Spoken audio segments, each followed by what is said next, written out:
to CECC West. I'm going to be your host this weekend, Septilance, and we are very excited to have you all alongside with us. Now, we are here in the beautiful Sacramento, California, and we are excited to be. It's going to be a great weekend. We've got a lot of games coming at you guys. We've got Overwatch, we've got Valorant, we've got Street Fighter, we've got Super Smash Bros. Ultimate, we've got Rocket League, and we've got a whole lot of players just waiting to prove their prowess here. We've got some of the collegiate giants coming in to bring their prowess to the table and see how they can do and how they can perform this weekend when a lot is on the line. A qualification for CECC Arlington in the 2025 year is on the line for every single one of those games. But a weekend like this could not be possible without a lot of people helping make that happen, like NASIF, our local high school partner, able to come out and NASIF here in the building to bring together, build that bridge, that gap between that high school and collegiate space. We've got Valhalla here as well, our local PC partner, helping make a lot of the hardware and physical capabilities of this weekend possible. We've got a huge thank you to McDonald's of Northern California for helping us put this beautiful event together and helping make this possible, make a lot of dreams come true for a lot of players. I found out that, I don't know if it's a majority, but a lot of players this weekend are coming for their very first LAN experience, so we're super excited they're going to be able to do it at one as incredible as this event has already been, and we're just getting started. We want to give a big thank you to ZipChair and MSI for helping make this weekend possible as well. Folks, we're going to be jumping into Overwatch 2 in just a couple of minutes here. If I'm correct, it's going to be Boise State versus UC San Diego going head-to-head, and there's a lot on the line here. UC San Diego, a team that we're quite familiar with, a team that we're very comfortable with. They've been trying to prove themselves that they can punch with the best of them going into any event, any weekend like this, and they're going up against Boise State, a Boise State that for a lot of people that have been watching the West region are going to look a lot different. A lot of recognizable players, a lot of power players are not going to be here this weekend. Both Clear and Matt Merck, two of the most recognizable Boise players, are not able to play this weekend, and that's really going to shake up how Boise's going to come to the table that I personally am very excited to see. I won't be walking you through Overwatch, though. That will be given to the opportunity of Nerdy Bird and Clutch Key, who I believe are waiting to bring this ready to you guys live, so I'm going to go ahead, get out of your hair, and let's get this party started. Clutch Key and Nerdy Bird, take it away. Thank you very much, Septilance, down here inside. Thank you very much, Septilance, down here inside of our caster booth here. Clutch Key alongside Nerdy Bird with you, and they are Boise State right here, and we also have Boise State coming up on our stage right now as we have Boise State taking on the University of California at San Diego, aka UCSD. It's Broncos and Tritons 4 versus 5 here live from Sacramento, California, Northern California. As we get set here, Nerdy, Boise State comes in here number 4 seed, UCSD number 5. Should be a close matchup overall in this series, just based on seeding alone, but I know Doc and all of the guys there at Boise State have been working very, very hard, especially with an adjusted roster from what we're normally used to. Well, I mean, we've got Clear, who's in Europe, normally our main tank player, who is a kind of a spearhead, a point of leadership for the squad at a leadership event in Europe. So that's really important for his skills, so you have to make sure you can make adjustments over here on the Boise State end. I mean, you mentioned not the standard roster. One thing I want to point out is Frost kind of came out of retirement, was still at the campus, was still in school, and Doc was like, hey, I need you, and pulls this man back into competitive play after so long of him just sitting idly by and like watching the rest of the Boise State squad that he knew go through the trials and tribulations of going to CECC, going through these qualifiers, and now he gets thrown in the hot seat. So I'm really interested to see how he performs at this event, because prior to this LAN in particular, the only LAN he'd ever gone to was the Mountain West Championships in Las Vegas, and that was only twice. That was years ago. Pre-COVID is what I'm talking about. Wow, that is a very, very long time ago. Well, things change after COVID. Now we're in 2024, welcoming in Frost for, I guess, first ever CECC LAN and first LAN here in general since then. So you get to see how Frost performs. Other thing as well, for on the other side of UCSD, they're going up against a team that also is a kind of more well-known team here. In fact, it is a top 32 team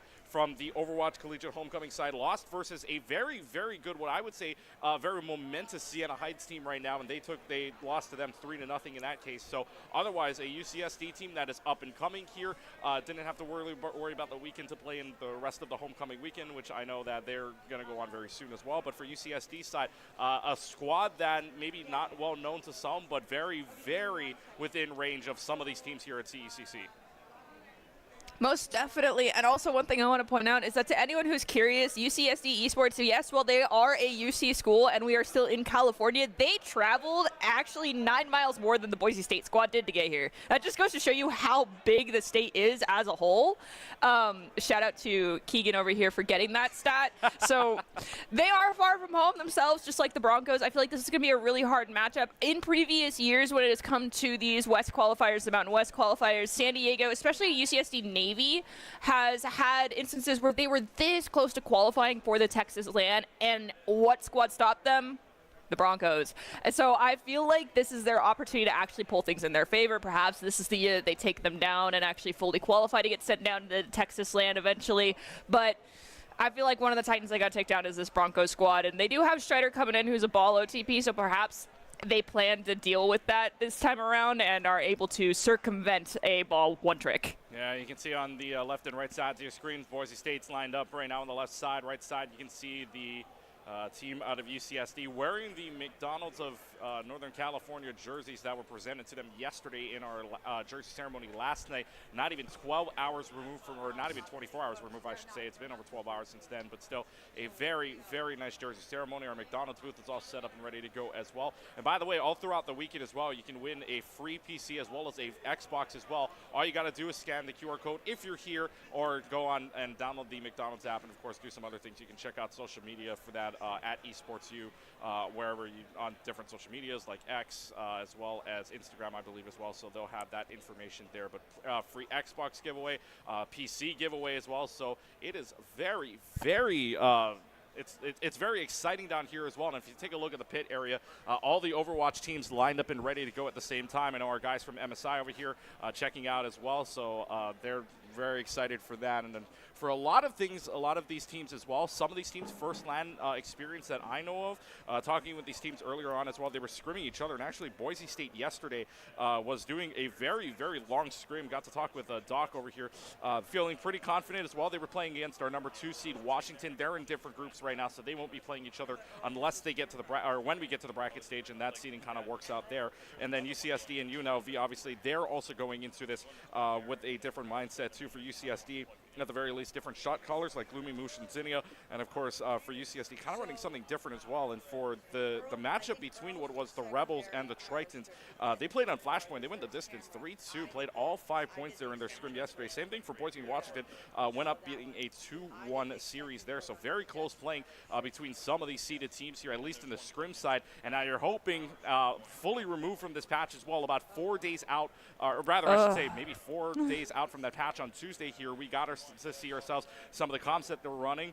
Maybe Malga's back, who knows, because I know OWCS has seen some of that as of late, maybe in their prep stages, but maybe it's Malga that comes back because he did get a nerf. Junker Queen, maybe not as much, because Junker Queen did get maybe a smaller nerf, if anything, but still a nerf in itself. And then do we see Kiriko on a back? Who knows, because of those breakpoint and those changes for Kiriko at the same time. But Artie, this is looking to be a very, I guess not, I shouldn't say confusing weekend, but a weekend that can go any which way depending on compositions. Well, for anyone that was watching CECC over the course of the week, or was watching some of the other collegiate events, Maga definitely has made a resurgence. It's like all of these people were waiting in the woodwork for when Maga would be making his comeback for this patch. I mean, if you hold out patiently, eventually, you know, Blizzard's gods will come down and give you grace, and you'll be able to play your main again, unless you're a Genji player. I'm real sorry. Either you force it, or you're always sad. But when it comes to the tanks, like, there's just a rotation. So, you know, we had the D.Va, we had the Orisa. Maga had been previously nerfed after he was so powerful that you had to wait some time period. And then when I saw the Ram get buffed for a bit, I was like, oh yeah, Maga's coming back. And everyone knew that it was Maga's time to shine right before the patch notes dropped. And we saw it happen. And now I do believe we're going to be seeing a lot of Maga gameplay. And because of that, I do believe, despite the breakpoints for Ana Kiriko composition being slightly more painful if you're not careful, they are a very viable support combo to help you deal with a Maga. However, on the flip side of that, when Maga was first originally really powerful, we didn't have Juno in the mix, and I do think if you have a competent Juno player, like a player who's like, this is my one trick, I only play her, theoretically that could work too, because Hyper Ring can get you out of danger, prevent you from getting squished by the overrun, and so we could theoretically see like a Kiriko Juno or an Ana Juno. We've seen a lot of people run that composition prior to when we had Juno get that nerf, so we'll have to wait and see what they decide to do, but I do foresee seeing a lot of Maga gameplay today. Yeah, maybe there is a lot of Maga gameplay, maybe there isn't. I know yesterday, and again, this is just going based off of their scrims in one match that I got to see here live from Northern California side of the very nice Cal Expo Hall here for the UCSD side, bringing out maybe a Juno break scenario still, so based on what we've seen previously, and of course for Boise State on a Kiriko, but we do not know exactly what they're going to pull out, because, you know, it's scrims. You never want to reveal the full playbook to anybody else that you're playing in here. You're just getting your reps in, especially on a LAN situation. I know you have seen a couple of LANs in your lifetime, and obviously there with the Boise State arena as well, near you as well, but talk to me, like, a LAN experience quite in itself is kind of different when you're with every other team in the same building. It's not just that it's different. You're playing on different machines. Some like you'll see players that bring in like the glass mouse pads, their artisan mouse pads, their own keyboards, their own headsets, their own mics, all of that jazz. But that only goes so far. The computer itself, the monitor, those differences, when you become so used to what the little quirks that you're used to dealing with on your machine, or like how the resolution is set on your machine, if everything needs to be standardized across the board and everyone's on the same thing, there's a chance you're not up to the same standard that you're always used to, or it's actually a higher standard and it's way too much for you to deal with. I've seen players actually knock down frame rates or knock down resolution scales on machines and still doesn't quite feel the same. So you're having to make these adjustments for things that you kind of are able to take for granted as a player when you play from home or play from your arena when you're at these LAN events. Not to mention, LAN events are always a source of chaos. Things go wrong, things shut down sometimes, and that can actually really mess up a player's flow. It can ice them out for a little bit if we're forced to take a break because something breaker blows on the stage, or chaos. Yeah. Like I said, it will happen. It happens all the time, but we have our fingers crossed today that it doesn't. Hopefully these players are able to manage being away from home and probably on less sleep than they normally are. Yeah, so last night jersey ceremony, I will say, went until about 7 o'clock p.m. here Pacific Standard Time, and the teams got to go ahead, and I know some of the teams got to rally around and practice up until maybe about 9:30 when they started to leave out. So they got about over 12 hours, but still that's less considerable time than if you were, you know, at your house or at the campus or at the dorms, kind of just right there. Instead, it's a hotel room that you're waiting at for right now for a lot of these teams. So also, I do want to shout out our other teams as well. San Jose State, I know, got in this morning for the entire tournament. So this is a really San Jose State. Yeah, I'm so sorry. This is going to be quite the battle for them, but I know that they can push through because San Jose State, a very nice esports program there, especially in Valorant. Starting rosters, by the way, coming up at the bottom of your screen right now: Angelic, J-Man, Aurora, Z Panther, and Anhu. Your starters there for Boise State. And so again, a little bit of a different roster here for this team that we're normally used to see. And for those that are wondering where Clear is, Clear actually out right now at Stockholm, I believe. We're going to be going to Stockholm there for OWCS. We wish him well. For UC San Diego's roster, Ichi, Sneaky, Noxons, Smee, and Karen will be your UC San Diego starting roster as well. Pretty much standard of what we normally see here for the Tritons. So that is ready to go. And we are going into our very, very first map, which is going to be Lijiang Tower. So for those that don't know here, first map always is going to be the standard map pick, which is the control map, and that's decided by admin to start Lijiang Towers, where we start off the group stage here. And of course, El Clasico of all of the maps. I mean, I feel like specifically here within CECC, our whole series that's been developing, there's been times where TOs and Septilant, shout out to you and I the one time that we actually were asked what map we want to ban, and we ended up banning Lijiang Tower, and then the next round we ended up banning Nepal, just because it was a situation where these teams were chronically on these maps, and so we're like, nah, shake things up. But now with this new patch, we're going into Lijiang. You could treat it as a whole new game, depending on how familiar you are with Overwatch, because now we're running it back. We're back to early summer. It's time to be playing the Maga composition, running it in. Hopefully no one walks out on a Reinhardt composition going into, well, let's say the Wrecking Ball comp or even a Maga comp. You might blow up. Well, they're not going to run the manga comp from the looks of things here as we get things started from our very first matchup at CECC West Regional Northern California, presented by McDonald's of Northern California. Starting off already with the Sigma versus the Junker Queens, a little bit more shield versus a little bit more of the rush, if you will, as the Venture just diving right in. Gets a little bit of hinder. Good nade there from Diamond Dog, but it's not going to matter anyways because some teams start to fall already. Reaps is going to find 2 final blows. They're just trading left and right here, but the trades favor UC San Diego as they get first flip on the point.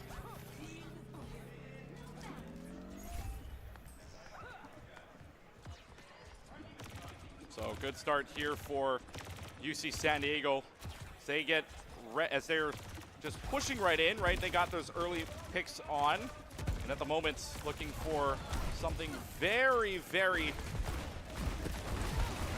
looking for any kind of opening, just something very, very worthwhile for the first pick. And UC San Diego is going to go ahead and take advantage of that. Moosh already has the first pick on the Diamond Dog. That's big, and that's going to be rid of the Cassidy for right now. Whip shot lands on the Reap, so they got a 1-for-1 trade. However, in both DPS is gone, you're probably not going to find yourself a way in, so Boise State has to back it for right now. UC San Diego holding on to 30% and rolling. And just trying to see if Boise State can even find a way in. At the moment, they're just trying to figure out some way to get inside of this doorway, but this chokehold on Control Center is just so tough to go through unless you can find that very, very solid opening pick. UC San Diego, and there might be one right now. Boise State's able to take down Zinnia. Good start for you, that's the Venture, but can you break the door open as Strider moves on over to the Zarya earlier on, and that's going to be the drill dash from Frost to take down Fangblade. That's an opening here, but look how deep UC San Diego wants to play. They just want to make sure that they're going all outside. They force out the orbital ray from UC San Diego, though, and the Lyric at the same time, so both orbital rays gone as Boise State will look to take control back of the point. All right, so now I want to take a look at what kind of ultimates we have coming online and what we spent to do that. I mean, Orbital Ray, the damage boost that comes in, plus the overall healing that you get is immense, so Lyric popping that, getting it so quickly was huge, but now we have to deal with the fact that we're coming in with the Graviton Surge as well as the Rally to try and compensate for it. However, unfortunately, Rally is not going to be enough. We lose 3, and Frost decides to come in, hit that Tectonic Shock, is going to say, hey, I want to get that team kill on the screen, so can we get rid of this JQ quickly? We did, but not quite fast enough. I apologize, Frost. No team kill for you for your first time on screen here at CECC. But Gloomy, unfortunately, we needed that Orbital Ray in conjunction with the Rally to survive the Graviton Surge. If we didn't have both and hit them at the exact same time, honestly, we should have just eaten that ultimate and taken it as the fact that, hey, we have to lose this fight. Now we're coming in, we have Rampage, we have Blade. We lose the Blade. We're going to rally in response from Hex. We hit the shield bash. We're waiting for this JQ to try and hit that ultimate. They're just trying to force their way in here, and they're not even going to use the ultimate. Moosh holds off on that ultimate for right now. We'll keep the Rampage in the pocket as Boise State looking to see if they can take the lead here. And again, this chokehold working oh so well. They're holding it. They know they can't really hold up against a UC San Diego rush comp here, so they'll have the Blade, they'll have the Rampage here, they'll have the Deadeye. Available Lyric, might even have the Orbital Ray and Silver Fangblade too, and Frost is going to try to dive right on in here, trying to get away using the Burrow for right now as trying to dive their way out, does get away. Strider's able to find Zinnia in the meanwhile. Boise State does take the lead. No ultimates pop just yet, but here comes the Blade. Hindered for a little while, so Reeks has to deflect and get away for now, but will slash and dash away and Hex. It's still not good enough though on the trades, on a 2v2 trade, but right now you're taking the fact that they don't have a support, the main support, which is the Juno, so Boise State trying to take advantage, already building up to another Graviton Surge is Strider, and that Rampage going all for nothing for Moosh here. Boise State looking to close the door on Control Center, only needing 1 more percent, looking for the overtime block, which they do, but UC San Diego starting to melt away here. Genji falling oh so low, but nobody else touches the point. The orbital rate does not matter. Boise State up 175 on map number 1. Honestly, I think it was just an unfortunate situation where they weren't dedicating enough resource to how we're instigating our DPS here from UCSD to also provide for your tank. So in essence here, Strider, we saw it really at the doorway, was a chef's kiss version of it, was we put that bubble onto our venture goes in and reveals himself and tells San Diego, surprise, I'm here. So when they turn, they're not fully aware that there is that bubble on that venture. And in that moment, we're trying to force them out. We get an insane amount of charge for Strider. That's how Strider's able to get these ultimate charges so quickly. Whereas Moosh has to basically rely on the idea of I need my DPS to get insanely low and for me to save them to get maximum value from my shout. And unfortunately, you end up in situations where you're putting people at death's door. Unfortunately, Gloomy and Fangblade will be the first ones to meet death today. Yeah, talking with Doc earlier as well. You have Strider at the top Wrecking Ball player. Why not utilize Strider in this case? Gets the team kill already very early on, and 45% on the ultimate. Will take first cap at the point, even though this thing unlocks in 2 seconds. It shows you just how quickly they go around here. And the Anakitiko back out in play instead of the Brig. And Juno, yes, the Brig can stop the Wrecking Ball, but how about the rest of the team? That can you get to it? There's no hit scan at all on this team of UC San Diego. The only one maybe you've got is Fangblade. I don't think Fangblade does enough damage to even touch this bar all too much. And Hex already getting down. Reaps is not a good situation for the Tritons here, as they lose out on their traces for right now, so they got to wait on their little bit more of a rush. But this Anakitiko and this just the actual just damage of this Wrecking Ball, an absolute threat to them right now. Trying to dive on into at least on the backside here, but they're spread out all over the place and can't really get a solidified position. Strider's able to take down Gloomy, so the one thing that can stop the Wrecking Ball is gone, and now knocking off the Junker Queen off the map. No. Strider knocks off Moose down into the depths below, as it will be Boise State holding on to this point very well off too. I mean, the Broncos understand where they need to be going and pathing in order to sustain and get saved by each other in these moments. I mean, you got Far who can boot people off, you have Wrecking Ball who can boot people off, and you pointed it out, the fact that we have no hit scan to compensate for the fact that there is a Farah in the sky that is raining fire down from above. So we finally swap over to this D.Va and we swap Lucio, but you have to ignore Farah, take care of the team, and then look at Farah when you're running such a low hit scan composition like the Tritons currently are. But unfortunately, one of them going down and the other one, Fangblade, also going down. Diamond Dog does get eliminated. It was a trade. Yeah, but yeah, Frost, you can calm down there. One direct hit and it's just gone. Just poof goes the character. But 78% looking very clean for the Broncos right now. Boise State looking to clean up house here. 175 back in control center. They want to make sure that not a speck of dust plays on this point right now. As 88% rolling, looking for one more fight for Boise State to take care of this. UC San Diego with no answers right now. They do have a pulse bomb available, 3 ultimates on the side of Boise State. Might even have a tectonic shock available to the side where we'll see where they decide to use it here. 99% overtime clock will fade out there. But however, there will be the nano boost onto the far with a barrage available. This Juno's going off the map, and I don't know if this Juno gets back on. Has to kind of dance around a little bit to make sure that this far is dancing. UC San Diego in the meanwhile flips the point, but it doesn't really matter here when Strider's able to find 2, and Fangblade, yes, cannot dance back onto the map, instead falls off the map, and so Boise State gets to flip back. 6% only. It's not going to be clean, but it's going to be good anyways. Boise State cleans up house on control center and Gardens 175-106, and the Broncos are off and galloping 1-0. So I've got real bad news for trying to counter swap when it comes to the composition. I mean, Strider, we all know, tank, great Wrecking Ball player, but Frost being thrown back in here on the DPS role, I will point out that this player in particular, anytime there is a new DPS, will absolutely play the living daylights out of that character. Picked up Venture like it was second nature. Honestly, I've completely spaced the fact that he also has dedicated a significant amount of time to Farah. His actual main squeeze of a DPS character is Sombra. And he said to me candidly, Sombra sucks right now, so I can't play her. Throw her back in the closet. I'm not going to try right now. I guess I'm stuck on like Reaper or Venture. And he's like, they're a little boring, but it's fine. Well, I mean, you know, boring, it's fine. You know, when you say the 2 words, it's fine. We're good. Well, sometimes it works, sometimes it doesn't.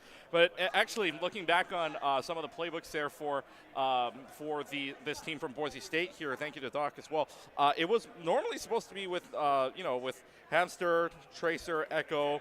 And of course, you have the Juno and the Brig, but at the same time, too, no Echo to be found. They thought the Far could work out just as well for Frost. Worked out beautifully as well. I don't think Frost died at all in that entire sequence, mind you. So Frost off and running here, the senior plus, I guess you could say, for Boise State University off and running.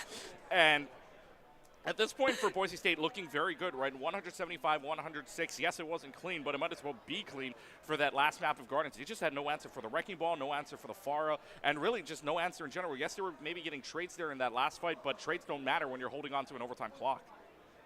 They were running a variant of a composition that is sometimes referred to as like the untouchable comp, but it's centered around the ball specifically on Gardens. And yes, you will see an Echo, you'll see a Tracer. So typically it's Kiriko and Lucio back before we had Juno in existence.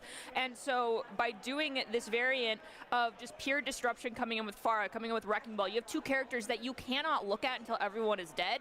But because they do so much just decimation, you have no choice but to try and dedicate something to them, but it was too little too late. Not to mention Strider flexing his muscles a little bit, coming in on that Zarya and control center, absolutely demolishing High Charge. I think almost 80% of that time spent on Zarya because of the bubble usage and because of the way that they were being used to help facilitate DPS. So now we go into our map pick mode. This is unique to the series. Map mode and pick. There are 4 maps each team can pick besides Control, so it's the other ones, and we're not including Clash, mind you, so it's not the Flash Clash situation. Flashpoint, you can only have 2 maps, obviously, but we go into our next map here. It is going to be Escort. We are headed to Watch Point Gibraltar. So again, planned out everything here for Boise State side. They're looking maybe to go a little bit more divey-ish. I mean, you still had that with the Wrecking Ball anyways. I don't expect anything different here. But for UC San Diego, they want to play something maybe a little bit different on their scorecard, maybe a little bit different in their playbook. Who knows? Because at this point, they're going to need to find something to try to tie up the series. Well, we're going to Gibby, and honestly, let's be real here. There are 2 tanks that very much so have always been good on this map.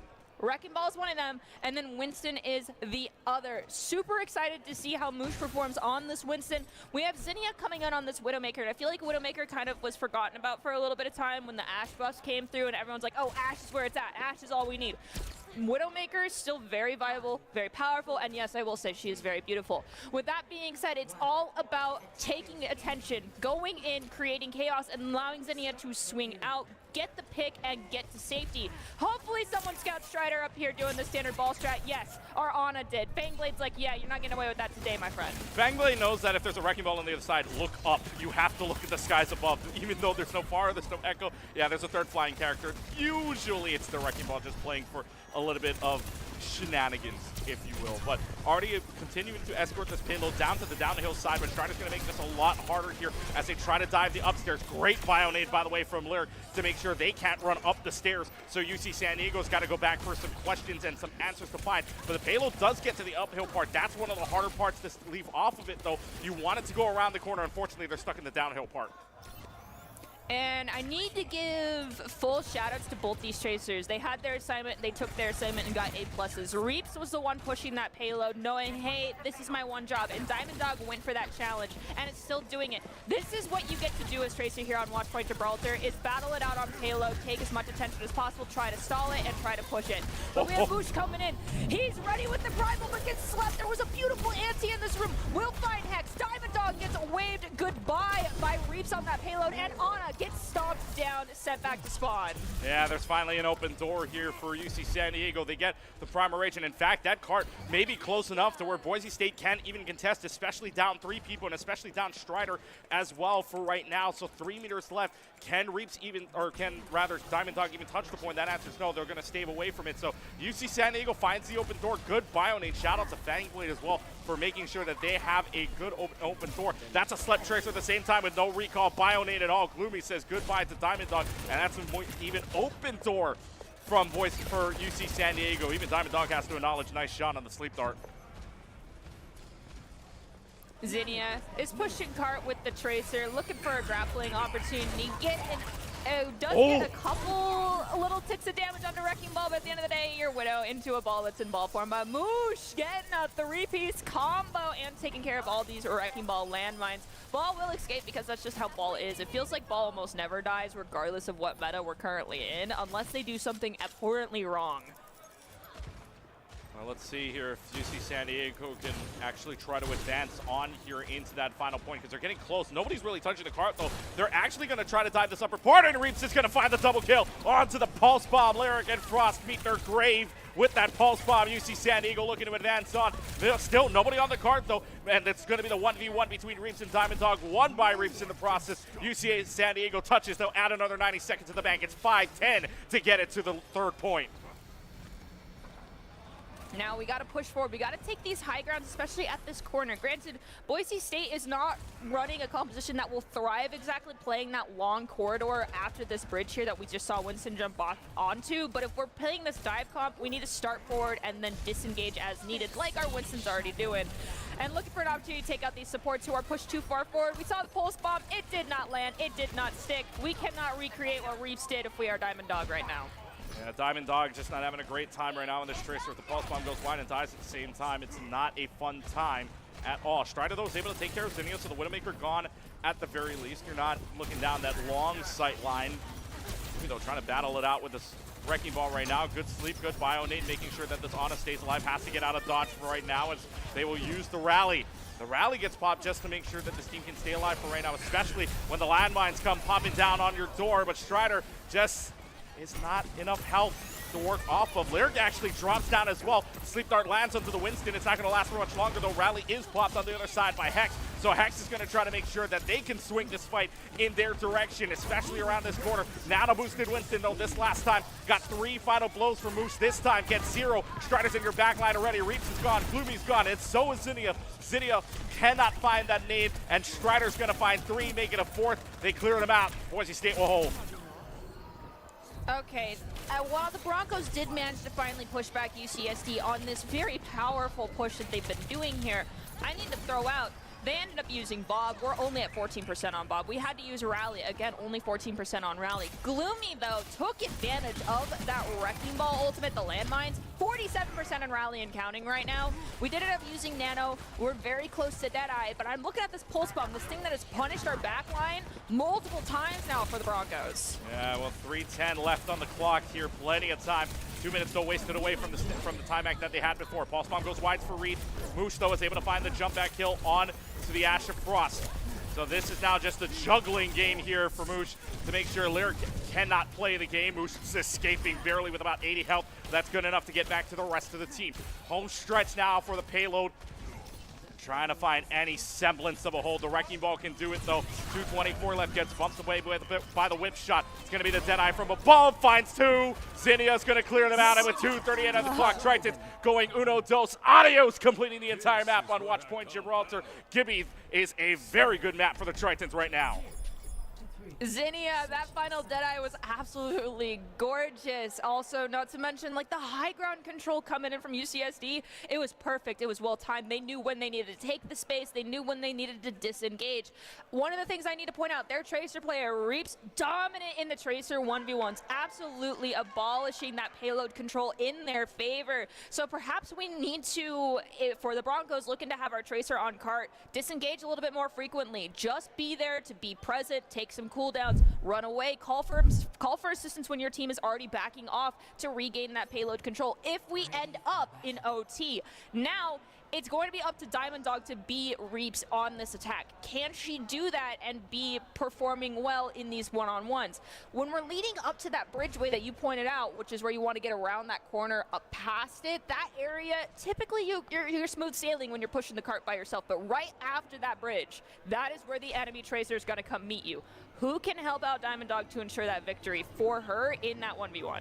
Yeah, Diamond Dog really not having a great time right now, especially with UC San Diego's extreme push. And Moosh, they know that, Moosh wants to know that the Winston is still viable, even in what is a Monga situation. If you're playing at Watch Point Gibraltar, yeah, the Winston can still work, and just diving into that back line entirely. Strider, though, did have a few highlights, especially towards that ending of the defensive side, but it's just UC San Diego too much pressure at this point. So to start off here with Boise State, 4 minutes on the clock, always to start.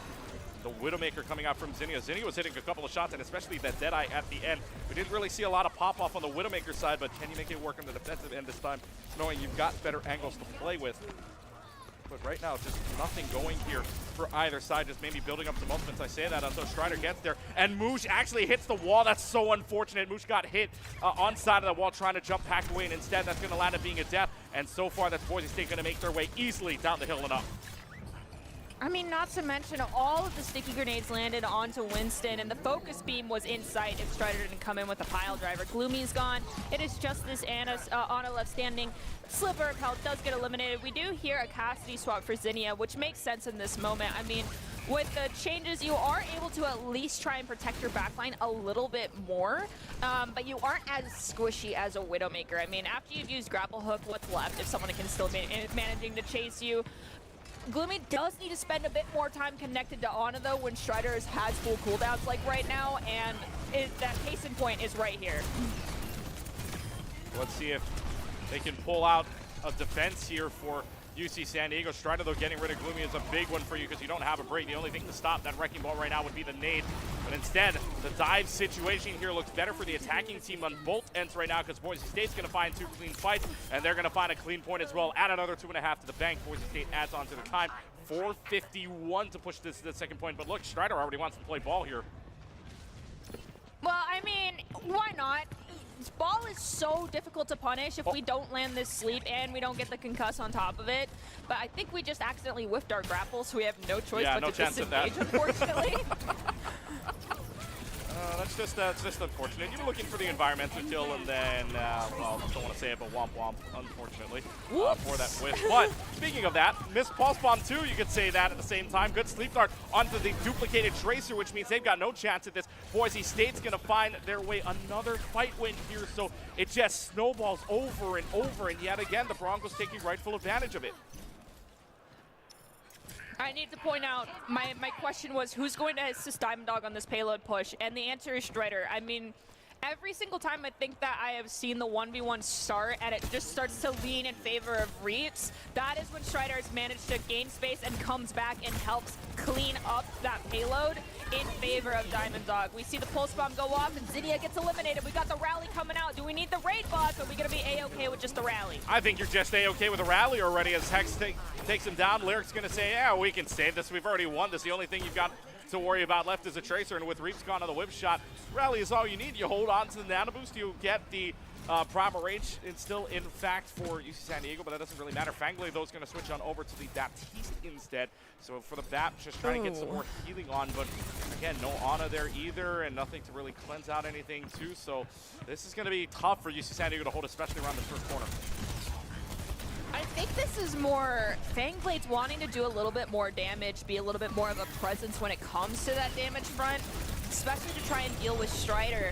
But we see the Pulse Bomb come through, the Immortality has been forced. Lyric's eliminated. Strider, though, gets Reaps in return, so there's a trade. However, I think the backline is slightly stronger. Brig is able to go in once we clear out the Wrecking Ball and be an absolute menace in favor of UCSD. Yeah, so Gloomy holds on to the rally for right now, looking to see if UCSD can force a force a fight here, at least to defend, because they've got plenty of time on the clock. The difference right now, about a minute and 20 seconds between the two. And look how far Fangblade and Gloomy are right now. They want to play violent, but they might pay the price for it. Strider takes down Fangblade. It's going to be this Winston trying to help out the team in the back line. Zinnia, though, been really good on this third point, especially you saw there at the end with the Deadeye.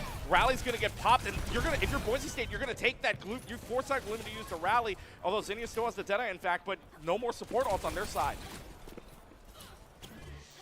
Okay, so UCSD, though, they're coming up on this window, and I think you can agree with me on this one, Clutch Key. Window is borderline a cooldown in the hands of the right Baptiste. They'll have it basically every single fight. So I anticipate Fangblade to use this as soon as this Wrecking Ball disengages. Hex will likely respond with Rally, but we'll have to see what the true response is. Considering Zinnia is getting distracted, I don't think we're going to use that with Window. Here comes that devastating Deadeye that we had earlier, but everyone from the Broncos is disengaged. And just a Tracer landing up on the wrong side of the corner for Zinnia to even get one on. However, does find the kill into Diamond Dog, and normally when you have trades like this, it is favored the defender's side because that's how close the spawns are at this point. They're going to get the payload a little bit closer into home stretch range within the final 25 meters, but Reaps taking down Frost, not a good thing, especially when that Echo goes down very early on. But as I say that, though, Strider's trying to make do with the amount of health you got, and especially with the amount of support you got left. Moosh will switch it over to the Diva, gets back into the mech at 47%, but still, it looks like UC San Diego will hold on just long enough to get rid of Strider and to force Boise State back. The time ban goes under UC San Diego's. Lyric trying to disengage, is caught out. I think recognized that it was a lost fight a little too late. And in those instances, if you don't have your Brigida, odds are you are going to find yourself back in spawn sooner rather than later. Lyric has responded, but the rest of the Bronco squad has already gone forward and started claiming space. So we need to be careful for Reaps here if we're this Ana for Lyric, because I anticipate, yeah, something kooky is going to happen, and it's Zinnia circumventing the map to come up behind the rest of the UCSD, well, behind the rest of the Bronco squad. Yeah, that's the junior out of Fountain Valley, hitting some shots. Other characters we could see Venture and Widow, but so far so good for the Cassidy involved. And now it's going to be Strider just running for dear life. No supports, nothing, 26 health. You don't have a shield for the next 6 seconds. And Strider is just gone, just melts away. 145. This is a pretty nice ult from UCSD right now. I believe Boise State at this point started with 1 extra minute than UCSD did, and now chopping off 4 of them is absolutely incredible. We're coming up on 3 ults, almost 4, and I'll count Fangblade as having the 5th. We'll have everything by the time this fight is in full swing. We have used the pulse bomb for Reaps. This time it did not land. The only ult guaranteed though here is going to be that nano coming in from Lyric for Boise State squad. Question is, where are you going to place the nano? Are you placing it in the hands of Frost? Are you placing it in the hands of Strider, who's almost up to the mines as well? 1 minute on the clock. Deadeye's going to be pulled out. Deadeye doesn't land, but it's going to be good enough anyways. Reaps is able to find Lyric. Frost goes down as well. Time bank keeps melting away, and if you're UC San Diego, you only had to use 1 ult for it, and you trade out the nano boost to win out this fight. The Tritons are smiling right now, knowing they got rid of a big ult in that nano. And they've still got 3 ults of their own. They have that window. Flumi has rally. I mean, just imagine a window to shut down the long-range access, and then the rally to hold in the entire corner here just behind this D.Va. Both of those ults are extremely powerful in these supports' hands, and your D.Va has self-destruct to use as needed to remech and get Toki back. So we've got a lot of sustain with these ultimates coming online. And honestly, this Baptiste, I like the swap. You've survived against Strider so much more on Bap. But as I'm saying that, I might have caster cursed you, and I apologize. Second level mines, and you can thank Artie for that caster curse. That's at the Nerdy Bird.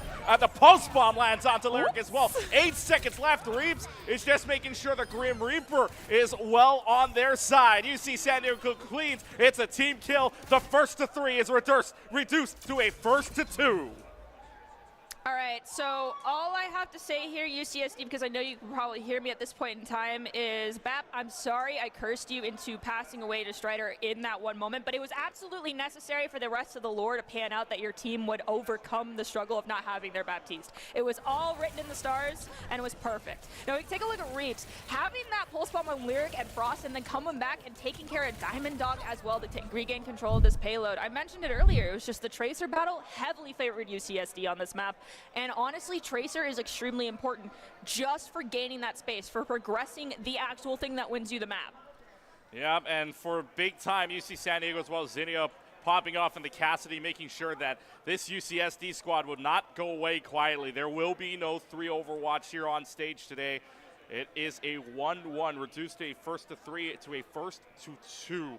And now it's Boise State's time. This is something we haven't seen in some time here. Boise State, the ones picking a map, because Boise State's been pretty good thus far, especially when you talk about some of their wins back in the first and second place game for West Regional Open Qualifier in Group C. They won against Long Beach State, or aka CSU Long Beach, 3-1. Otherwise, they've been perfect the rest of the way here in the CECC West. So they're now the ones picking the map for only the second time here in this semester for CECC. So we'll find out where they want to go next, as Flashpoint will be the map that they decide to go on. And we're going to see a little bit of Suravasa coming up next here. And so far, so good. Zinnia, your match MVP there, 6 eliminations, 5,445, at least for that second half, if you will. But, man, just Zinnia popping off entirely there. So for UC San Diego looking very, very good right now, at least solidifying the defense. But now they got to go on a full-out rampage when we head to Suravasa next.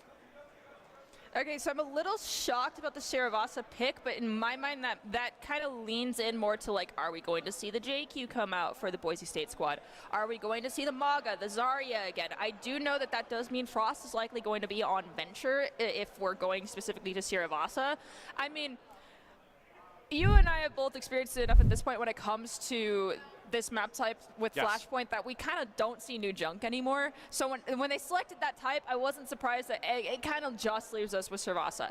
So now I'm thinking, so we're not going to see the Wrecking Ball. We're likely not going to see Winston coming out from UCSD either. I think we're either going to have a JQ mirror matchup or we're going back to that Zarya to compensate for that JQ and to facilitate our DPS for the Boise State Broncos to pull this back in their favor. Now, is that going to ring true? Things can always shift. There might be small changes here and there. DPSs, I feel like, have a lot more reign here in order to swap things up to compensate for what the enemy team is doing.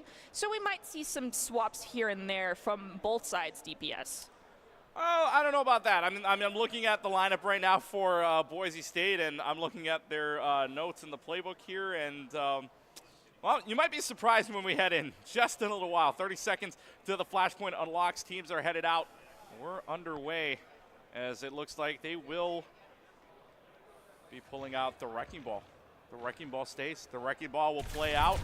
So will the change. With the ball? We stay with the Wrecking Ball. Strider will play the ball. Frost instead goes on over to the Ash. It'll be the Tracer. Exact same thing that I see on my side from Doc. It will be the Wrecking Ball combination. And why not? Again, Strider, best Wrecking Ball, ranked number 1 on that. It's, well, 1 second left to play until that point unlocks here, and they're just putting on pressure, but so is Frost. Frost is getting put on so much pressure thanks to the venture of Zinnia. This is one of the characters UC San Diego said we would see out of Zinnia. Venture is there, and Venture is here to play. UCSD will get first flip on the point. All right, so Keegan, I gotta give you my 2 cents here as to why this comp cannot stay as it is. When you run a Wrecking Ball Tracer on these control points, it's very paramount that your ball tracers stick together and execute everything in tandem with one another. If they don't have that timing, they don't have the target focus, things fall apart rapidly.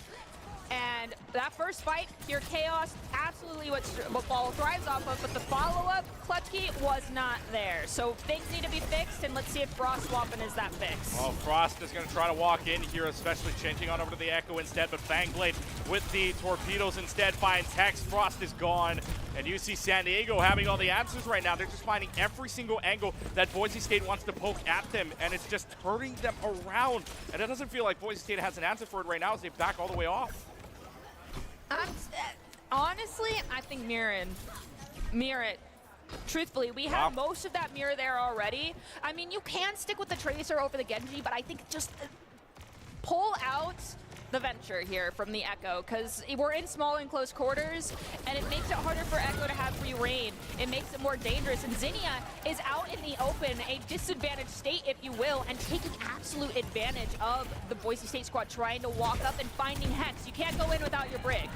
Yeah, you can't go in at all, and Strider's just going to say, well, we need to touch the point somehow. Unfortunately, it cost them their life. It's a clean 100-0 first point going on over to the Triton as we move on over to our next point here. But it's going to be really, really tough, especially on the ultimate side. UC San Diego had won that entire fight without using a single one. Boise State, yes, didn't use a single one either, but that doesn't really matter when everything is online for the Tritons coming up. And if you're the Tritons, you're going to take a fight in a smaller zone outside here in the open before the point unlocks.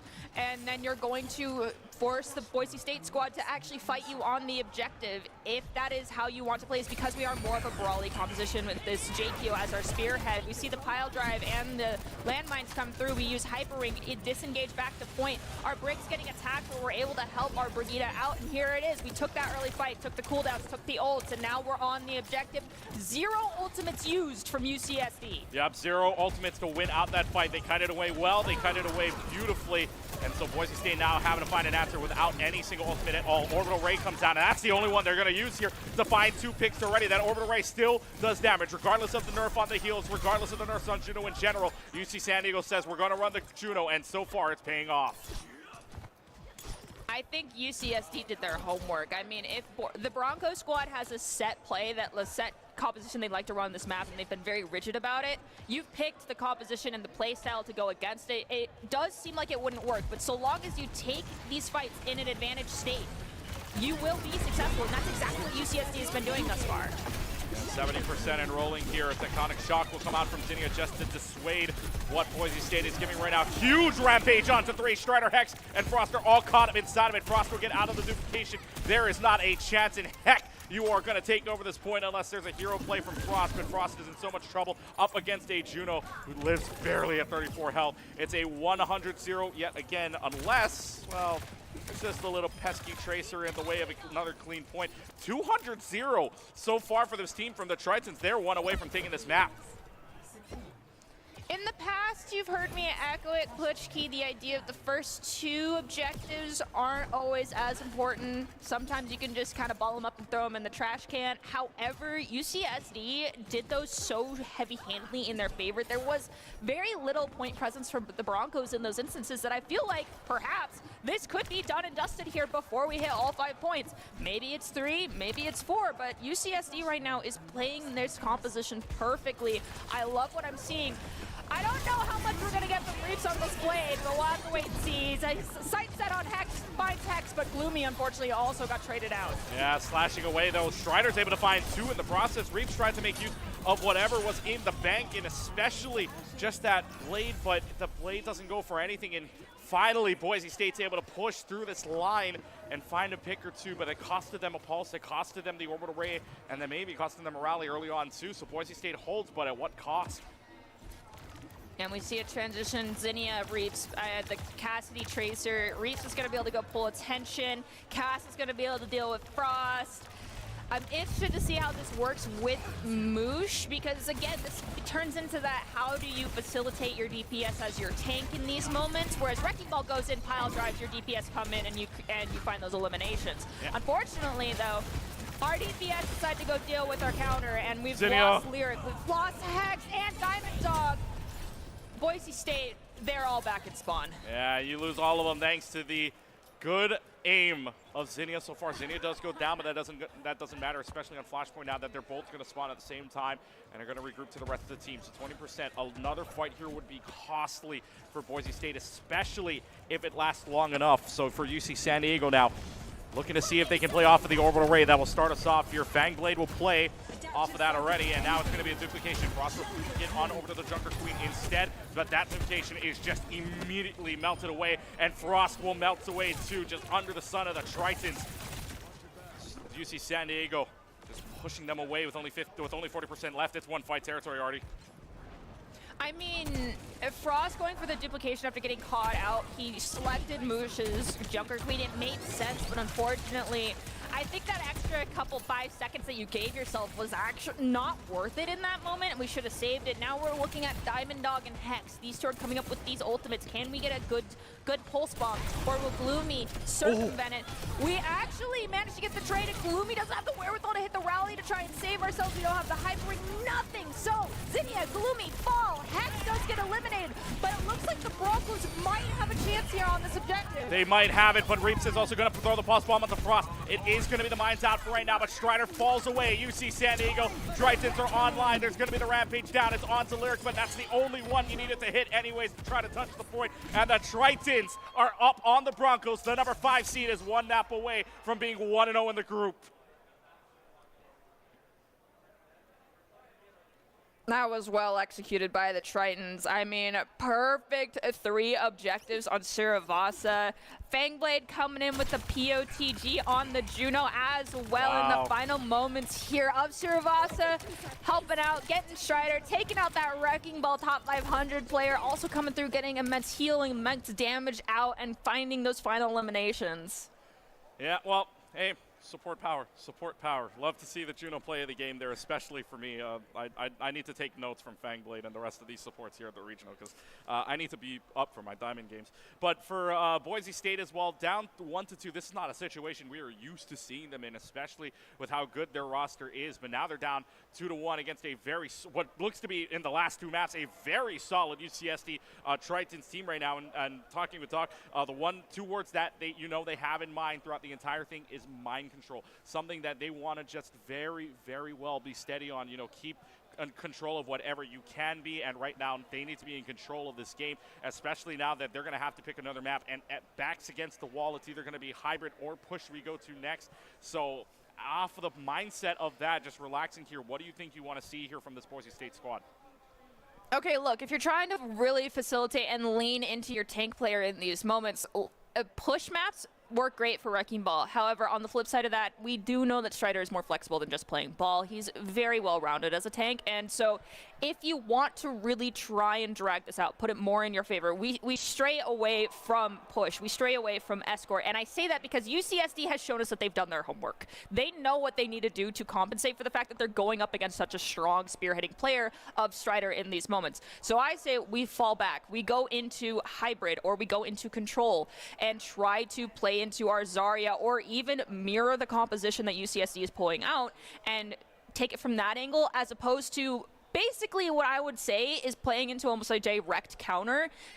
I know that Jotes doesn't seem like it should be countering a Wrecking Ball disruption composition, but when you play it to the letter, like UCSD just did, they gave you the playbook of how to deal with a Wrecking Ball just now. That is when you need to give the respect to that enemy team and recognize this isn't working. You need to change things up. The Broncos did not decide that something wasn't working, and it was too little too late by the end of the map. So now, hopefully they see it and we fix it. At this point in time, it's time to go to what worked, and what worked was not playing Wrecking Ball. We won on Zarya. Perhaps we go back to Zarya.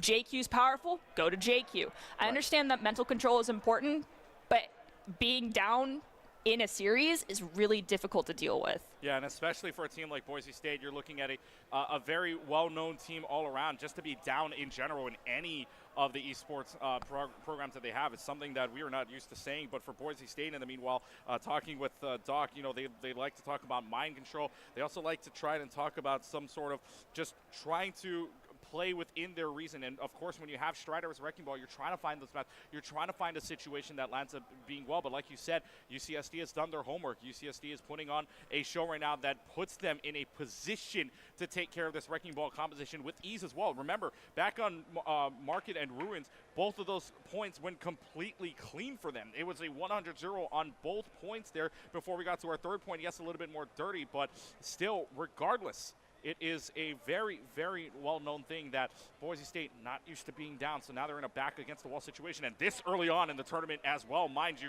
Yes, it's a 4 versus 5, and, well, now we're going to see if they can force a map number 5 in this case, because we're next map here to be picked very soon. The last points that they have are either hybrid or push, so we will get to find out whether or not that's going to be the case, because for right now, their map pick, it's taking a little while here, and it shows that they're trying to think about what map works best. They're trying to think about what structure works out best for them, because you could say anything you want about the Junker Queen right now. Junker Queen, yes, did get a little nerf, but still, UCSD is running it like Junker Queen didn't get touched at all. And yes, Strider was doing something at the same time as well with the Wrecking Ball, but then they found a way to counter it and just all went off. And so for UCSD, right, momentum on your side. Boise State got to find the momentum. Honestly, I think we need to look at hybrid, and truth be told, you need to lean into a map that in the past, even in the prior version of this game, everyone played. It's Kings Row. And I'm saying that, and you know, Clutchkey, that I don't like saying that we should be going to Kings Row, obviously, but it's very dynamic. It can play into multiple play styles, but go for the mirror composition. We know that Diamond Dog has the capability of not just playing Tracer, but playing Torbjorn. And if we could play JQ, we can have a Torbjorn posted up on high ground. We initially start on high. We drop down to the objective as necessary with JQ. I feel like we could play basically the JQ equivalent of Clockwork on Kings Row in this moment for the Broncos to play touch and go on that objective. Stop forcing the 1v1s, play into what UCSD is giving us, and play against them with their own composition. It could be viable, play a little bit more disruptive, but as a core unit around our JQ with, you know, a Venture could be very powerful while keeping key players out of danger's way. Because as soon as we lose a DPS, as soon as we lose one of our supports, which is what was repeatedly happening for the Broncos, things were falling apart. So keep them safer, while our front line, the two people that I feel like are dying less frequently, our tank, one of our DPS, and then I think perhaps even Lyric kind of being more of a frontline facilitator in these moments too, could work out better than what we saw on Suravasa. Yeah, well, it's going to have to be a very, very good performance here from Boise State because, again, they are looking at either a hybrid or a push map because those are the last two in the pool. They've done Control, which was Lijiang. They did Watchpoint Gibraltar. They've done Flashpoint, which is Suravasa. It's only 2 left to go. And obviously, Scrims Row is in play.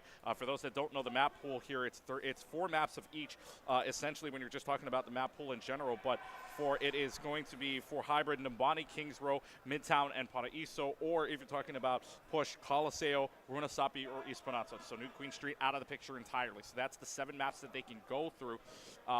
But we'll find out what they decide to pick here, especially on a LAN event like this, right? All pressure's on you, all the spotlights on you at the same time, too, and especially up on stage. It's a different kind of feeling. You can ask any team that we talked to earlier, and for some of them, especially like a UCSD team, looking for a LAN opportunity is great for them and all. Had to travel a good distance as well. You were talking about 19 miles of a difference between the two, but that means that it's 440 for Boise State and 459 for UC San Diego, and one's in the same state, but the other one is a different completely state. So it's like, well, traveling down and coming to a different land, maybe getting to them, but UC San Diego feels like they're right at home at the moment, especially the last 2 maps. And also, while we're here and while we're waiting for that next map pick, we want to shout out all of our sponsors here, especially to MSI. And I know you were talking about some of the game computers, right? MSI computers. I was playing on them last night personally. I'll tell you behind the scenes. I was playing Overwatch. Lucky dog. Yeah, I got to play Overwatch on one of the PCs. I'll tell you, it feels good to have 175 frames. It feels good to have 30 ping because I'm from Hawaii, and the best we got is 75 to 80 ping. So it feels good to be at least 50 ping lower. So shout out MSI for all the computers here, and thank you to them. And also McDonald's of Northern California. If you don't know, on the app, if you download the app for the first time with a purchase of with a minimum purchase of $1, you can get a free large fry. So that is something you want to be checking out. So yeah, free large fries with a minimum purchase of $1 when you download the McDonald's app today. And of course, to Zip Chair too, because Zip Chair. Those chairs you do see up on the stage is one of the more comfortable chairs ever. I mean, it's just like those chairs are so comfortable, especially that Expression Pro. And I know we have chairs back in our eSports U studio back at home in Hawaii, and those things are comfortable. I could sleep on those all day long. So check out zipchair.com as well. So that is a shout out to all of our sponsors here. Meanwhile, our next map, put it simply. You know the 2 words I'm about to say, right, Artie? You know the 2 words I'm about to say to you which map they're going to. I'll give you a hint. It's a hybrid map. Ready? Scrims Row. Scrims Row. Yeah. Well, okay, that's about right. The Broncos took a lot of time to think about this, and you have to give respect over to Moosh on this tank because, like, if we went Runasapi, Winston's very powerful on that map, and we were struggling against the Winston. Esperanza, same thing. I mean, the JQ that he could play, very powerful on that map. Coliseo, Winston again. All of the escort maps, basically Winston playground. So we got taught a lesson on Watchpoint. You're going to be taught the same lesson if we go to push. Granted, there is an escort portion here on hybrid, but if you can be extremely dominant on the control objective of this, if you're looking to see the comeback story here for the Broncos, that means on our first attack, we go as well as we can, but truly our defense is where we're going to look to shine here and full hold or stop them at Archway, stop them at the bookstore type of situation here for Boise State when it comes up against the Tridents. They're going to find some kind of answer, some kind of open door here. They're going to switch this up entirely for Boise State. They're going to have the Pharah out. They're going to have the Torbjorn out at the same time. Now it's going to be Frost switching out over to the Ash instead, but already pressure is on from Boise State just to hold on to this, or rather, I should say, San Diego was the one with the Pharah and the Cassidy instead. Zinnia's been doing so well on this Cassidy. See if he can do it again, especially stopping this Wrecking Ball from doing anything. Zinnia's able to get rid of the turret, but that's about it right now. Back to standard 5v5. It's just they're trying to find a way to just poke at each other right now, and also Strider's just trying to make Reefs like hell at the moment. Yeah, Reeves probably was like, oh my goodness, watching my entire health bar get chunked away.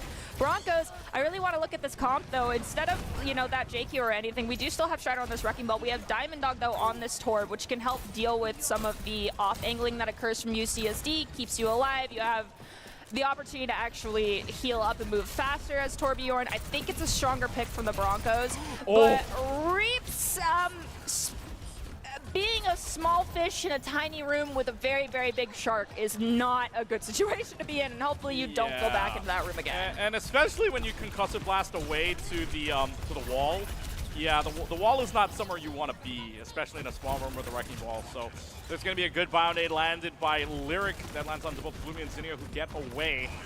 Slam down here from Strider, making sure that they don't have any like forward momentum, if you will. 2 ultimates online, though. You've got the mines, you've got the nano boost at the same time. Orbital Ray is going to come out from Fangblade, and Fangblade dies for it. Maybe still seeing something of a winnable situation. Deadeye is available, runs into the landmine, and Zinnia is going to take care, or is gone by the hands of Strider. Thanks to that, a roll into the mine is not good news. You never want to do that. Roll out of danger, not into danger. And 2:04 left to go. Boise State holds. And unfortunately, oh, no. We're staggering out our diva, Moosh. We did it respectfully, though. We didn't just let the diva. Look, there's a respectful element to the staggering. You don't just sit there and like let the diva smack you while they're in full Toki, like they have their full mech and don't do anything. You did damage, you just did it slower, one person at a time. We then didn't all look at diva, it was one person doing damage. The person that it precisely needed more of their ultimate charge in that moment. First it was Diamond Dog, then it was Strider. Frost just kind of sat there and was present. Oh, that's a really good Bionade onto Reaps, but Reaps is somehow able to find their way out. Now it's going to be a good stun onto Zinnia and Moosh from the rally, but Hex still can't find the opening anyways. It's going to be the Bionade that lands onto the diving Reaps of Genji. Now it's a 1-for-1 trade, but Reaps and Moosh are able to find their way upstairs, covering it all. Reaps is going to get the pack, and it's going to find their first tick on the point. Now, can they hold on to the rest of it? It was only 2 that left there. It's going to be the turret down at the same time. Strider's out. They find a second point. Can Strider touch for the third? Will. Doesn't get stunned out by the rally, but still the rally is popped out from Gloomy. It is going to be the Molten Core out too from Diamond Dog just to hold on. But Moosh taking care of Strider is the big one here because they really have no contest on except for the bot who gets taken care of by the Deadeye. That's going to be all 3 ticks, and UC San Diego finally bolts the door open.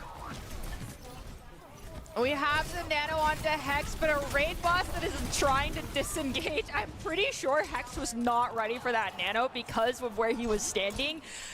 I think we just unfortunately lost one of the most egregiously powerful combos in the game. But Hex is at 40% on rally.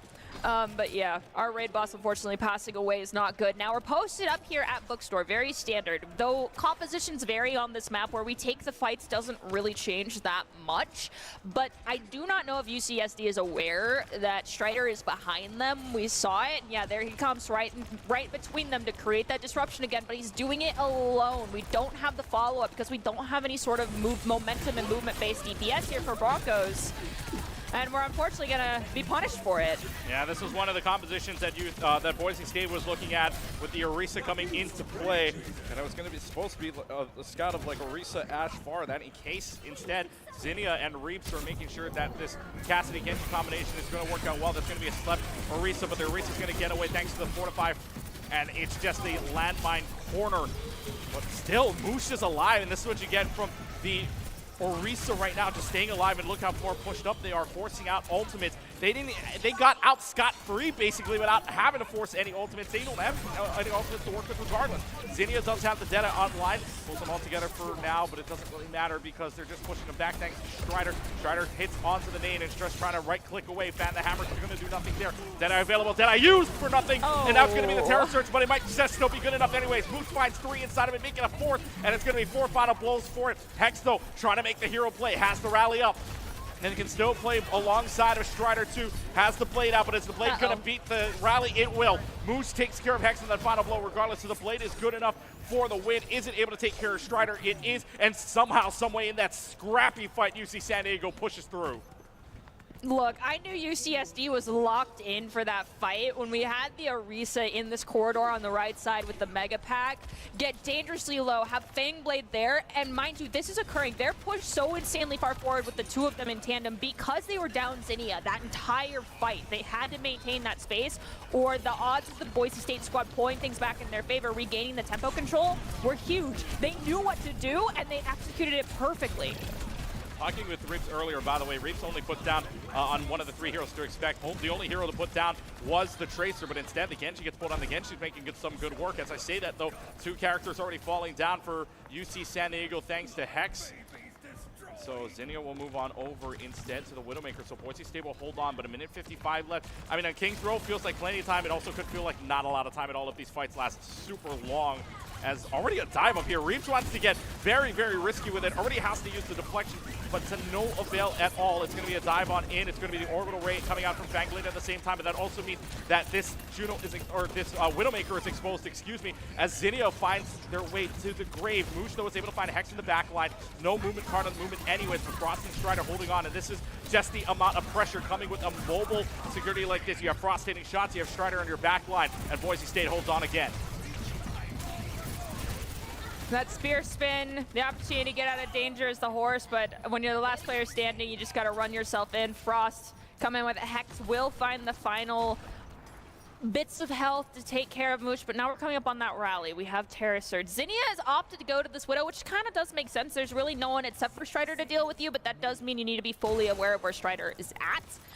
And we are, on the flip side of that, coming up on this rally, the Nano, Bob is back in play, and these landmines. With less than a minute left, staggering these ults out for the Broncos could be huge, but Zinnia finds Hex, finds Lyric. Our supports are gone for Boise State. UCSD, this is time to hit the gas. Yeah, Zinnia, you're a sacrificial lamb. That's how you always feel when you're on Widow against the ball, but your team is making work off of those kills. Oh, I thought Moose had it for a second. I saw a little bit of that moment where Moose is trying to push Bob off the map. Unfortunately, got pushed into maybe a little bit better location. This is a huge Terror Surge. That's 4 inside of it, and Moose finds a way to get 2. Tritons in the home stretch. They don't have anybody on the point right now. It's going to be at least the ultimates being popped. Hex will pop the rally. Gloomy will pop the rally simultaneously. Home stretch play. Reeves gets rid of the turret. That's about it for right now. 8 seconds left. We'll hit the overtime clock. Mines come down. It will hit 0 in the process.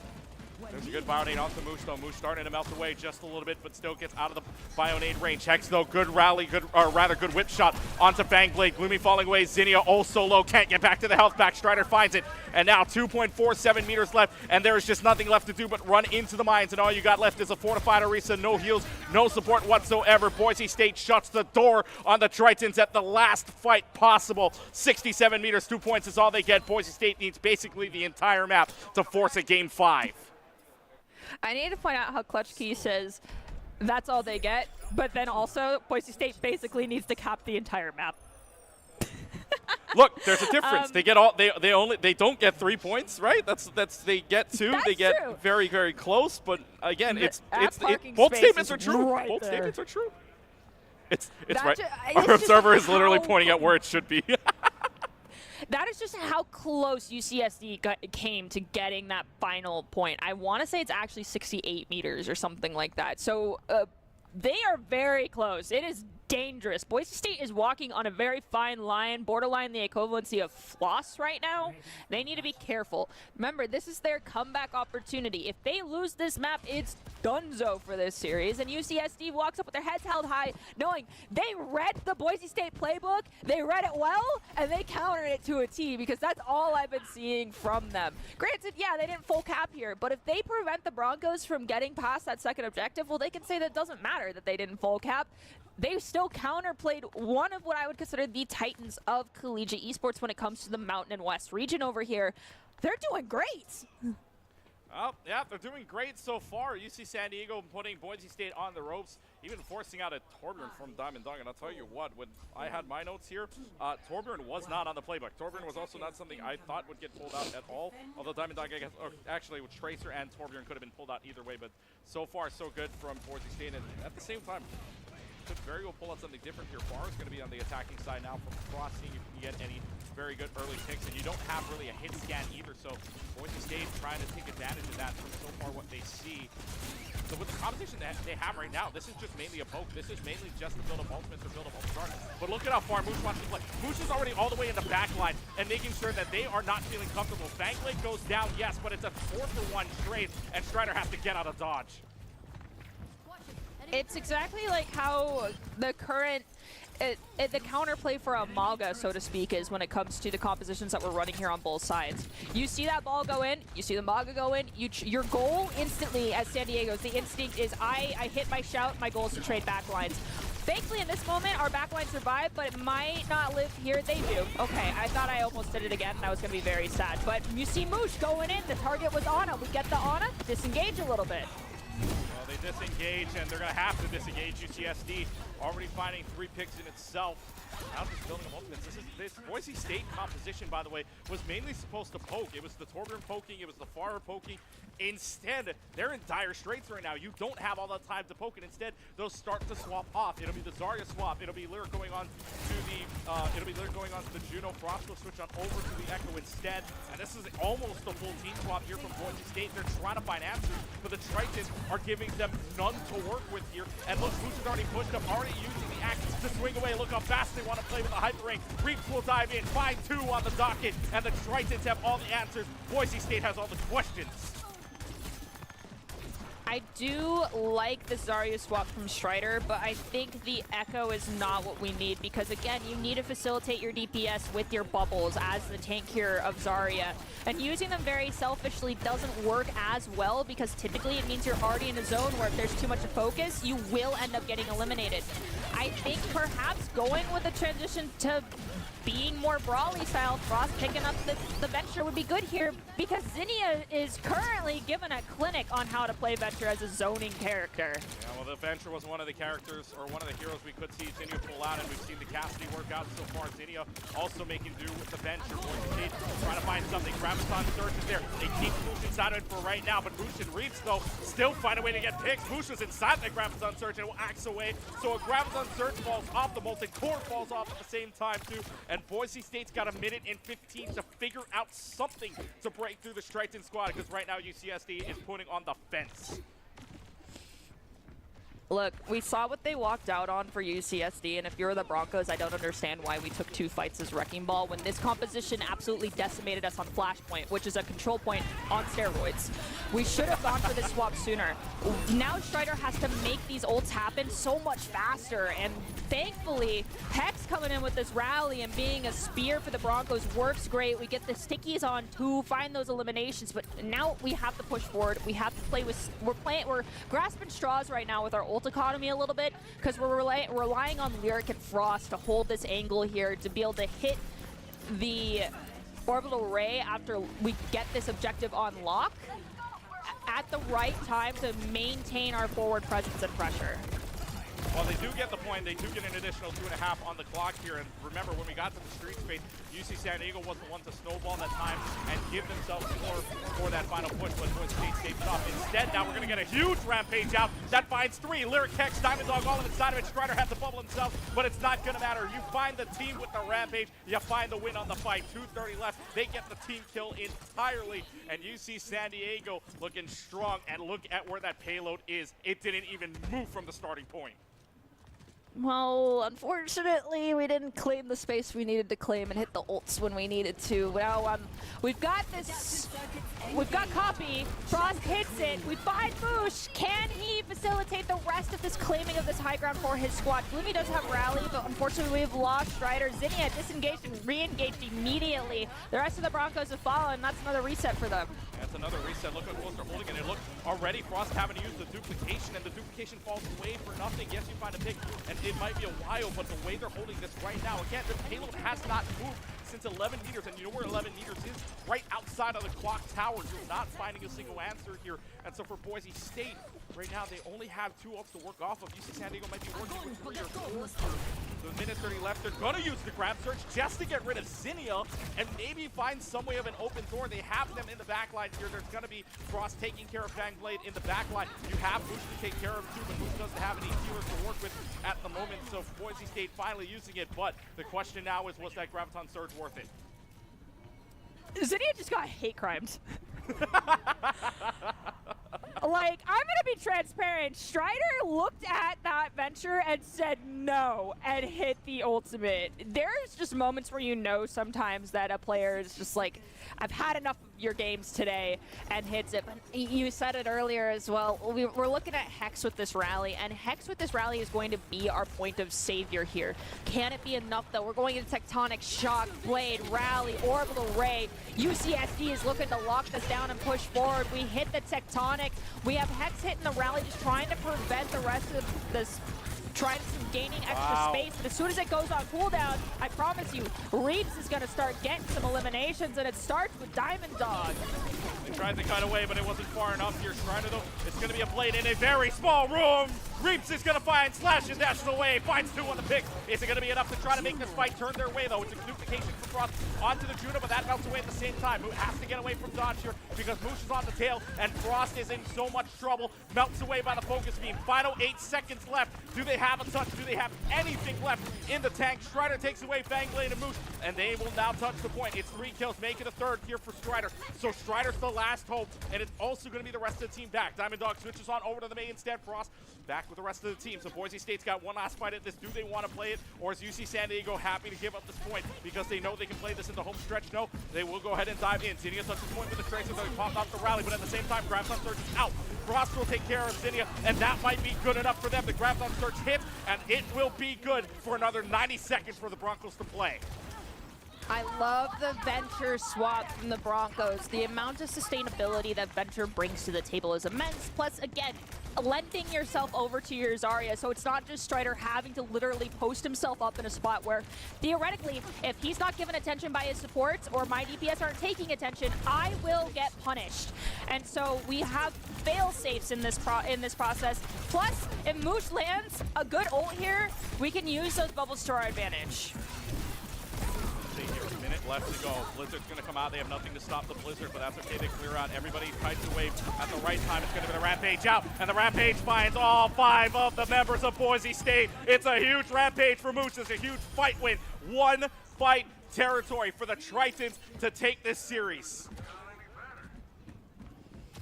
36 seconds in counting. I'll say that we have this Tectonic as well as Rally for this fight, because theoretically they will be on lock by the time the fight is happening. But we've got Orbital Ray coming in for UCSD, and we've got a Cassidy that is off-angling, waiting for his moment to shine. Comes in, it hits the... Ooh, Reeves came through, slicing and dicing through Lyric, and Zinnia hits Diamond Dog. Reeves and Zinnia find their picks. 9 seconds left. Gotta touch the point and gotta touch the payload. I don't even know if they have enough gas to. 4 seconds left. Good headshot from Zinnia. Time melts away to the even touch. You get the overtime clock, but it's just Frost left on this point to even touch. Tracer on the point as well. Blade's out. Blade's not gonna find anything, but will find one last slash away, and there it is. The Triton host prevails. UC San Diego wins the series 3-1. They get the 1-0 start in this group. I think they performed absolutely swimmingly. They knew their composition. They knew how to execute it. They understood what the Broncos wanted to do, and they played around it. They did their research. It definitely showed. Strider had a very dominant performance on the Zarya. I think we waited too long to make this swap. We saw how well it worked on Control Center, on Lijiang Tower as a whole, and we were hesitant to make that swap and then just put things heavily in favor of UCSD. The Tridents deserve utmost respect in this fight. They did a fabulous job, dropping very little here and there. Nicely done. Nicely done indeed for this UC San Diego squad, coming in as the 5 seed. If you're going to talk about a seed upset, 5-4 Boise State goes back to the drawing board. Will fall. Well, all the 8 teams, by the way, very different from previous regionals. All 8 teams will make into the bracket side single elimination later on, but it will be reseeded after that, or will be reseeded based on their placement. So right now, Boise State having a chance to still find a way into at least the 2nd place, but a loss there means that they're going to have to fight for even just that 2nd place. UC San Diego well on their way, a 3-1 scorecard, and we kept saying it all throughout the entire series. The Tritons did their homework, and they pretty much, I would say, got an A+ on it the way they performed in the last 3 maps. It was gorgeous. I love to see it. I understand having set plays. Don't get me wrong, but it's important to recognize that you always need to have a fail-safe. There needs to be good plans always have backup plans, to quote an Overwatch character, or whatever the heck she actually fully says in game. I don't play her. But you have a very flexible tank and a very flexible DPS. I think you need to play around that more, and when you're going against a squad that says, hey, I know how you like to play, and now you're going to have to play into how I want to play, you need to shake it up. You need to be flexible, versatile. Yes, there's a meta, but there are always outliers, and I need to give a huge shout out to one of the squads that's actually there that has always kind of been an outlier team. Don't know if it's what they'll do here, but UNLV has always been one of those types of squads as well, who will play the anti-meta compositions. So you can't just have one set playbook for everything. There needs to be adaptability. Well, the playbook was wide open for UC San Diego, and the playbook paid off. It's like, you know, getting that first win of the season for any new coach. Well, hey, UCSD gets that first win, and it feels fresh. They're 1-0. Boise State falls to 0-1. They will go down inside of that lower bracket in the groups. But let's go up with our winning team up to the stage. It will be Septilence up there with one of our members from UCSD. Septilence, take it away. Thank you. Oh. Thank you so much, Keegan. A great job to both Clutch Key and Nerdy Bird on the desk there. But speaking of great jobs, I mean, what a great job from UCSD. I'm, of course, Septilence, joined now by Moosh, tank player, Junker Queen extraordinaire, I think many could say. But Moosh, first and foremost, going into that series, you guys are the 5th seed to their 4th seed, right? So going in, what preparations did you guys as a team make to make sure, you know, it's not the number that matters, it's how far you make it in that bracket? Overwatch is a game where any day, any team can come out and win, and I think it's just a matter of who wants it more. And, you know, there's nerves at LAN, right? You're playing not at the comfort of your home, but I think we're comfortable with each other, and I think the most important thing is I have faith in my team to do what they need to do, and that really puts a lot of trust in them, and they showed out today. Couldn't do it without them. Absolutely, and you talk about kind of that importance of having faith in your team, and I think a good example of that is you and Reaps in particular play 2 characters that are kind of a little less common these days. You know, you've got Reaps on that Genji, you've brought out an incredible Junker Queen, even though she just got a little nerfed, but like those changes are there. So is that just because, like you said, that's what you guys do best? Are you picking those characters because you know that's where you're going to excel the best? Yeah, no, I love Reaps. That's my guy right there. Shout out to Reaps, best tracer ever. But no, I think it's a matter of comfort, but also, you know, it's a game where you have teamwork too. You know, we're playing collegiate. We're not like at the Owl or like, you know, like going to OWCS. So you can definitely have more flexibility. But yeah, I think we practice it a lot, and I think that's what's important. And I think teamwork is the biggest deal. Having good synergy and making the right play, making the right calls. So having survived Boise State, a team that a lot of people were really excited to kind of go up against, are there any other teams down the line? You know, you removed one of the top 4 seeds. There's only 3 left. So are there any other teams here this weekend that you're super excited to go up against? Yeah, ASU. I think they're the top dogs. I want to see how well we can play against them. Also UCLA. They've been getting a lot better. Shout out to them too. They've been practicing, working hard. I think today is anybody's game, and especially tomorrow. But yeah, I'm excited to play all the best teams, you know, prove yourself. Without a doubt. He likes a challenge, he said right at the end there. So every team here ready to give it to a Moosh. Great job, man. Phenomenal performance, and we're super excited to see what they're going to be able to do. We'll be right back in just a couple of minutes. We've got Rocket League coming up in just a bit, so we'll see you guys right back here for CECC West in just a couple of minutes.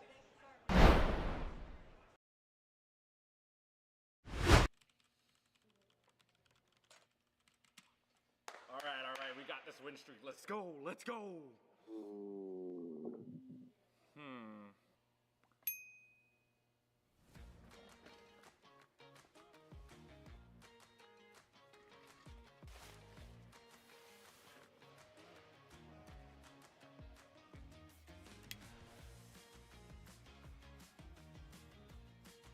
Hungry?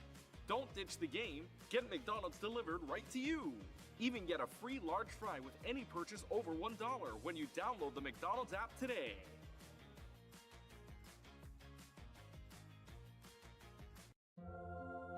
You can go ahead and try to talk about fries without mentioning McDonald's hot and crispy golden fries, all sprinkled in salt. Woo. But there's really not much to say, is there? We've got a deal for any occasion. Get a $10 combo meal featuring your favorites, plus a medium soft drink and our world-famous medium fries. Here's your gaming chair, and then an Expression Pro. No pain, just game.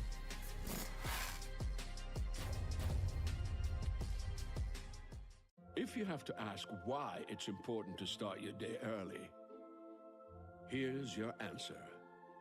Enjoy a sausage McMuffin with egg. Get 2 for $6 and pair them with a $1.49 any size soft drink. Ba-da-ba-ba-ba.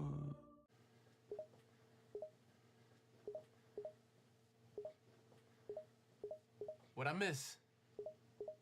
Ah, Expression Pro. Yeah, man.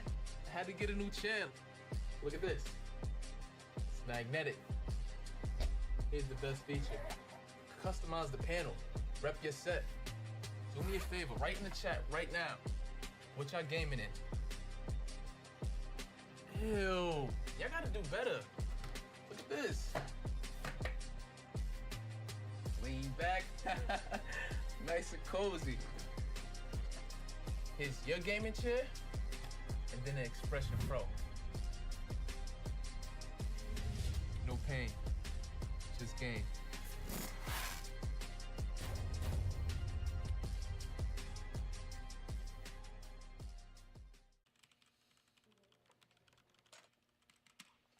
All right, we got this win streak. Let's go, let's go.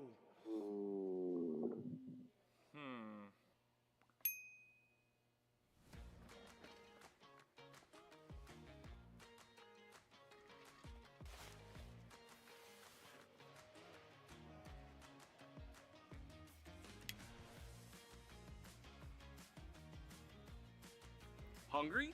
Don't ditch the game. Get McDonald's delivered right to you.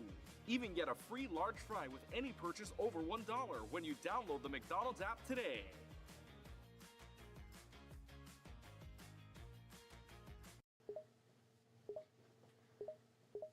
What I miss? Ah, Expression Pro. Lean back. Nice and cozy. Here's your gaming chair, and then the Expression Pro. No pain, just game.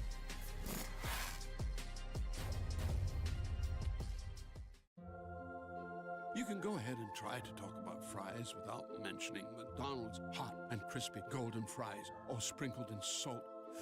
Woo. But there's really not much to say, is there? We've got a deal for any occasion. Get a $10 combo meal featuring your favorites, plus a medium soft drink and our world-famous medium fries.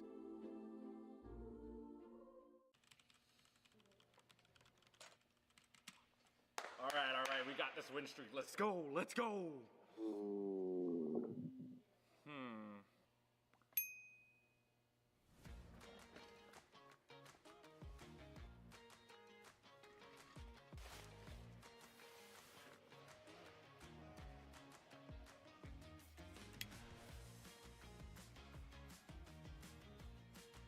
Hungry? Don't ditch the game. Get McDonald's delivered right to you.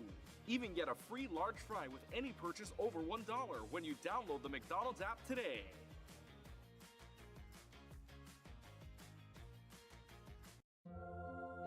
You can go ahead and try to talk about fries without mentioning McDonald's hot and crispy golden fries, all sprinkled in salt. Woo. But there's really not much to say, is there? We've got a deal for any occasion. Get a $10 combo meal featuring your favorites, plus a medium soft drink and our world-famous medium fries. Here's your gaming chair, and then the Expression Pro. No pain, just game.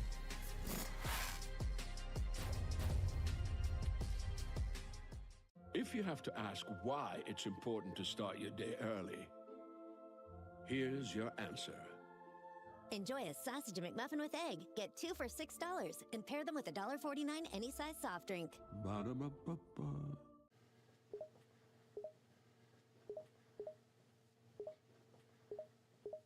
What I miss? Ah, Expression Pro. Yeah, man. I had to get a new chair. Look at this. It's magnetic. Here's the best feature. Customize the panel. Rep your set. Do me a favor, write in the chat right now. What y'all gaming in? Ew. Y'all gotta do better. Look at this. Lean back. Nice and cozy. Here's your gaming chair, and then the Expression Pro. No pain, just game.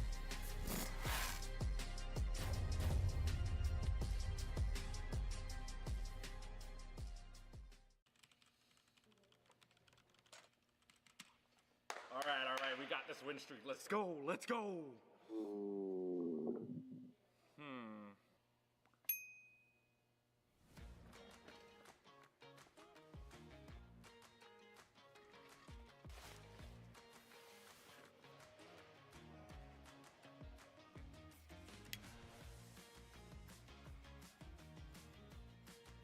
Hungry? Don't ditch the game. Get McDonald's delivered right to you. Even get a free large fry with any purchase over $1 when you download the McDonald's app today.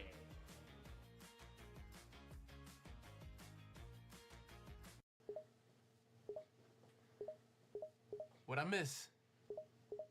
Ah, Expression Pro. Lean back. Nice and cozy. Here's your gaming chair, and then the Expression Pro. No pain, just game.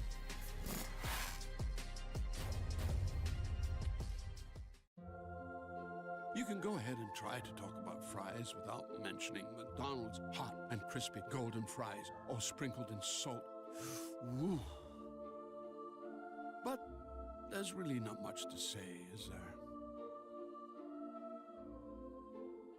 We've got a deal for any occasion. Get a $10 combo meal featuring your favorites, plus a medium soft drink and our world-famous medium fries.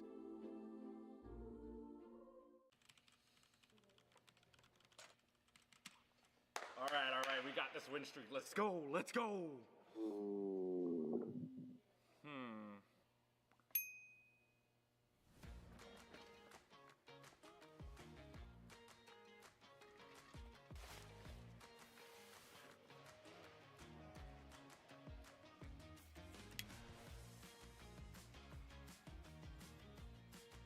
Hungry?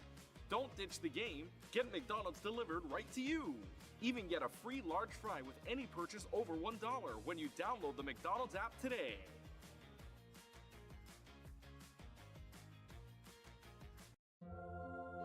You can go ahead and try to talk about fries without mentioning McDonald's hot and crispy golden fries, all sprinkled in salt. Woo. But there's really not much to say, is there? We've got a deal for any occasion. Get a $10 combo meal featuring your favorites, plus a medium soft drink and our world-famous medium fries. Here's your gaming chair, and then the Expression Pro.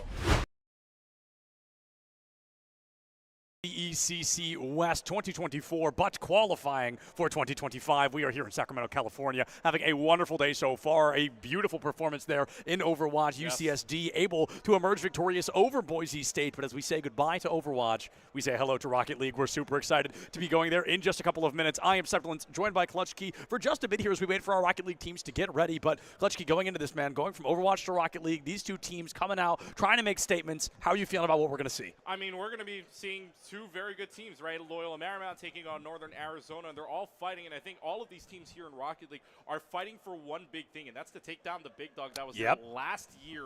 And you and I remember this last year in CECC Finals down there in Texas. Boise State, a heartbreaking loss. And you know they want to run through, but again, they got to run through 7 other dogs in this fight, known as two of them known as Loyola Marymount and Northern Arizona. So this is going to be a scrum match. A 4 versus 5 seed. Look, in Overwatch, everybody expects Overwatch to go 3-0, but in a 4 versus 5 matchup, when it goes 3-1, you know that these teams are well seeded and well prepared for it. So a 4 versus 5, this is going to be really, really good, especially just seeding alone, just teams alone, And Northern Arizona last year got to CECC by the hands of the Big Sky. Yes. So they are in it to win it, to make sure that they can punch their ticket without having to go through that this time. Yeah, without getting to avoid that this time could save them a little bit of time down the line. But Keegan, there's so many ways that we can sit here and talk about, what we expect to see. But one of our favorites here at the CECC is, of course, the saucy predictions. We use those saucy predictions. We each have a sauce in hand. I won't show you which one it is yet, but we're going to use these in just a moment to discuss and kind of determine what we think the outcome of the game is going to be. There's a couple of choices. There's sweet and sour. There's ranch. There's barbecue. There is one more that I'm slipping in the mind of. Oh, it's Spicy Buffalo. That's the last one. But regardless, we kind of are going to use those to kind of discuss a little bit about what we think our expectation is going to be while using some very tasteful sauces in doing so. So I'll kick things off. I'll be pretty clear with my statement. I picked Spicy Buffalo as my sauce because I think, as you said, a 4v5 matchup here probably going to get pretty spicy. Oh, yeah. Things are going to get pretty intense, pretty back and forth, and I'm hoping we get at least a Game 5. That's the very least what I'd love to see here. It's going to be a best of 5, so it could be a 3-0. But ideally, these teams being so close in seeding, being so close in their performances so far this season, and both just wanting to punch that ticket to CECC so badly, I think this is going to be a really spicy matchup. I think at the same time, too, when you talk about Rocket League, and Rocket League does this, I think Rocket League players are the best when you talk about this, resetting. Even if you lose one game, that you get a fresh 5 in the next game. So that's why I'm saying this 4 versus 5 matchup's got that little tangy barbecue with you, because you're going to get a kick. After every single match, after every single thing, you dip right back in, right? You dip one nugget in, you get that kick. Next match, you fresh your next nugget or next match, you dip it right in, you get another kick. I like that idea that we're going to have this back and forth game. I'm hoping we're going to see a very good game as well, because again, the storyline will always be a 4 versus 5 matchup gives you the best kind of feeling when it gets down to the wire. And we're going to see, I'm going to call it now, between these two teams and how closely they played before, I'm calling at least 3 OTs. I'm calling that we're going to see a lot of overtime. 3? Yes. That's a lot of OTs. I think our over-under number is going to set at 3. Okay. No, I like the energy. I think you bring up such a good point there as well, and I talked to so many Rocket League players about this so consistently, and you said it best. This is the one game where if you don't reset, you will lose. Yes. And I'm talking more about mentality than I am physicality. This is the type of game where it is a brand new 5 minutes every 5 minutes. And losing that game, number one, half of you have to, right? One of the teams has to lose that first game, and if you let that first loss determine how you're going to play in game 2, it can really be a downhill slope. Yeah. So I like what you're saying. I think you're bringing up a really solid point, but there's only so much to be said about the hypothetical part of Rocket League, right, where that physicality is really going to come down to it. I think our commentators, FBI Tugboat and Pyro J, are going to have a lot more to be able to say about this going into it. So I think as soon as they're going to be ready, we can go ahead and toss it over to them to see if these gentlemen are excited to see this series and what exactly they have to say about it. Yeah, I'm excited because I know both of them. They're really, really good, right? They're really good casters, but they also know that resetting is the one thing you got to take care of. Yes. Right? The one thing you got to take care of is your mentality. It's like, again, talking with Doc, like I said on the Overwatch side, talking earlier with Doc. It's all about resetting. It's all about getting yourselves in that right mindset. Even if you lose a map, you got to, or rather, in this case, a 5-minute game. Resetting is going to be all what it's about. So these two teams, I know can do it, and I've seen them play before, especially open qualifier time when we got to see them. So this is going to be a really, really exciting match. 4 versus 5. I cannot wait for the kick that's about to get involved here. 4 versus 5, but enough from the two of us. Let's hear from the two absolute Rocket League experts, FBI Tugboat and Pyro J. Thank you both, first of all, for joining us, but secondly, take it away and have a great time. Thank you, Septulence. Thank you. And thank you, Keegan, even with a kick. My goodness. Pyro and I felt that sting all the way from here, but yes, we are here and we are ready. I'm FBI Tugboat, with me, Pyro J. Pyro, how you feeling? I'm feeling great. I mean, like you said, they're feeling spicy, they're feeling tangy, they're feeling saucy, and we can feel it right over here on the other end. You kind of got to spice things up, right, Tugboat? When we're hopping into Rocket League, car soccer, always going to give you the best action.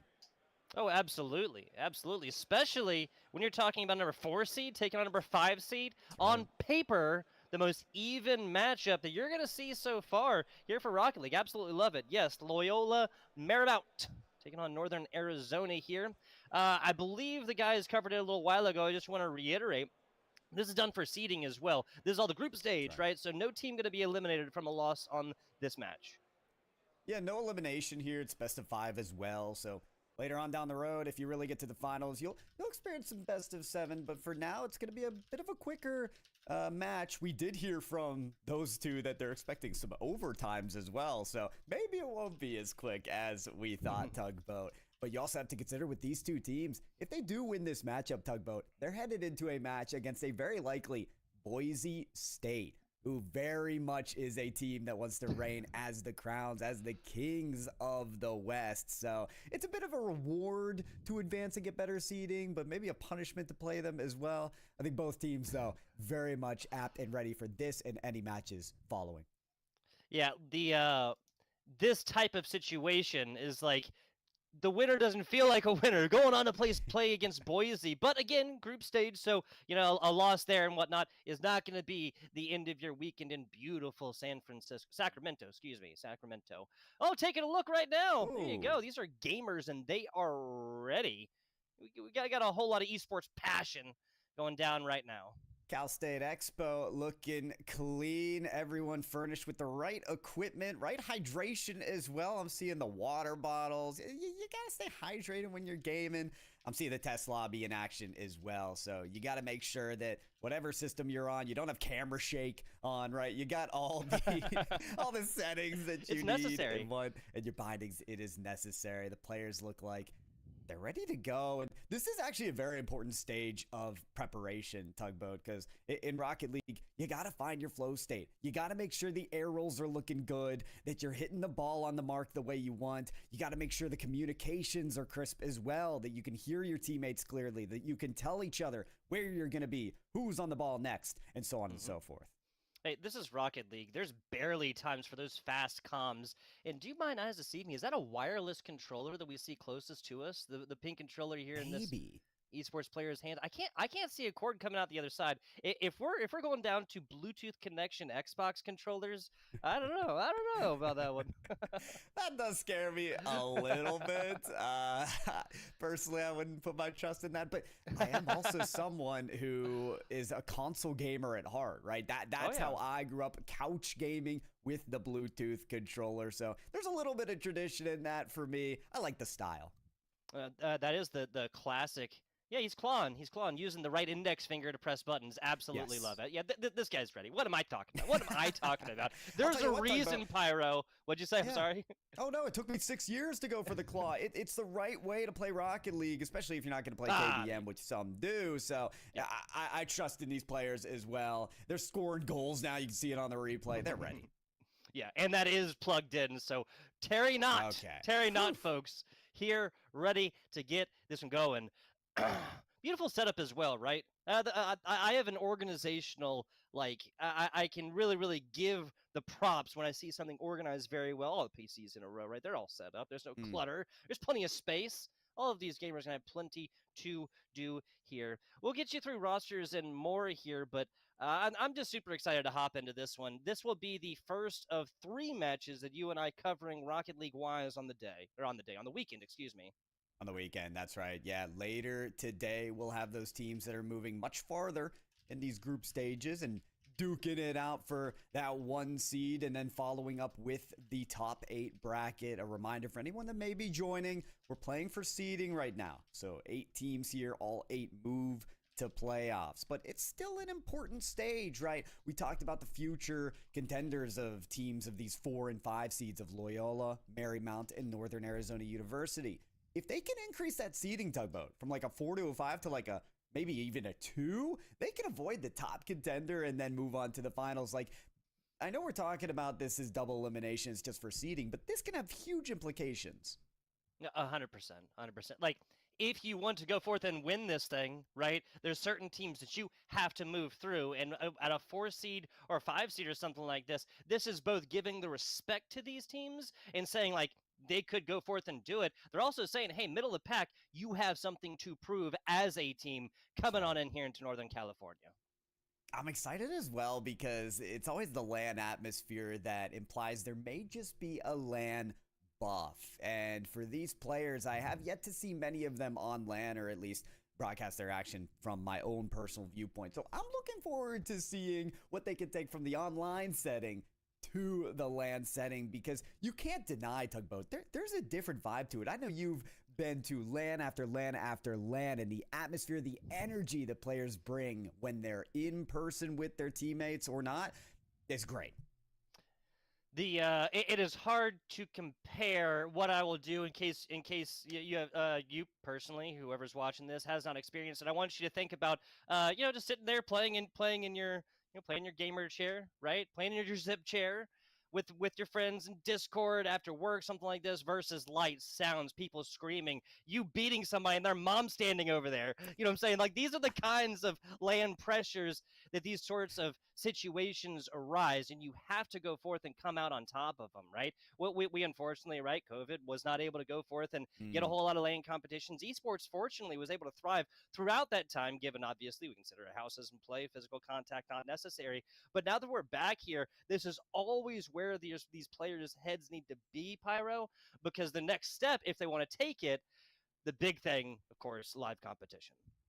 And we talk about that live competition bringing buffs, but it can also bring nerfs. When we speak in gaming terms, we talk about advantages and disadvantages that the LAN can bring. You mentioned COVID. If these are juniors and seniors, they started their collegiate journey in that situation, in that kind of remote area. So now that they're in person, this could be some of their first in-person LAN experiences. Are they able to calm the nerves, right? It's different from being, like you said, in your own gaming chair, in the comfort of your own room, as we tend to like to be as some of us gamers, to then being in person, hearing the shouts of not only your teammates, but your opponents when they're scoring, and maybe anybody else in the crowd or at the venue at that time. So there may be some nerves as well that they have to work against and work through in order to perform at the top level. 100%. Folks, if you come into this one, you see a player that you are generally used to hitting everything, not missing anything aerially, who comes in is just like a little bit, just straight up slow to the ball a little bit, misses their hits, loses 50, stuff like this. These are the kinds of things. Now, we're not gonna cast aspersions here. We're not gonna call it 100%. Oh, that's what it is. But a lot of times, that's what it's going to be. It's just that mild edge, right, where your head might be just a little bit somewhere else, Pyro.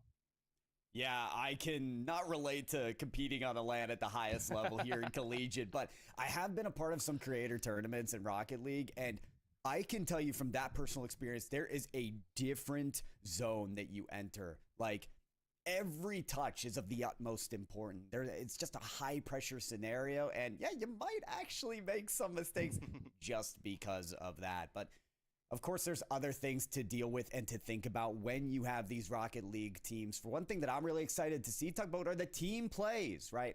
You not only get that cohesion from scrimming so much as a team, writing up strategies to pass it downfield on a counterattack or get the bump and demo to clear the lane for the next shot, but you get to have that energy of being next to each other to kind of signal that or emphasize certain plays like, yeah, they're messing up. They're not looking out for our bumps and demos. We got to hit them hard at that situation. I want to see the team plays. I want to see the coordination come through because Rocket League can be such a solo play fiesta, right? Tugboat, air dribbles, flip resets. But I want to see the team plays. It's so easy to go forth and play like a Rocket League game, like by yourself almost. Even though you're on a 3-person team, it's so easy to go forth and do that. It's easy to like default back on that as well if it makes sense, right? This is what Pyro and I have been talking about, pressures with the live competition aspect so often, and how these players, especially again, you're taking it to the next level, you got to have experience just like this one. For sure. Well, I'm looking forward to seeing it. Like you said, we already saw the players in their chairs, in their seats, ready to go. They're making sure that lobby is working, and I think it's looking good for them. So, Tugboat, are you excited to get in this one? Yes, sir. Absolutely. Loyola Marymount, number 4 seed, taking on Northern Arizona. We'll be hopping into this one in just a second. Now, here on day one, we're going to be doing a best of 5, right? You and I will be rocking best of 7s every single competition that we're on here for Rocket League after this one. But it's first day, excuse me. It's not Friday. What am I talking about? It's Saturday. It's first day of true competitions here. We had a lot of time, jersey ceremony last night, a lot of time to practice last night. That time to practice is over, Pyro. It's game on here again. Loyola Marymount University here in red. We've got Northern Arizona University there in blue. Loyola Marymount coming in as your number 4 seed, NAU as your 5. This is as close of a matchup, at least in theory and on paper, that we could draw up for you. Absolutely. Absolutely. We got Double, we got Killer Moth, and we got Puffer Fish Guy here for Loyola Marymount. Car, Chronicle, and Beast. Some familiar names over here for the Northern Arizona University. If we're talking about cool names, I'm saying Loyola is taking the dub in that one. how do you not root for Pufferfish guy?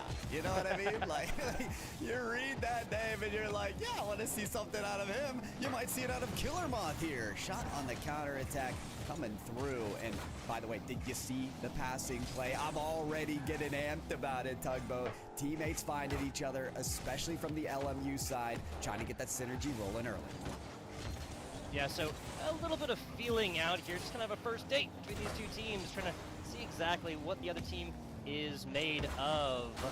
Gonna be an even-handed split as of right now. No scores on board. We'll get this right back to you guys. Don't worry about it. Well, you're taking a look at the stats as of right now. Killer Moth, only shot attempted in this game so far, and we're back. Sorry about that, folks. Triple commit from Loyola, and I'll say that I think that was Chronicle coming in that one, and it seemed like that was a little bit more of an open net, Pyro. It did, and those are the kind of shots that you want to see actually go through, but I think there will be many more opportunities for defenses and offenses to get around situations like those and creating them as well. 2 moments will come forth here. Oh, in this best of 5, this being one of them. I don't think Carr could get out of the way of his teammate's shot there, and then unfortunately getting demoed on his way back.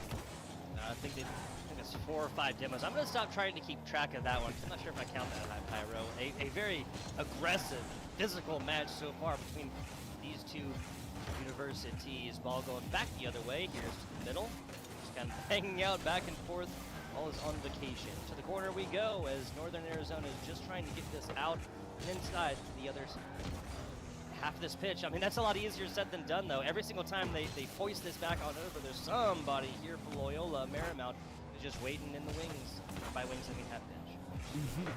They're certainly waiting. They're trying to get the midfield territory. One thing I want to see out of LMU, though, is to push a little bit farther. Players are feeling a little too comfortable going back towards their defensive end. Look at them make a ruckus, though, near the net. Getting out of dodge and find it the other way, though, is at AU.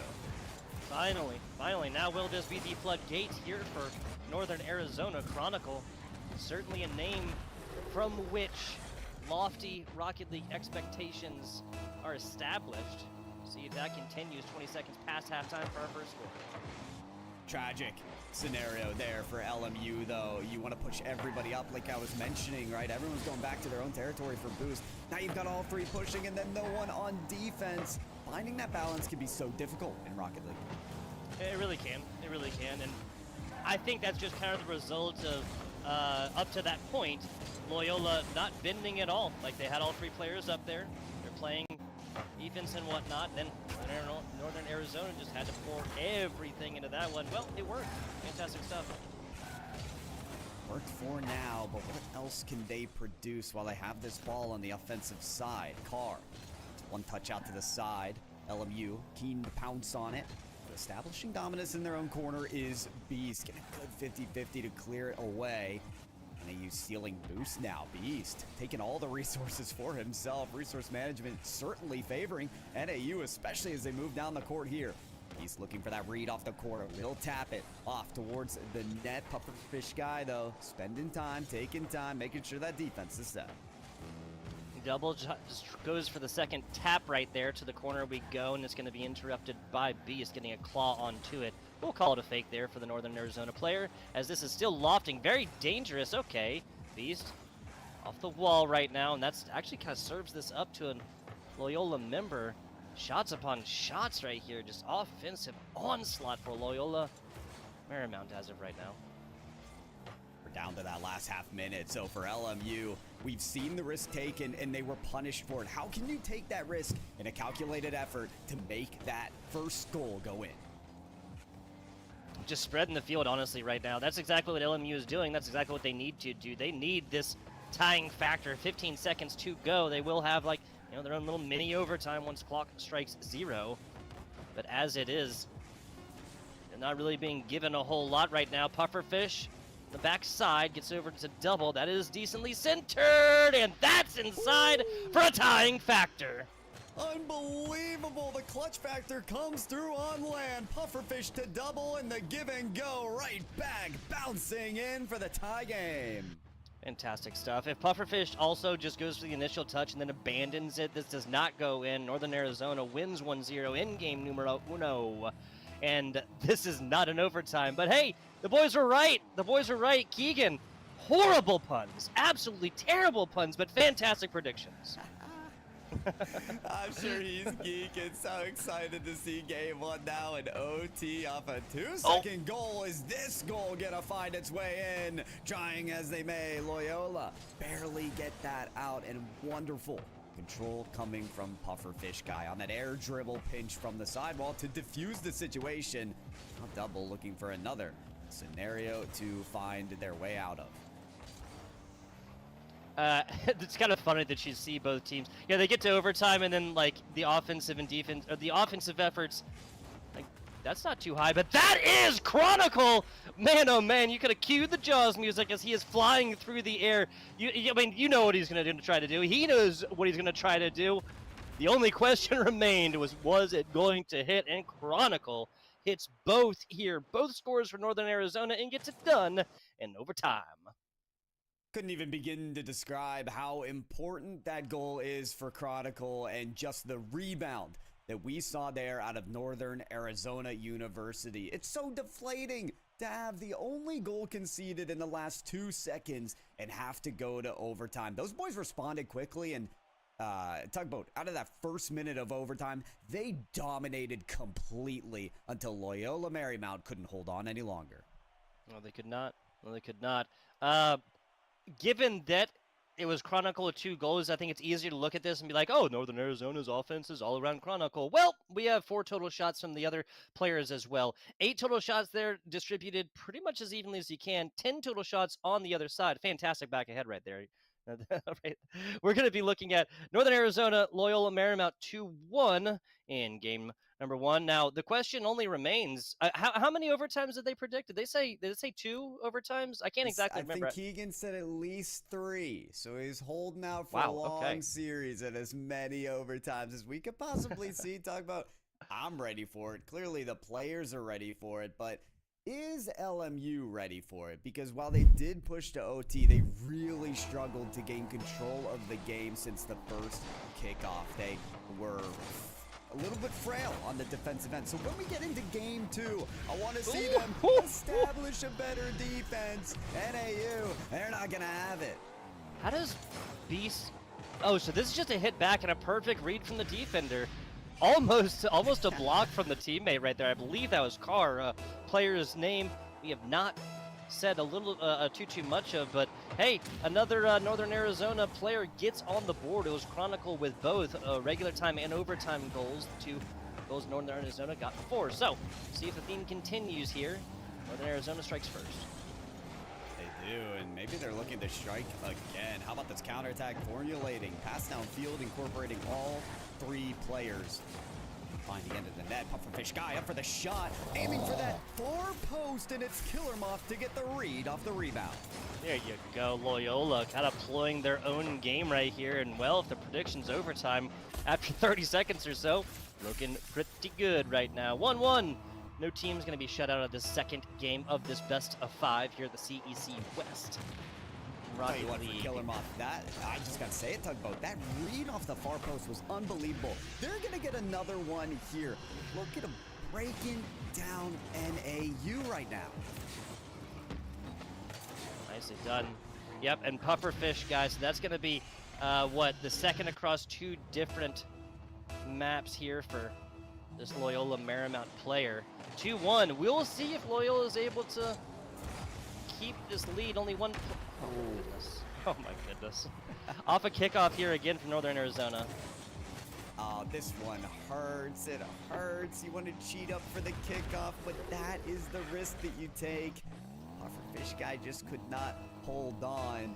I got to tell you, Tugboat, this CECC West Regional, this has to be some of the closest Rocket League on land that we have seen. We got an overtime. These teams refuse to not have a tied game. This is as close as you can cut it. Yeah, I mean, we got about a minute or so of overtime, so 6 minutes, 3 scores. We already have 4, and now we are 1 minute into this competition. If that doesn't tell you how quickly the offensive efforts for both of these squads has immediately gotten turned up and turned on, well, I don't know what else is going to paint that picture. Double. A little bit of a back pass here. Pufferfish guy already gotten one on the day. Shot over here. That's not going to be on point by any means, but hey, forcing hands of defender's never a bad thing. No, not whatsoever. And at times you really want to bait the other team to come on into your territory just to burn them on the other end. They're not trying to do that here. A beautiful cross in front of the net. Unfortunately, no teammate there, but they're there now. No positioning available. Execution, not so much. LMU finding chances on the passing plays, yet can't get that shot to go. Board now. Here's Carr. Nice cut right there. Tries to put this down to the middle. And even the second hit against Pufferfish guy not going to happen as easily as this ball now. Seems like it wants to set up shop. The other side. For Northern Arizona as they assume their own offensive drive. From the corner, just trying to get this pass, but that's a lot easier said than done. You're talking about double on the other side. Carr gets served one up and cruises into the third goal for Northern Arizona. Disgusting from Carr. That's why we call it car soccer. Not because of the vehicles, because of this guy right here. K-A-R, top corner, slotted for the lead. Okay, so perhaps a return to normalcy if you're Northern Arizona. At least that's how you're going to feel it is. Loyola enjoyed a mild lead for a little while. See if they can get this one tied back up. 6 seconds before halftime. And where's this to? What has drawn up so far to be a very high-scoring Rocket League game for a second. On board with Beast, that's a little tipper right there as they immediately get demolished. Loyola, get a little numbers advantage for a couple seconds. I will say I am enjoying the style of Rocket League that we're seeing out of NAU. Great save there. Good recovery off the backboard as well. But for me, for LMU, they've had passes in the center of the field that just haven't had a shot taker. For NAU, they've almost always got someone leaping up for it. Now, have they missed a couple shots because I think they're trying to outpace themselves on some of these plays? Yes. But it's better to have someone there in case the shot does go in and make sure there's all the pressure on LMU. I can get that. I can get that. Speaking of LMU, leave a player back. Barely gets to it as Pufferfish boy. They're going to inflate themselves to get up to that ball. And he'll be really, really happy for it too, because a 2-score difference is not what we've seen in this competition so far. Is that on point? No, it is not! Top bar out. Pufferfish has possession. You gotta be kidding me! The crossbar was singing their praises earlier on, but this time it denies them. They'll still search for another opportunity here as Chronicle skies up for the shot and decimate it. On the other side, actually that demo kind of favoring NAU.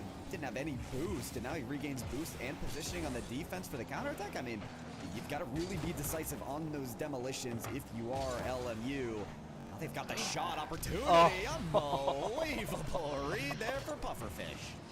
Unbelievable. These are such tough angles. That's why you always have to respect these kinds of shots. Coming off of wall, yeah, I mean, if this is a little bit farther to the right, it's hit off by sidebar. But yes, hey, perfectly slotted. 3-3 game. We had 3 scores in an overtime game. Game number 1. We are going to have at least 7 here for game number 2. That's not even really counting overtime as far as total time allotted.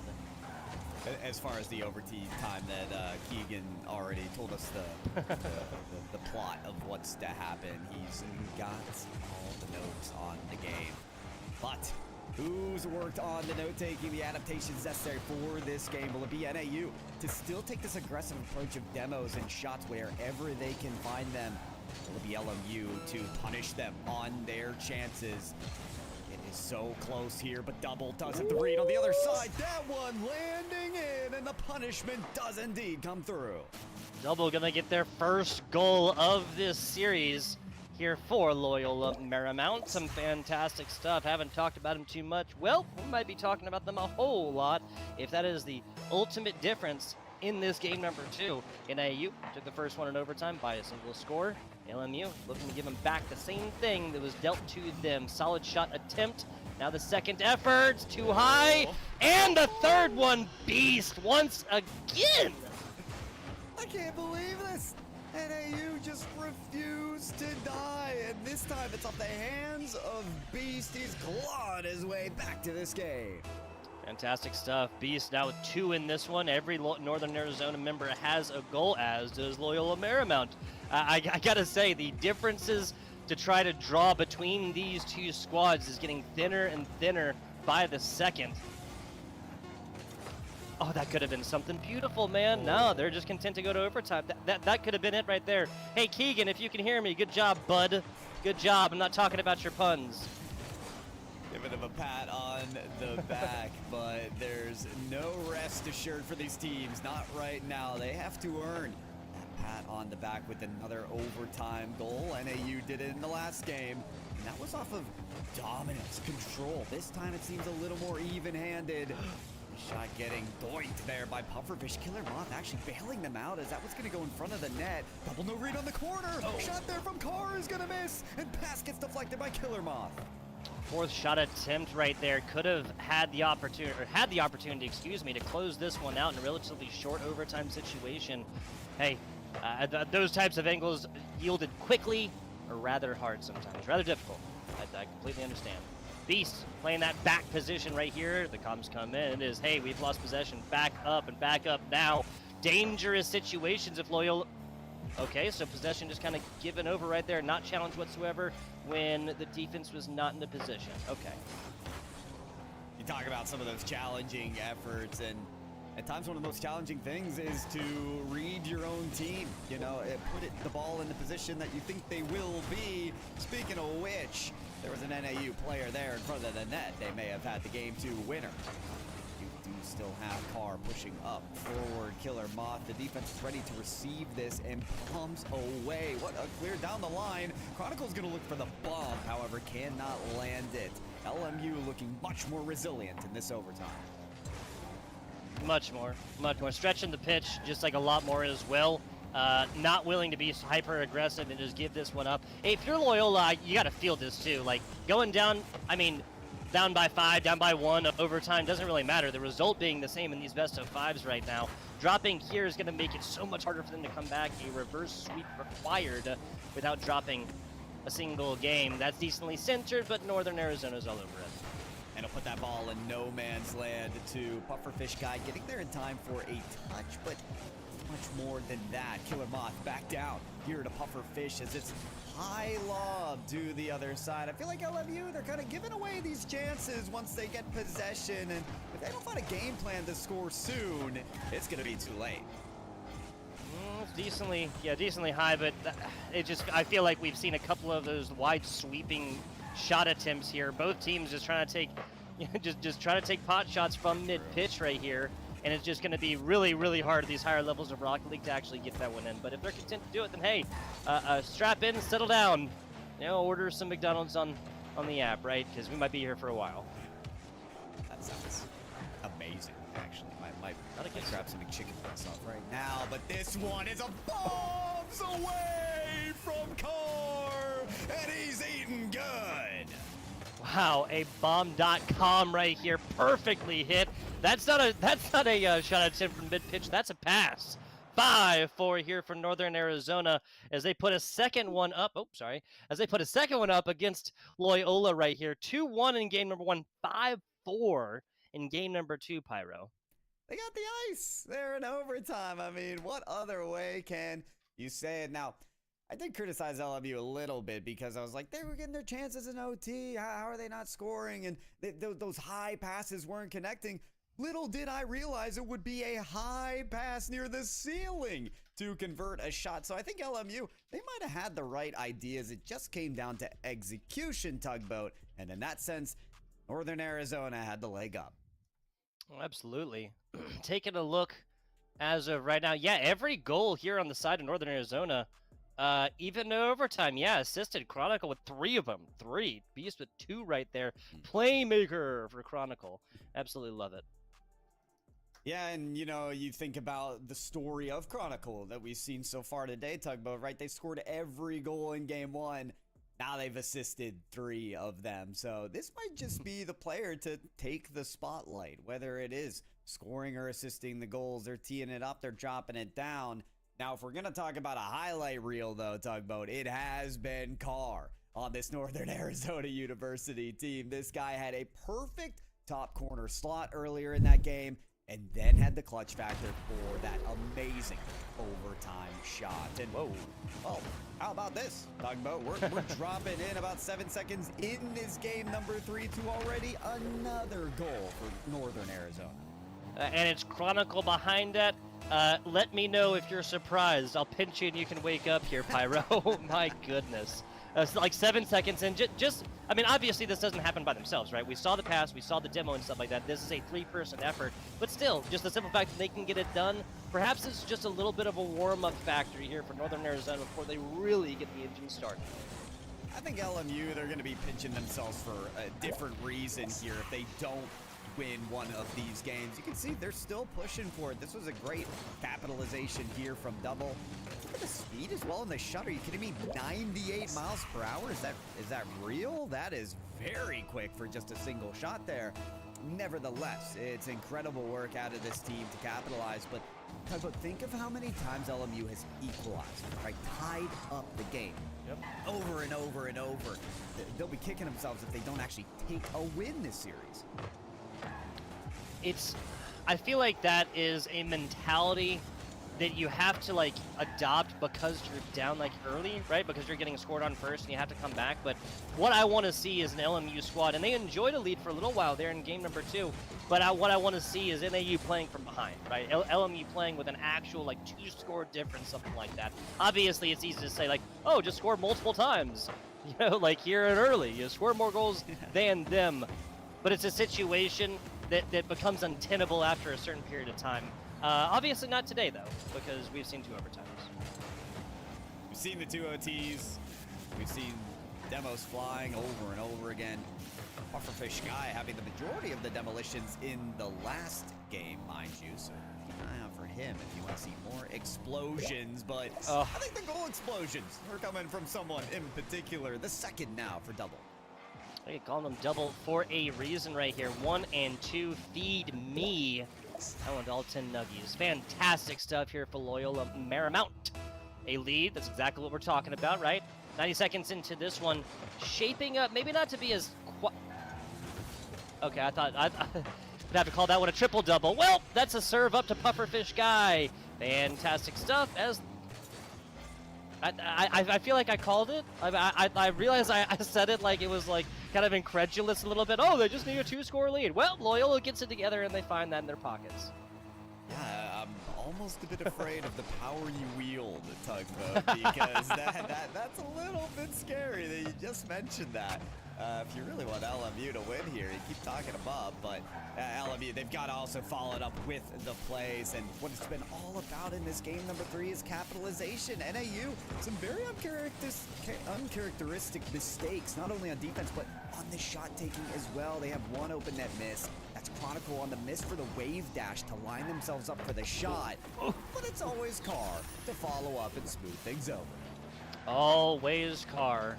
Getting this done, that's spitting distance away from mid-pitch right there. And Killer Moth has got to be kicking themselves for not realizing the angle at which this ball was coming in. Had an honest defensive capability right there. Unfortunately was not able to get a handle onto this one. Demo for LMU, 2v3. As of right now, almost gets it done right there. A double commit, but LMU coming screaming down the other way. Double almost gets their 3rd. Almost does, but gonna have to work a little harder for it here. There's a shot and potential double tap here. Chronicle sets it down for a teammate. And Killer Moth finds the rebound. Here's another rebound from Beast. NAU fighting, crashing boards, getting every chance that they can. Next goal at their 3rd to tie this ball game up. They can feel it. They've said this entire game has been tied. We have to do it again. Nicely done there from Killer Moth. Also, Pyro, I wasn't sure if I heard it earlier. You just heard the most beautiful sounds nature has. And that is players yelling at each other on land. Absolutely love it. Absolutely love it. They're getting real lit and happy there at the CECC West. Yeah, I can't tell if it's some of the players, some of the crowd members shouting. I thought maybe it was even a mom shouting for their kid, saying, go, shoot, come on. And I'd be saying the same thing if I were a fan of NAU. That was 3, 4, maybe even 5 shots in a row, and they still couldn't tie it up. But lucky for them, time's on their side. 90 seconds still left in this game for them to catch the sweep.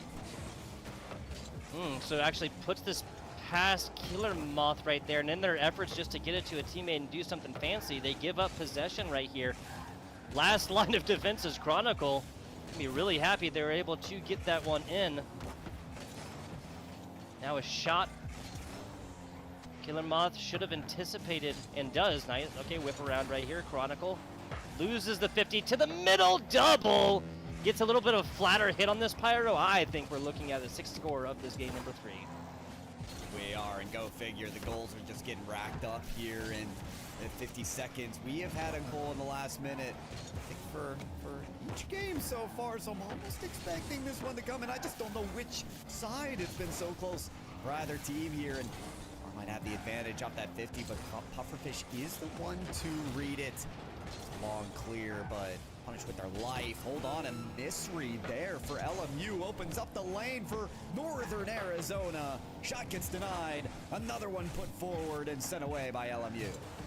Nicely done. LMU is going to want to spend the last bit of this 20 seconds in the offensive side of the pitch, leaving a player back to catch any wayward errant balls that might come back and try to force their hand into overtime. There's some physical play attempt. You saw 2 NAU members coming in for physical play attempts, bumps, demos, whichever.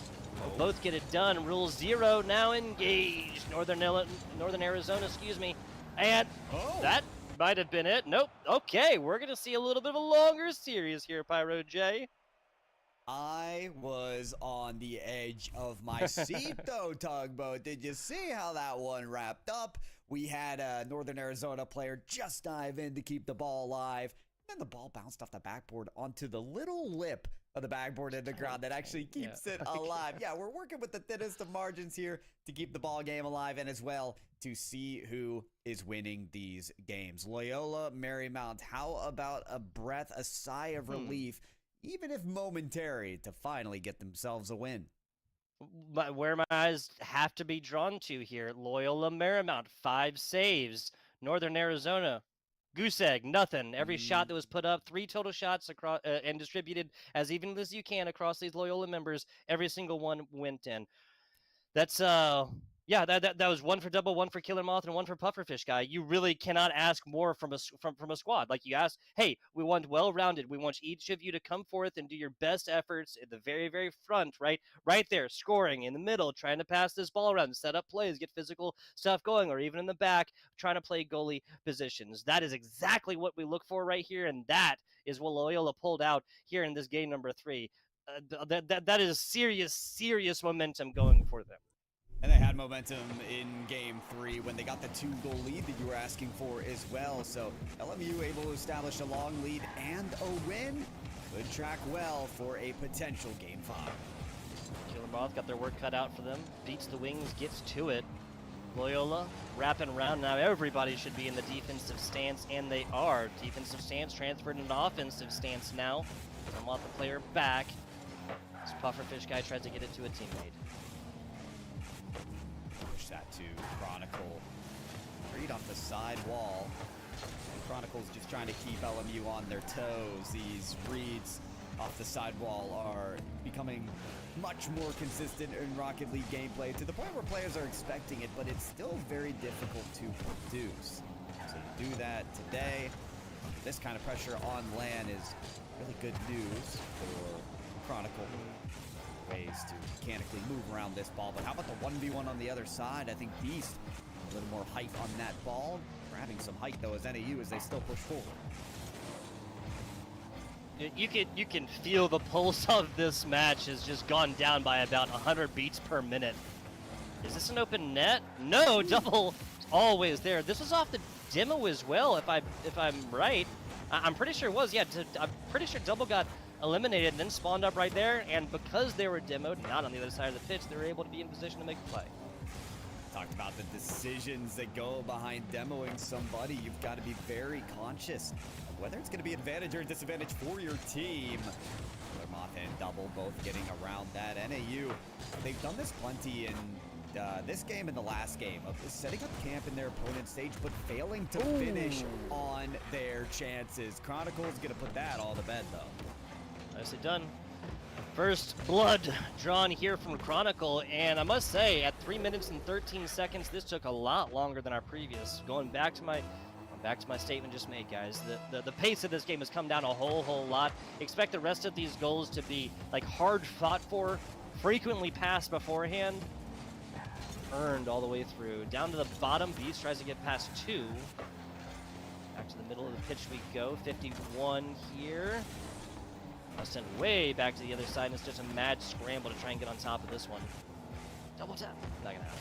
I love that idea, though. They're so close to putting that down.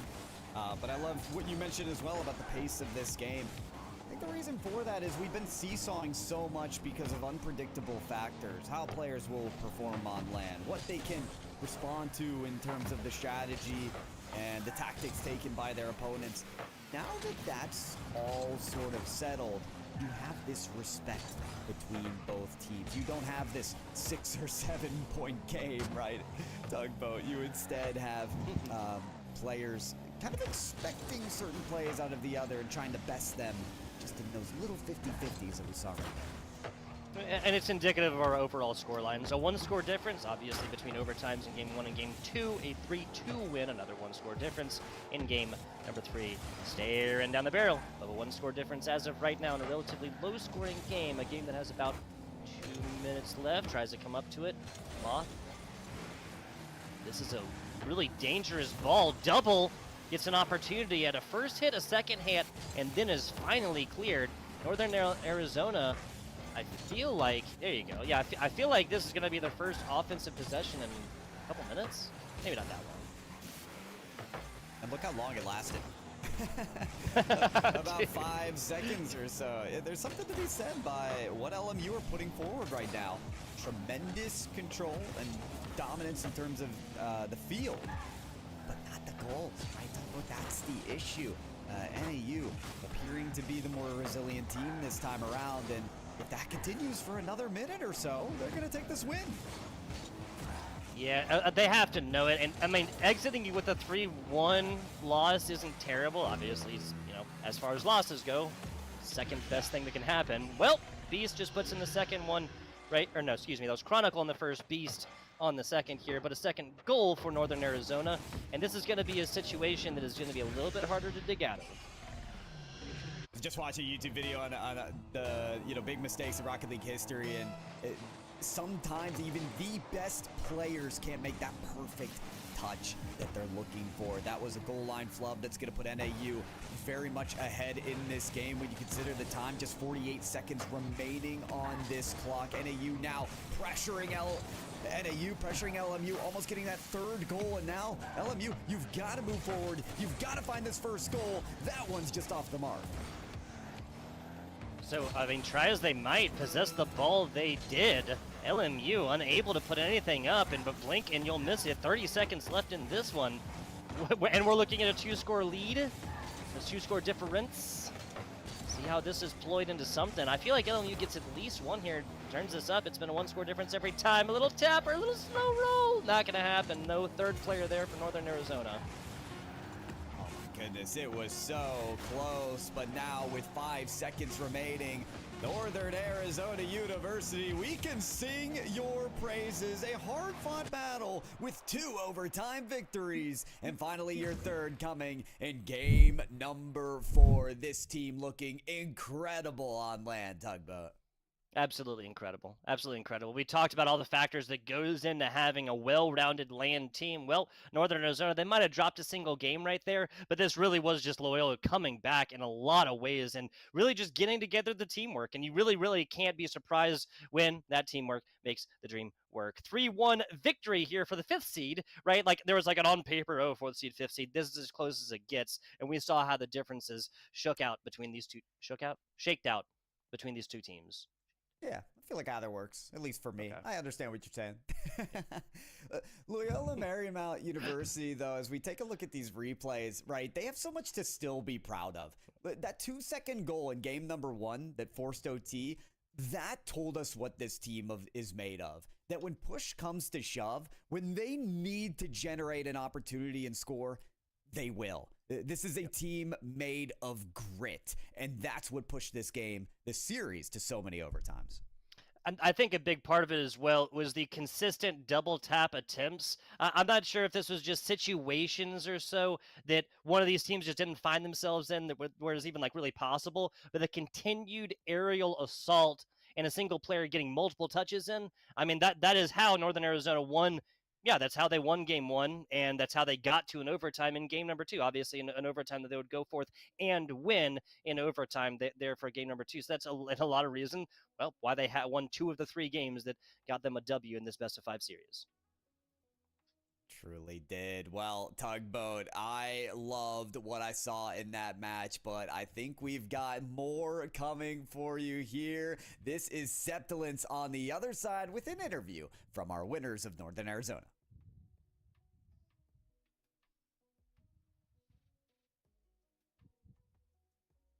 I'm here with Septilence.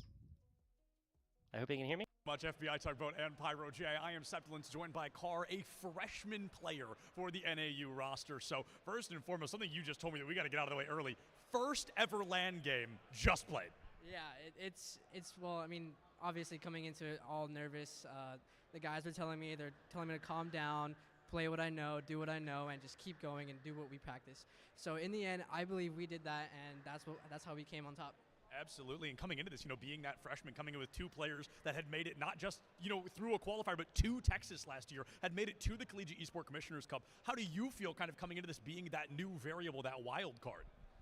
Well, I mean, they're amazing players, both of them are. I give them a lot of credit, and they've been very patient with me, keeping me up to speed. I will say there's a lot of pressure on me. We did agree that this was just a kind of like a learning experience this whole semester. Next semester, we're trying to, actually go for every single thing, win every single game, and compete to our highest level. But as of right now, I do feel a lot of weight on my shoulders, and just winning this game and scoring that amazing beauty kind of lifted a lot of that off of my shoulders. So I feel great right now. I feel like the team feels great. It's our first landing win, so. And I was just about to ask that too. Did winning make the weight worse, or did it take it off the shoulders? Because you come in and you have those nerves of performing. Maybe it's not going to work out well, but you guys come in, you win in a pretty solid fashion. Like you said, a couple of really good game-ending plays. So do you think more confident going into game 2? Have the nerves gotten a little bit worse just because you're one game further into the series? How are you feeling about it? I personally feel like I'm more settled. I'm less stressed. I'm more confident. I believe the whole team is as well. I mean, I'm the freshman. I should be nervous, but I do feel great. We should all feel great. It's a very good victory. Good victory indeed. A great upset win. Congratulations, man. Best of luck to you for the rest of the weekend. We'll be right back here with some more CECC in just a couple of minutes, folks. Thanks for watching.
as well, but I really like something you and I were talking about during kind of, getting ready for this interview, just hanging out earlier, talking a little bit about how the games are great, but there's so much more beyond that and behind that, right? And you talked a lot about how you appreciate the importance of education, so I'd love to hear a little bit more from you on that.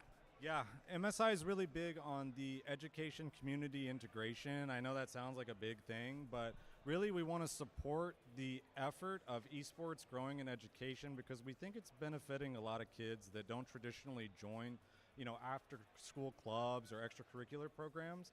And on top of that, if you see the energy in here, it's so much better to see these kids playing in person at a live venue as opposed to online remotely. It's really taking a part of the experience to the next level, I think. Yeah, absolutely. And Matt, you didn't know this, but as somebody myself that got to go to college because of esports and education, it's always been such an important piece for me as well to help these other students, to help these people find these opportunities like this. So going into this, I guess for the people at home, we've got some major titles here tonight. Is there any? Have you seen your favorite already? Is there one you're looking forward to? I'm a big Valorant guy because I'm old and I used to play Counter-Strike, so my muscle memory transfers the best to that game. But honestly, everything has been high-level competition. It's amazing to see how many clubs have gathered in one spot to play. Yeah, without a doubt. So, Matt, I'd shake your hand, but, Lucky's got me a little preoccupied here, so we'll high-five him instead. Lucky the Golden Dragon. Love him, the representative of MSI. The third rep is Lucky the Dragon, of course. But, folks, we are going to go ahead and throw it to another break. I believe we have Street Fighter 6 coming up next, a game series that I am super excited to watch. So we'll see you right back here with that in just a couple of minutes. Don't go far.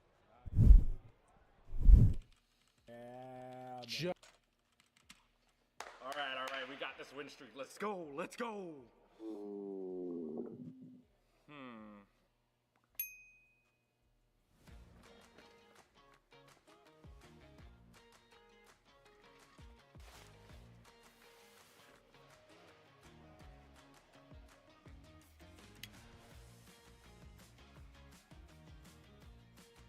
Hungry? Don't ditch the game. Get McDonald's delivered right to you. Even get a free large fry with any purchase over $1 when you download the McDonald's app today.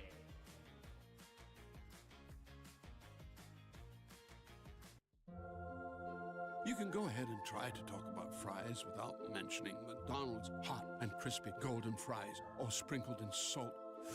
Ooh. But there's really not much to say, is there?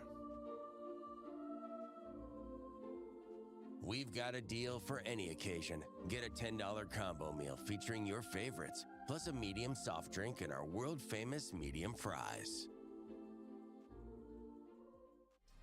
Here's your gaming chair, and then an Expression Pro. No pain, just gain.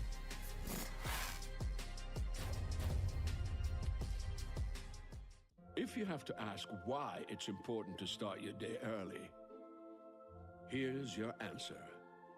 Enjoy a sausage McMuffin with egg. Get 2 for $6 and pair them with a $1.49 any size soft drink. Ba-da-ba-ba-ba.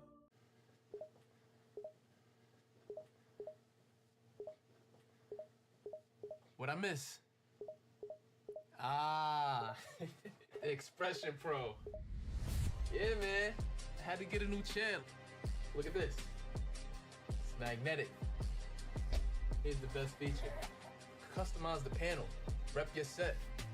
Do me a favor, write in the chat right now. What y'all gaming in? Ew. Y'all gotta do better. Look at this. Lean back. Nice and cozy. Here's your gaming chair, and then an Expression Pro. No pain, just gain.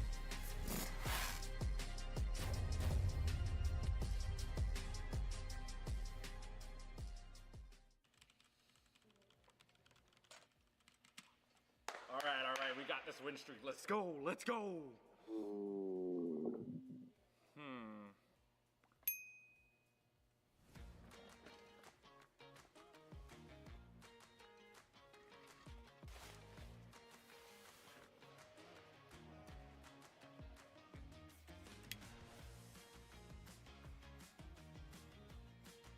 Hungry? Don't ditch the game. Get McDonald's delivered right to you. Even get a free large fry with any purchase over $1 when you download the McDonald's app today.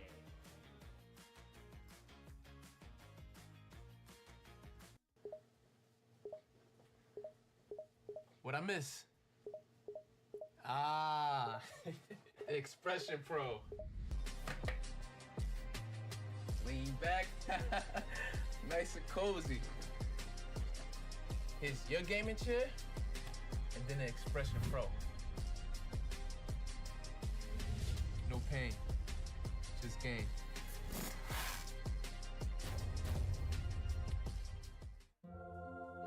You can go ahead and try to talk about fries without mentioning McDonald's hot and crispy golden fries, all sprinkled in salt. Woo. But there's really not much to say, is there? We've got a deal for any occasion. Get a $10 combo meal featuring your favorites, plus a medium soft drink and our world-famous medium fries.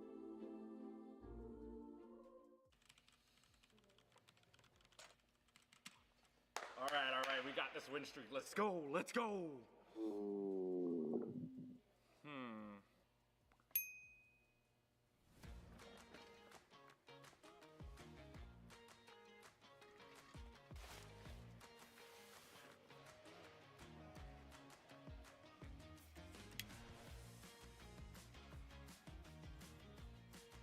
Hungry? Don't ditch the game. Get McDonald's delivered right to you. Even get a free large fry with any purchase over $1 when you download the McDonald's app today.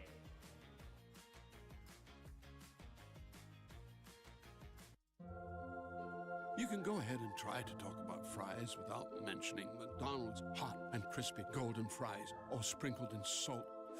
Woo. But there's really not much to say, is there? We've got a deal for any occasion. Get a $10 combo meal featuring your favorites, plus a medium soft drink and our world-famous medium fries. Here's your gaming chair, and then an Expression Pro. No pain, just gain.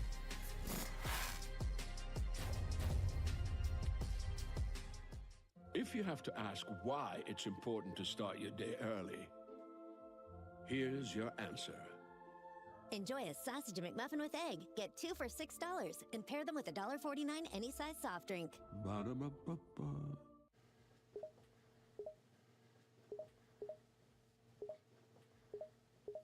What I miss?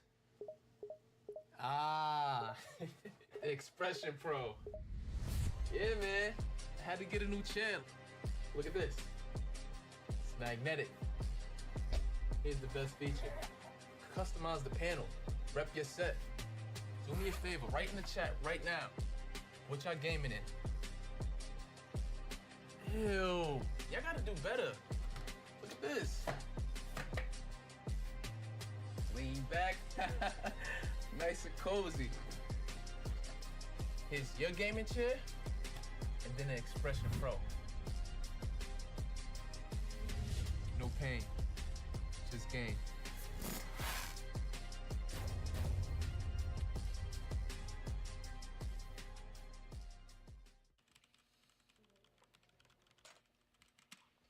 All right, we got this win streak. Let's go, let's go.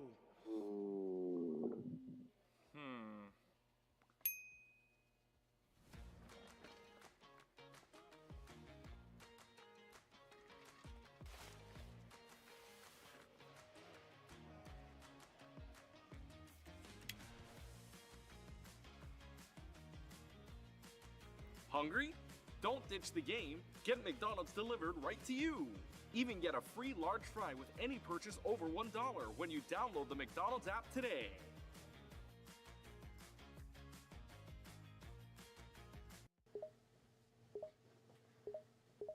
What I miss? Ah, Expression Pro. Lean back. Nice and cozy. Here's your gaming chair, and then an Expression Pro. No pain, just gain.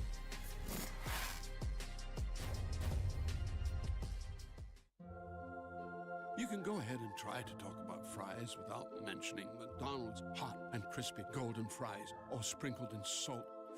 Woo. But there's really not much to say, is there? We've got a deal for any occasion. Get a $10 combo meal featuring your favorites, plus a medium soft drink and our world-famous medium fries.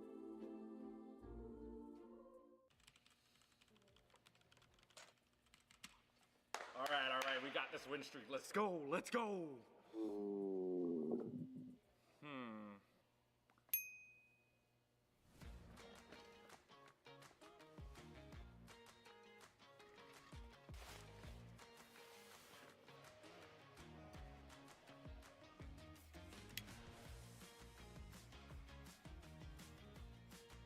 Hungry? Don't ditch the game. Get McDonald's delivered right to you. Even get a free large fry with any purchase over $1 when you download the McDonald's app today.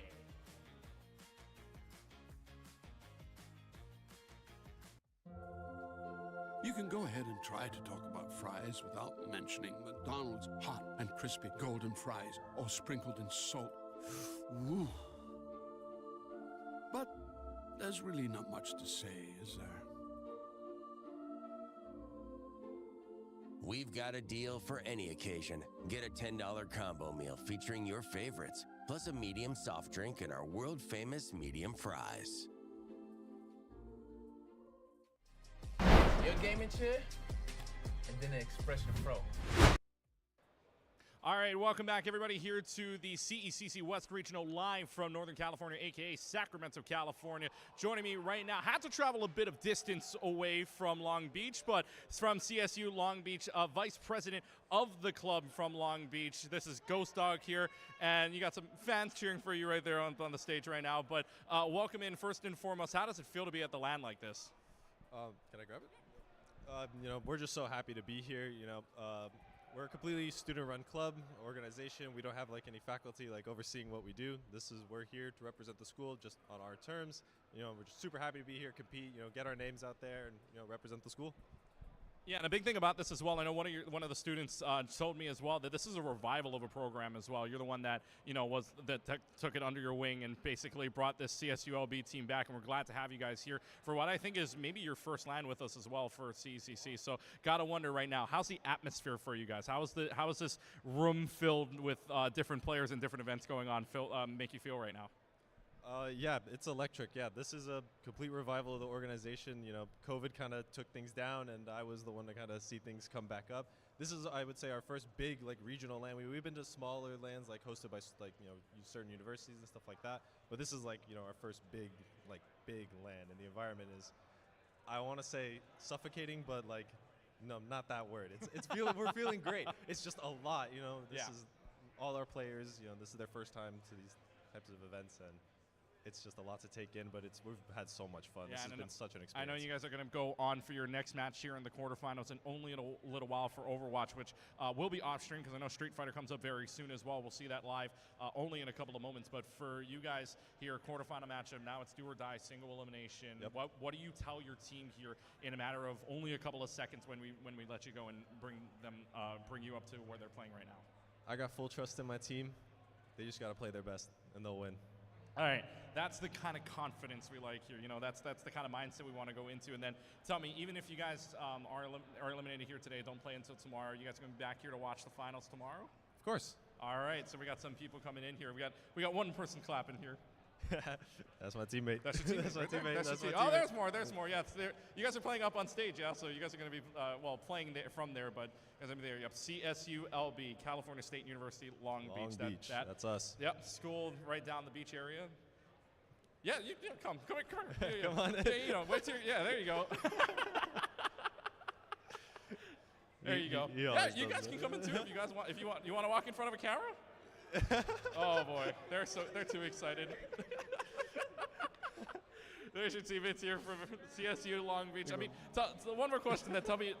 I mean, how much trust and how much do you confide in these guys? No, I trust these guys with my life. Come over this way. Yeah. There you go. I literally trust these guys with my life. Hanging off a cliff, they're each holding one of my 5 fingers. I trust them. There you go. And all right, and to you two as well. How much do you trust in him? How much do you trust in your guy right here? I trust in them completely. Yeah. I love you, man. I love these boys. Oh man, and then for you guys as well, what year are you? Sophomore, junior, freshman, and then if you guys aren't seniors, you guys gonna keep doing this into next year? This is my final ride. This is my last dance. Oh, I got nothing left after this. These are our youngins. Yeah, we're both juniors. We're both juniors. You guys doing this again next year? You're holding the torch, carrying the torch on to the next year, and I know you guys are going to recruit because I know Beach is a pretty nice school. So you got some good students coming down there. So that'll do it for our interview. Thank you very much to Ghost Dog and the rest of the team here at CSULB. Good luck in your quarterfinal match because I know you guys are going to be playing very, very soon. We're going to take a short break. Street Fighter comes up right after this. You're watching the CECC West Regional from Northern California. We'll be right back. Cool, thank you.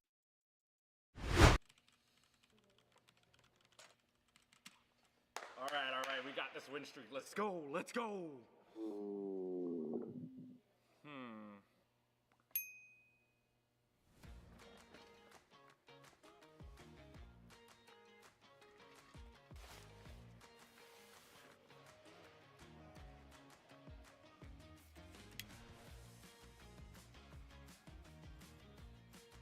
Hungry? Don't ditch the game. Get McDonald's delivered right to you. Even get a free large fry with any purchase over $1 when you download the McDonald's app today.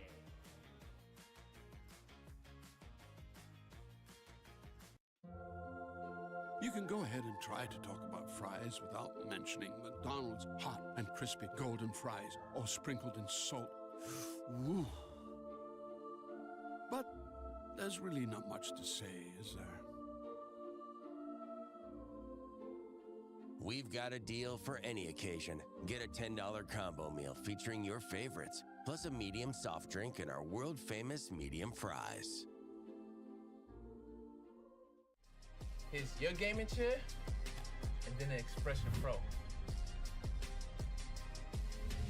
No pain, just game.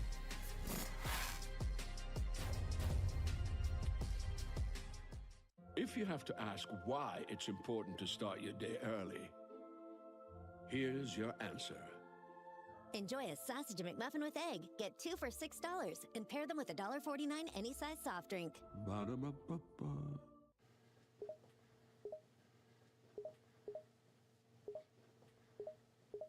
What I miss?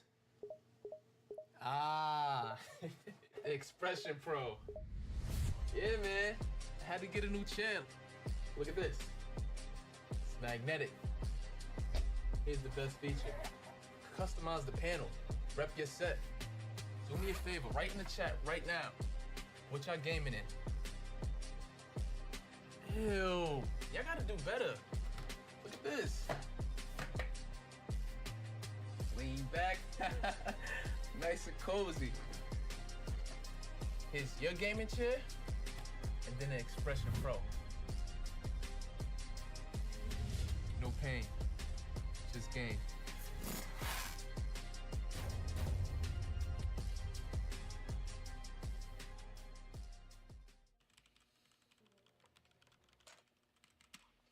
All right, we got this win streak. Let's go, let's go.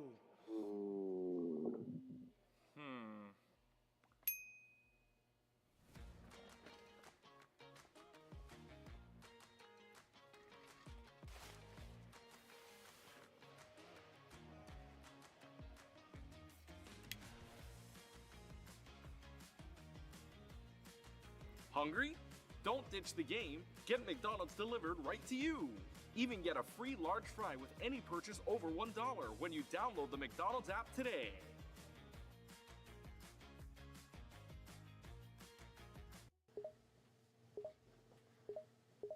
What I miss? Ah, Expression Pro. Lean back. Nice and cozy.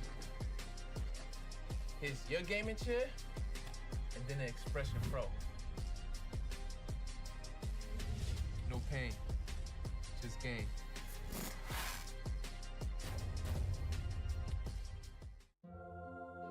You can go ahead and try to talk about fries without mentioning McDonald's hot and crispy golden fries, all sprinkled in salt. Woo. But there's really not much to say, is there? We've got a deal for any occasion. Get a $10 combo meal featuring your favorites, plus a medium soft drink and our world-famous medium fries.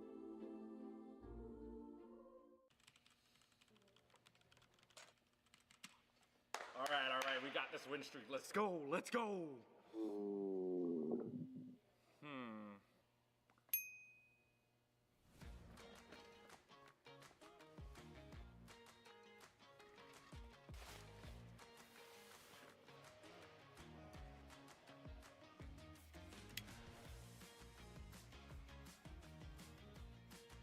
Hungry? Don't ditch the game. Get McDonald's delivered right to you.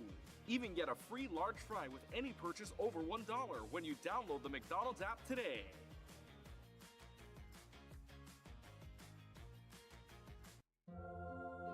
You can go ahead and try to talk about fries without mentioning McDonald's hot and crispy golden fries, all sprinkled in salt. Woo. But there's really not much to say, is there? We've got a deal for any occasion. Get a $10 combo meal featuring your favorites, plus a medium soft drink and our world-famous medium fries. Here's your gaming chair, and then an Expression Pro. No pain, just gain.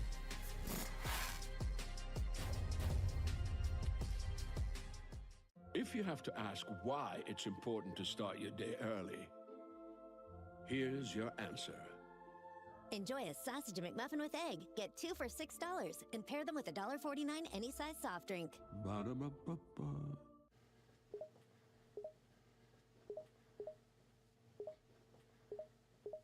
What I miss? Ah, Expression Pro. Yeah, man. I had to get a new channel. Look at this. It's magnetic. Here's the best feature. Customize the panel. Rep your set. Do me a favor, write in the chat right now. What y'all gaming in? Ew. Y'all gotta do better. Look at this. Lean back. Nice and cozy. Here's your gaming chair, and then an Expression Pro. No pain, just gain.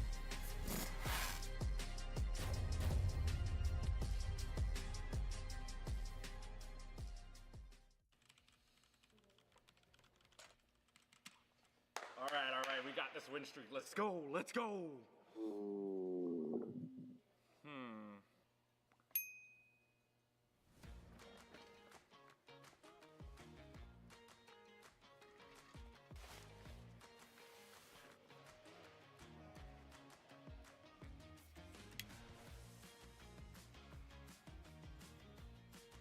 Hungry?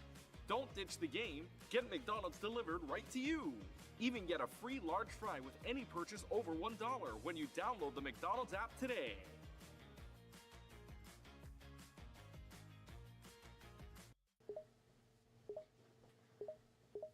What I miss? Ah, the Expression Pro. Lean back. Nice and cozy. Here's your gaming chair, and then an Expression Pro.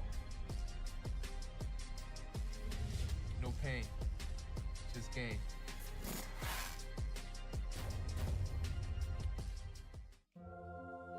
You can go ahead and try to talk about fries without mentioning McDonald's hot and crispy golden fries, all sprinkled in salt. Woo. But there's really not much to say, is there?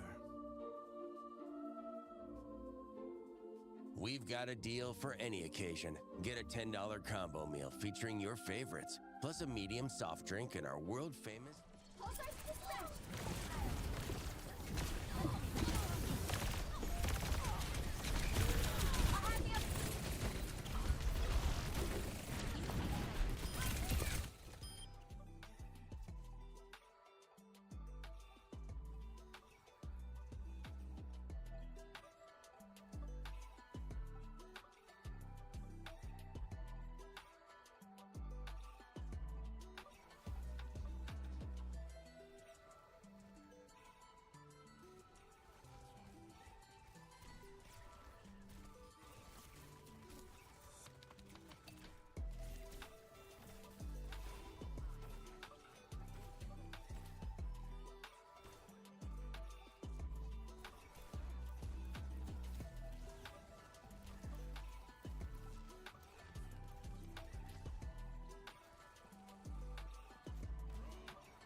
Hello, everybody, and welcome back to the Collegiate Esport Commissioners Cup Western Qualifier. I am your host, Septilence, and we are now jumping into a game that I'm very bad at, but love to watch. We've got Street Fighter 6 coming up in just a couple of minutes here. Going head-to-head, we have Hood Pancake, the number 8 seed from Arizona State University, going to be going up against Yada, the number 4 seed from Boise State University. So there's going to be a bit of seed differential here, but if we know anything about fighting games, it's that those seeds can be thrown out the window just as quickly as we believed they were going to matter. We're going to jump right into this series tonight. You guys are excited to do so. So without further ado, I'm going to toss it over to the most ravishing man on the internet and his fire-spitting co-caster.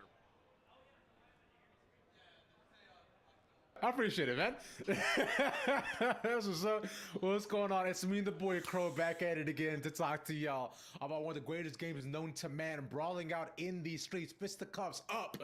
Round 2, let's get it. It's time for Street Fighter, baby. Crow, how you feeling? Ooh, Ravish, bro. I'm so ready. I'm so happy. I love this so much. Thanks so much, Esports U, for having Street Fighter be a part of this season, being a part of this ecosystem, because there is so much wonderful collegiate talent out there in the FGC, and we are going to do our best to bring you that action, covering it. And honestly, we got a nice one to start us off, man. It's Street Fighter 6. Man, I'm so happy. I'm so happy to be here. I am too. It's gonna be an absolutely incredible day. Also, love this shirt, by the way. Big fan. You know, for the brand, baby. Of course, bro. By the way, just high key, I think that was a rugby jerseys. By far one of the best jerseys they've ever had. Absolutely clean. 10 out of 10. Incredible stuff. This is complete side note. By the way, why does my head look so big compared to yours, bro? I look like a giant. Hey, I don't know, man. Optics, camera, blah blah blah. Add 10 pounds. I don't know. Stop lying to me, man. I actually don't need to hear it. That's crazy how you saying the most and the least at the exact same time. But like you were saying though, we are gonna go ahead and get set up for our first game of the day. It's gonna be best of 3s until we reach the near end of our bracket too. We're looking at about 5 matches here today. Speaking of the matches though, Crow, let's talk a bit about them. Yes. I believe we are starting off. Oh dear, we're going to be Hood Pancake and Yada going at it. So this is going to be very fun to see, right? Just because, like we said, I believe Yada's 4th seed here. Mm-hmm. I'm gonna say. I believe it was 8 seed versus 1st seed. Yeah, I think they mentioned 8 versus 4th. Yeah. So like, I mean, 4th. Yeah. It's not that big of a window, in all honesty, because of the skills of these players, because they do have, experience playing in the leagues available to them. It's just going to be a matter of, there's always this thing we always say, like in FGC, it's like when the set comes down to it, like when you're right next to them, it's that difference between offline versus online. That does make a big difference in the realm of fighting games, because online you be chilling at your house, kick back, leaning back, chilling, box on. But like when you're right next to your opponent, you can do different things, right? You can hear their inputs a lot clearer. You can anticipate. We can maybe, psych them out. But we're going to see how that works, as we are going to get into the game here. I'm going to the 3s here currently. Mm-hmm. Oh, man. Yada's on the Bison. Hood Pancake piloting the jury. Now this is going to be a fun matchup. I'm hyped, man. It should be a good day. Coming off RL into some SF, let's get into it. With the Bison being piloted. Okay, let's stomp on the head. Top no Goomba being dropped here. They'll get off me right away. Let's put DR right back in. Yep. I mean, immediately, that's like one of the things, like, Yada's gonna have to put as much pressure as possible off the gate, because Bison is such a pressure machine. But if he gets countered on, Hood Pancake on this jury can do some damage, but there is, oh dear, on the Psycho Crush. We're pushing in, and see, this is that pressure, man. Staying in that corner, looking for the bomb activation. Hood Pancake knows how to guard against this, though. Yeah, Yada also had to slow it down a bit too, as he was nearing his burnout straight as well too. So he had to like take a couple seconds and breathe or slow it down, get some air back and solar plex, move back again into it, gets out of the corner just barely. Barely, yeah. I love that Yada keeps going for these double reverses, that jumping animation attack, to try and keep Hood Pancake on their toes, because it is rather fast frame-wise. I mean, you come out of it, you're not necessarily like in minus, but you can still do a lot of activation after that, and Hood Pancake really does have to watch, because like Jury alone, HP character, glass cannon essentially, Yada on this very optimal strength. Bison just absolutely putting in work here. Yeah, and you see it too, because you're talking about with the glass cannon, right? Is that Jury as well needs to get her stacks up to be able to do like half removalist at this point and get access to options than that. No, Disgusting, man. Lands it off the eye right away to the level 3. That was quick. Quick and painful. Very nice first game, and they're gonna go straight into it. Yeah, that's the thing. We're gonna go straight into these games. Like, there's no going back to the menus, resetting, any of that. No, these players want to play, and we're getting it right in. But like I said, Bison is such an aggressive character. I mean, I know he's been plaguing a lot of the top tier competition recently. You know, Bisons, Akumas, and Eds is seemingly all you're seeing, and then Rashid's if you're really feeling it. And this is exactly why you see his corner pressure not allowing Hood Pancake to breathe. So the Oki has to burn their meter just to get an OD DP to push them away. Yeah, and at least getting executed once again this time. And finally, while he has his stacks on the belt, now corner pressure for Hood Pancake. Oh, no. Come on now. Don't do it to him. The perfect parry, and then the double reverse beats out the DP from Hood Pancake, and he just sends it because he was in burnout. He can do it. He could do that with the OD Psycho Crusher because Hood Pancake was in burnout. The chip damage was enough to take the round. Bro, the OD stopped and just put up the pressure, really to any damage. But Hood Pancake playing scared as hell right now. Bro, having to back that thing up, crouching below, but finally get some confirms off. Okay, Yada, brother, block low, please, I beg. Please block low. I'm telling you, it's a sneak. Oh, every time. But Hood Pancake's going to be able to open him up, put him in the corner, but nice reversal. You see if you can keep him there. Yep, goes for 2. Oh, God. I was going to say, are we about to see the throw loops in person? Oh, no, please. Throw Fighter 6, man, again, bro. we land back here in this state, but Pancake almost a burnout, but that was so close. Tough call. Anyways, one more throw. Bison throw. Oh, that's so good. Carlson with the jump. Such a great tactic avoiding the low from Yada here and immediately buffers into level 3. I love that. That is a textbook combo that you could just really throw out because of how her level 3s come out. So now Hood Pancake getting around on the board, not down just yet. Yeah, this is most definitely needed because this can be potentially the final round here between these two if Yada does manage to take it. And as of right now, putting up such an insane amount of pressure. Finally, perfect parry. Let's go. I'm not a lost for words right now. I understand.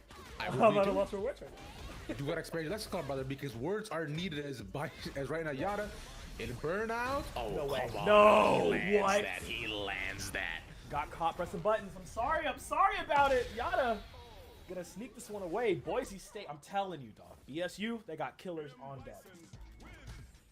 That was quick too, man. That was the first game taking that expeditiously. And then afterwards too, when we were looking at it, they didn't give him a second to breathe. Not at like all. you were saying, we do got Boise in the building looking real good. Boise in the building looking real good indeed. I know they're here with Yada and they also have Asteria too. So these two, like I'm telling you, like Boise State has an amazing program all across the board in all of their esports, but like for them to have these killers in Street Fighter 6, goosebumps, man. I know it's good, man. It's good. And from what we've been seeing so far, what I've been seeing in terms of the overall character list as well too, right? I find it is at least expensive and also diverse. That is the biggest thing I want to see. Right? It's not just your Eds and your Kens over and over again, right? We've even got, which you've seen before, we did the potential of a Manon, unfortunately not anymore, but it's like, we've got your Kumas, your Kens, your Eds, and we have Ryu, which, hey, we saw Ryu not too long ago. We did. Last weekend. Yep. And that boy cooked. So I'm trying to see that again. I'm telling you, the buffs were really kind to him. But that's going to be it for us just now. We're going to throw it back over to Sep for an interview here. Thank you so much, guys. What a great series and what a great win by Yada, who is here with me. A great win for Boise State, the number 4 seed coming into this. So Yada, the number 4 seed is, I think, one of the most interesting because you are the lowest member of the upper echelon of players, right? So you're in this very unique spot of uncomfortability. And going into the set, how do you feel about that? Are you glad you're kind of in the middle, or did you want to be kind of further up in that top 4? Honestly, I'm kind of chilling. The big reason I am in seed 4 is actually because of the qualifier. I lost to a really strong player who unfortunately is not here. I personally believe I'm going to be seeing Asteria, my teammate, in Grands. I believe it as well. I mean, what a great series from you right at the beginning there. A great start to be on the broadcast. And going in, Street Fighter 6 is a relatively newer game. Do you have a lot of Street Fighter experience? Was there something about this one that just really clicked with you? How far back do you run in this game? So, funnily enough, I am a Guilty Gear Strive player. It is definitely the game I have the most amount of time in, but I saw a little bit of fun with M. Bison recently, a very nasty character that plays a lot like those anime games, like Gear. He has a lot of very defined win conditions, so it's when Boise State asked for Street Fighter players, I was more than willing to play it. Absolutely. Well, a great performance from you to kick things off early. A couple more rounds, just a couple. If you look at it this way, just a few series away from qualifying already. You've made it so close, so Yada, best of luck to you the rest of the weekend. We're going to go ahead and I believe throw it to a quick break here as we get our next series ready. We'll see you guys back here with some more CECC in just a couple of minutes.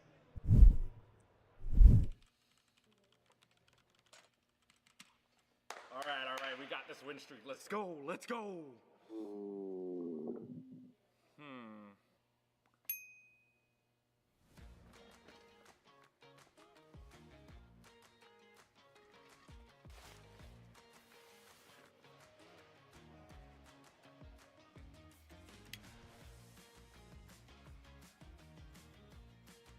Hungry? Don't ditch the game. Get McDonald's delivered right to you. Even get a free large fry with any purchase over $1 when you download the McDonald's app today.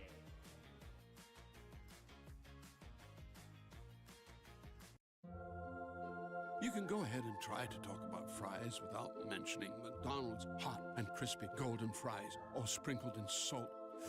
Ooh. But there's really not much to say, is there?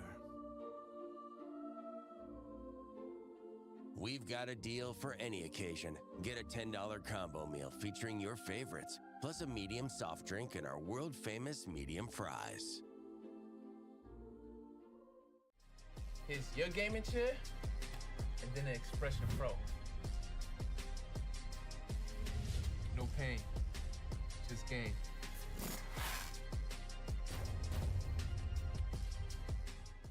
If you have to ask why it's important to start your day early, here's your answer. Enjoy a sausage McMuffin with egg. Get 2 for $6 and pair them with a $1.49 any size soft drink. Ba-da-ba-ba-ba.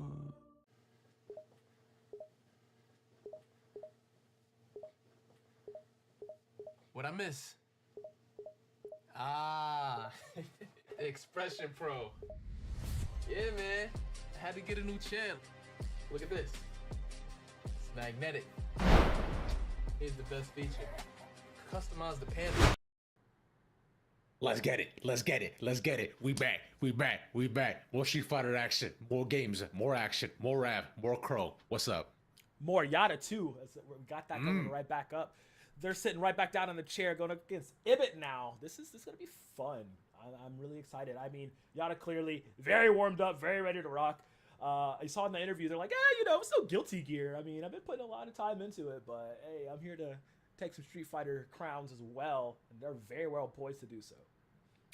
Indeed, they are, man. And of course, Yada that we just saw recently going up against Ibit with the Ryu, as we have listed. We're just talking about Ryu's coming as well for the day. So I'm starting to see more of them. And Ryu is the classic, the MC, the Mario Street Fighter. People say he weak, he washed, he whatever. No, man. If you practice, you'll find these. Ryu good. Ryu's got a lot of options. So which is why I'm excited to see it. But to be fair, Yada looked good, man. So good, dude.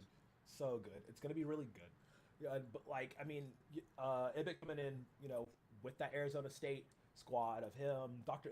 Iggy, also Hood Pancake, who Yada just went up against, right? So like, yeah, it's Boise versus Arizona here, and again, and Yada, like I said, very poised to take a lot of this tournament because Boise coming in with 2 straight killers with them in Asteria. So yeah. Let's see. Now, seems like, because I'm always interested in what a lot of these collegiate players actually tend to run in terms of their weapon of choice. And so far, a lot of them on pads, right? I think Yada's also on a pad too. I haven't seen Hitbox just yet, but I would be interested to see like which ones they got going on. I would be shocked if many of them have Razer hitbox. I'm like, okay, you in college and got money. All right. Yeah, the kids today, yeah. Yeah, the kids. I'm telling you, that's a good one. That's a good one. I personally, I love the smaller ones. I got, everybody knows. You have a snack box, right? Yeah, I got my snack box on deck. Yeah. They're gonna get right into it. Ibit versus Yada. I'm ready to see it because Ryu, he's still got the gas. He's still got the juice. I think this is just a button check for as right now. Yeah. It seems like just a button check. Yeah. All right. Yeah. So should be good as we're just like, checking in. Yeah, exactly. Just checking the pads. Exactly. By the way, similar to you, I used to have a Yasuo flag behind me, but the tape didn't hold it up. I could see the series of. It didn't hold it up, man. My stuff is pinned into the wall, brother. My Yeah, I think I wanted to pin mine because now the tape just look weird. Like it's just like there's those armband tattoos which the people have, man. I love it. Oh man, but we're gonna get into it. ESU Yada, ASU Ibit. Now they're ready to fight for real. Immediately open up. Yeah, OD Hadoken into Drive Rush. It still works, I promise. Yeah. Crazy how all these options and Unity Yard gets the wall is paid right away, and he gets out with that too. Oh, okay. Yard hits the mid again. The Tatsu doesn't land though. Yeah. Okay. So one thing I do notice off the bat, Ibit is responding to that Devil's Reverse very well against Yada, who likes to go into that for the entry point because it covers so much distance, right? And it has such a good option the way it lands. And Ibit is definitely scouted that. He's already trying to hold its ground. Unfortunately, having to use a lot of that drive gauge as a resource to stay alive in this. Yeah, and because of that too, now with all the blocking, he's also like very low on this. He just eats the LE Cycle Crusher off the back of the Yada as well. No. Kylo gets the sweep off, but nothing to follow up past it. Both of them with level 1 options, charges up to the electric. Gets the low, thank you for blocking low. But nothing confirmed. Oh, the grab though. One more. Okay, that was so good because of the pressure, because he forced Yada to have to block and guard against that. He burnt out the drive gauge, and yeah, that'll allow Ibit to get that victory. Slow and steady wins the race. The master of the Turtle Hermit style is Ryu, apparently. We got that. This is what we have to do, man, especially as a Ryu. Like, what good options you have, and you're going to try to expend as much as possible, especially up against the rush down, like from Yada's playstyle. In burnout at this point, though, pushing into the corner, gets about a quarter of his health, and again matches the reversal, but he's eating chip. Yeah, he's gonna eat a lot of chip out of that. Now Ibit, similar to round 1, right? I mean, has to eat all of that. We'll eat this level 3. He's got plenty of health. Like, no super worry here. But he will be able to recover that drive gauge. Just barely, yeah. It's gonna be a loop once more. Bomb, eat that. One more reversal to stop. He's fine for now. Okay, he actually guarded, but the jump and throw, that'll do it. Yep. Okay. So Yada takes that round. It was a little dicey there towards the end, but now he's going into this. No super bars at all. Ibit has 3 bars a meter to work with here. This is where the turnaround needs to happen. This is still in the first game, BTWs. Yeah, that's what I'm saying. Yeah, so it is still BO3 alternate groups, right? So we still do have some time to get through for a lot of these games. That's what they want to try to get done. Reversal once again to get out, and he's just been landing his OD Cycle Crushers over and over, dog. The stop, bro. Full sending it. He's attacking Ibit's drive gauge as much as possible because he knows he doesn't have enough to parry. He has to go for the guard, and now he's in the corner. Once again, burnout, has to jump over the low. Tries to get out of the corner. No, you're getting met. Anti-air. Escapes the grab, but you can't escape the drive impact. You're low on gas, and you need a jacket. Unfortunately, Yada's sending you out into the cold. It's no more. It's tough out there. It's snowing today. Y'all keep yourself warm and keep yourself safe. As Yada takes the first, but may not be the last though. Ibit, let's see if you can do the run back. Okay.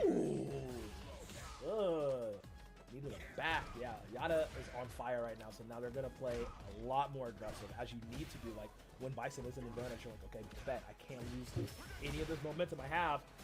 Drive reversal, get out of the corner. Okay, Lexus Soccer Crush. What's the moves after? Ooh, good counter to that. Go. Where's the trail going? How many pretzels we got in the bag? Not a ton so far. But once again, lands us off in burnout. And that's round. Yep. Gonna give the scissor kicks in for fun measure. Man, Yada's just After so they nerf good. those, man, they're still so good. The range of them is so far.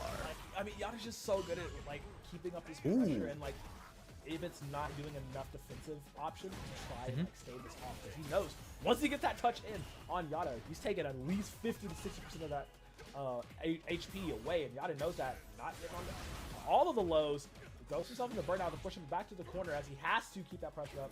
Pressure decision kicks. Doubles reverse, dodges out of the impact. Oh no. And now Ibit's back on the back foot. Oh. Ooh.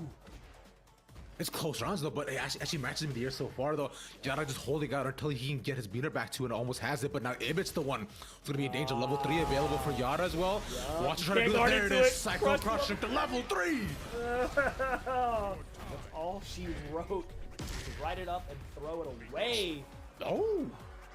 Still alive? Pixel? Hello?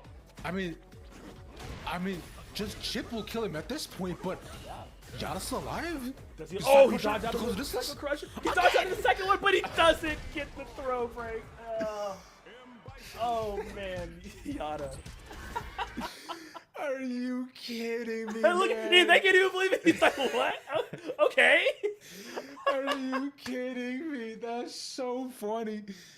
Double wow. Psycho Crushers to just get in, and he has to jump, and he knows he does. Yep. And still gets the throw. Oh, that's tragic. Oh man. Yo, That's fun. It looks so close for him. He's like, okay, oh wow, he avoided the two. He's like, okay. And then immediately upon landing, just throw it. You're like, all right. And that happened in my ranked games, you know. It's going to happen on land too, so.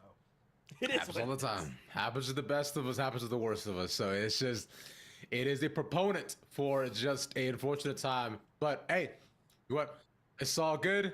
What we gonna do now though is we're gonna take about 5 minutes. Y'all go ahead, sit down for a little bit longer. We'll be back real soon, all right? Don't go nowhere. All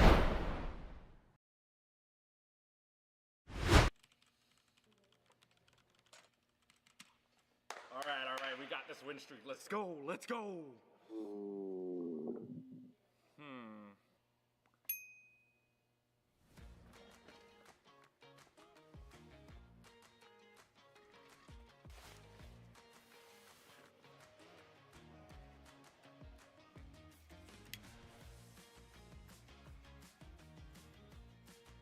Hungry? Don't ditch the game. Get McDonald's delivered right to you. Even get a free large fry with any purchase over $1 when you download the McDonald's app today.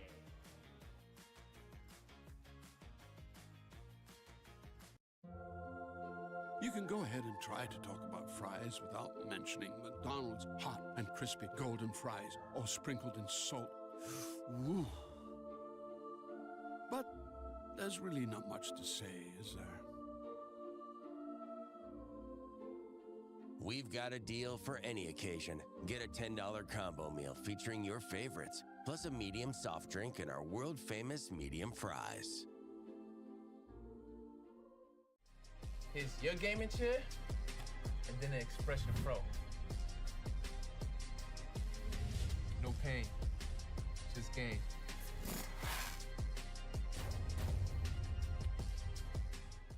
If you have to ask why it's important to start your day early, here's your answer.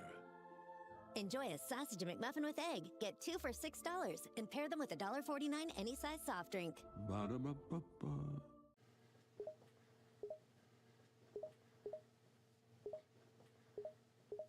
What I miss? Ah, the Expression Pro. Yeah, man. I had to get a new channel. Look at this. It's magnetic. Here's the best feature. Customize the panel. Rep your set. Do me a favor, write in the chat right now. What y'all gaming in? Ew. Y'all gotta do better. Look at this. Lean back. Nice and cozy. Here's your gaming chair, and then an Expression Pro. No pain, just gain.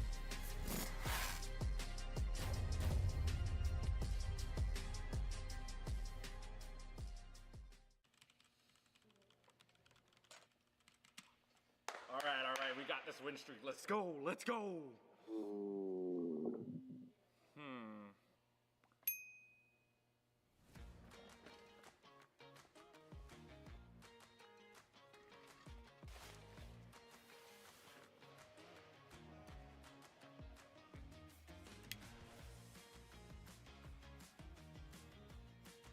Hungry? Don't ditch the game. Get McDonald's delivered right to you. Even get a free large fry with any purchase over $1 when you download the McDonald's app today.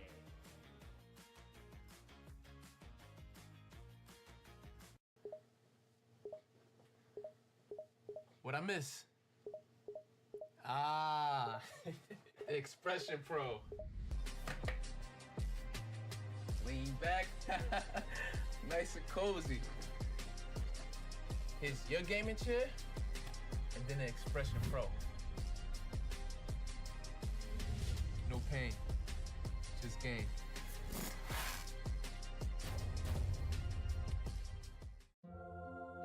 You can go ahead and try to talk about fries without mentioning McDonald's hot and crispy golden fries, all sprinkled in salt.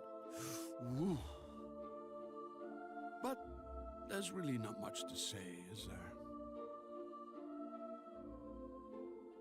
We've got a deal for any occasion. Get a $10 combo meal featuring your favorites, plus a medium soft drink and our world-famous medium fries.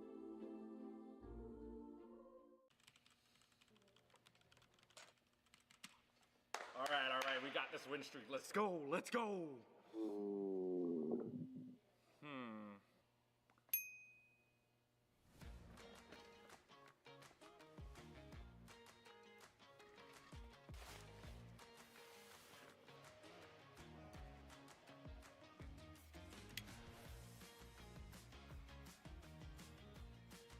Hungry?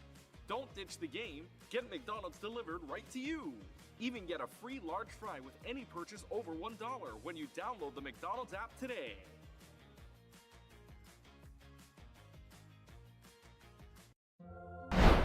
You can go ahead and try to talk about fries without mentioning. Welcome back, everybody. Hey, I told you it wouldn't be gone too long. We are back with more Street Fighter 6 here, CECC West. Oh man, this is gonna be fun. This is gonna be fun because it's a little bit of a team kill, so to speak. You know, it's gonna be Yada and Asteria going at it. The two we've been hyping up for a little bit now on this broadcast for very obvious reasons, as you've seen Yada rolling through a lot of the competition currently. Now he's meeting his best BFF and teammate Asteria here, and honestly, this is gonna be entertaining, dude. I'm so hyped for it. Both of them, as of right now, are the final stages of groups, right? And both of them have gotten 2-0s for every single one of their matches. And from what I understand, it's been dominant so far on both sides. And we said it before, we'll say it again. BSU has some killers on the squad for the FGC. These are such talented players, and I find Asteria even comes in much more highly regarded as well, too, coming out of BSU with Yada as well, equally talented. But, you know, Asteria, they talk about him a lot. Yeah, yeah, the whispers, we hear it through the vines everywhere. Like, I mean, Asteria is so good. I mean, longtime member of the Boise program, like multiple titles played, not just in Street Fighter, but also in Halo and League of Legends. But now, here at Street Fighter 6, stamping their crown. First seed here at the tournament, rocking the Modern Ed. This is the crazy thing about it. We're deep into this game already. See if Yada can serve his teammate.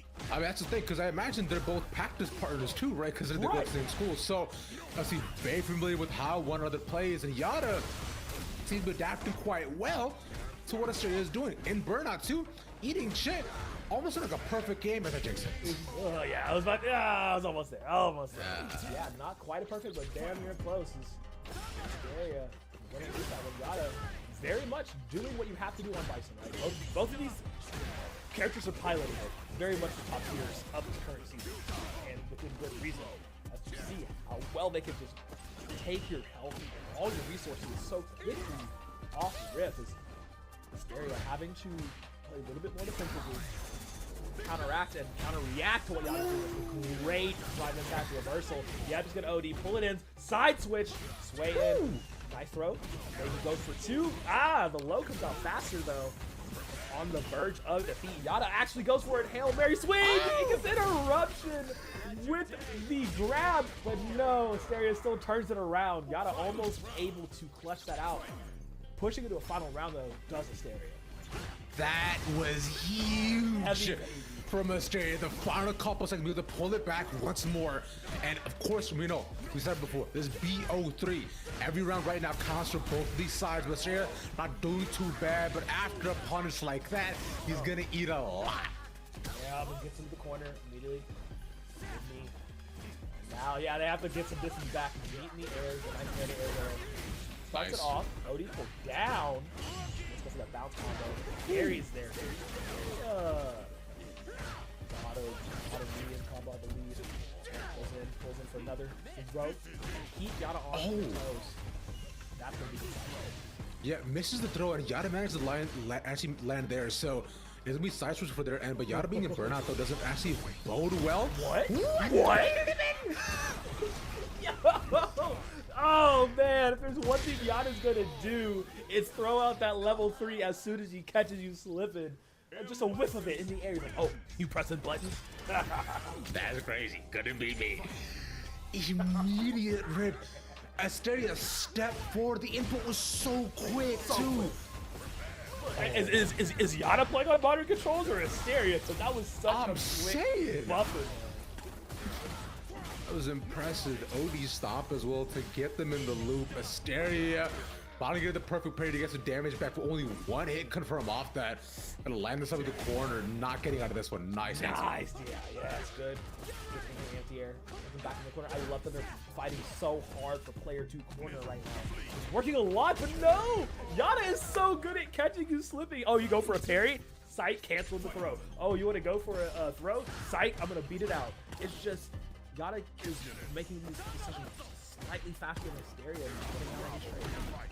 Oh, and also lands just the Odie off the air too, so gets a bunch of damage on that. But unfortunately for Yada right now, using all the resources early on means you're down to 1 bar. It means Asteria can put you down the loop as they do with the modern ed and eat that throw. Can't give it 1 more. That's what I thought. A third maybe? The triple? No, not gonna land. Okay, got enough in the meter just to get a dry reversal off. Get him out of that situation. He goes to Devil's Reverse, but unfortunately, Asteria gives a little bit of his own medicine. I like that.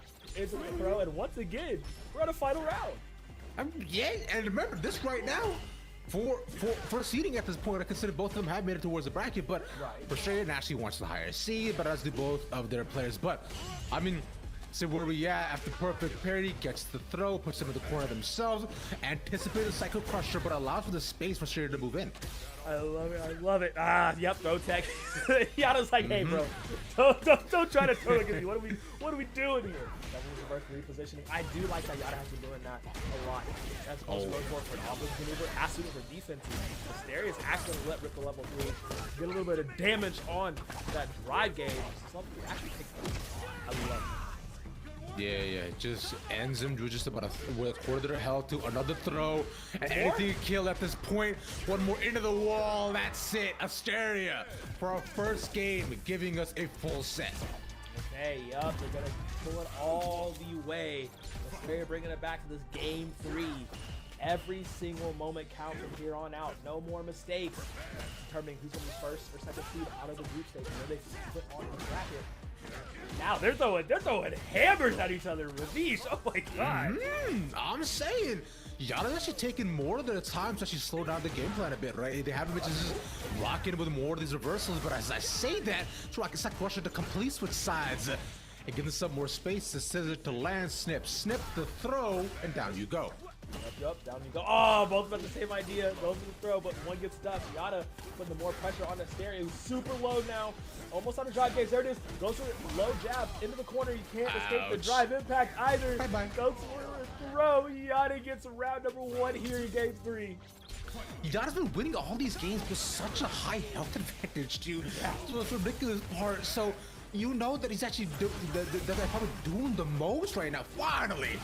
Gets the punish off that, but the Devil's Reverse is way too good. Reposition, eats the meaty, and that's a well-done steak to your face. My goodness. Oh, they're hooping for real. Wait, the level 1 comes out. Yo, that literally saved the game for Asteria right there. And he jumps to the backside. Oh my God, Ravish, that was so clutch. It was insane how they managed to get out of that, but not for Asteria. Oh, he's done! He's so sick. He's done! Oh my God, he's done! Asteria with the play of a lifetime right there. Are you serious right now? Puts it again, final round. That was ridiculous. The sequence of events that Yara's managed to pull off. Asteria's managed to pull off in the final couple of seconds. The read was so good. And now Asteria didn't burn out, but I don't think he cares. He doesn't. He is not caring. He is pushing it all the way through here. In the corner, has to be careful. Gets him out with the air to air. Yana does not want to give this up. He is so close to victory. The block. Literally set it with the throw. On the bomb, dodge out the second throw. He can't get out of the corner. He's stuck. Almost back for drive gauge though. He's right there. That one tap. He has it. He goes. Throws at the drive impact. Yana's burnt out now. He pulls through. Base the air to air. He's trying to push it towards the corner. Burn out. Oh my God, he's in it. Drive it back. He's pushed it. Oh my God. It's so hairy. Double reverse lands, but there's no follow-up. He's one touch away. And that's gonna do it. Yana takes it at the end. What an ending, man. BSU. Holy cow. Shout out Kelsey Moser in the background. Shout out Kelsey Moser once. That's great. Lands the hits off the crouching medium in the air, but before he lands. Oh my God. Oh my God. I'm not even playing it. I'm not even playing it. I'm like literally shaking right now. What? That was what beautiful. a game. That was beautiful. That was the best one yet. That was so wow. sick. Oh, wow. That was so good. Wow. Hey, I told you, this Boise program creates some ridiculous players and some ridiculous killers. And that right there was 100% the fruits of their labors. I would not be surprised if we don't see that again for like grand finals at this point, because of that was just on a different level. I'm saying, man, that was incredible. And we need a couple seconds to breathe after that. I'm sure you do too. We'll take 5, you take 5. We'll be back with some more Street Fighter. All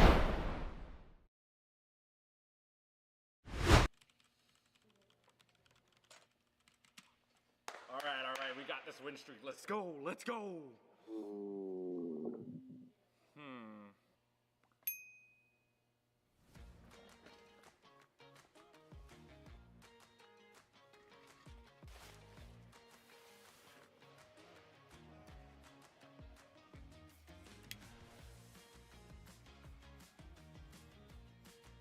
Hungry?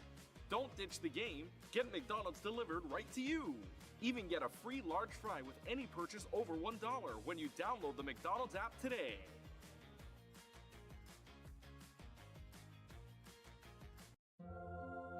You can go ahead and try to talk about fries without mentioning McDonald's hot and crispy golden fries, all sprinkled in salt. Ooh. But there's really not much to say, is there?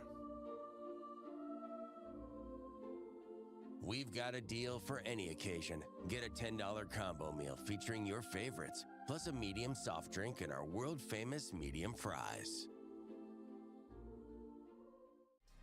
Here's your gaming chair, and then an Expression Pro. No pain, just gain.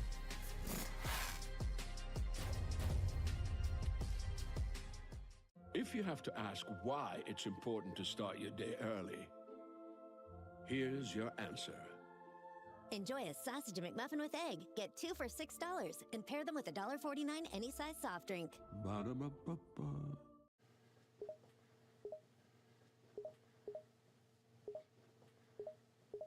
What I miss?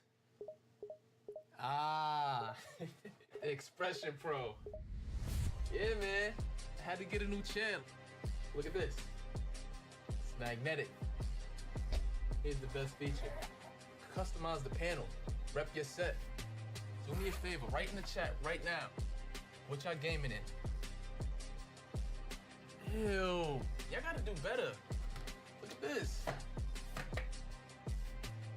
Lean back, nice and cozy. Here's your gaming chair, and then an Expression Pro. No pain, just gain.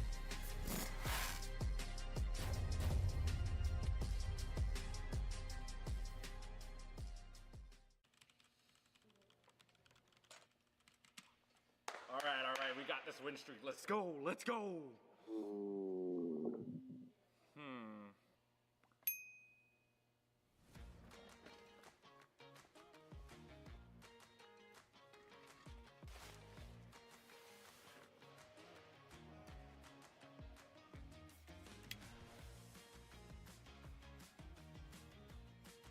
Hungry? Don't ditch the game. Get McDonald's delivered right to you. Even get a free large fry with any purchase over $1 when you download the McDonald's app today.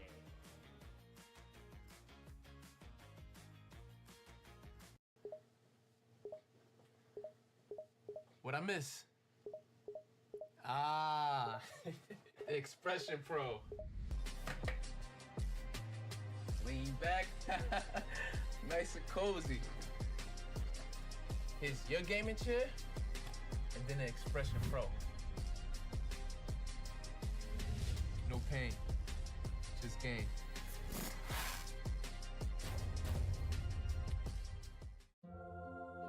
You can go ahead and try to talk about fries without mentioning McDonald's hot and crispy golden fries, all sprinkled in salt. Woo. But there's really not much to say, is there? We've got a deal for any occasion. Get a $10 combo meal featuring your favorites, plus a medium soft drink and our world-famous medium fries.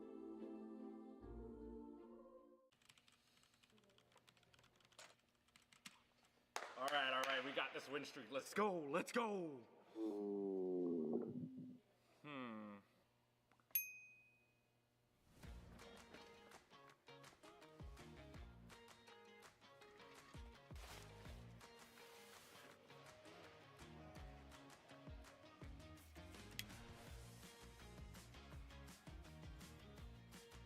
Hungry? Don't ditch the game. Get McDonald's delivered right to you.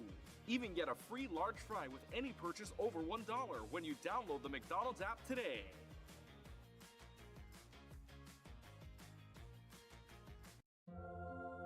You can go ahead and try to talk about fries without mentioning McDonald's hot and crispy golden fries, all sprinkled in salt. Ooh. But Welcome back, everybody. Hope you got a little bit of a deep breath after that last insane set between Yada and Asteria. But now we're bringing you back in, finishing out, I believe, one of our last games of groups is going to be Rito and Dr. Iggy stepping up. So Dr. Iggy from Arizona State, and I believe Rito actually from Sacramento, California State University, Sacramento. This is going to be fun. Yeah, and it'll be the Ken versus JP, right? a matchup that I find, if you've been watching Street Fighter 6 at the beginning, you were tired of seeing. It's yeah. It's just like how me and Crow have. I think I've watched this set in 1,000 different dimensions at this point. So, and like, you know, and to be fair, back in the day, realistically, anybody could win. It's Ken, but it's, you know, it's anything can happen. You know, JP's been nerfed, Jinrai's been nerfed. Things have went on. We'll go ahead and look at the game as we are already a bit into the game as well too. So we'll go ahead and update y'all. That's what's going on between these two. Should be a good time. Let's get into it. Yeah, absolutely. Jumping into this game here. I mean, Tales on this time apparently. JP versus Ken, and in this instance, I believe the JP is already up one game. So yeah, which is interesting, right? So which means that number one is Ken. So it is indeed Dr. Gigi up one. So that means that Ken, look, I'm gonna need you to land more of these talk tos in the air tiers. Like if we were playing up close and personal with the JP, you know, what are we doing? Oh, just throw out the Jinrai kicks. What do you mean? I'm saying double Jinrai, push him away. That does so much damage. It's the overhead too. Right, exactly. You got this. Let him TP on you. Step back into the ground. What?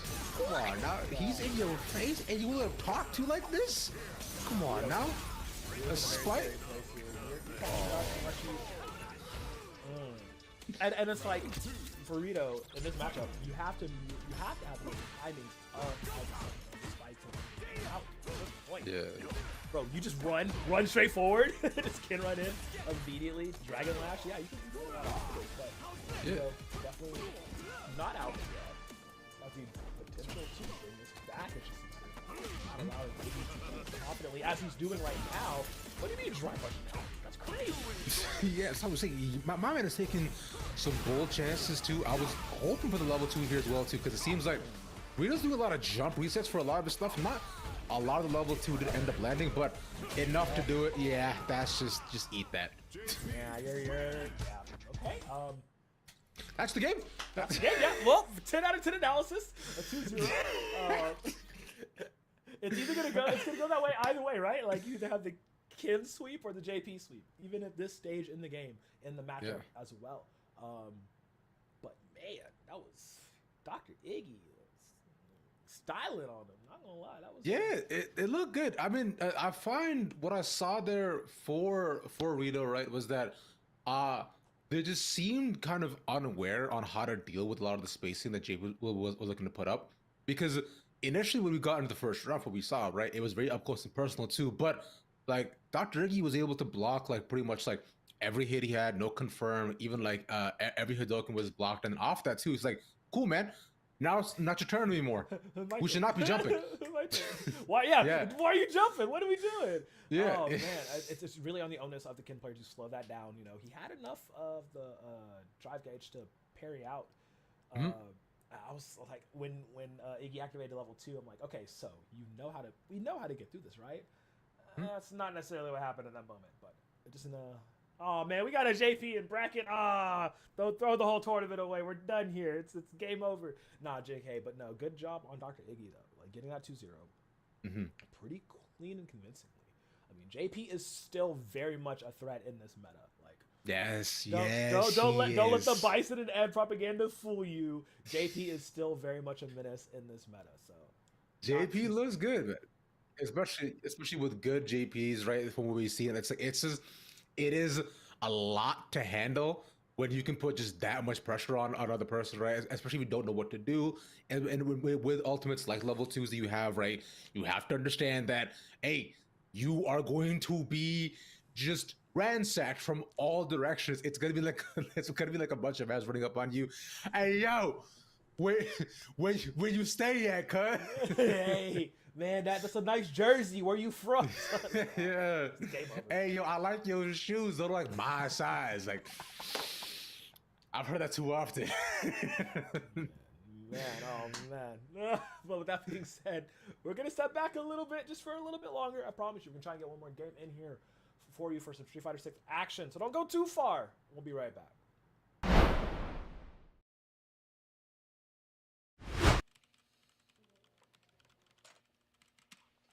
All right, we got this win streak. Let's go.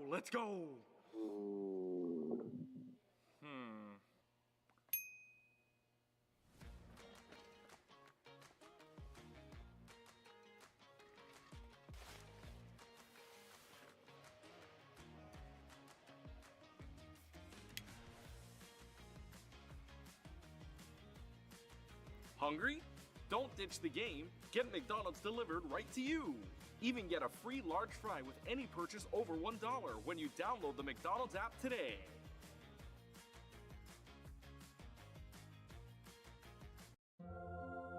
You can go ahead and try to talk about fries without mentioning McDonald's hot and crispy golden fries, all sprinkled in salt.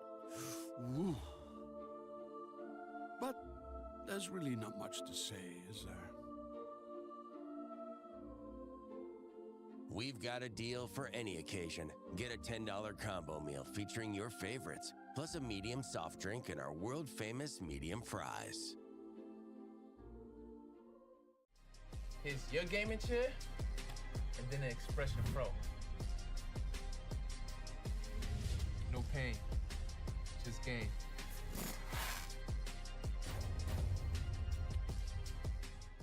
If you have to ask why it's important to start your day early, here's your answer. Enjoy a sausage McMuffin with egg. Get 2 for $6 and pair them with a $1.49 any size soft drink. Ba-da-ba-ba-ba.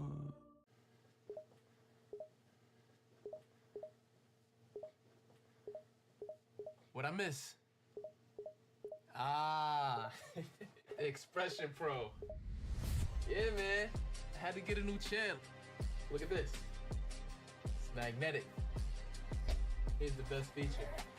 Customize the panel. Rep your set. Do me a favor, write in the chat right now. What y'all gaming in? Ew. Y'all gotta do better. Look at this. Lean back. Nice and cozy. Here's your gaming chair, and then the Expression Pro. No pain, just gain.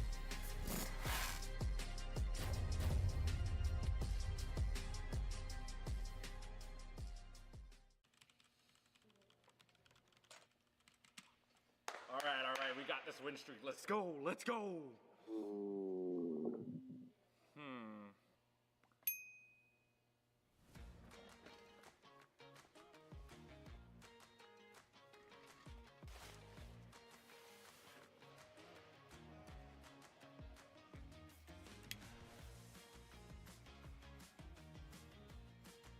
Hungry?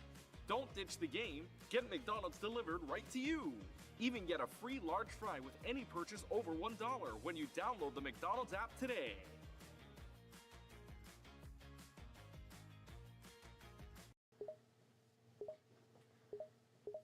What I miss? Ah, Expression Pro. Lean back. Nice and cozy. Here's your gaming chair, and then the Expression Pro. No pain, just gain.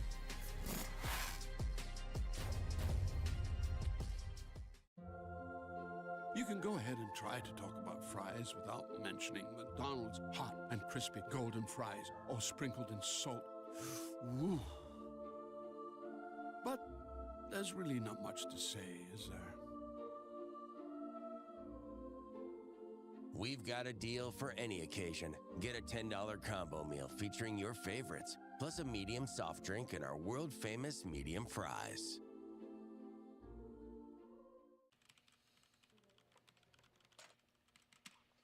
All right, we got this win streak. Let's go, let's go.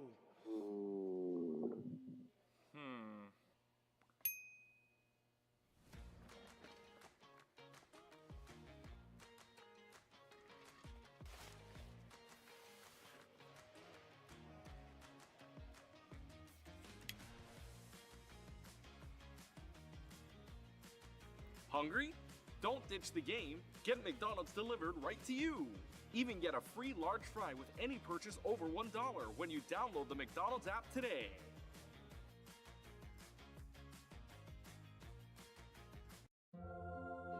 You can go ahead and try to talk about fries without mentioning McDonald's hot and crispy golden fries, all sprinkled in salt. Woo. But there's really not much to say, is there? We've got a deal for any occasion. Get a $10 combo meal featuring your favorites, plus a medium soft drink and our world-famous medium fries. Here's your gaming chair, and then the Expression Pro.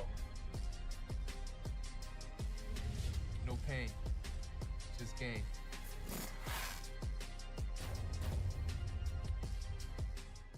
If you have to ask why it's important to start your day early, here's your answer. Enjoy a sausage McMuffin with egg. Get 2 for $6 and pair them with a $1.49 any size soft drink. Ba-da-ba-ba-ba.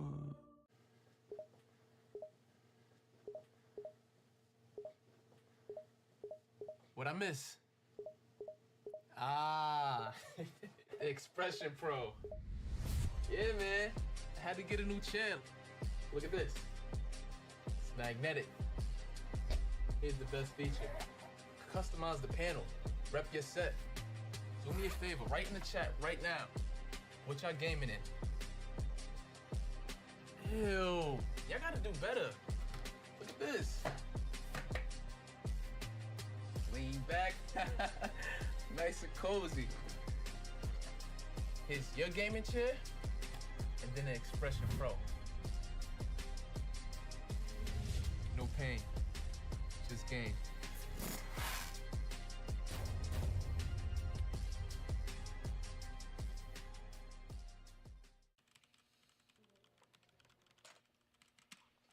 All right, we got this win streak. Let's go, let's go.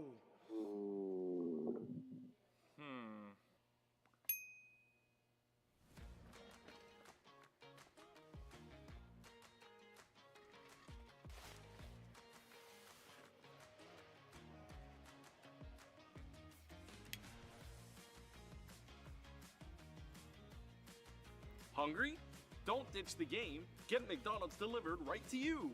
Even get a free large fry with any purchase over $1 when you download the McDonald's app today.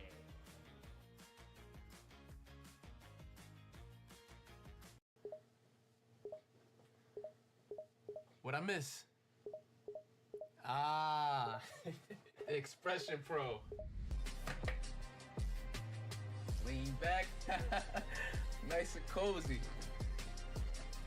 Here's your gaming chair, and then an Expression Pro. No pain, just gain. Welcome back, baby. Ha, snatch it from your son. You thought you know what it is. It's Ravish, it's Crow. We're here, CECC West Regional Street Fighter 6. It's now time for playoffs. We're gonna bring you a few games on the winner side bracket, winner's side of the bracket for today. There you go. Before we finish off the rest from tomorrow, but this is gonna set up a lot. It's gonna set up a lot for going in it. It is a best of 5 double elimination bracket, so there's plenty of matches to watch and sink your teeth into. And I'm so happy to be with my brother to bring y'all the action. Yes, sir. Yes, sir. Yes, sir. It's going to be a fantastic continuation of what we've already seen in terms of some fantastic matches of Street Fighter 6. Now, like Crow already said, right? We're now at the bracket stage. Now, it's double limb, well, single limb, I should say. So, as we're looking at right from the very top, look. Now, we're covering the top side of the bracket as of right now. Yeah, sorry. So, double limb, sorry, I should say. So, if you lose here, hey, don't worry. You'll still have some chances as well to continue forward. But as of right now, though, we look at the top side of the bracket as you look to get into top 4. So I want y'all with your game faces on, do your thing. I do also see some college on college matches as well for the same size. So Iggy and Ibit, man, what are they gonna take each other out? The send the lowers gotta be tough. We're gonna be good. Yep. It unfortunately it has to come this way. That is the lay of the land and how these, team, like your squad battles do work, right? Like when you're coming in with multiple members representing the same organization, the same school in this case, you will run into a team kill sometime into bracket. And for the first one we're going to be watching, it will be Rito and Hood Pancake. So, I mean, off the bat, we got something crazy going on. Rito as well rocking the level list as well too. And the first level list I've seen today. I see it. Yeah. I think actually what I saw, Yara was rocking the arcade stick. Not sure which one, but hey, we can talk about that later as we get into the game. I think it is we'll see. He has the pad. Which pad is that? Is it the Logitech controller? I think so. Yeah. Ooh, this is really fun though. I do love Hood Pancake on the TV.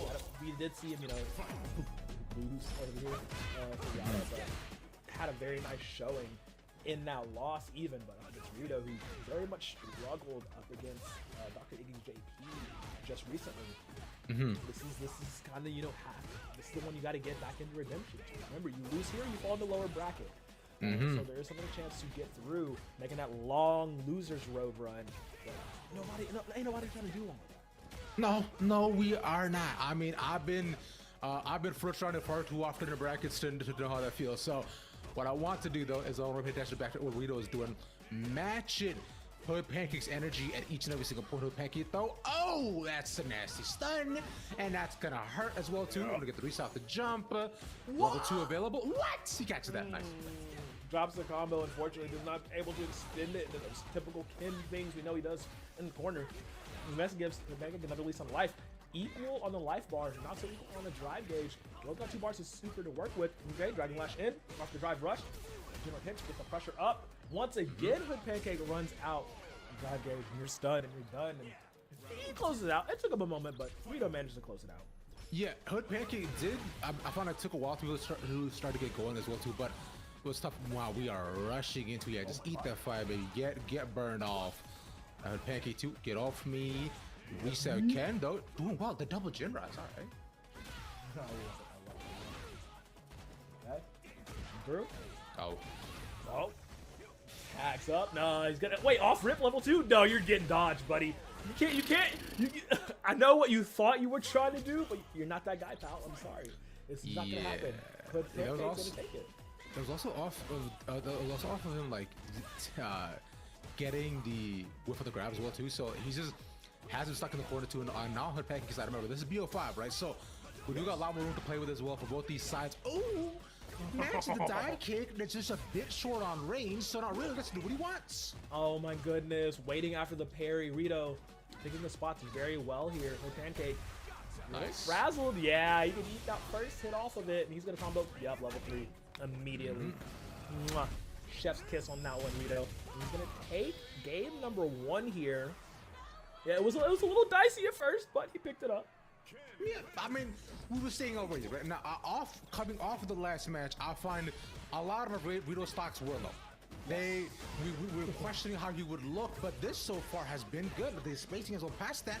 He immediately gets the fire with the double on the OD. So now, Rito playing with the health advantage, but gets anti. I like it. This is fun. This is fun. This is a scrap. This is the ball. I mean, there's little mistakes easily countable by both sides here. The Pancake has to, put the gas on the floor here. Just completely disrespect Rito. Literally just full sit it. You cannot play. There's no gentleman's here. You just got to go in for it. And that's the Drea playstyle, right? Where you have to essentially just make sure that you're matching your opponent no matter what they're trying to do. Especially when you look at the liver stocks in terms of your spacing and options and finding good options like the wake up too, which Drea has a lot of those to be able to extend her combos. And I find for here, you can start off as well. But Rito right now, looking for a round back, gets throw. Let's see the loop, gets blocked. In the corner though, nothing to be found. There we go. Just yet, but I mean, Rito's very off the put Hood Pancake in this corner, and we've noticed they have not been so comfortable fighting out of it. We'll get actually just be able to jump and side switch on it. Okay. Oh, once again going for these weird time parries, and yeah, Hood Pancake, you're getting kicked back in the corner. Should be able to carry this all the way through. Okay, yeah, let's go with the kicks and get that round on the board secured for Rito. Yeah. Takes 1 bar off with level 1, and now to just end it off. And now for Pancake, right? Need this round to make sure that we're not just playing with down a 2-0 advantage with BO5. We're in right now though. He's getting mixed in the corner. Dumpster now finally gets the space to breathe. Just a little bit for the moment. Once again, pushing towards that P1 side. Rito really wants to get that advantage off. And like this time though, he's not doing enough damage to the drive gauge of her Pancake, so they're able to do anything. But they're actually going to spend a large chunk to get that activation, that drive rush in. Push back just a moment, air to air. Is countered. Both of them have the same idea. Yup, drive rush light. Meeting in the middle, headbutting. Rito comes out on top, and he's going to throw it all the way. It's time to go night-night. Level 3, game number 2. Rito on match point. We get a journey well done on the stage right here in the bar, and we'll get Rito up 2-0 in this game. Rito on match points to potentially take it and move forward in the upper bracket. Yep, he wants to, like I said, he's like, hey bro, I can't let people out here thinking I'm a bum. We got to fight for real here. And Rito is definitely clawing back into this. Pancake needs to find some more answers here. Not really doing fine, son. And he's so far though, but for the Pancake right now, though, man, he's been eating those doubles each and every single time, too. Yeah, it's tough. Like, you, brother, you gotta be full by now, right? Nah, he's coming back for thirds and fourths and fifths. It's a buffet. Yeah, man. He's eating more. Yeah, might as well get into the play. Whip off the grab, gets out the corner, but eats the high kick off that. He gets punished for it. But both enough bars for both these sides. Level 1's available. Bailey level 2 right up to Rito almost. Yeah. Right. Up top. One more. Yep. Take it. He's gonna finish with the kicks. Nothing fancy. Nothing, too risky. He's gonna go ahead and end it. And I mean, it's good for him. He's getting enough plays. Hey, we are at the Pow Pow Cafe here, so there's definitely enough to go around. Rito's throwing out all the hands, all these milk sandwiches. Pancake is just not keeping up. Why you say it like that? I don't like that. What do you mean? We're gonna fight and scram, we're gonna knuckle sandwich? Not right now, but I gotta be swallowing more than my words right here. He gets the reversal, he gets the overhead too. Down below, launch that down one below. More. Again and again. We don't get the sweep, but we get the 3 maybe. Oh, he's burnt. Oh, no, that pancake's burning. Get it off the griddle. Just move with it. Rito in burnout. He has his advantage. He can push it all the way. He's trying to go to corner. Goes for the throw. He's looking for the victory here. He should be able to get it. Yup, the drive impact. Take it home. Might as well had the CA as well and was holding on to that for quite some time. And a clean 3-0 given over to Rito after what was, some dicey and really close rounds in between the two of them though. But, Rito, after the JP match, got a sick comeback, looking good for now. Yeah, looking good for now. Absolutely. It was a little dicey. He's like, hey, don't give up on me yet, guys. I'm still here. But yeah, that will be Hood Pancake dropping down into our lower bracket here. So first person in there, get all cozy. He'll be fine. We'll be seeing him tomorrow for tomorrow's games. Mm-hmm. But we still got some trugging along, heading along, moving along. Yeah. To be able to see, some more of these games, right? From what we've seen so far, though, it is actually going to be Vinny, actually also dropping down the lower bracket as well, too, as they played against Asteria. Asteria naturally got a 3-0, so does look really, really good. What we will do, though, right now is you look good, too, maybe a bit too good. So we'll give you all 5 minutes from us. As you come back, you can go stare at our faces some more and hear some more Street Fighter. See you back here real soon.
Yo, what's good? I hope you're ready. I hope you're ready. I hope you're ready, because I'm not ready.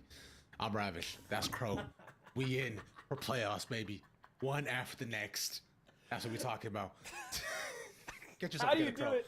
How do you do it every time? Every time. Pops every time, man. Hey, thanks, man. Thank you. I'll be here all week, bro. Oh God! On the real though, we get to the next matchup. Chugging along through this bracket, we're making it through. I told you we got more matches for y'all. We do it big. Yeah, and guess what we have, Crow? We got Iggy versus Asteria to lock into our next game of the day. Walking into the round 2 of going through our brackets, right? Into our BO5s, which are the first 3-0s. And what you should know is that Asteria naturally took a 3-0 up against Iggy. But Iggy also came off the 3-0 off of Ibit as well, too. So both of them coming off some confident wins. But we know how Asteria is on that modern ed. So I am a little bit excited. This is gonna be so fun. I mean, it's the nightmares of season 1 in JP versus the nightmares of season 2 here with Ed, modern Ed, and it's also, I mean, like this is gonna be really nice because this is gonna determine who's going up against Yada, because Yada, to get that first round bye, so like they're cruising through. I mean, they do have to deal with Big Rito over there. Focusing on this match, honing in on this match, we're ready to get into it. There's a stinger. There's the walk-in.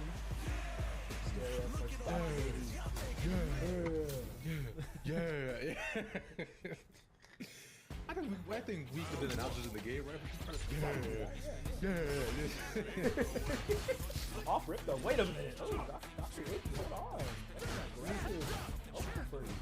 Yeah, playing up close and personal, trying to get a stomp off to get high, but finally managed to get something into it. The one leads to the low, gets the spacing, gets at the medium, the spike again, the setup too, and use the TP. What I've seen is Dr. Iggy plays very up close and personal and constantly use TP to get right in front of the opponent, which is very cool. I really do like that. Yeah, very much not having to result. I mean, yes, most people know JP as that annoying zoner character, but like his up close options are there, especially like when someone's got the full commit a lot of time. I mean, Ed can be very mid-range, Dr. Iggy's not going to allow you to do that because you don't want to play mid-range against a long-range character. Dr. Iggy's just like, bro, I can meet you in every fucking range. Take that round area. Shaky on those legs, so you can come back from it. I'm saying that because the matches so far seems a bit different. Already for HKR, because he's playing the modern Ed, the rules of normal Ed don't actually apply to him completely because of the inputs that he's putting in. But for him right now, he has been able to show much of what he's quite good at too, which has been like, the rush down to the options that he constantly has with switching sides and just making your opponent guess. It's good, but finally a good counter to get around the corner, but it may be too little too late. Low health. Cycle blitz right through it, push on through. Yeah. We're hearing everything. Yeah, cycle blitz, dude. Yeah, take that, bro. Yeah, bro. Perfect. Is Ed supposed to be like German or something? Prepare y'all. Into the amnesia. Into the amnesia. Oh God, I gotta go on private on Twitter after this. They're coming for me. Oh man, Dr. Iggy coming for the Asteria's throat with that level 3. Some spikes. Oh my God, that did so much. I just looked at his health bar. Like, wow, that's half your health. What? Yeah, just leads it back on this. Level 3 to want to use it. Tries to be the OD with the Russian, but it's kind of that immediately. That hits. Yo. That's cat. Drive, he's a drive reversal. Yeah, but it won't save him, unfortunately. Dr. Iggy, he's gonna clean it up. Good doctor. Good game number 1. Straight through, bringing the fight to a stereo. What you have to do against Ed, because he's losing the option, to go for like specific area flickers, right? He doesn't have access to light kicks, the massive options since he was playing on modern as much as possible. Yeah. you can't freestyle your combos like that. You're stuck in certain set routes. Oh man, reaction time to Dr. Iggy counters your impact with a bigger impact, forcing the scale all the way. Yeah, good with the either still plus 2, especially considering he's about to be mixed right after as well. As but he knows that that's your turn. Amnesia Alpha gets the spike back into the mix once more. He's in the bounce house. He's not even a child. Get him out of there! The TP again! No! Lets it rip. Just let that thing go. Just done. Immediately. Oh man, Dr. Iggy pulling it out. On him, man. He has that thing on him. He's strapped. He's not talking about his staff at this point. The spike again, and now Asteria has to be careful.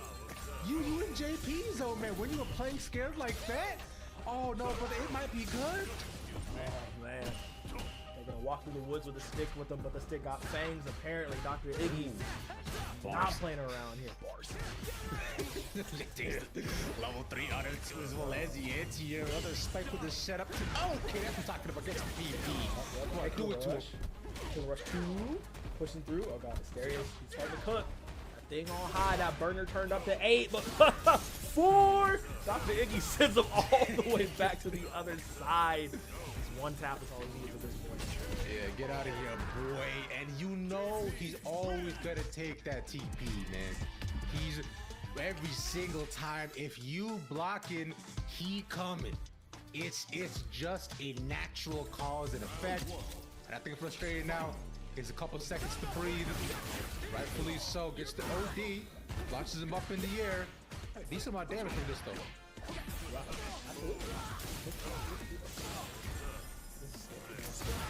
Look he's just like pushing on the trail burnout. He's just like, alright, slow and steady wins the up 2-0 over Asterios, who is the #1 seed, by the way. This is just like Dr. Iggy cannot afford to stop the momentum. He's like, bro, I'm almost one round away.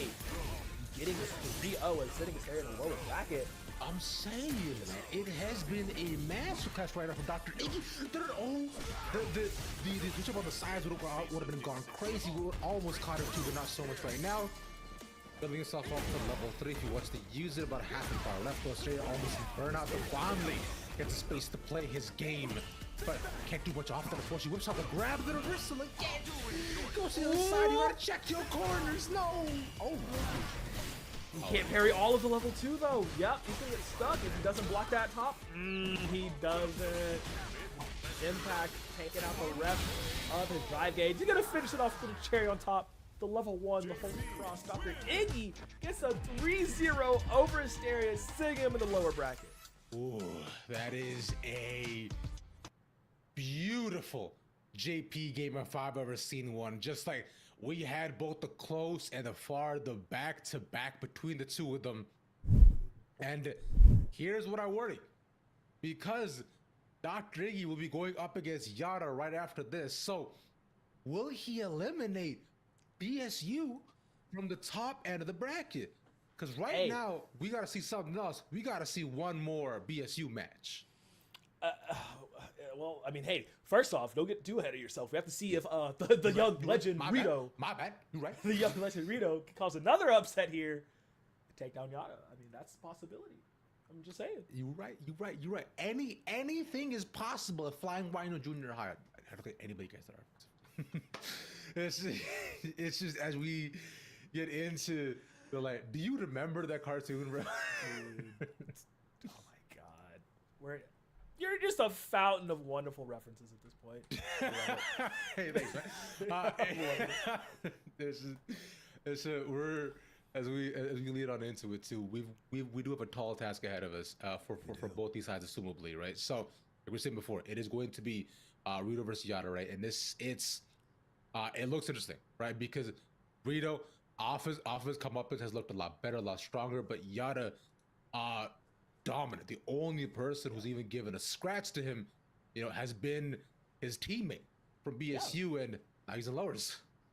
Dude, that's insane. I mean, it's gonna be interesting because, we know Yada has been piloting Bison this entire time, but there is that small chance they switch to Terry. I don't know, but probably just piloting Bison to the rest of this one, But yeah, and I mean Bison versus Kin is so funny to watch because, like I said, Bison is such a momentum-based character and all power, and like Kin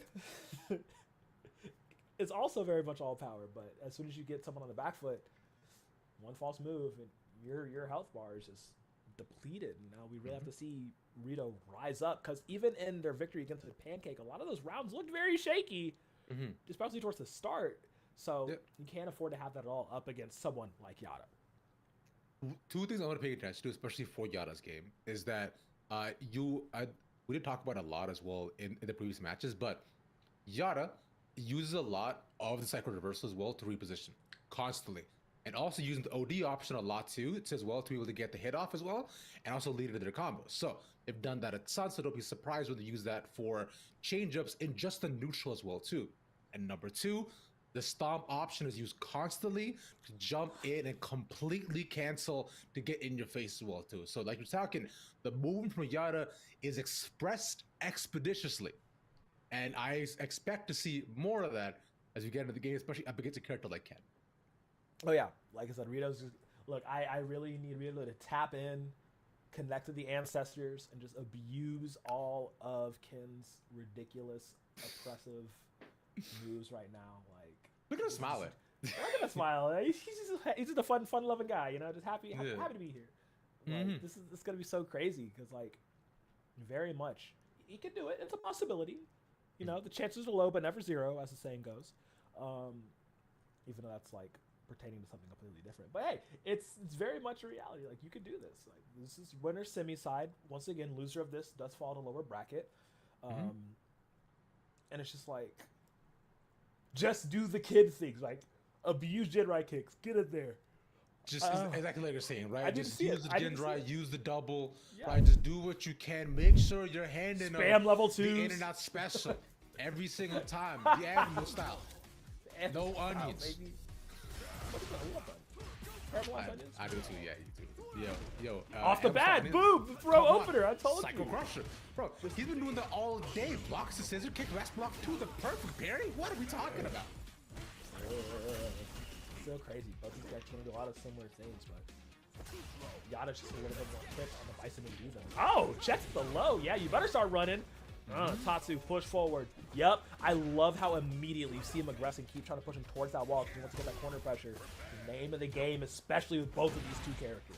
Yeah, repositions also with the reversal, gets the grab off just to push them back. Not exactly in the corner just yet, but that should do it too. It's because of hard knockdown, given the double and given the double as well too. Because you haven't met Yada yet. Bro, so the heavy hands are coming down. Haymakers into the drive impact. Yeah, Yada taking that round. It was a good start from Rito though. He can keep it up. Yep, reposition. Jinrai. Tatsu. Push in. Oh, wow. Actually throwing up the level 1 here. Okay, Yada.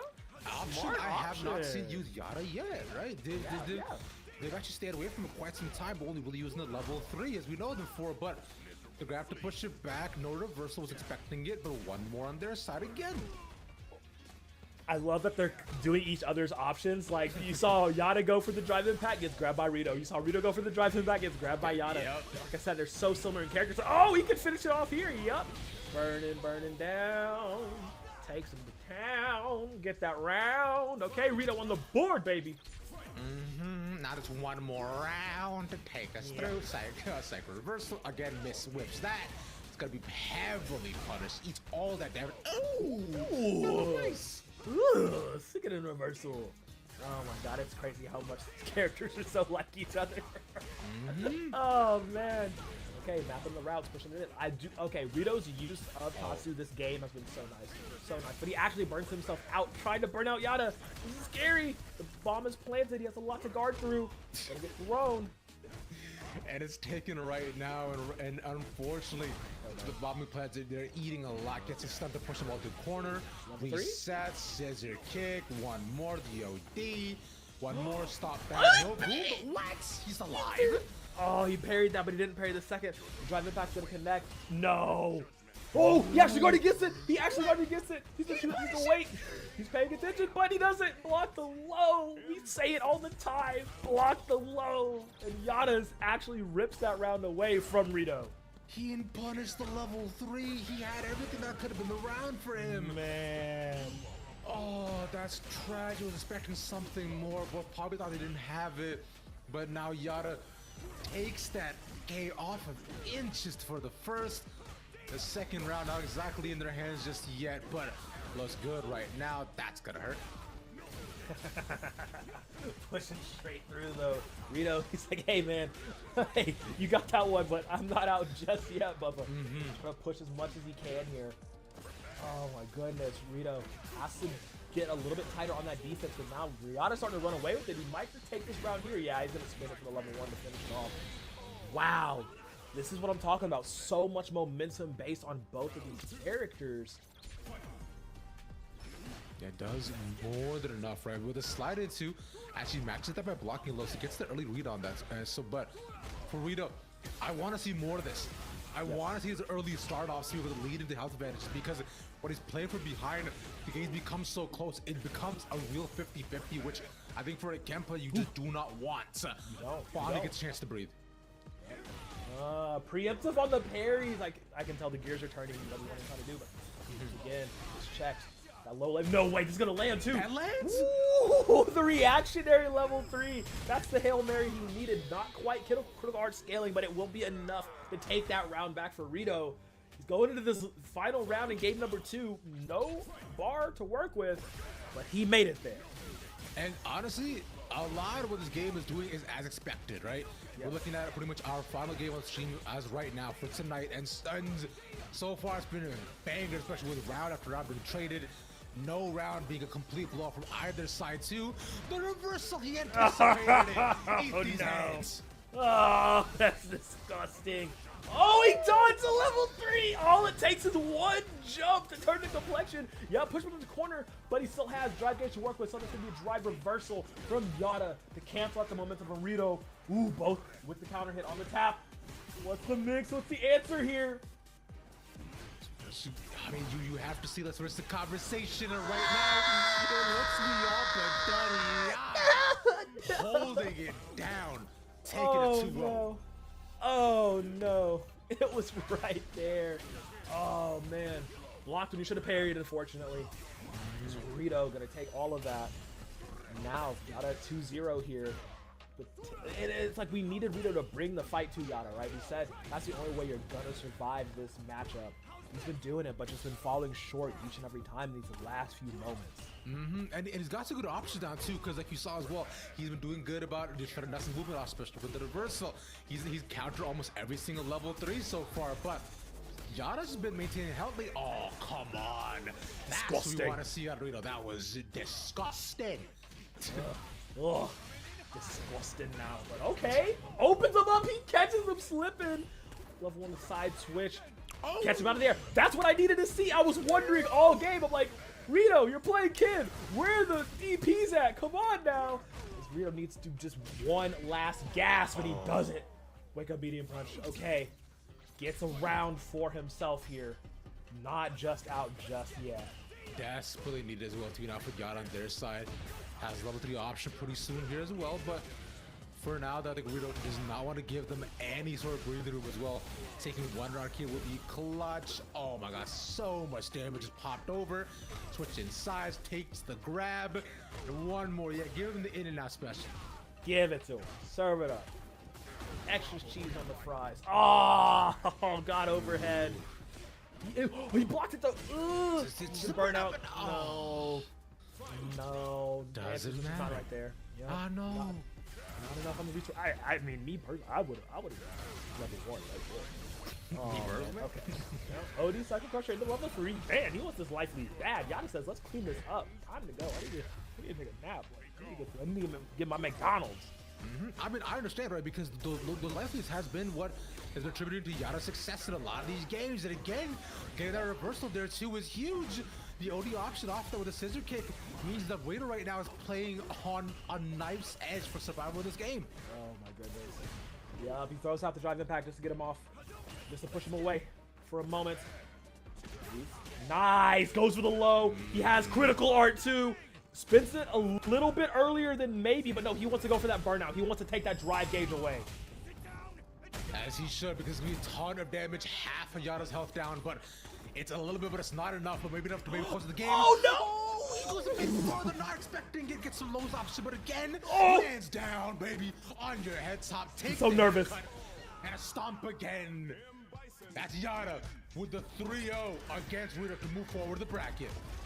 Very, very scary 3-0. Very hard fought 3-0, but a 3-0 nonetheless. Yada staying alive and on top in winner's bracket. Man, I said Rito needed to bring it. He brought it, but he just didn't bring enough, unfortunately, for it.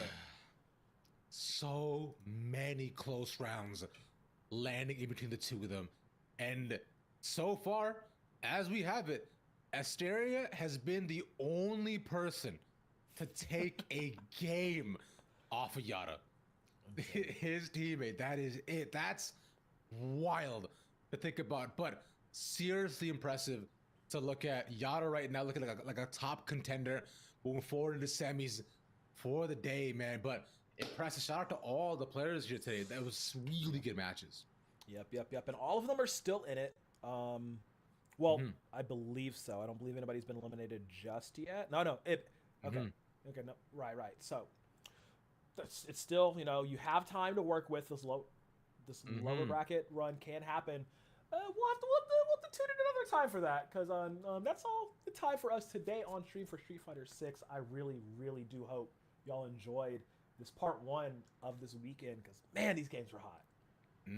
These games look good, man, as do every single one of these players. So as it stands right now, y'all make sure to stay tuned. We got some more games, some more LAN, and of course for tomorrow as well too, we'll be continuing all the action.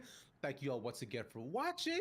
As well, cut a short break. We'll see y'all soon. All right, we will smash right after this. So get your game cues ready, turn on the switches.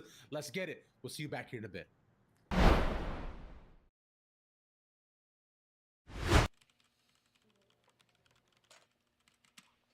All right, we got this win streak. Let's go.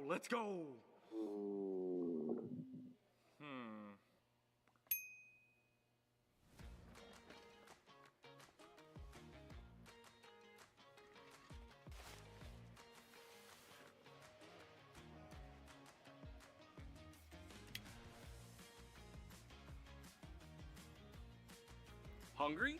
Don't ditch the game. Get McDonald's delivered right to you. Even get a free large fry with any purchase over $1 when you download the McDonald's app today.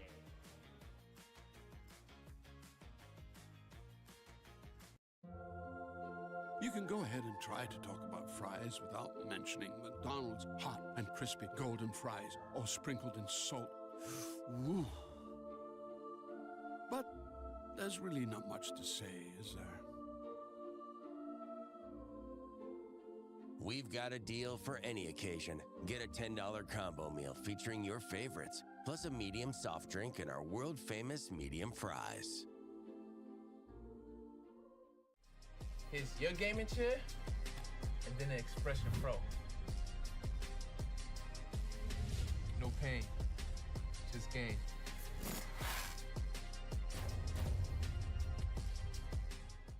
If you have to ask why it's important to start your day early, here's your answer. Enjoy a sausage McMuffin with egg. Get 2 for $6 and pair them with a $1.49 any size soft drink. Ba-da-ba-ba-ba.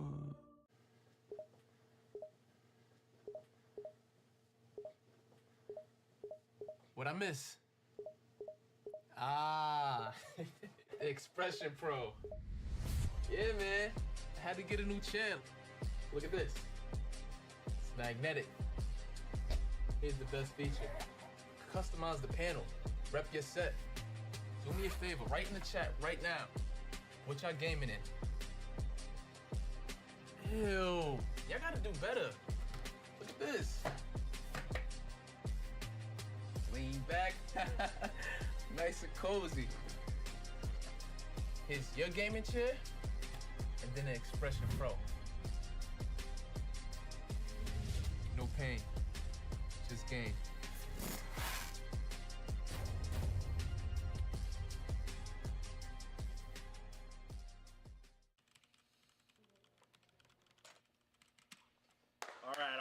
this win streak. Let's go. Let's go.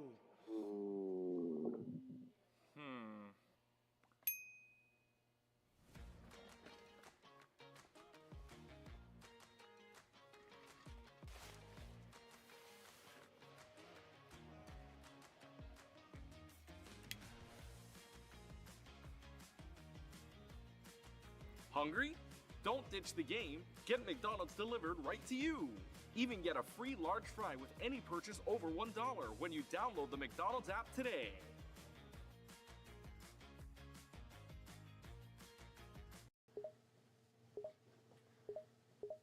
What I miss? Ah, Expression Pro. Lean back, nice and cozy. Here's your gaming chair, and then the Expression Pro. No pain, just game.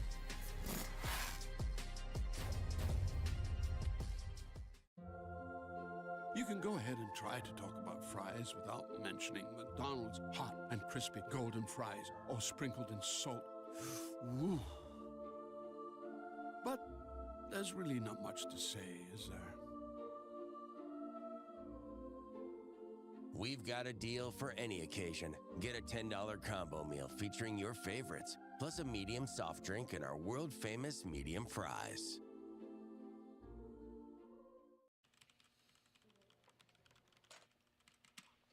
All right, we got this win streak. Let's go, let's go.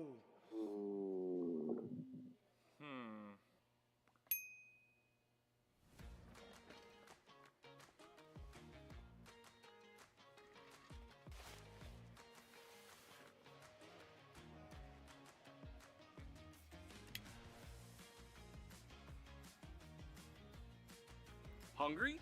Don't ditch the game. Get McDonald's delivered right to you. Even get a free large fry with any purchase over $1 when you download the McDonald's app today.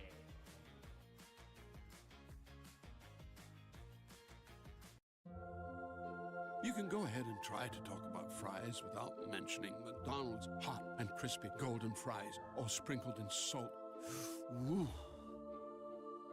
But there's really not much to say, is there? We've got a deal for any occasion. Get a $10 combo meal featuring your favorites, plus a medium soft drink and our world-famous medium fries. Here's your gaming chair, and then the Expression Pro. No pain, just game.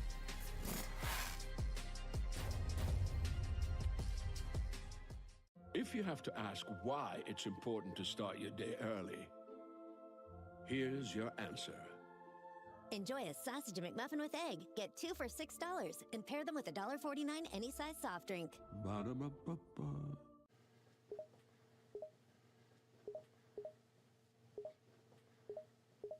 What I miss? Ah, Expression Pro. Yeah, man, I had to get a new channel. Look at this. It's magnetic. Here's the best feature. Customize the panel. Rep your set. Do me a favor, write in the chat right now. What y'all gaming in? Ew, y'all gotta do better. Look at this. Lean back, nice and cozy. Here's your gaming chair, and then the Expression Pro.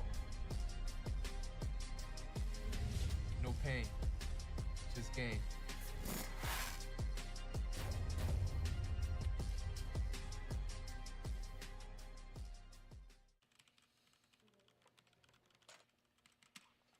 All right, we got this win streak. Let's go, let's go.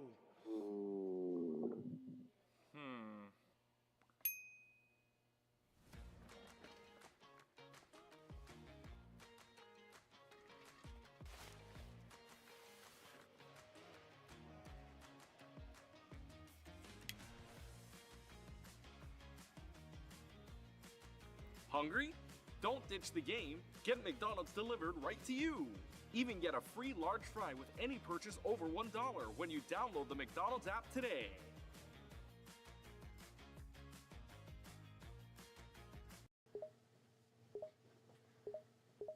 What I miss? Ah, Expression Pro. Lean back, nice and cozy.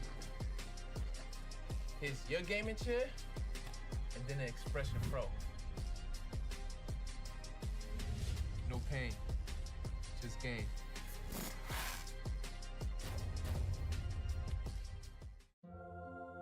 You can go ahead and try to talk about fries without mentioning McDonald's hot and crispy golden fries, all sprinkled in salt. Woo. But there's really not much to say, is there? We've got a deal for any occasion. Get a $10 combo meal featuring your favorites, plus a medium soft drink and our world-famous medium fries.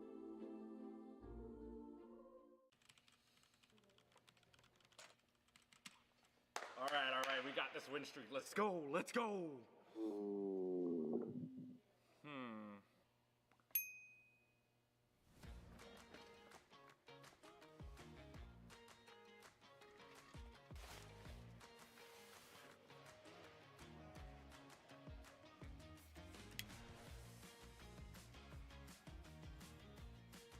Hungry? Don't ditch the game. Get McDonald's delivered right to you. Even get a free large fry with any purchase over $1 when you download the McDonald's app today.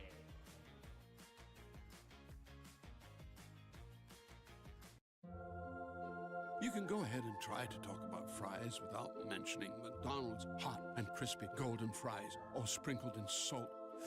Woo. But there's really not much to say, is there? We've got a deal for any occasion. Get a $10 combo meal featuring your favorites, plus a medium soft drink and our world-famous medium fries. Here's your gaming chair, and then the Expression.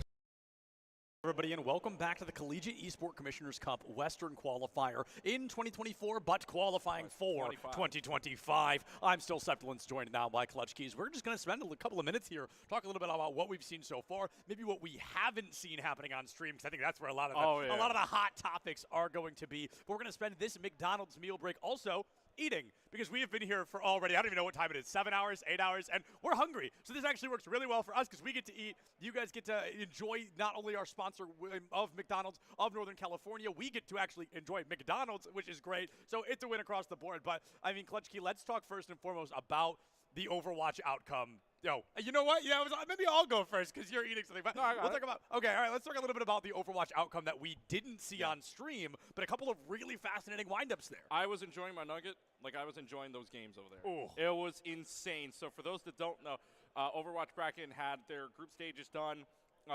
Everybody played 2 matches, and then we got into our quarterfinal, and this is where it got spicy. Remember that spicy buffalo? You might as well bring out the Szechuan sauce after that. Full circle. Yeah, might as well be there.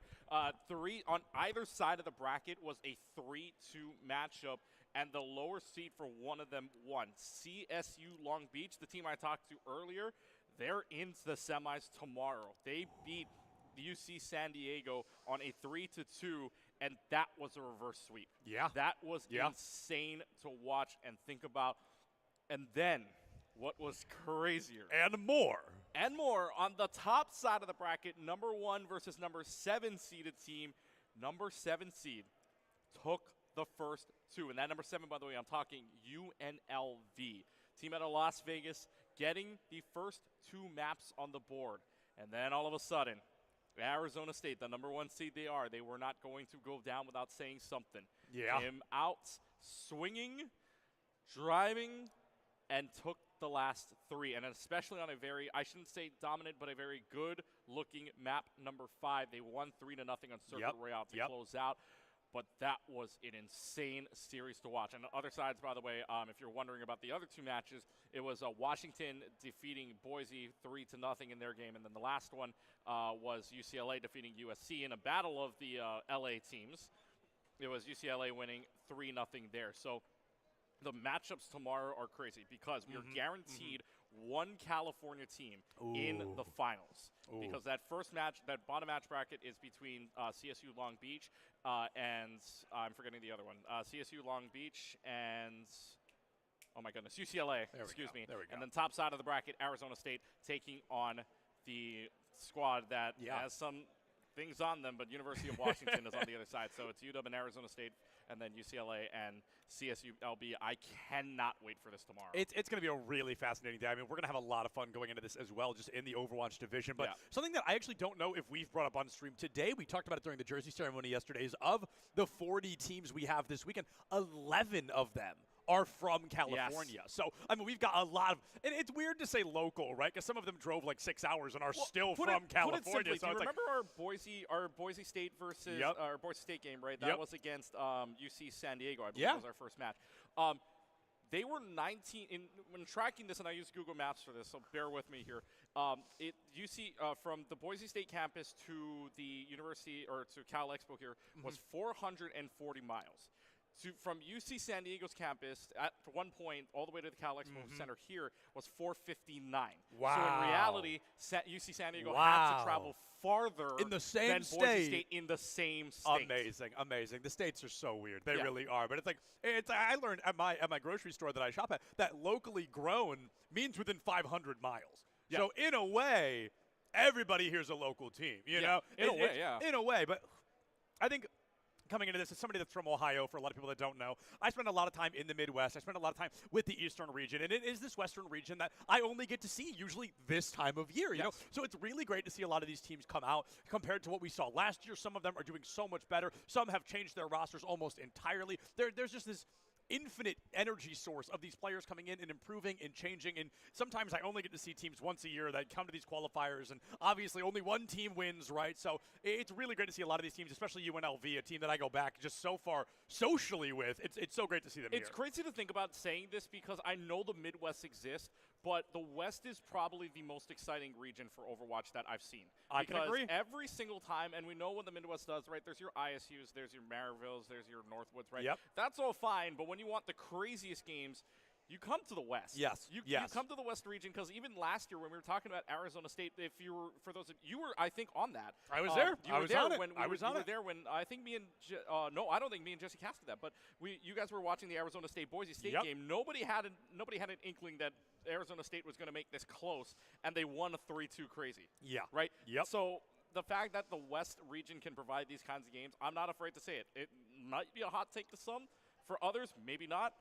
Best in the West region is the best one if you want the craziest games. Yeah, I think you look at something really interesting. You look at the Midwest, and I would say the Midwest confidently the most consistent region. The winners coming out of the Midwest tend to be the same winners. Right. This is the region you come to if you want to see shakeups, if you want to see changes, if you want to see players overperforming, if you want to see teams coming in third last year and getting taken out in round of 16 this year. I mean, this is where teams change and they shift, and there is this beautiful permanent instability in the best way of the West, where every time we come here, I can never guess what's going to happen. And the big thing, too, here is that Valorant's coming up right now as well. Yep. And mind you, there's a little bit of a shift, too, because normally in the first rounds of group stage, it is best of one. Yep. It is now best of three all the way through the entire series of Valorant here this weekend. So no matter what you're going to get here, there is a chance that some of these games are going to be crazy. And I'm expecting. I'm going to make I know we're not doing saucy Preds. I'm going to do one anyways. And I don't see why not, right? I don't see why not. I'm calling right now. We're going to have at least in all of our games at least 7-2-1s. Yep. At least. Because there is so much craziness going on from Overwatch. Let's reflect that to Valorant. Why not, right? No, I mean, I think you bring up a really good point as well. Is I've always, as a commentator, right, I'm not a tournament organizer. I'm not creating but seeing those best of ones in the tournament bracket was always so scary to me. As a commentator, I've always been so curious about being a player, what that means. Because if you get queued into your worst map, there's so little to be done. But in that best of three, you get an opportunity to not only pick a map for yourself, you get to guarantee which map you go, but you also get that little bit of wiggle room of losing one map doesn't knock you into lowers or doesn't knock you out of the bracket entirely. I mean, it really does involve this infinity of making sure you can stay in the game. Yeah, and that's why I think, too, that when we started kind of talking about the different maps, right, and Overwatch, we're doing this now. Last year, it was a set map order, but this year we're doing it more of the – thank you. spicy buffalo, if you will. The 7-2-1s, thank you very much. The spicy. It's important to know. Yes, It's important spicy to know, buffalo. yes. But also what I think, too, about this, about what's going on now is that there's some rule changes for, like, even Overwatch. Yes, Where we're yes. doing this very similarly to that of the Champion Series, that of Calling All Heroes. Or even now Overwatch Collegiate's doing this as well. But basically, in all of the major Overwatch esports, right now what they're doing is unique map mode pick. We start on Control, and then you can go to whatever map you want afterwards. As long as there's no repeat, as right? long It as has there's to be no unique. repeated mode, right? A repeated mode or map. Yeah. So honestly, the way that this is strategizing out, I'll tell you, I was behind the scenes with our tournament organizer, Tony N, aka Neon Star, while we were creating this. I am so glad it has lived up to my expectations that we have had crazy maps, crazy games, not all 3-0s, mind you, in a very stacked top 8.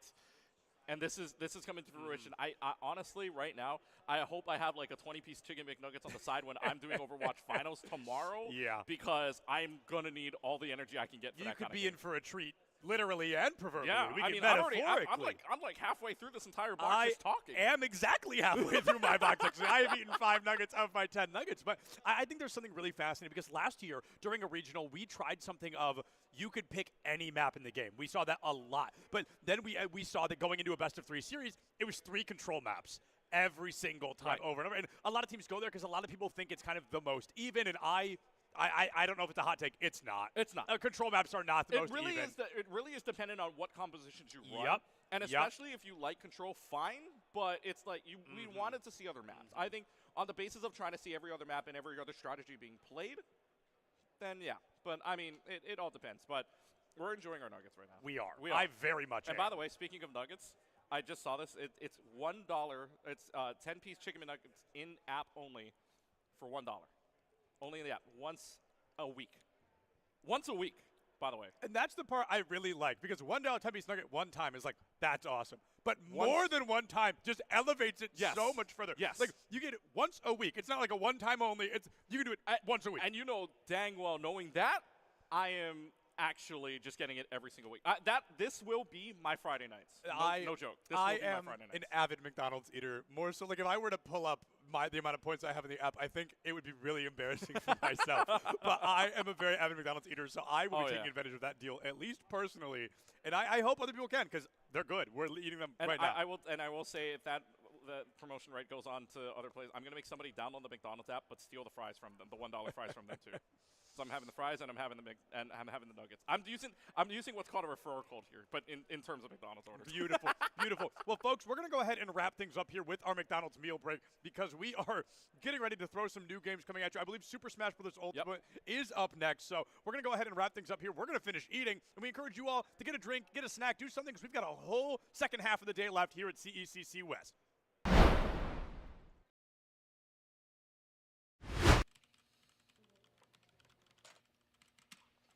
All right, we got this win streak. Let's go, let's go.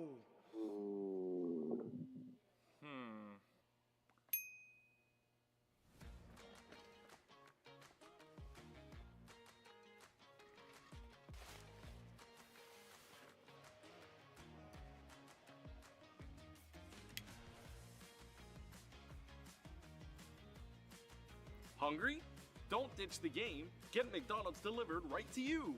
Even get a free large fry with any purchase over $1 when you download the McDonald's app today.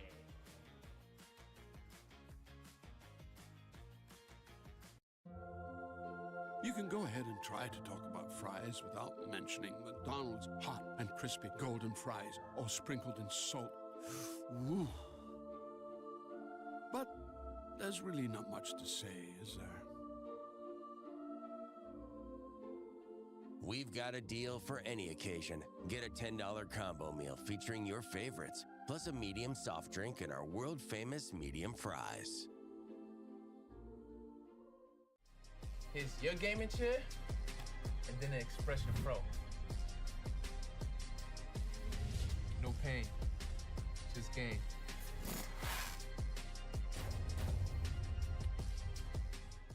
If you have to ask why it's important to start your day early, here's your answer. Enjoy a sausage McMuffin with egg. Get 2 for $6 and pair them with a $1.49 any size soft drink. Ba-da-ba-ba-ba.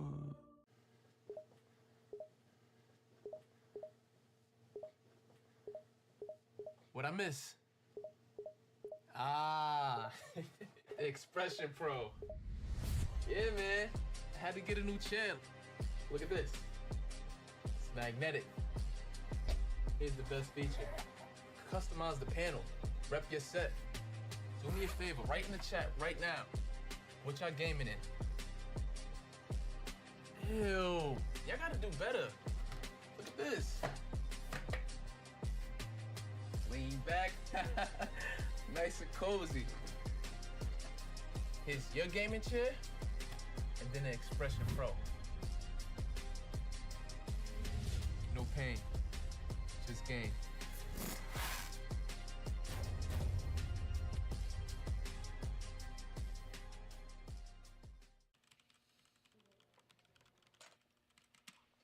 All right, we got this win streak. Let's go, let's go.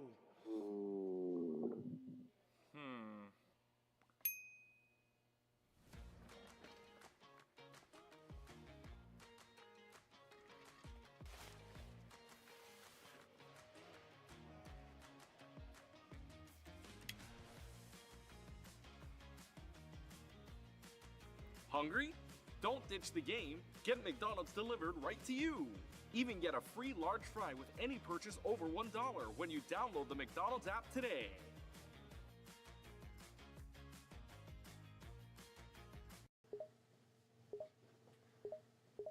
What I miss? Ah, the Expression Pro. Lean back. Nice and cozy. Here's your gaming chair, and then the Expression Pro. No pain, just gain.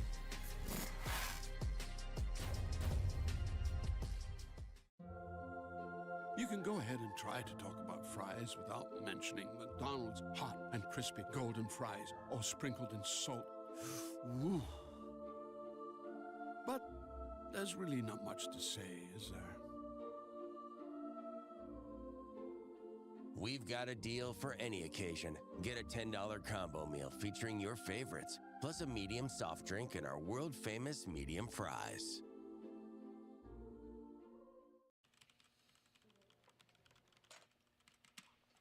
All right, we got this win streak. Let's go, let's go.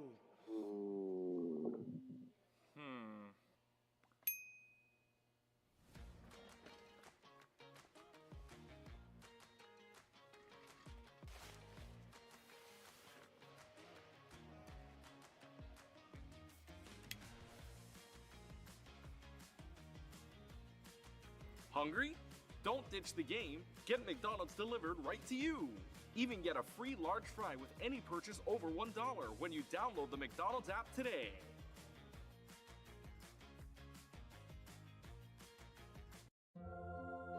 You can go ahead and try to talk about fries without mentioning McDonald's hot and crispy golden fries, all sprinkled in salt. Woo. But there's really not much to say, is there? We've got a deal for any occasion. Get a $10 combo meal featuring your favorites, plus a medium soft drink and our world-famous medium fries. Here's your gaming chair, and then the Expression Pro. No pain, just gain.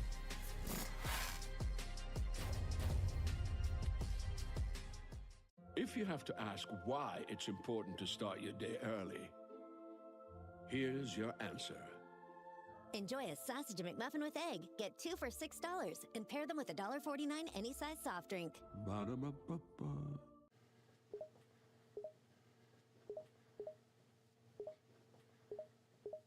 What I miss? Ah, the Expression Pro. Yeah, man. I had to get a new channel. Look at this. It's magnetic. Here's the best feature. Customize the panel. Rep your set. Do me a favor, write in the chat right now. What y'all gaming in? Ew. Y'all gotta do better. Look at this. Lean back. Nice and cozy. Here's your gaming chair, and then an Expression Pro.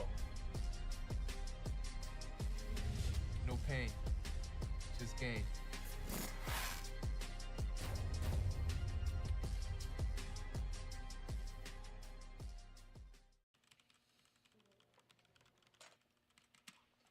All right, we got this win streak. Let's go, let's go.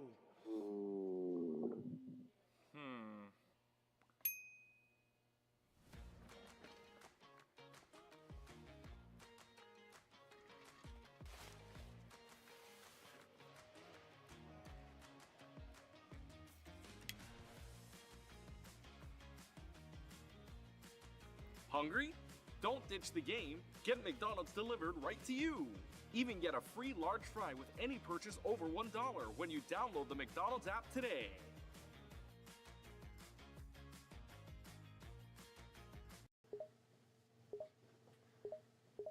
What I miss? Expression Pro. Lean back, nice and cozy. Here's your gaming chair, and then an Expression Pro. No pain, just gain.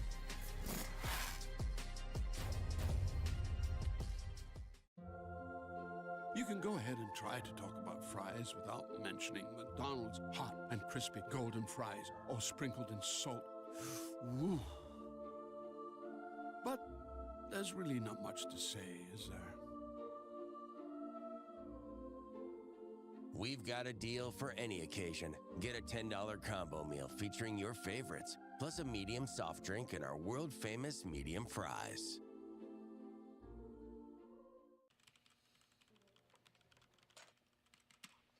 All right, we got this win streak. Let's go, let's go.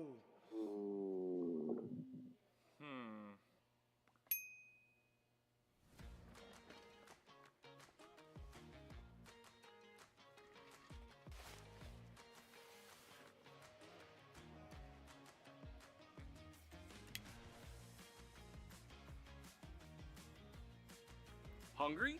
Don't ditch the game. Get McDonald's delivered right to you. Even get a free large fry with any purchase over $1 when you download the McDonald's app today.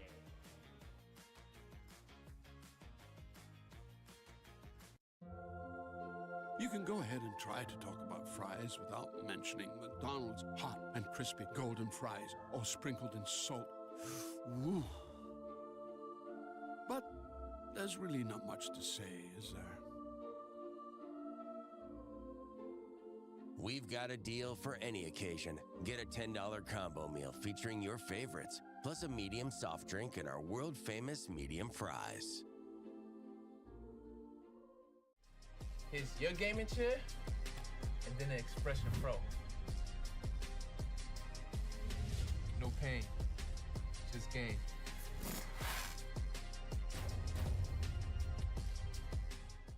If you have to ask why it's important to start your day early, here's your answer. Enjoy a sausage McMuffin with egg. Get 2 for $6 and pair them with a $1.49 any size soft drink. Ba-da-ba-ba-ba.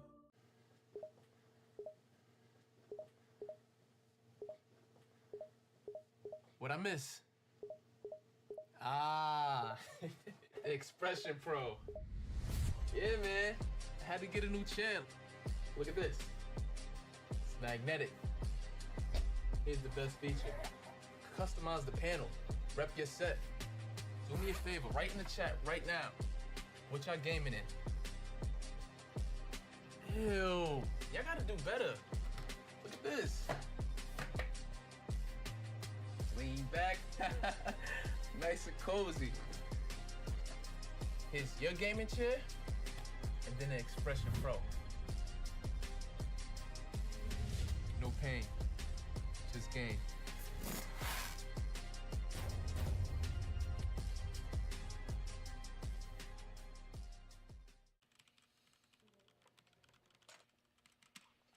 All right, we got this win streak. Let's go, let's go.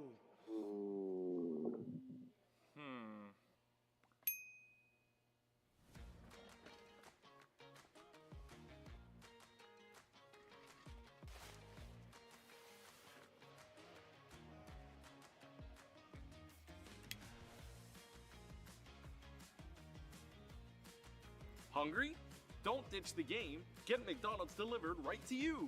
Even get a free large fry with any purchase over $1 when you download the McDonald's app today.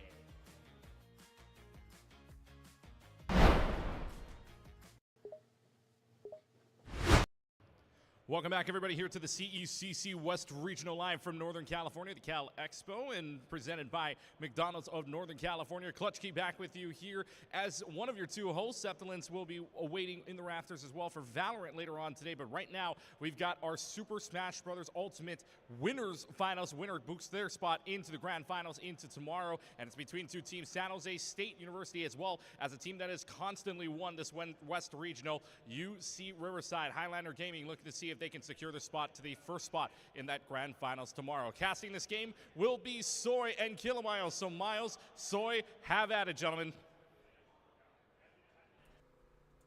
Hello, everyone, and welcome back to the CECC West Regional. My name is Soy. Alongside me is Keela Miles, and we are getting ready for some SSBU action. It's going to be a great day. Miles, it's been a minute, but it's good to be back.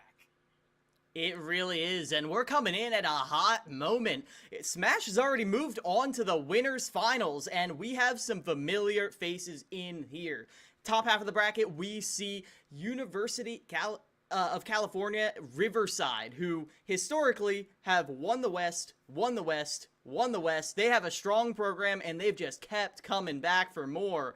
And then on the other side is San Jose State Blue, who are going on kind of a dark horse run. They have been kind of a middle-of-the-pack team for a long time, but to be sitting here in winners finals, that's a big deal.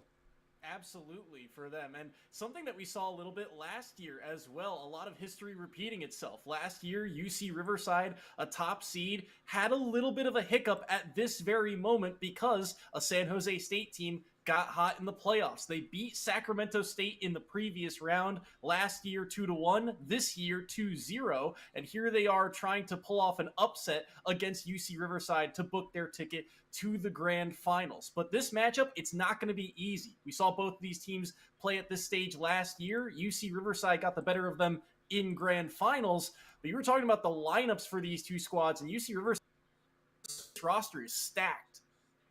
It really is. And the most important thing is a lot of them are returning. A lot of them have been coming back again and again, and they have not gotten any weaker. Willow is always heading out the pack. They're a very strong Luigi player, but everyone else is returning as well. Clat, Zane, MTQT. It's been so interesting to see them come back again and dominate the West, but when they go out to that national stage, that's where they're going to face their real test. But if UCR is focusing purely on that national stage, San Jose might have an opportunity to sneak up behind them. It is interesting to see, right? We talked about a little bit beforehand, the West hasn't always had the best performances when it comes to these national events, but they also have some big victories under their belt as well. I can recall not too long ago some teams out of the West keeping toe-to-toe with some other big schools like University of Texas Arlington. I believe Hawaii, they went toe-to-toe with not too long ago on a national stage. So you can see that they are an up-and-rising squad that certainly the winner of this event, that bar just gets set a little bit higher, and San Jose State, they want to be the ones to hoist the crown at the end of the day. But in order to do so, taking down UCR is the goal. And San Jose State's lineup also just not much changing for it between seasons. Yeah, they picked up a few new players and kept a few on the roster. Pensa Vitiligo coming back after some pretty good performances out in Texas in this past May. Unfortunately, they ended up placing 17th, but especially in the singles bracket run, they had their time to shine. And Coda coming in, who is a new addition to the roster, who I've had my eye on, could be a thorn in the side of UCR, could give San Jose State an opportunity to have a bit of a battering ram to break through the ironclad defense that is the core roster of UCR. And it's going to be difficult, but it is something that San Jose State have been able to do in the past. I think one thing I kind of remember from last year's run was that a lot of the teams that had success in this bracket, it felt like they were the ones kind of taking advantage of other teams' errors. They let the mistakes come to them. And UCR in particular did a fantastic job of that kind of tempered aggression, knowing exactly how far to extend. They would find their 3-hit, 4-hit combo openers and then immediately back away, wait for that moment to take the big swing, because the other team is the one that has to all of a sudden mount the comeback, make a play. And when you do that, you get into that mindset of, I have to do something, and it's a very quick turnaround punish that these players are very keen to. Yeah, and that comes with the experience that UCR has demonstrated repeatedly. UCR is historically kind of a melting pot. They host a lot of big locals, big Smash community events at their university. And so when you have exposure to that many players from all across your region, you end up getting a bit accustomed to facing someone you've never seen before, going, okay, I don't know exactly if they're going to punish me really hard if they get a combo starter, if they're going to camp me out, if they're going to run me in circles around the stage. What I can do is give them a chance to make a mistake. And so UC Riverside looking to maintain their #1 spot. That's what you got to do. Let San Jose take the first step. But if San Jose comes correct and I see Coda, one of the new players, is opening up, well, it remains to be seen how this new San Jose roster is going to fare. And the first match of these types of sets is always so important, so impactful, because we've seen some top teams drop that opening set and find ways to come back, but the sets that they've lost often start with just the opening of even footing, falling behind, and just not being able to play catch up. It's hard to make comebacks in this format. So the last thing either of these teams want to do is be on the back foot right from the start. And with these two players, very experienced in their own right, should be an interesting matchup to kick things off. Yes, it will, and I'm excited to get into this. Now, looking at the matchup specifically, Coda from San Jose on the Wolf and Zane from UCR on the Wii Fit. I have to be a little bit scared for Zane, because Wii Fit Trainer is a little bit different from most other characters in the game who generally, like, rule of thumb, Smash characters like to hold the center of the stage, but Wii Fit has so many good options from the sides, from under the side platforms, and from the ledge that you see a lot of Wii Fits play around that. Wolf has a move called Forward Tilt, which covers, like, 75% of those options. It lingers as well, so it would be able to hit back a lot of the headers, that soccer ball that comes out from Wii Fit Trainer. And so if Coda is able to thread the needle and put on a lot of sustained pressure on Zane in the corner, force Zane to go back to the center, force Zane off stage, it could be a major opportunity to swing the momentum early into San Jose State's favor. Yeah, Coda definitely has the options to deal with Zane's character from a character matchup perspective. But Zane on the Wii Fit, right? We've seen a lot of collegiate Wii Fits do very well just finding ways to trap other players or trick other players into certain scenarios, finding those side B spikes off stage. All they need sometimes is that one interaction to turn things around. The damage that can come online from Wii Fit also very notable. And it's not like Wolf has a lot of great options in terms of defense. I guess they've got things like the Nair, the forward tilt, just some quick options, but that recovery very susceptible. And Wii Fit, as we pointed out, can spend a lot of time on the outskirts of the stage, buy themselves some time. And a lot of Wolves at the collegiate level, not the most patient of players. We'll see if that comes to fruition here as we are underway. Game #1, set #1. Here we go. Zane on the Wii Fit, Coda on the Wolf. Yeah, and Coda getting an early opening right there. Parry on the back air, not letting Zane breathe. Like I said, this is your win condition. No setups, no prep, no zoning, just right in, raw aggression, and a forward air back air almost ends the stock immediately. Now here, Coda hasn't taken a hit, and you've got to find a way off the ledge. Zane just runs in with a raw grab, dash attack, sets off an opportunity to off stage, but then Coda gets the stock anyway. Unfortunate. A little bit of a warm-up, maybe first stream game jitters. They have been playing earlier today, but it is noteworthy. I believe UC Riverside had an opening round bye in the bracket overall. Then they beat Arizona State 2-1. So only one match under their belt, whereas this is really game number 3 for San Jose State. So maybe a little bit more warmed up on the controller, but so far things still just about even in terms of percent. But Coda with that full stock advantage, looking to hold it for as long as they can here. Right now they're trying to find their way out of the corner. They avoid a back air, try to land one of their own. Jab into a grab here, looking for the follow-up like the down smash tech chase, but doesn't land.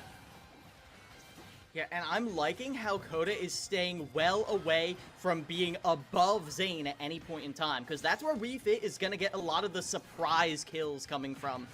Rolls right past that up smash, and now an opportunity for an edge trap, but gets caught by the reverse up B. It's going to send out towards the edge, and now it's a 3-stock-to-1 lead, and you can see that Coda smells blood in the water. Oh boy, they almost got the air dodge read as well. 66% onto Zane on their last stock here. They're looking to get something, anything back here. Quick options like the forward tilt, pressuring that shield, but now they're caught above.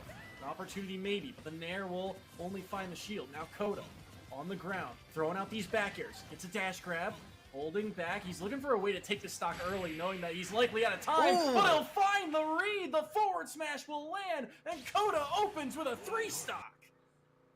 And that is crazy. Not only are you a full player ahead, but now UC Riverside has to be incredibly cautious because Coda has made a statement. This team who has never beaten you at these regional qualifiers just took your first 3 stocks, and again, Zane is one of those returning players. One of those players that UC Riverside trusts to be their opener. So if Zane's going down, now you're put into the counter pick game. Obviously, you have some really good matchups. Willow could come out on the Luigi, but honestly, I'm looking at this roster and one actually comes to mind, and that might be Clat on the Ice Climbers. Clat would be playing a very grounded game, trying to chip in through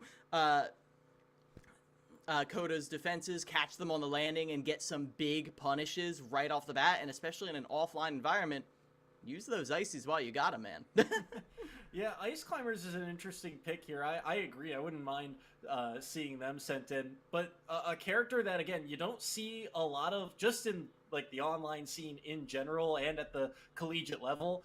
But it's also one of those characters that if you see them online in this type of environment, you know that they are well practiced, well versed in many a matchup. And this is, I think, a perfect opportunity or time to show that prestige, that level of practice that they've put in here. But at the end of the day, it is San Jose State with a 3-0 lead, and Coda showing why that, you know, they San Jose State Blue here was so kind of hyped for this player in general to come in. You were talking about their stats beforehand. Big wins over a couple players, and it's very impactful when you've got a squad like San Jose State who's been to this event before and had some success. Maybe not the hardware, but still putting playoff victories together is big for these schools. And then to have a new player come in and kind of disrupt that order of power rankings in your own school, that means something, especially when they're put in at the start. Yeah, and speaking of that start, what a strong one it is. And I want to talk a little bit more about what Coda did right there. And it comes down to pressing your advantage, but not going too far past it, which obviously seems very simple, but you would be surprised even 6 years in. You see what looks like it could be a kill, and you go all the way in. And yet, when Coda did get confirms, they always hit them. Getting a strong fair led into a strong bear consistently. And even when the ledge trapping setups didn't quite hit like you wanted them to, Coda never committed to something too laggy at the ledge. No forward smashes moving you too close to the ledge where there just could be an instant back air off of a roll. No, always ready to cover options, and that put Zane in a very weird spot where they're shielding more than they usually would. Spot dodging, rolling all across the stage, air dodging when there's no one there. That's how you know the pressure has been turned up. And with Coda playing that hot off the bat, I have to imagine it's going to keep going as a new challenger is stepping up to the plate now. We're going to see who from San Jose is going to be taking a shot at Coda. It is interesting. You know, you mentioned how again, they were able to toe that line. They were able to spot exactly where to stop their aggression. Shine is the name that we are hearing coming into the matchup for the side of UC Riverside. We'll get their character momentarily here, but it is interesting. I think of Zane, when I think of WeFit, as a player who often is the one getting pressure on Shield with a lot of WeFit's quick forward tilts, up tilts, things of that nature, but really was never allowed those opportunities in that first set. So it goes to show how strong Coda has opened this matchup. Yeah, this is a big lead, because even if San Jose goes 1-for-1 even stocks throughout the entire rest of the this best of 3, that is still going to be San Jose taking it home. So you can't just do that. So who is going to step up and find a way through? Like, obviously, you still have Willow in your back pocket. Willow's probably going to go on a run. I would be shocked if Willow didn't take 6 stocks. Someone who has that explosive kill power that can snowball games through momentum, through 0 to deaths, and through just consistent play at the ledge, that is really important. So UCR still does have their heavy hitters in the back pocket. You don't want to have to send in Willow against Coda. That will change the counterpick momentum of basically everyone. And I know UCR is usually pretty laid back when it comes to finding ways to counterpick these players. So we'll see how rigid their flow chart is, I suppose. Because, like, some players, some teams out there, especially, like, out in the East Coast, your Fishers, your Northwoods, very serious about, like, we have a plan. This player is going to take down this player. From all the interviews I've had with UCR, doesn't seem like that's quite the case. It seems like they're kind of going with the flow. Roll with the punches, indeed. And I think we saw a little bit of that last year, too. They just kind of said, well, who feels confident right now? And while everyone kind of raised their hand on the bench, it was like, all right, well, let's go with whoever spoke first. But it is certainly a team that they do feel confident, even when they are trailing, because, well, they've got the experience. They've done it before. They know they can do it again. So we'll see how things adapt here as this set goes on. I think it's also interesting to note that on the flip side for San Jose State, it feels pressure on them for the same reason of UC Riverside's got the target on their back from winning these championships for the past 2 years or so. So there is that little bit of, hey, we need to come out and make a statement, and they've made preparations for this type of matchup. They know that, hey, if we're going to win, we have to beat this team. And Coda so far looks like the player that is going to give them the edge, but Shine stepping into the ring on the Donkey Kong. We'll see what they can do. Hollow Bastion stage selection as well. So what I'm immediately maybe not this final stage, but now looking towards this matchup, what I am going to be looking for is how DK in the modern meta is known for having safe pokes that convert into big combos. If DK can get in with those falling back airs, not really just like, going for like the year 1 back air, back air, back air, back air combos, but instead poking, putting your opponent into a tech situation, then you get the cargo, then you get whatever pop-up you're looking for. How are you going to find that when Coda outranges you with most hitboxes, when Coda can control the center of this stage with this laser fairly consistently? We're going to see if Coda is forced to respect Shine's hitboxes at all, as Shine does get that first big opening. We'll find the down B, but not too much after that back air. Neutral air, though. Looking for an edge guard attempt here. Can't quite land that forward air. Seeing a lot of forward air early on here, and it's an interesting move to kind of throw out. It's just covers a lot of space that Coda wants to occupy, but there's that back air, and strong hitbox connects there. Coda not ready for it. And that's going to be a first stock off the board. Coda does bleed on this day, but still, 2 stocks in the pocket here. Neutral air off stage. Wolf off stage too against Donkey Kong. You got to be a little bit scared of that because that recovery doesn't have as much distance as you like. Oh and my Donkey gosh, Kong's Soy! got some power. 101 with the rage. The up air will kill. And this momentum is all from Shine calling out one jump from ledge from Coda and then kept advantage. Even when off stage, Now Coda has finally taken it back. Stop the boulder for now, but you're still holding it. It's still threatening to roll down the hill. And right now, it's looking like Shine is looking to roll right on down, right into an even game between San Jose and UC Riverside. Coda trying to slow things down, feeling Shine playing a little hot. Can they do it? Got grabbed again, though. Patience up there. Good night. Goodbye, Coda. And a match just as fast as a 3-stock, maybe faster. Shine shuts down Coda. Clip it. If it's in a clip, clip it. Put it in there. Throw it in the reel. Because that one was fast and it was brutal. Trying to scrap with that DK was immediately a mistake. Because when Coda was off stage, it was immediately, oh, I can't burn all my resources or I'm done. I jump from the ledge. I double jump from the ledge. Even worse, I'm caught by a soft back air and it's looking all over for me. So that is kind of intense to open up here. And it, again, shows that UC Riverside is like, has answers even when it looks like they're back against the wall. You don't stay at the top for no reason.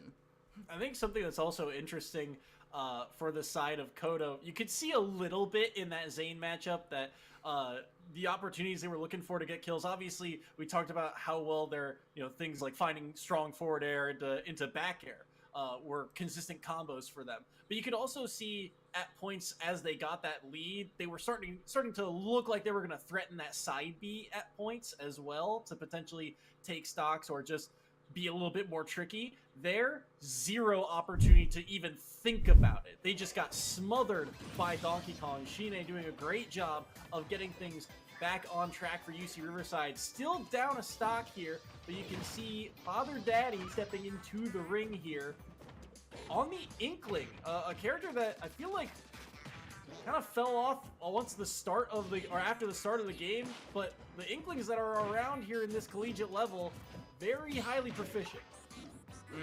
It is going to be interesting because Inkling has one of the strongest ground games in the game. But if you force Inkling to be up in the air, Inkling really only has the back air as a get off me tool. So if you're caught in the air without a jump, Shine's never going to let you back down without taking a stock.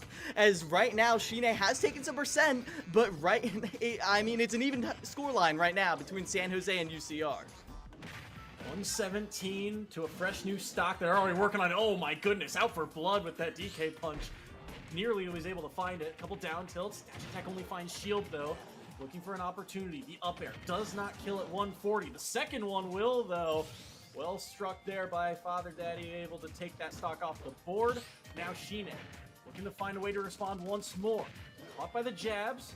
Now grabbing the ledge. The pressure on here. Inkling certainly got a speed factor on that ground and taking full advantage of it, but Roller unable to connect. If that hitbox landed, maybe they find something. Down smash will land in a troublesome spot, and they'll get caught on the edge guard. Forward air from above will do the trick.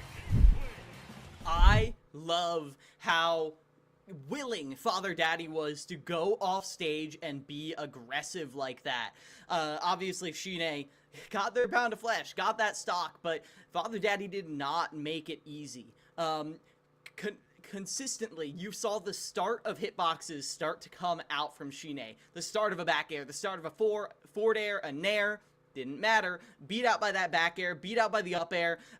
Once Father Daddy had the advantage, they were winning the neutral so consistently. Not a lot of like true combos there, but you don't need them when you take away all the resources and you just watch exactly where your opponent is going. Careful not to overcommit, careful not to let them touch the ground again.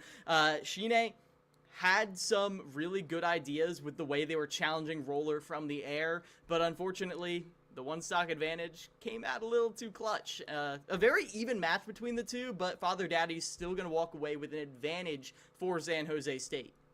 The Spartans still hold a 2-stock lead, and I do think you're absolutely right. I also think there's something to be said about playing against Donkey Kong in general. We talk about these big-bodied characters, these heavyweight tanks, and how most characters you feel like have an advantage against them, but if you make a mistake, that's their window back into the game. And in this case, it felt like they just never allowed that window to come forth. Like you said, patient gameplay. And there's also something to be said about momentum. Shine was on a roll, so while they were doing the smart thing, it wasn't always the right thing to do in those moments. Maybe wait a little bit longer on an aerial or mix things up with a dash grab, something along those lines. But either way, Father Daddy able to take advantage of it and kind of play around it. Like you said, spotting the aerials coming out, like the back air, like neutral air landing, able to weave around it very quickly and then punish. Yes.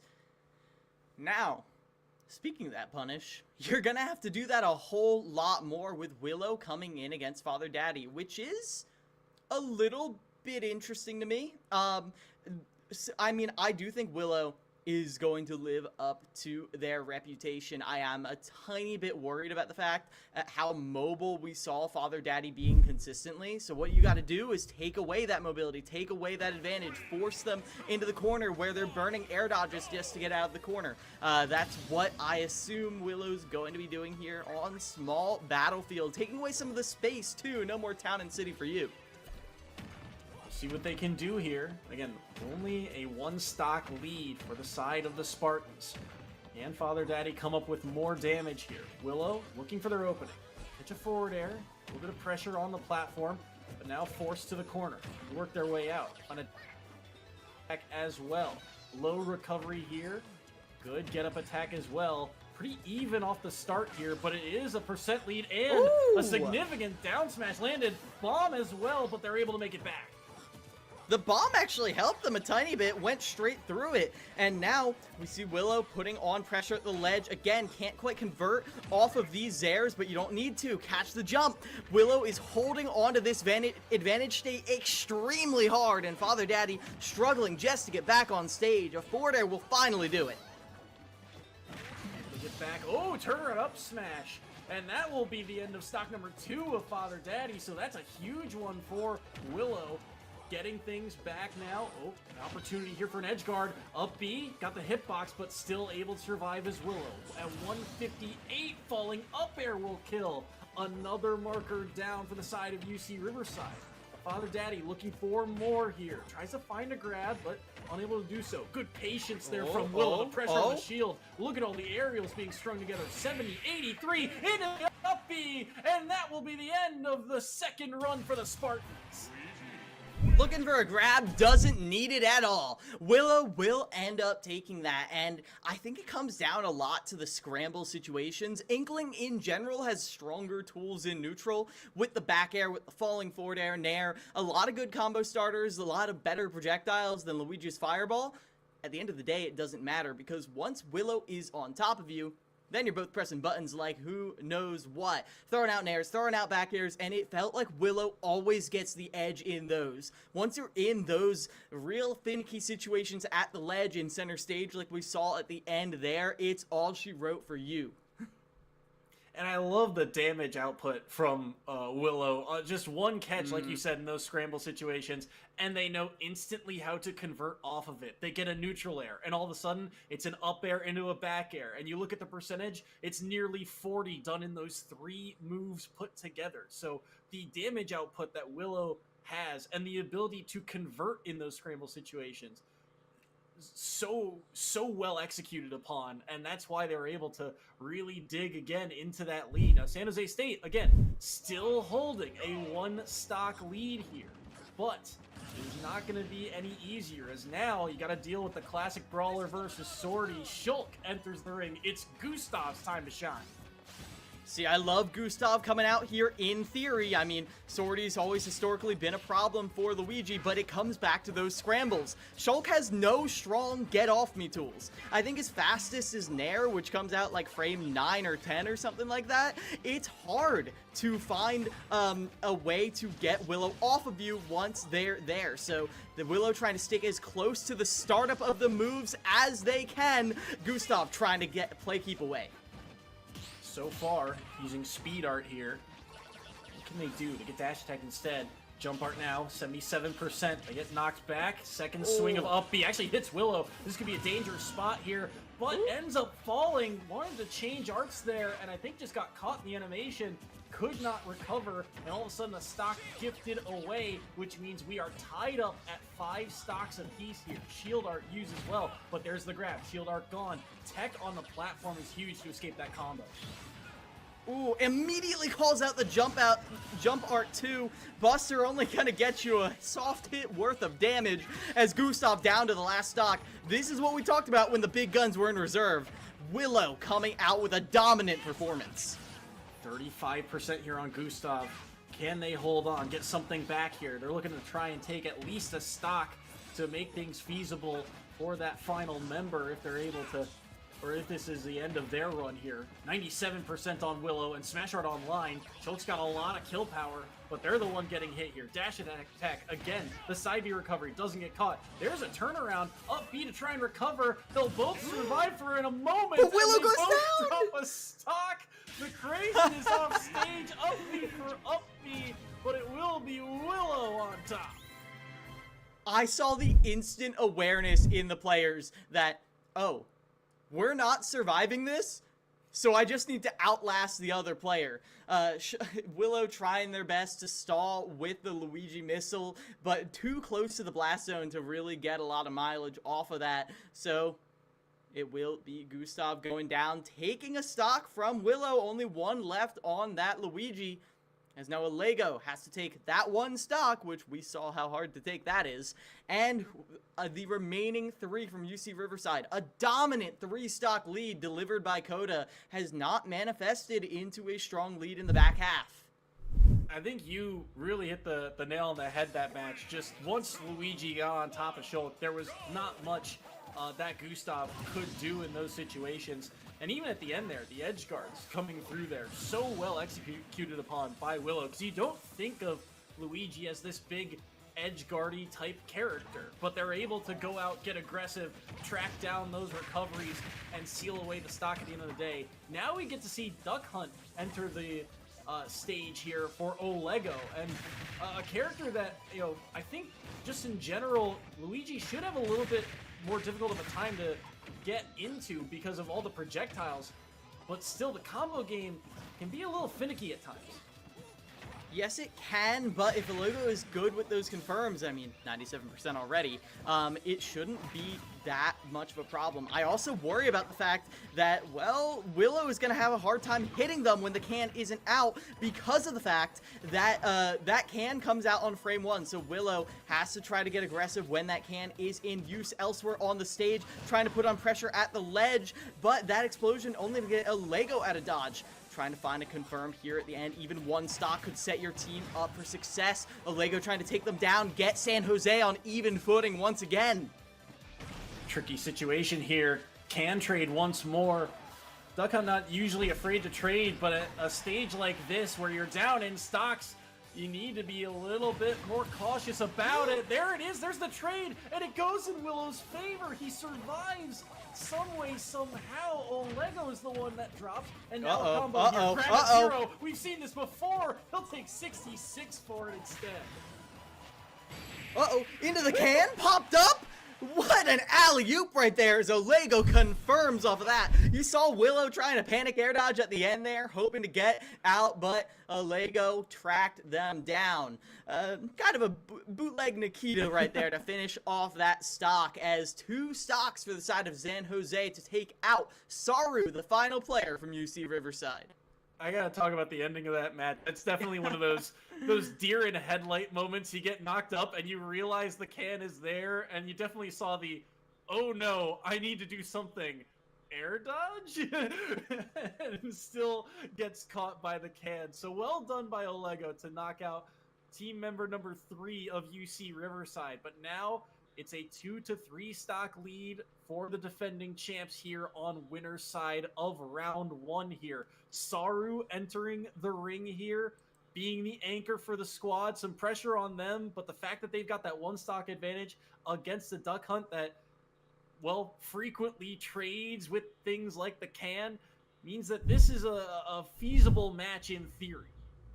Yeah, Saru has historically done good work on the pit. We'll see how that manifests here, as Saru is going to have this stock advantage.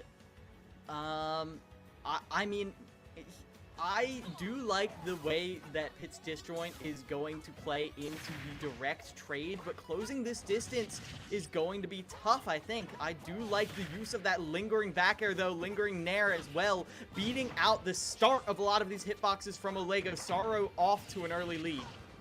Good damage landed, 71, as you can see, but here comes the combo into the up smash. Oh, but there's the reflector, that down B coming through and turning some damage back onto Olego. Spacing there. Perfectly timed back air right before the landing. The arrow's chasing down. Olego's got nowhere to hide from this pit, and the up smash will put Duck Hunt on their last stop.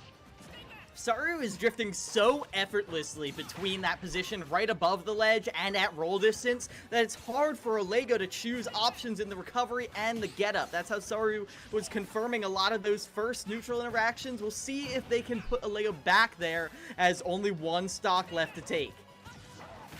In for the opening, dash attack traded by the gunman. Now instead here, 36 to 82 in the percentage, holding center stage. Olego looking for an opening, trying to find a trap. They find the can for some good damage here, but they need to find that strong killing blow here at 113. Dash attack will chip away at Olego's last stop. Looking for the opening, finds the up tilt, goes for the up air, but again, the down B doing so much work in this matchup, spacing around the up smash. Now comes the pressure from all the arrows. It's a low recovery from Olego. They'll be able to air dodge back. 126 to 104. Holding on for dear life here, knowing that they've got a chance. They can't connect the can off the throw. The delayed use of the neutral B sneaks underneath, but it's the reflector. The gunman hit the down B, and UC Riverside will take the first set. Up 1-0 with a 3-stock lead, the exact opposite of how that whole set started out. And now looking back as the match as a whole, you gotta take a look at these key players. Obviously, Saru coming in clutch to finish off Olego there. But beyond that, it just felt like any time there was a slight lead, a slight matchup advantage for the side of UCR, or for San Jose rather. UCR had the perfect pick in their back pocket. Meanwhile, when they came to trying to take down Willow, for example, San Jose had to dig around in their pockets a little longer than you would have liked. Wasn't able to find the results you wanted to see with that Schultz coming out here, so now San Jose had some strong performances there, never looked like they were in a completely unwinnable match. We'll see how they're able to shore up that performance going into the next crew battle. For me, I think this was a match where the stars shined their brightest on this stage. We saw Coda get a big 3-stock lead. But as you mentioned, the big names for UCR were the ones who were the story of the late game. The two last players for UCR were able to work that lead completely and entirely back into their favor. And like you said, a full 3-stock win at the end of the day. Saru not getting much of a chance to play in this series until the end, only taking those final 2 stocks. But it looked commanding. It looked like Olego was really struggling to find any openings. And even in the last part, Duck Hunt, a character very known for covering space with the projectiles and kind of setting up traps, and they get tricked by their own play. Instead, the reflector ends up taking that final stock off the board. But I think it's these big names for both of these squads showing up on the big stage, and UC Riverside able to take advantage because of it. Yeah, big performances all throughout. I do want to talk about Saru's performance because they didn't get as much in the highlight. Really good awareness of how the timers of Duck Hunt's moves end up playing into that. Duck Hunt is almost more of a puppeteer in the fact that many of these moves are lingering hitboxes that will remain. I mean, the Desperado really is a timer, and so good understanding of how to utilize them, not just to defend against them, but to turn them back against Olego was really crucial in Saru. Maybe not dominating the whole match, but keeping Saru or Olego thinking of how they wanted to use each and every one of those tools. Plus the ability to drift, right? We saw a little bit of that with the use of the down B specifically, but we're getting word that it is Father Daddy versus Zane to start round number 2. UC Riverside They win this, they are on to grand finals, and they will right the wrongs of last year where they dropped this winner's final set to San Jose State. And as I was thinking about the characters that we saw from that first set and possibly adaptations headed into set number 2, one of the players I wanted to focus on was Father Daddy, because Inkling is a character that I think is just well-rounded enough that you could use them as a blind pick in set number 2, and that's seemingly what San Jose State has done here. Yeah, and the blind pick into Zane isn't a terrible thing. We talked about the way that Inkling has very dominating tools in the neutral, and we saw how brutal that was for Zane to deal with against Koda's Wolf earlier in the series. So we'll see how that plays out here. Zane looking for a chance to redeem themselves, looking for blood, because this is their chance to do it. A 3-stock in the first round, not the performance you want to be playing out when you both know you're better than that. And so Zane going to be looking to start strong here.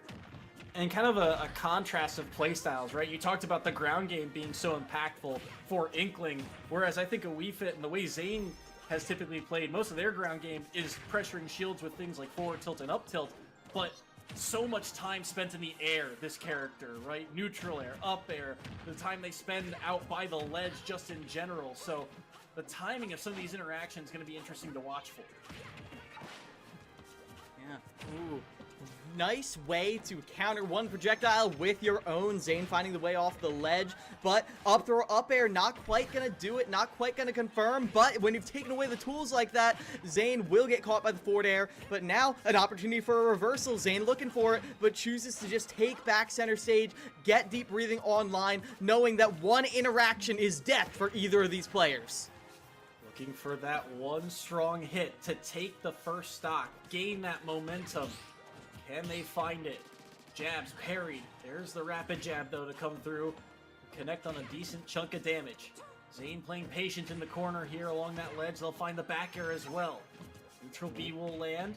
There's the grab. Should be the stock here, you'd think, but forward throw, excuse me, does not quite have enough knockback to it. Tried to mix things up potentially as well. Doesn't find the down tilt either. Father Daddy being quite elusive here. Holding shield again, expecting the projectiles to come through. They back air the soccer ball. Now, maybe an opportunity on the other side of the stage. But again, rinse, repeat, sticking to the outskirts of the stage. Ludicrous percents for both of these players to be living to. Finally, Father Daddy will take down the first stock of Zane's, as Zane now just looking for an up air, and it's even across the board. Wii Fit loves to kill off the top like that, so at those high percents, Father Daddy has to be playing more around that ground game, but with Zane putting on as much pressure as they are, it's going to be tough. Looking for those falling nairs now. Anyone's chance for a combo. Here's an opening for Father Daddy. They find 2 up airs. Oh, but they dash around and get caught by the neutral B, and that's a good chunk of percentage dealt to the second stock of Inkling. 77, but holding center stage best they can. Finds the opening with the back air, but not too much off the back of it. Somehow, up smash doesn't connect there. Father Daddy, the spacing just barely in their favor, but the percentage still not quite. 106 right now, and Inkling on the lighter side. Zane's looking for an opening. Once again, going for the up smash, but he ends up eating a chunk of damage for it instead. Roller lands, up smash, goodbye, second stock, and San Jose State are back in the lead. Yeah, a little bit earlier this time, but Zane looking to even it out at the ledge. Oh, but with that spectacular ground game, Father Daddy's right back into it. Looking for an opening right here. The up throw is exactly what you need, but air dodge will get Zane out of it, but you're still in disadvantage. Still getting caught, still getting juggled around. But throw a grenade into the mix right here as Father Daddy with the back air is looking to close out this stock hard. You do not want to give San Jose State another lead. Even if you won it back last time, you want to take every advantage you can get. Zane redeeming themselves here in this second crew battle. 1-to-1 in stock count, but now it's 100% differential. Father Daddy's gotten a lot of percentage off of things like the rapid jab, and remember that paint stacking on means the percentage just goes up even higher with every hit that's landed. And they'll find the grab into the up air, and Father Daddy will close out the opener. It's San Jose State who's back on top through the first set. You talked about Inkling's early dominance in the meta for like 2 weeks. But one of the big reasons why people started to drop her is that they were like, oh, up throw up air isn't true all the time, or it's really hard to make true. I'll tell you something, it doesn't matter if it's always true every single time, because you're still putting your opponent above you, still giving them a chance to make a mistake, and when you catch them with that up air, you are erasing stocks at ridiculously early percents. The base knockback on that up air is ridiculous, as now it's going to be Willow stepping up here. We saw the way that Father Daddy was playing really well around Willow in the neutral, beating them out with a lot of those extended hitboxes. So we'll see if Father Daddy will be able to do the same thing here in the second crew battle. It is interesting to see Willow step in as the second member of UC Riverside in a very close match off the start. You know, UC Riverside, as we mentioned, a squad that it feels like they're very kind of go with the flow, right? And in this type of matchup, you'd think they'd stick to something similar, right? Hold Willow and Saru back until rolls 3 and 4 in the lineup. But instead, they're saying here, hey, we like the matchup of Luigi against Inkling. Let's close out this player that, you know, can do some damage to us, and let's just get to that next member, I believe is the thinking of UC Riverside. Yeah, and showing your cards this early, showing Willow, is kind of a statement. It forces them, it's like you have all of your counter picks available. Choose. Who do you want to do this matchup? Because we're ready for any of them. And maybe a little bit forward thinking too. Not that they would be at this stage, but they know that this was a matchup of grand finals last year as well. So a little bit of VOD review or scouting maybe as well to think about for that matchup of say, hey, if you get a counter pick against Willow in that grand finals matchup, who do you think you can send in to take this player down? But that's all depending on how Father Daddy does on this stock, and so far they are being smothered and pushed to the corner here. 78% already. Bomb will not land. Pressure on the shield. They'll be able to weave away for now. Finding a rapid jab once more. Good amount of paint landed. Good back air. Oh, but the reversal forward air. And the up B also connects, but they're able to sneak back to the ledge. Tricky spot, but they both recover. And we talked about how good Willow is in these scrambles with them right on top of each other. It's tough, but Willow will secure the kill. Even scorelines across the board. UCR to San Jose. Willow doesn't drop a single stock. Yeah, Willow able to clean that one up. And I like the mix-up there. You can see the reaction to that get-up attack, or the reaction to that attack along the ledge, instantly goes for the grab. And when you see a grab like that at high percents, my mind immediately goes to Tornado, right? You go up, you jump up there and use that down B. But sometimes multi-hits betray you in this game. They fall out of a hitbox. You don't quite get the angle you're looking for, or the wind box pushes them away. There instead, very smartly, Father Daddy also DIing out, right? Knowing that, hey, if I DI in, it's an even easier follow-up, so let me get as far away as possible. But the reaction from Willow is to instantly go for that back air, strong hitbox and all, clean up that next member, and we are back to an even stock count in this matchup. And another rerun. I've seen this show before, Soy, because Olego's back out to take out Willow, and we saw how well that went last time due to the fact that Willow can't comfortably do a lot of combos while the can is out to play because of the fact that it's a one-frame combo breaker, due to the fact that a lot of these timed zoning tools are really tough to deal with. But when Willow is able to bridge that gap, the damage is substantial, as you can see here. You saw Olego go for something a little cheeky there, right? The the forward smash off of that kind of frisbee combo, but instead not able to quite land it. The hitbox just too low. Teching, but won't matter there. Still got shot, still got hit into the stage. Won't find the tech instead, and Olego will be the first to drop a stock here. Got grabbed at a low percent as well. Willow looking for the opening, got 38 out of that grab, and Olego now forced him out to come back. Oh, man. Ridiculous amounts of pressure at the ledge, and Willow is unfazed, doesn't even take chip damage.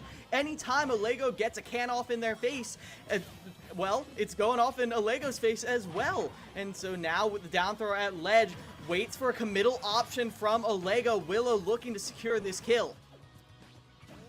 Find a way to jump back to center stage. That up smash was lingering and looked very threatening. There's that down B, but there's a forward smash. Well spaced there, connecting all the hitboxes and tying up the stock count. But they are sitting at 103, and Luigi not shy of kill power.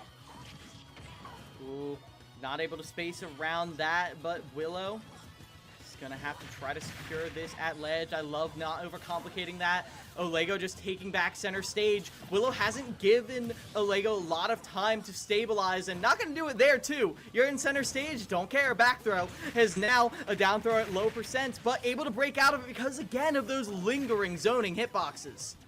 Huge there for that discus to connect. They'll get another one. The follow-up here should be an aerial. Oh, they tried to play patient. They tried to look for something even more along the platform, but that tornado will save the day for Willow. They're up to 122. A massive turning point in terms of the stock count here. To take another one off the board here for Olego could be massive, especially if they keep the percentage low here. They find a forward air as well. Can lands on shield here. There's the up air underneath. Chipping away is Willow. Another can lands, won't take the stock quite yet.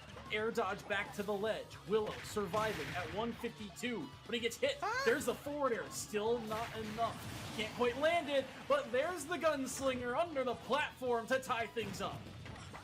Remember those wipeout walls that are just like a wall with a very like specific shape in it? That's what it feels like trying to get away from Olego, and yet Willow finds a way to do it consistently. As right now, Willow has gotten another down throw. Hey, and there's the down throw tornado that you asked for. You have received.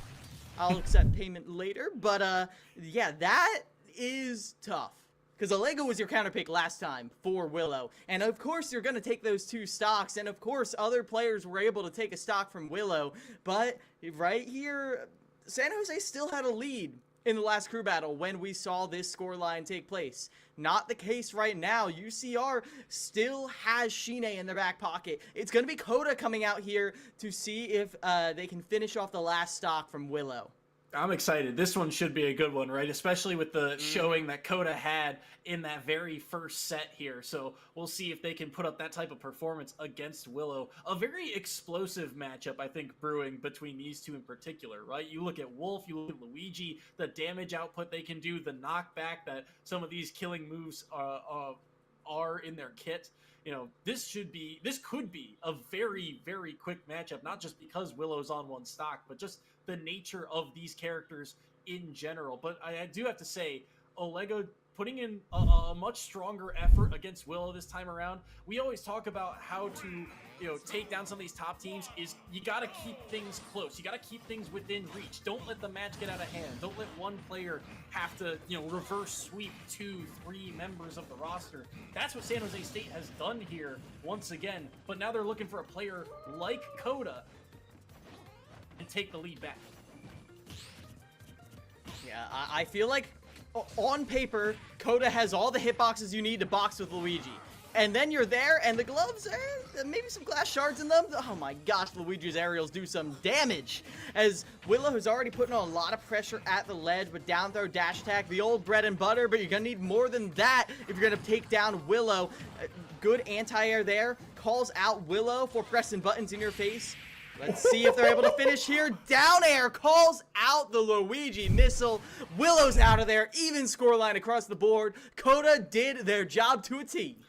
I have to say, Coda in that sequence was the gutsiest player I've seen in a while. So they get caught in a tech situation, and rather than doing what I think most any other player would do, roll to the left or right, or use get-up attack to say, hey, get off me, Luigi, they do neutral get-up.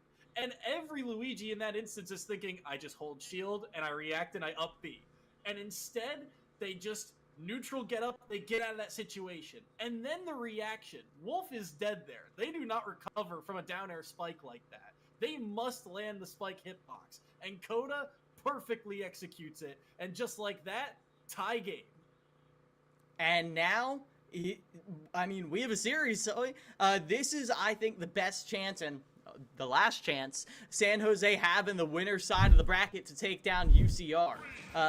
Right here, it's going to be Coda trying to redeem themselves against Shine, who was a very strong counter pick when we saw them at first. A little bit of a button check, and if you remember, Shine had such a strong punish game, not just up in the classic cargo up throw up air, but finding consistent conversions off of ledge. A soft hit a bear, most people will be like, oh, I wanted a different hitbox. Shine will convert that into a kill every single time. So we'll see how Coda is able to navigate around that, avoid getting boxed out, and we'll see how this plays out. Even scorelines across the board, Soy. Interesting matchup to see. And again, you look at some of these tankier characters sometimes in these crew battles. I always say they are built to take at least two, or at least one stock, usually two stocks in a matchup like this. But on the other hand, it's Wolf, it's combos against a big character. They can rack up damage very quickly. But you have to see how the players kind of match up. And Coda, despite playing with confidence, Shine, I think, really kind of got under their skin in that first game. So we'll see how the rematch does here. They use the side B to recover, but they can't quite land the aerial. Shine, a lot of quick, good options here to try and counteract what Coda wants. And I love this pick right here, as Shine will end up not converting there, but it doesn't matter. Still has a lot of opportunity to put pressure on the ledge. Calls out the jump. Coda's first stock is down. Shine in the lead. Good call out there. A lot of jumps from Coda just in general. You saw the up tilt work earlier to kind of get a little bit of a combo started, and there in that sequence, they end up catching the stock with the strong hit of back air to close out the opener. So once again, you see Riverside take the lead. Shine sitting at 117, and you'd think that's kill percentage, but you need something a bit stronger than back throw from center stage. 40% on the Coda too means that Shine, with that DK punch, we saw him use it earlier and look for a very early stock. Wouldn't be shocked to see him use it in a situation like here, but instead it will be the up smash, scooping up and taking the opener. Yeah, and that was good awareness up until the end right there, as Shine is right back into the fray. Did not give Coda a millisecond to breathe, as the forward air conversions are starting to come out. Good early damage right here. Jump, no jump, but not able to catch him with an anti-air, and now it's Shine in advantage again. I love these parries, calling out Coda, going for these consistent fastfall aerials, always landing so strong. But two called outs on the side B. Shine is not playing games with Wolf's recovery. Yeah, Coda had been recovering through most of game one with up B. There they mix things up and go for side B, and Shine eventually getting the better of it. Good timing, good spacing with the forward tilt, and they once again retake the lead here. Coda looking to try and get it back to even. Gets the up throw. Hunting, looking for an aerial. They go for the back air. They find it upon landing instead. 133, low recovery, down tilted away. Oh, but they don't get the neutral air they wanted. This is a ledge regrab, but the timing of get up attack gets them around that down smash, so Shine continues to survive. Parry, and they find the forward tilt, but instead it finds shield. Off stage once more, can't get the spike. Neutral air, catching the jump from ledge again. Not a third jump though. Parry, once again, the defense so strong from both players, but eventually the forward tilt will connect, and we're back to a tie game. Ooh, calls out a jump right there. Coda able to get back to ledge, but Shine's gone for a two-frame every single time. Is the ding-dong enough? At 72, yes! Coda will go off the top, and that's Shine taking the lead. Not quite as dominantly as last time, but still a great performance right here. UCR in a slight lead once again.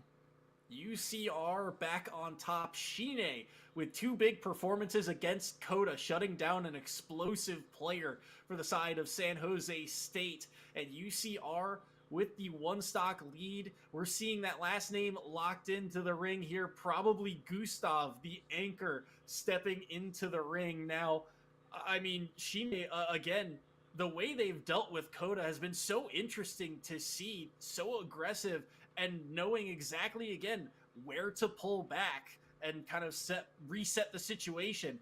Not as much time to do that here, as once again you get another classic matchup of Brawler versus the Sword, and this is a matchup in particular that DK really struggles with.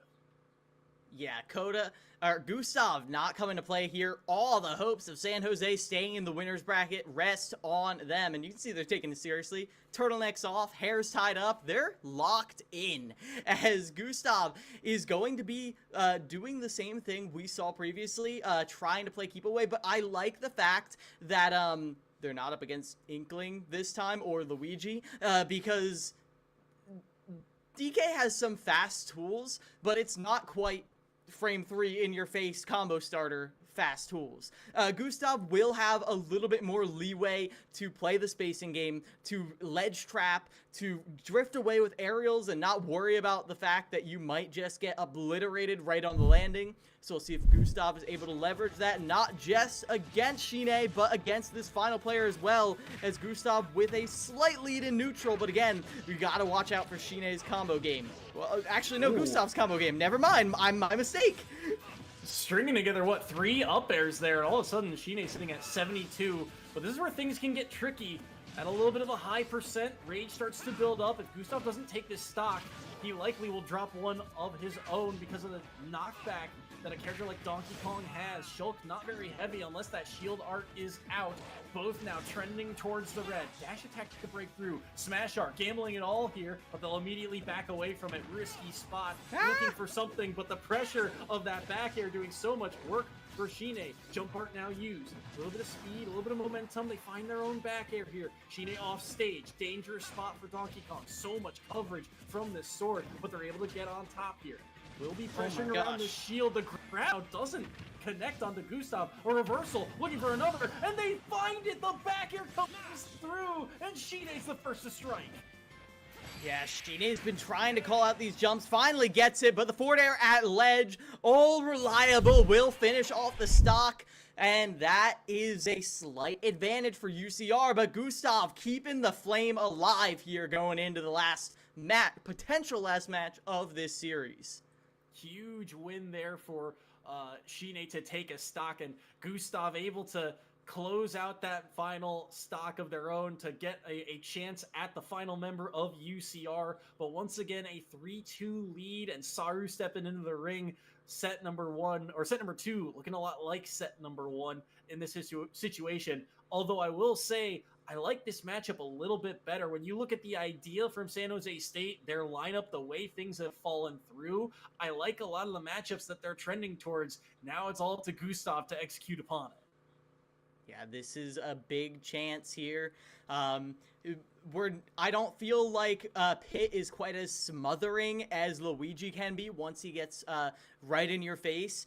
Still going to be a lot of consistent pressure. I feel like Saru was so good at floating between different option coverage, and I feel like Gustav is going to struggle, especially with getting off the ledge if you've already burned your resources. But the fact that Gustav has that X factor, is able to burn a jump art, burn a speed art to get off of the side of the stage, I'm liking this a lot. This is as even as San Jose can really hope for going into this final match. But remember, Saru on stream has not dropped the stock yet. We'll see how things play out here. Gustav 2 stocks, Saru 3. We are underway on Hollow Bastion. UC Riverside, Saru, if they close out this Shulk's 2 stocks, they are on to grand finals on winner's side, where they get a full point advantage headed into that crew battle. We'll see them tomorrow if they can close this out. But Gustav trying to push us to set number 3. Can they find the opening? Couple jabs here. Again, the way you think about Shulk, just the coverage that they have with that sword can occupy a lot of space. But Saru's movement has been on point, despite not much time on stream here. Now with Buster Art out, things can get a little dangerous with that extra percentage. Oh, and right as that art is landing, you know Gustav is going to want to go in for a big hit, and now Saru has taken advantage. State is not letting it go until they do. Super armor from that side B is going to get Saru back to ledge. Very good to keep that in mind for the rest of Saru's recoveries.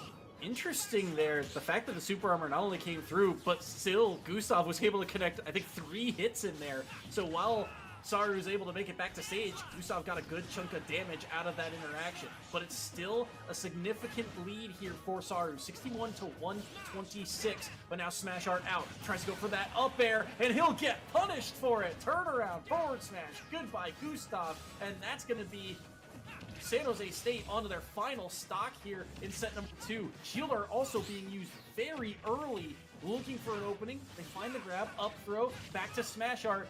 Gustav knows he's got to make something happen, and he's feeling the pressure.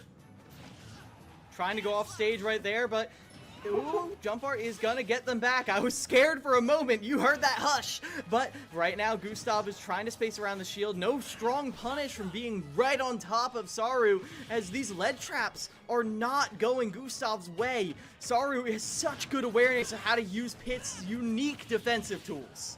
Not to Smash Art once again. They had Buster out earlier to get that little bit of damage, but now Smash Art's going to disappear. Saru, like you said, the defense just so strong. Gustav has done a good job of landing, I think, back air, but it's at these kind of mid or low percents.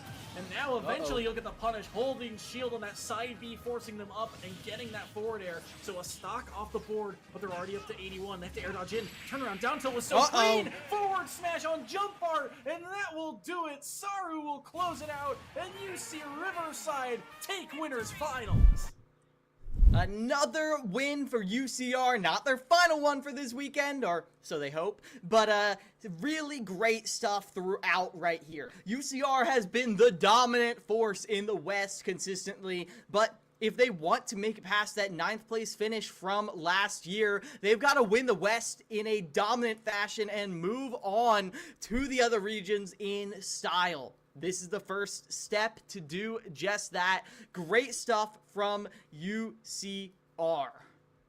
And I love this scene in particular. You can look at the players, see the reaction of, hey, it was a hard-fought battle from both sides. You see a little bit of exhaustion. They've been playing all day. That was their last one for the night. And I love how Smash, especially on these lands, it just draws a crowd. Even if it's just the benches. Everyone all of a sudden went from off camera, letting just the players be here, to pull over a chair, get right behind your guys, support them with every single stock. You love to see it. You love that type of energy, and I can't wait to see more of it tomorrow.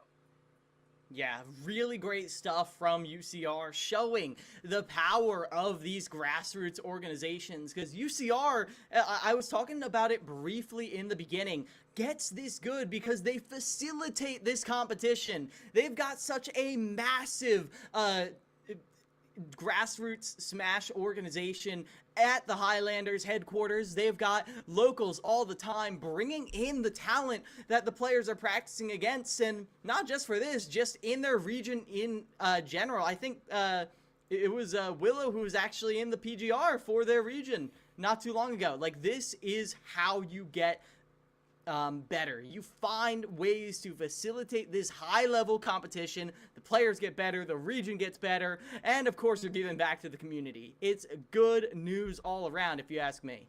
I mean, I remember before, researching this team for the first time, covering them, just looking to see what info I could gather, and I remember finding one of their tournaments, and it was like, man, it feels like there's 60 participants on this team, It feels like their roster just keeps growing and growing, and let that type of talent pool to pick from and be able to, play forward. You get that type of experience. It matters in moments like these, and UCR showing it here on this stage. They get a 2-0 win over the side of San Jose State, and they're on to grand finals.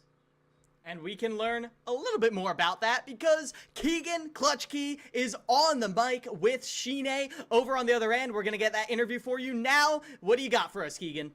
Very much, gentlemen. We are down here back at Sacramento inside Northern California, the Cal Expo, with Shine doing an excellent job with UC Riverside. Omedetou gozaimasu. Congratulations.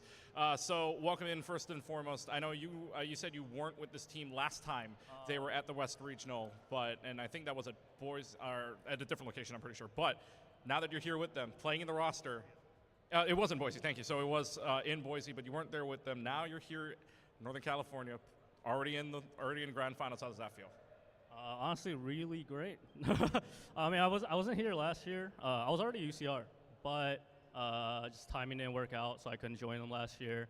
They still did great. You know, they got to Texas, got ninth, I think, losing to some incredible teams like with Sonics' team, other ones as well. But yeah, definitely hoping that with this year we can try to push it further. Yeah, You know. and they're back, and again back here inside of another grand finals appearance.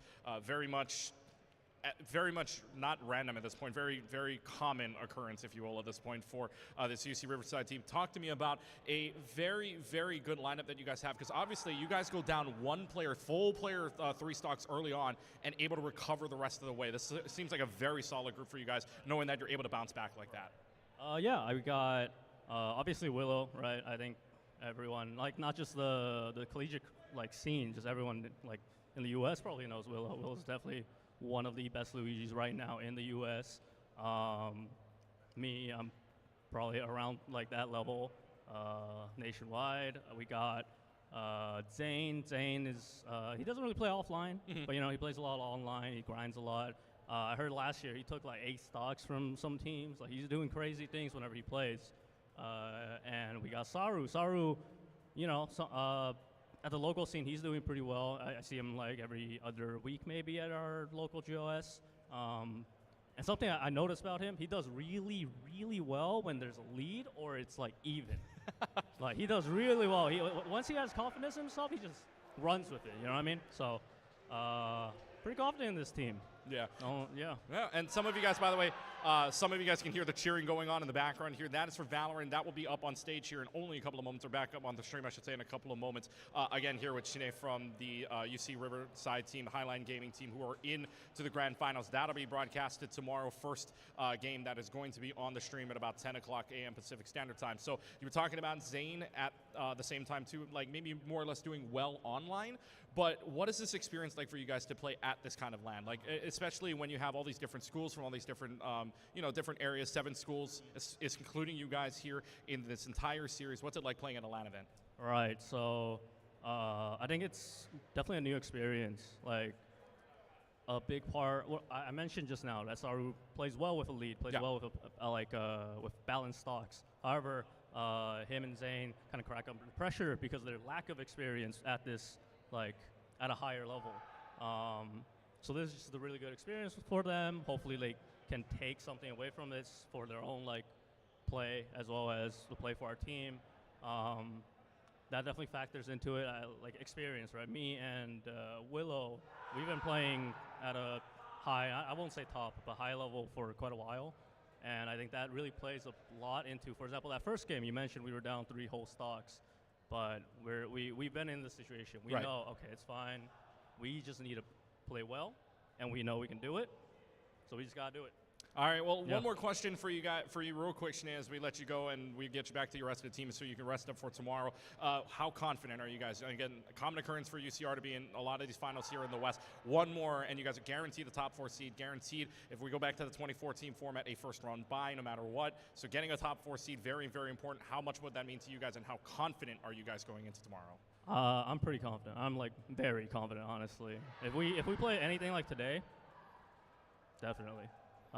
Once we get to Texas, we'll see then, but I'm definitely confident about tomorrow. Well, all right, they are one more series away from doing that and getting back to the grand final. Sinead, thank you very much for appearing here, and good luck to you and your team tomorrow. We will be back very shortly. We are going back to Rocket League. My apologies. We're going to go back to Rocket League instead, do one more series there, and then we'll start wrapping up some series as well here from day number 1 in Northern California from the Cal Expo. So we will take a short break. Rocket League on the other side of this. This is CECC West Regional, presented by McDonald's of Northern California.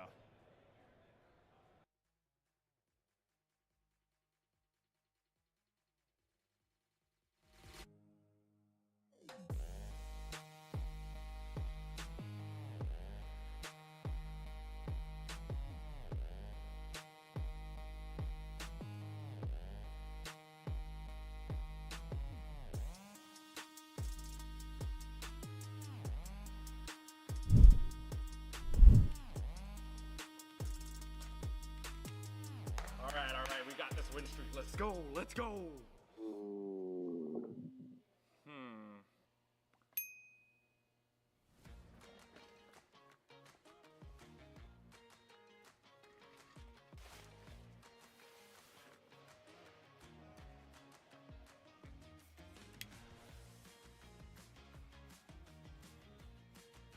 Hungry? Don't ditch the game. Get McDonald's delivered right to you. Even get a free large fry with any purchase over $1 when you download the McDonald's app today.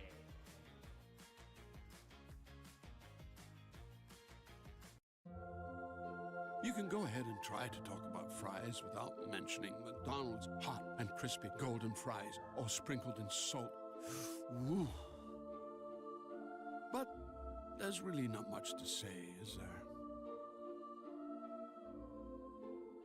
We've got a deal for any occasion. Get a $10 combo meal featuring your favorites, plus a medium soft drink and our world-famous medium fries. Here's your gaming chair, and then an Expression Pro. No pain, just gain.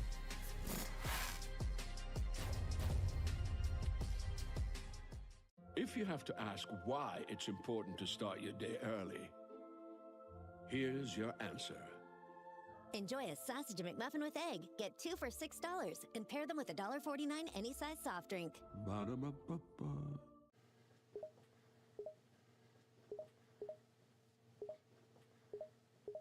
What I miss? Expression Pro. Yeah, man. I had to get a new channel. Look at this. It's magnetic. Here's the best feature. Customize the panel. Rep your set. Do me a favor, write in the chat right now. What y'all gaming in? Ew. Y'all gotta do better. Look at this. Lean back. Nice and cozy. Here's your gaming chair, and then an Expression Pro. No pain, just gain.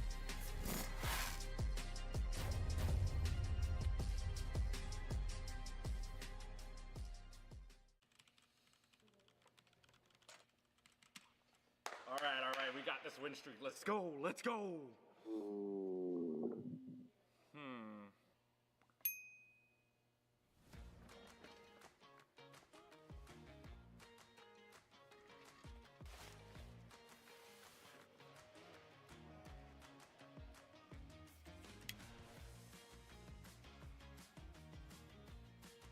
Hungry? Don't ditch the game. Get McDonald's delivered right to you. Even get a free large fry with any purchase over $1 when you download the McDonald's app today.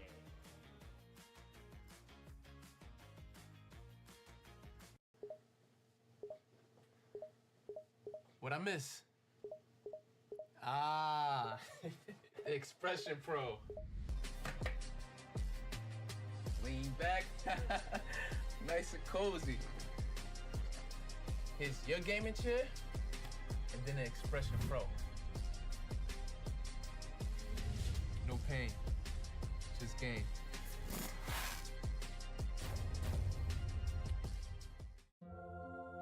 You can go ahead and try to talk about fries without mentioning McDonald's hot and crispy golden fries, all sprinkled in salt. Woo. But there's really not much to say, is there? We've got a deal for any occasion. Get a $10 combo meal featuring your favorites, plus a medium soft drink and our world-famous medium fries.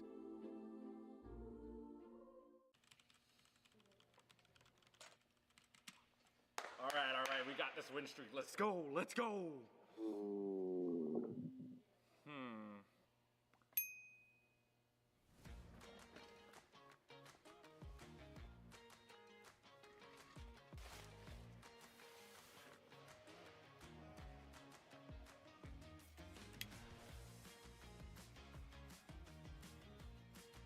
Hungry? Don't ditch the game. Get McDonald's delivered right to you. Even get a free large fry with any purchase over $1 when you download the McDonald's app today.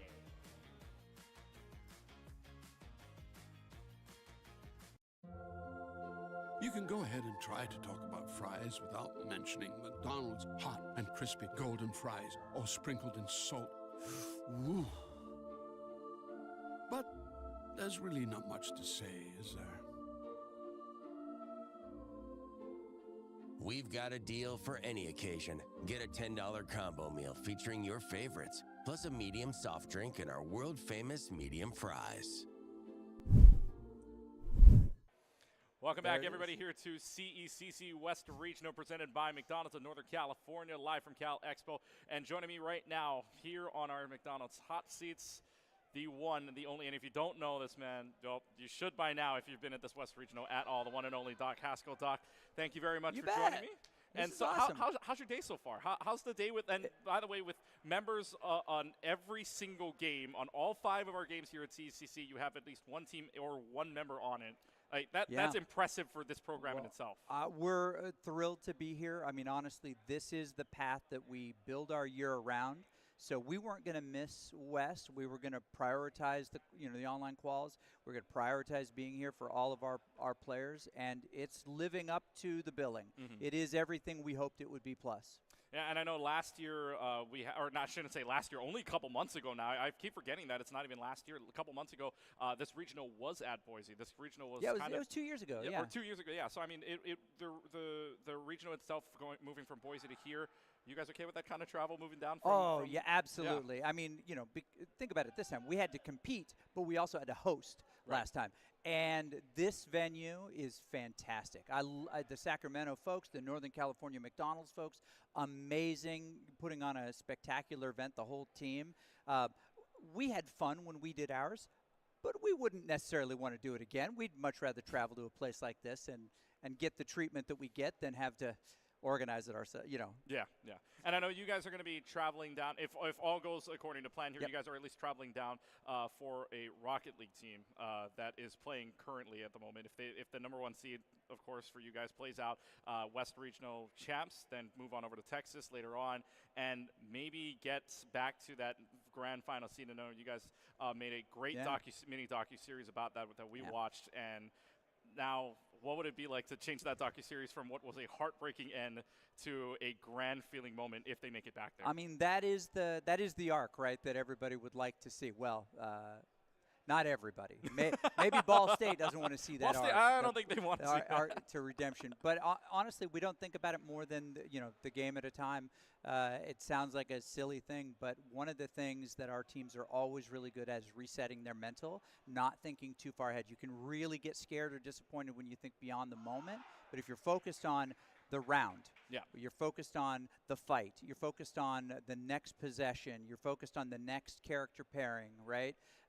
Then you can control what happens next. But if you think like, oh, well, we want the hero's arc where we're back on the grand final stage again in Arlington, and this time we don't get defeated in, I'll remind everybody, Game 7, sudden death overtime. So it's not like we got it was next best touch wins. Next best touch wins. It was, and they got it. Yeah, they got it was Ball State an unbelievable series. And for those that don't know, I know the VOD is up from the finals. If you have not watched that series yet, that is one of the best. The best Rocket League games you will ever see. Collegiate, pro, whatever, does not matter. One of the best games you will ever see. So I want to talk about now with your team, and we were talking about kind of just getting them in the right mindset. You told me 2 words yesterday: mind control. Mind control. As just kind of just getting them, to control only what you can, getting them in that right mindset. How often do you preach that to your team, and how well have they taken it in your mind so far? We refer to it as our R2, as our response factor, is get your mind right. Like identify what kind of mindset you're in right now, and put yourself forcibly in the mindset where you can control what you do next. If you are scared, if you are overconfident, those are poor mindsets, right? The mindset is, what can I do now to influence what happens for the team? What does this moment require of me? And we preach it every day. We talk about it all the time. When we fail at it, when I fail at it, we call it out. It is a fight every day to put yourself in a place where you can be more successful than you were before. Because if we just rest on our laurels of, hey, we're in the championship game, we deserve to be in everything, that's just not how it works. Yeah, and as the director for you, I know you're never resting on your laurels. You're always trying to make sure that this team keeps progressing, keeps moving in the right direction here. So where do you think your team stands? Because obviously it's sad to see, but the Overwatch team was eliminated earlier today. But that's really only because I feel like that was just because some of the rosters were a little bit different. Well, we can't take take anything away from Washington. They were a scrim partner all weekend, and there were a couple of moments that came down to 99, but they were great today. They took the right fights at the right time. They surprised us with some things we hadn't seen, so they definitely deserved it. Now, we don't have everyone that we would expect to have. World Championships is happening right now. And it looks like Nightmare's going to make a run. Jonathan Foraker Clear is over there with that. We don't have all of our starters for this, but that's no reason. That's no reason we can't perform our best. And while we don't get to play tomorrow, we're really happy with most of what happened today, because we did give it our best, and Washington did too. And they're going to have a big blue cheering section tomorrow, and it's us. Yeah. Oh, wow. I mean, we're going to see you guys tomorrow here as well. And I know your team is pumped up and ready to go for different conferences as well going into next semester. I know currently PC's on your mind, and then you've got Mountain West coming up next semester as well. So you might actually have Matt Merck back, if I understand and, that. Well, right and Clear won't be well. in Stockholm then. Yeah, there's no OWCS to worry about at that point. But, so yeah. but the truth is, we still have to do the same things. It doesn't matter who's in the seats. The people in the seats have to do the things right. They have to prioritize cooldowns. They have to make good positioning. They have to listen and go together. They have to use ults the right way. It doesn't matter if Clear is in that lineup or I'm in that lineup. We have to do the things to win better than the opponents that we're facing. I want to talk about Clear real quick, not in more of the sense of just as a person, but more or less like you have a lot of your alumni going into these like higher up, like not alumni I should say, but your students or alumni kind of going into these higher up positions, whether it's in the esports industry or as players themselves, obviously with Clear. So right now, what your entire organization and your entire program, your entire school right now, backing up this esports program, turning into a great success. What do you attribute that success to? I mean, honestly, we can take credit for trying to find the best people, but it's them choosing to be their best. That's the success. Coachability is key. Humility is key. Accepting, look, we took this loss today, but it doesn't define us. You know, it's a GG go next kind of approach. I mean, Jonathan is pro level player because he does the pro level things. We're able to build his schedule around classes so that, I mean, we knew where he was going to be traveling this year if he had these opportunities, so we made sure that his classes and his professors were aware of how it was going to work for him. We could just keep him in it. But truly, it's the people that, I mean, our players do the right things. They accept what we ask them to do, but they do the right things to put themselves in good positions. Okay, I'm going to ask you kind of a hot take question, if you will, because right now you have, and this might put you on a little bit of a hot seat with the rest of your team. But there's a player in traditional sports right now in football, Ashton Genty, of course, bowling through everybody. Heisman favorite at the moment here. Who would you say on any of your teams is the Ashton Genty right now? Oh, it's Emiliano Flores. It's Durtho. It's the 2024 college player of the year in Durtho. He is our Genty. In fact, most of the year he has changed his tag in Rocket League to Durtho Genty. That's right. I've seen this. Yeah, that's funny. I just thought. And he does the work to earn to share that title with Ashton. Yeah, Durtho Genty and then Ashton Genty.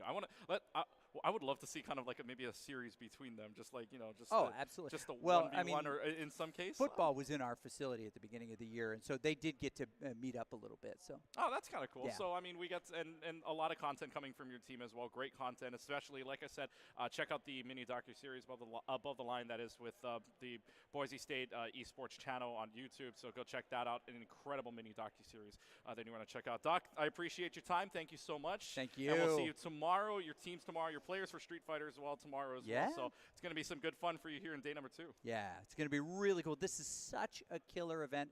We can't thank all the partners enough for putting this on. This is the way. This is the thing we need to do.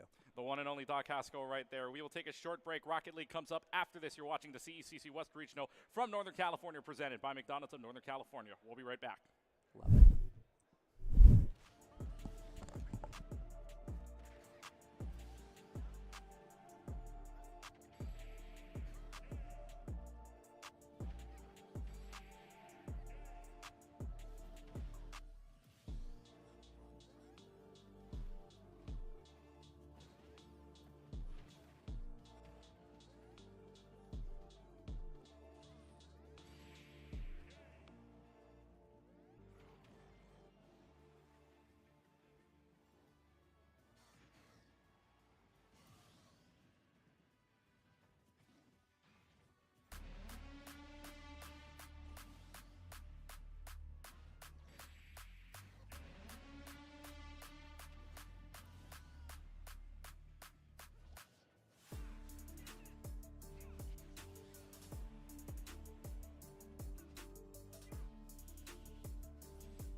got this win streak. Let's go. Let's go.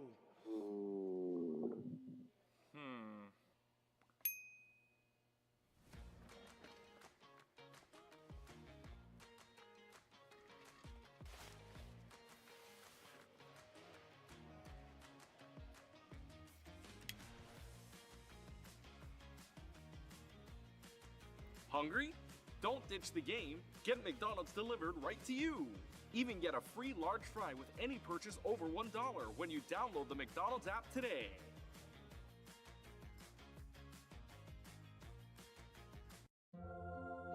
You can go ahead and try to talk about fries without mentioning McDonald's hot and crispy golden fries, all sprinkled in salt. Woo. But there's really not much to say, is there? We've got a deal for any occasion. Get a $10 combo meal featuring your favorites, plus a medium soft drink and our world-famous medium fries.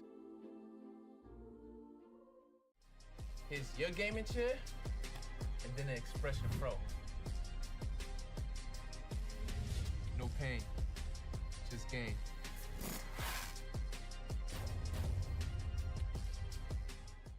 If you have to ask why it's important to start your day early, here's your answer. Enjoy a sausage McMuffin with egg. Get 2 for $6 and pair them with a $1.49 any size soft drink. Ba-da-ba-ba-ba.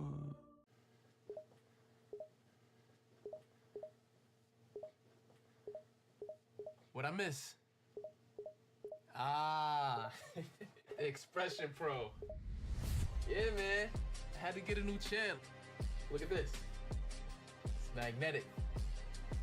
Here's the best feature. Customize the panel. Rep your set. Do me a favor, write in the chat right now. What y'all gaming in? Ew. Y'all gotta do better. Look at this. Lean back. Nice and cozy.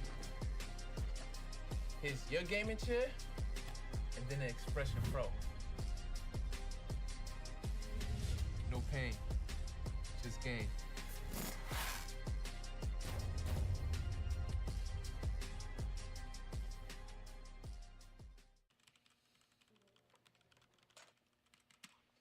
All right, we got this win streak. Let's go. Let's go.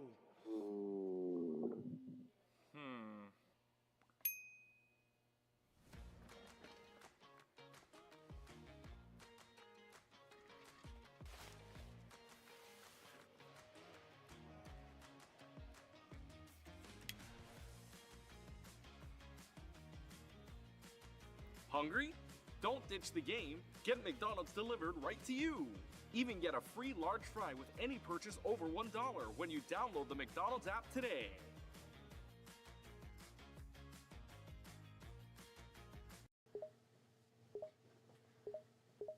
What I miss? Expression Pro. Lean back. Nice and cozy. Here's your gaming chair, and then an Expression Pro. No pain, just gain.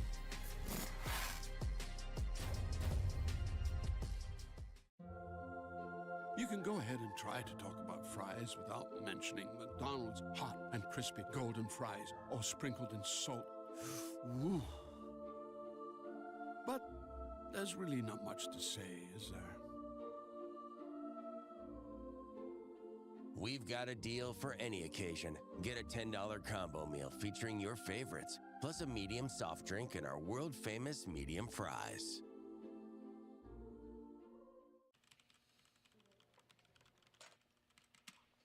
All right, we got this win streak. Let's go. Let's go.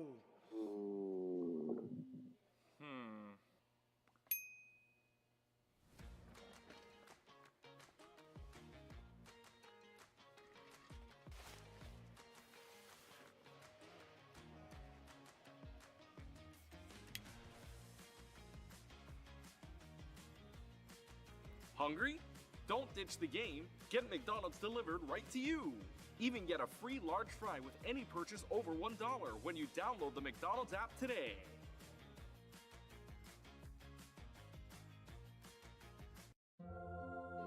You can go ahead and try to talk about fries without mentioning McDonald's hot and crispy golden fries, all sprinkled in salt. Woo. But there's really not much to say, is there? We've got a deal for any occasion. Get a $10 combo meal featuring your favorites, plus a medium soft drink and our world-famous medium fries. Here's your gaming chair, and then an Expression Pro. No pain, just game.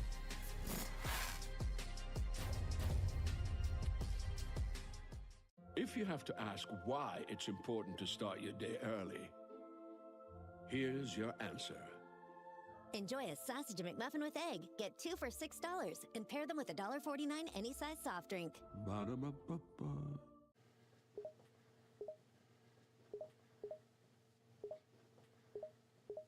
What I miss? Ah, Expression Pro. Yeah, man. I had to get a new chair. Look at this. It's magnetic. Here's the best feature. Customize the panel.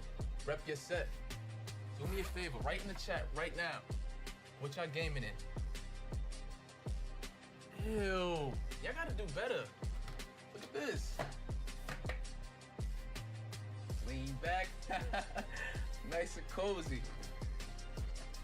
Here's your gaming chair, and then an Expression Pro. No pain, just game.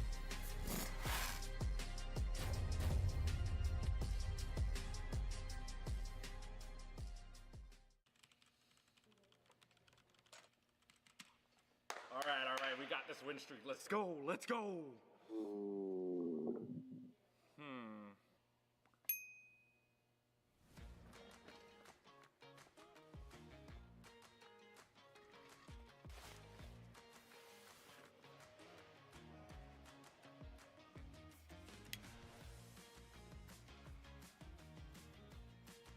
Hungry? Don't ditch the game. Get McDonald's delivered right to you. Even get a free large fry with any purchase over $1 when you download the McDonald's app today.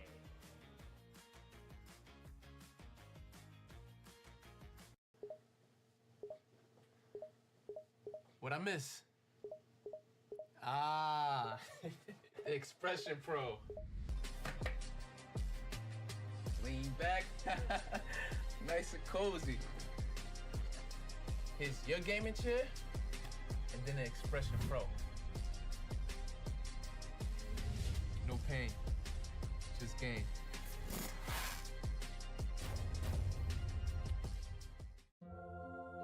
You can go ahead and try to talk about fries without mentioning McDonald's hot and crispy golden fries, all sprinkled in salt. Woo. But there's really not much to say, is there? We've got a deal for any occasion. Get a $10 combo meal featuring your favorites, plus a medium soft drink and our world-famous medium fries.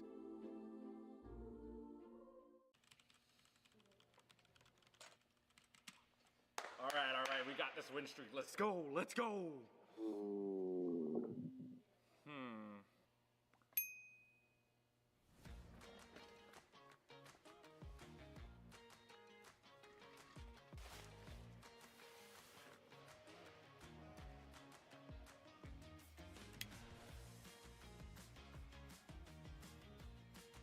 Hungry? Don't ditch the game. Get McDonald's delivered right to you.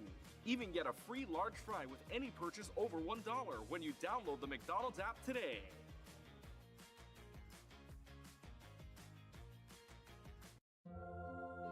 You can go ahead and try to talk about fries without mentioning McDonald's hot and crispy golden fries, all sprinkled in salt. Woo. But there's really not much to say, is there? We've got a deal for any occasion. Get a $10 combo meal featuring your favorites, plus a medium soft drink and our world-famous medium fries. Here's your gaming chair, and then an Expression Pro. No pain, just gain.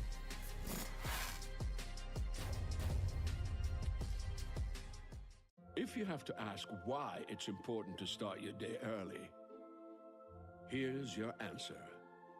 Enjoy a sausage McMuffin with egg. Get 2 for $6 and pair them with a $1.49 any size soft drink. Ba-da-ba-ba-ba.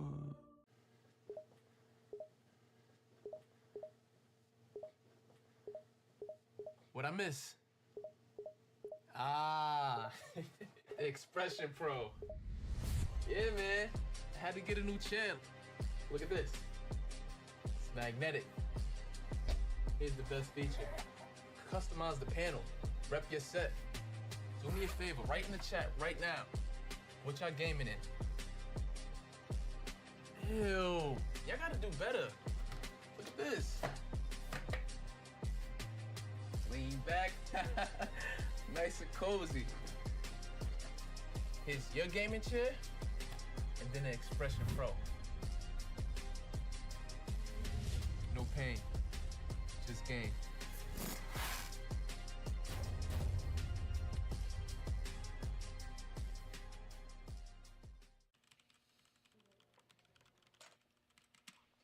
All right, we got this win streak. Let's go, let's go.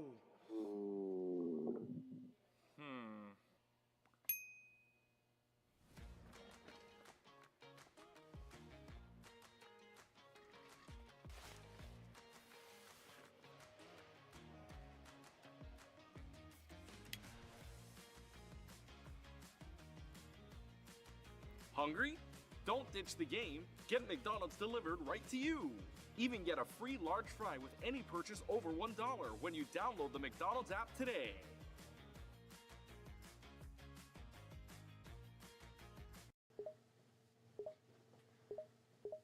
What I miss? Expression Pro. Lean back. Nice and cozy. Here's your gaming chair, and then the Expression Pro. No pain, just gain.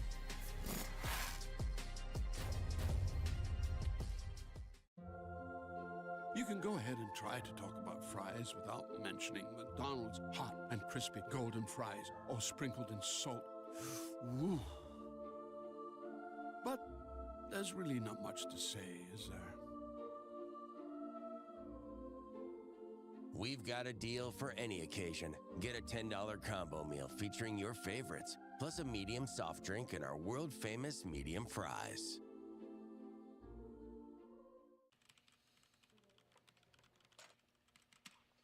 All right, we got this win streak. Let's go, let's go.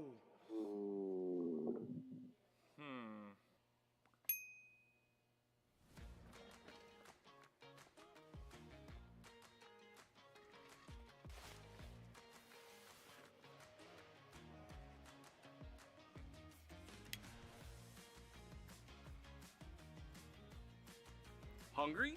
Don't ditch the game. Get McDonald's delivered right to you. Even get a free large fry with any purchase over $1 when you download the McDonald's app today.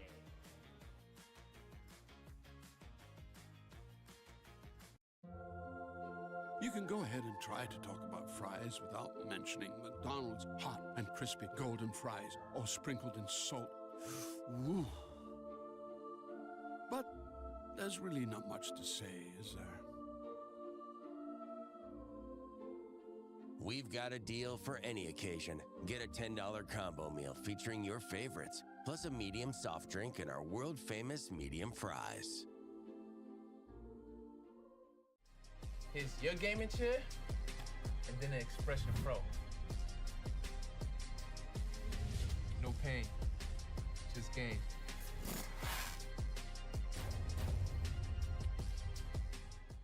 If you have to ask why it's important to start your day early, here's your answer. Enjoy a sausage McMuffin with egg. Get 2 for $6 and pair them with a $1.49 any size soft drink. Ba-da-ba-ba-ba.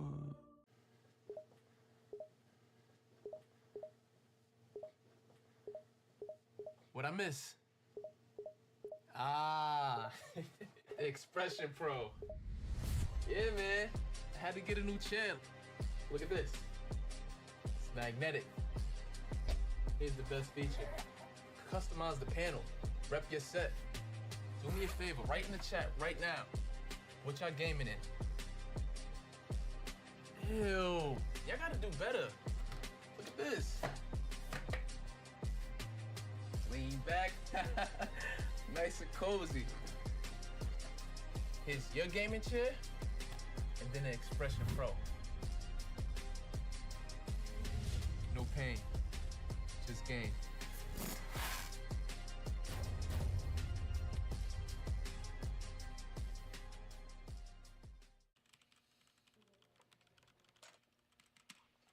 All right, we got this win streak. Let's go, let's go.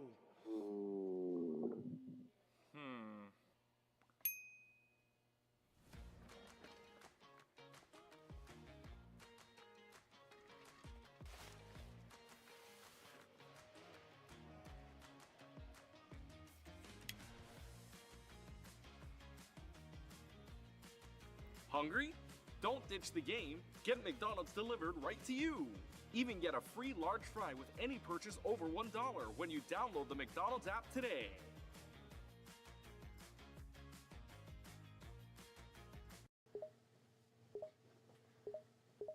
What I miss? Expression Pro. Lean back. Nice and cozy. Here's your gaming chair, and then an Expression Pro. No pain, just game.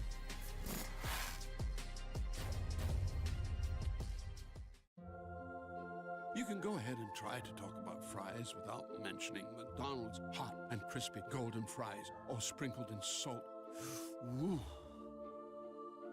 But there's really not much to say, is there? We've got a deal for any occasion. Get a $10 combo meal featuring your favorites, plus a medium soft drink and our world-famous medium fries.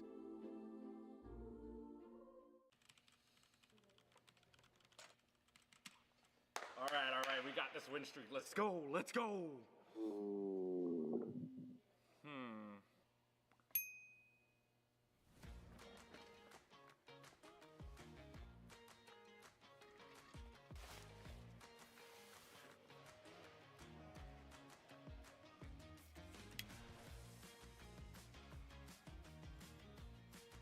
Hungry? Don't ditch the game. Get McDonald's delivered right to you. Even get a free large fry with any purchase over $1 when you download the McDonald's app today.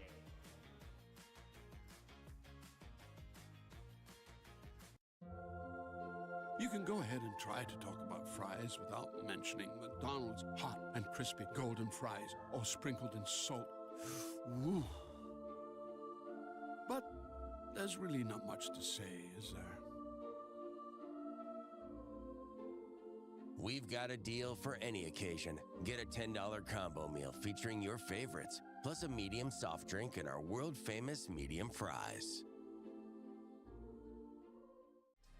Here's your gaming chair, and then an Expression Pro. No pain, just game.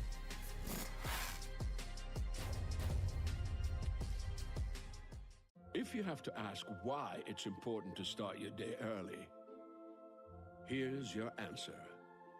Enjoy a sausage McMuffin with egg. Get 2 for $6 and pair them with a $1.49 any size soft drink. Ba-da-ba-ba-ba.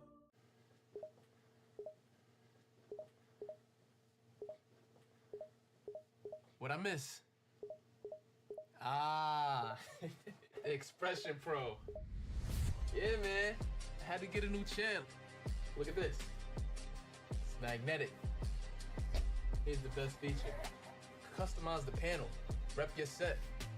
Do me a favor, write in the chat right now. What y'all gaming in? Ew. Y'all gotta do better. Look at this.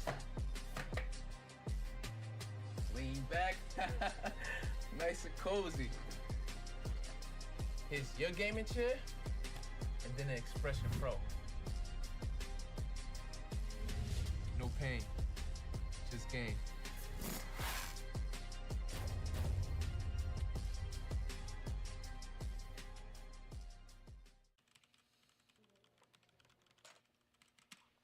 All right, we got this win streak. Let's go, let's go.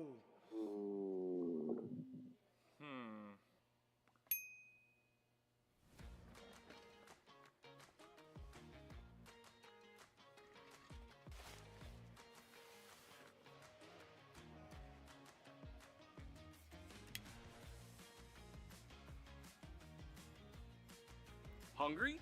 Don't ditch the game. Get McDonald's delivered right to you.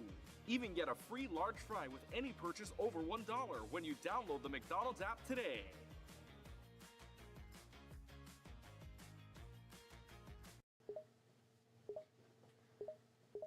What I miss? Ah, Expression Pro. Lean back, nice and cozy. Here's your gaming chair, and then the Expression Pro. No pain, just game.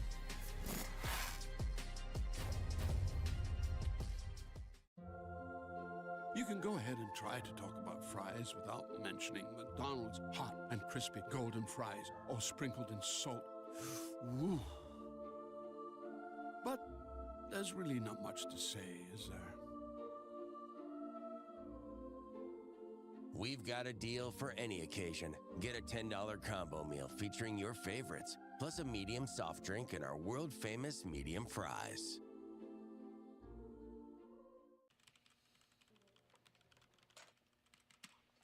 All right, we got this win streak. Let's go, let's go.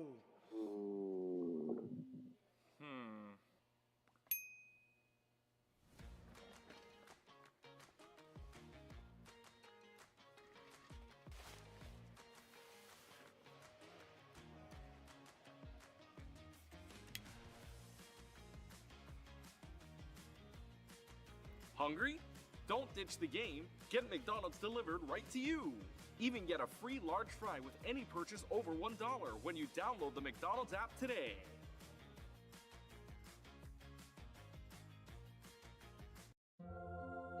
You can go ahead and try to talk about fries without mentioning McDonald's hot and crispy golden fries, all sprinkled in salt. Woo. But there's really not much to say, is there? We've got a deal for any occasion. Get a $10 combo. Hello and welcome. Everybody, we are here, Tugboat, back at the CECC West Regional here at the Cal State Expo. Players have been having fun all day long, and we're going to keep the fun rolling. We had a bit of a break, Tug, but we're back with the Rocket League action. The group stage has completed. 8 teams have competed. They've got their new seedings, and Tug, we're ready to see who can make it to the semis. Absolutely. It has been an absolute festival of esports over here in Sacramento, California. Let's take a look at our bracket and just exactly how we got there. Now, Boise State putting up a 4-1 performance against Arizona State. They will have punched their tickets into the next round. We're going to be looking at Arizona and New Mexico State, the Wildcats taking on the Aggies. Now, this is unbelievable, but Arizona, coming in as the 6th seed, actually went on this upset spree. They've won both of their matches today at 3-1. First against ASU and then against SDSU. So that really positions them for such a good run to the finals. They avoid Boise. They head up against a New Mexico State, which arguably on paper may be weak. 0-3 in both of their encounters today, and really looking to get their first wins in this match where it's needed most. Yeah, you said it best. You said it best. Seeding, obviously, it's a very, very important process we go forth and do. Nobody wants to fly out to one of these things, just a one and done, right? Like a come out single elimination. No, group stages on into this one. But I mean, you said it best. One of these teams has just had a little bit of trouble finding success on the weekend. And it's all in that LAN environment that we were talking about earlier, right? Sometimes there's LAN buffs. You got that coordination sitting next to each other as you see the teams wrapping up their warm-up stages, getting ready for the good stuff. but there's also those nerfs that you have to worry about. The nerves of competing on land. Some of these players could be doing it for the first time, but you've also got to consider, Tugboat, they've been doing it all day long. The nerves should be settled. It's now that you put up your best numbers. Yeah, 100% agree, Pyro.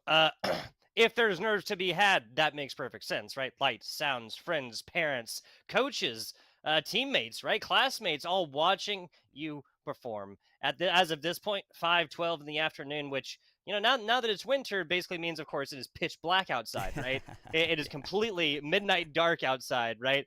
As it is, though, got to shake off that rust. Got to shake off that rust. That cannot be an excuse as of this point, as you are coming in to this side of the bracket that matters so much more.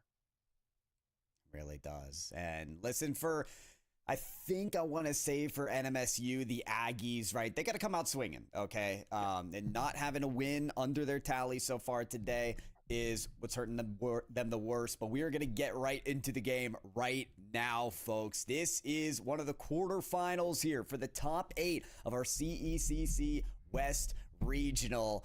NMSU Aggies versus the University of Arizona are now 2 seed in the top 8 performance. Tug, they're ready to go.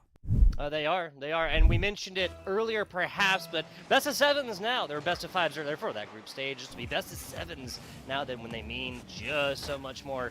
Taking a look, this is University of Arizona getting it going early. That is Amp, that is Bob, and that is Gods making up this team. Something that's just very, very different. It is. They're trying to keep it easy for us, Tugboat, right? They one-syllable names, spat them out quick. Maybe they're coming in with the quick shots, and wow, that could very well be the case. One to the crossbar, the other to the post. Accuracy plaguing UA early on. Taking a look, what's that sad lad RL? Well, not going to be too sad about that one. First score going the way of these Aggies as New Mexico State University going to draw first blood. I mean, Arizona just going to be disappointed here, right? They had all the pressure, all the control in this first minute of this match, and it just gets exhausted on the counterattack like that. University of Arizona, you got to be quick on your heels when it's coming back at your way. Gods with an attempted pass over to the teammate there, Pyro. Passing plays already starting off for the University of Arizona. These Wildcats want to score, and they want it bad. And it makes sense, right? I mean, it's a long series, but that doesn't mean you should take your time. You want the tone setter. You want to have sort of control of just the atmosphere of this series early on. And wow, I thought NMSU were going to really stake their hand in this game with a second goal as the ball came across the face of the net. Who's there to score, though? We've got called out Sad Lad. We got Daily Scrub and Classy, though, trying to intermingle on the other side. Couldn't get that shot to go. Couldn't quite get it in the doggy bed. All the way out the door here. It's going to be a lot harder, and that just makes sense. It's going to be a lot harder here now, and it just means a little bit more. Sad Lad, that's a decent angle. Teammate tries to get under it, and defender says no go and denies it all day long. As Bob from the top rope right here as Gods tries to cover it up, gets it to the corner, but there's just not really anybody for the University of Arizona to pick this up well from the middle of the pitch. Now off backboard, decent pass attempt to Amp. Amp just can't quite get there, Pyro. I got to emphasize Bob's performance there. A few extra touches than I had expected, and wow, what a great pass to a teammate that was lunging for it. This one should be the final. Finally, the dividends pay for UA. Dagger to the heart right here. Amp was perfect position as Classy just gets a really weak touch on this in their attempt to clear this one out. 2:54 left, Pyro, and we got a tie ball game. Love that. And yeah, the spotlight for me continues to be on Bob. He had a couple really good reads on the flip to continue the ball from the sidewall to the corner. That's what's going to create opportunities for this team, is those individual outplays like Bob has been showing off for. It is Scrub off the side. Kind of looked like he was going to be picking this up for a second. Sad Lad does get it, though, but it's wrong angle, wrong way. Bob going to be kind of gifted one here. How does this play even happen, Pyro? What exactly happens here? It's a challenge in the midfield. You get the dunk, and to be honest, I don't think MSU was expecting that. But UA, they've got some pep in their step. You've got to consider this is the team that has only dropped a couple games. Otherwise, they have won by those 3 wins in the best of 5s earlier today. They have that winner's mentality right now, and they're showing it off from the midfield to the net. Wow, University of Arizona. There we go. Exactly what the doctor ordered. That's 1, 2, and 3. New Mexico State went up early. That really does seem like a thing of the past now, Pyro. To me, it's a pace thing. Arizona, just quicker to the punch here. You saw how 2 players were just huddled there in enemy territory, ready to pounce, and ready to pounce once again this time. Gods, kudos to Classy, who sprung up really like a spring to get that save on such low boost. Off just barely there in time as NMSU try to collect. It's a collection that's going to be a little bit easier said than done after a big clear right here. Now Daily Scrub is going to get nothing more but the opportunity to take this one to the corner and then get it taken away. Bob looking for a double tap and finds it. 3 goals, throw a hat on Bob. Well, extra fireworks on the hat-trick performance here as well. Check out Bob sailing down and applying the demolition to the goalie. No better way to score than to remove that savior. Yeah, like you can't block if you're not on the field, right? Crazy stuff, crazy stuff. Looking for a little bit of life right now is New Mexico State University. I gotta say, these Aggies looked like they had it all figured out early, but that has been anything but the case. Has 3 goals or so. Classy, just a little bit too high. Teammate is not! Wow, Daily Scrub fully prepared to launch the attack set up by Classy. And by the way, little tip for you guys. That decal Daily Scrub is the Mandalorian, the Din Djarin decal. I'm a big fan of using it myself, and he's coming out with it tonight in finesse. Love that, love that. The Star Wars boost, however you want to call it. Classy Texas, everything's bigger down there, they say. How about scoring opportunities as Sad Lad kind of fakes it this one, goes out for the teammate, and nobody on the University of Arizona gets anything but a front row seat to what is almost a tying factor. Well, hold on now, because I'm confused, right? Classy Texas, yet this is New Mexico State. Where along this southern belt are we anyway? I'm not sure, but University of Arizona is going to know exactly where they are, where their 2 feet are pointed. For Bob, that's towards the other side of the net. And with 1, 2, 3 left in the clock, a 1-score difference looks super doable. This increased back to 2. Yeah, Arizona says, enough with all these other southern states. It's all about us right now. And as they shoot another one, Bob, just a sniper today. This team has not only taken out other West states, but they've taken out Arizona State earlier today. So friends or enemies, tugboat. It's Arizona all the way today. They can all get it. That's how I look at it. Doesn't matter who you are. It's on land, baby. This is when it matters most. 6-3. Tell me you would have anticipated a 6-3. 9 total scores in the first game. We're looking at 10. Nope, excuse me. Well, excuse all of us, because I think we all expected that shot to go in, and Classy's thinking, okay, what kind of cobwebs am I still working out here to apply that 10th goal, as you mentioned, and I definitely did not expect that. 9 is a whopping number for one Rocket League game. Yes, really is. 40 seconds to go. We talk about 10, 12 seconds at least per score to, realistically have a shot at coming back. Of course, that requires a whole lot of kickoff opportunity, and if that had gone in, I'd say there's a little bit of light at the end of the tunnel, as it is University of Arizona's mostly just playing against the clock. Yeah, the clock is going to show us our way out here, as will Gods on his other side of the net. The damage has been done. In all fairness, New Mexico State University, they came out swinging, right? I believe they had the first goal, but in terms of the longevity and especially the pace that Arizona is bringing out in this game, they could not keep up. Arizona for the first win in this best of 7. Fantastic stuff. Everybody on the side of University of Arizona getting involved in that one. Let's take a look We'll take a look at the stats in here in just a second. This is an inspirational game here for the side of the Wildcats. Coming in here, obviously in the later part of the bracket, winner matters the most. It's been a long day all the way throughout. And getting up 8 shots. 8 shots. Bob had almost as many shots as the entirety of New Mexico State. Bob was all over the place. I mean, that's really what has to be said. 5 goals in a game. Like, you cannot be operating any better. Feed the hot hand if you're Arizona. And apology for my part as well, because for some reason I thought I read Gods, and it's Goose, full name Goose Knob there on the roster sheet. So we got Amph, we got Bob, and we got Goose, and don't worry, we got many more games to get it right. Yeah, earlier you said, before God shows us out or shows us on our way out, I was like, my goodness, Pyro's getting philosophical out here. Yes, goose or goose, like the plural of goose. Sorry about that. I read it as gods. Let me go ahead and correct that on the sheet here. Appreciate it. Good catch. Really, the story for the Wildcats here is just continued offensive pressure. A lot of times, I think 3 of those scores of their 6 came off the back of just, okay, put it against backboard and then field the rebound right here. And there was nobody really for the Aggies that was able to consistently pick this one up. 7 seconds in, and the Wildcats are not giving this one up quite yet.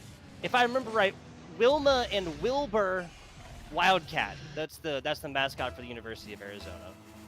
Doug, I'm taking your word for it because I couldn't tell you otherwise.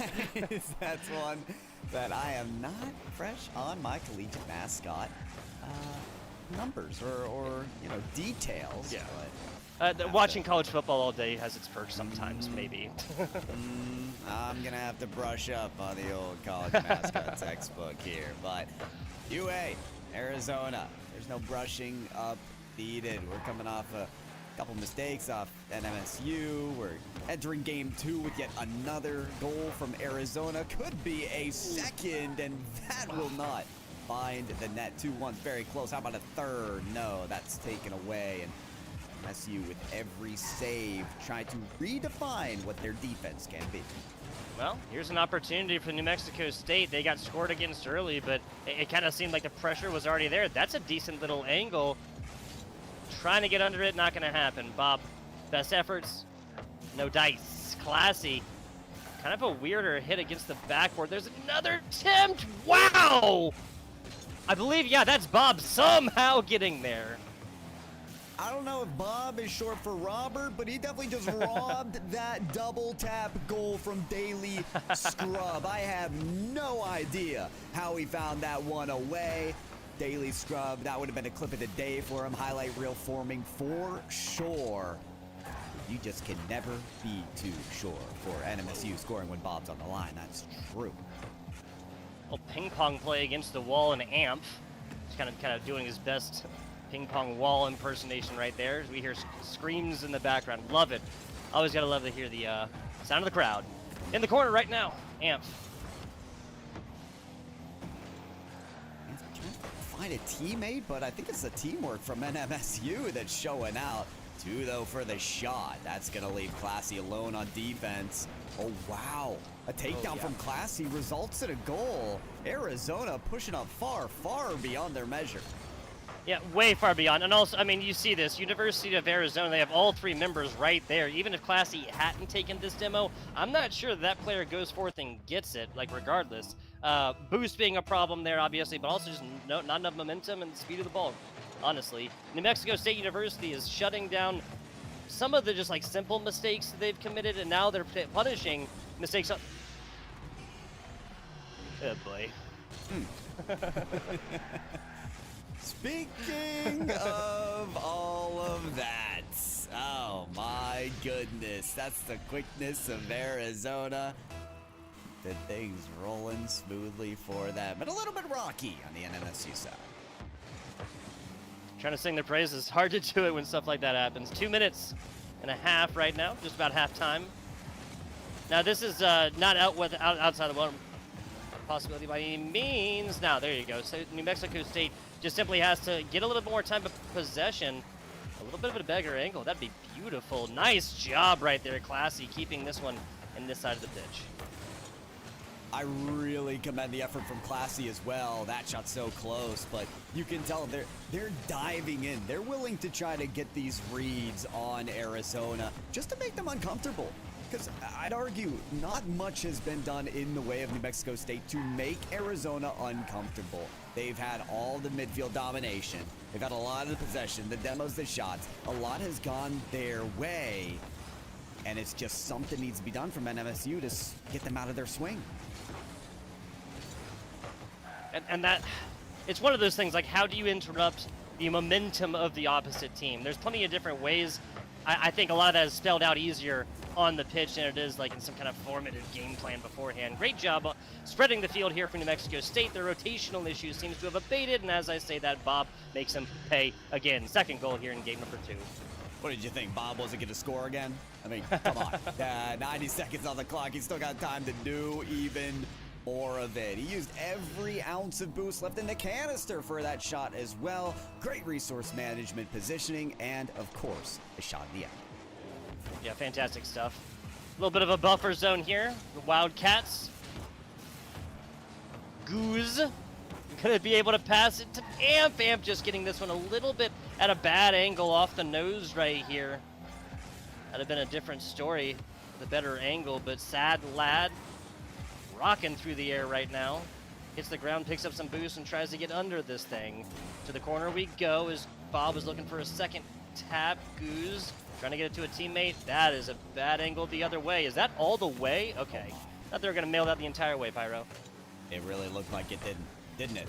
I played this game for, I have to do the math now, 8 years. Wow, that's a long time. And there's still shots that I'm eyeing all the way to the post saying, is that it? Is that it? I can't tell. Sometimes you get the friendly roll off the post, sometimes you don't. In that case, not so much, but things are looking pretty friendly for Arizona. They've got 3 goals, almost 4. They're liking the score line. This is actually the series line. They won both their games already today, 3-1. They might just do it on the game score as well, unless Bob terrorizes the team yet again, and he does. Flip reset past the Goose. Everything in a bag of chips going right for the University of Arizona as of right now. More methodical double tap right there is Classy. Again, just kind of sitting back, getting a front row seat. 20 seconds till 3 scores. I'm not sure if that one's going to happen, my friend. Whew. Doesn't really look like it. But we'll see the 15 seconds out in a way, no matter what. Bob-Baroni. Holy moly. It's never ending. Yeah, gonna be another score right here. What can I say? Bob is your uncle. 5-1, and a lot of this in help. The player Bob. 13 seconds left, basically pushing this into a game 3. Hey, take another one for the road. Why not if you're the Aggies here, right? Oh my! I was gonna say. I thought we were gonna pile it on, like a few extra fries in the bag. Just toss them in. Why not? No one's gonna complain, right? Maybe at MSU. They're not even going to get a consolation prize there at 0 seconds. It is University of Arizona steamrolling their way to a second win. Yeah, they really are. 3-score difference in the first, a 5-1 as we take a look at these players. A little Monster Energy in hand, keeping energy, vibe levels hyped and live. Love it, love it. Take a look. Look at our, oh my goodness. Well, here's a big stat differential. How about 8 saves for the side of the Wildcats and 1? The loneliest number for New Mexico State.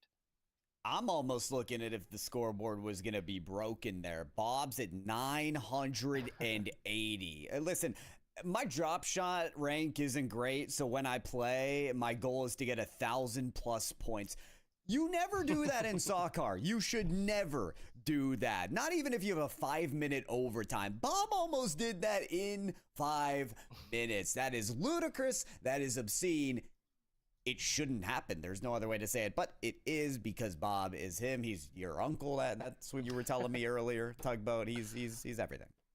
There you go. That really has been. Fortunately for the side of New Mexico State, these Aggies, the writing is on the wall a little bit, right? If you shut down Bob, whether that's consistent pressure, demos, physical play, however it happens, well, it's a solid shot that you're going to have a better look at the back half of this series. Down 2, if this is a best of 5, we'll be looking at dire straits right now, but it's a fantastic band, but not where we live right now, and I'm trying to hype up New Mexico State, and every time I do, they get scored on.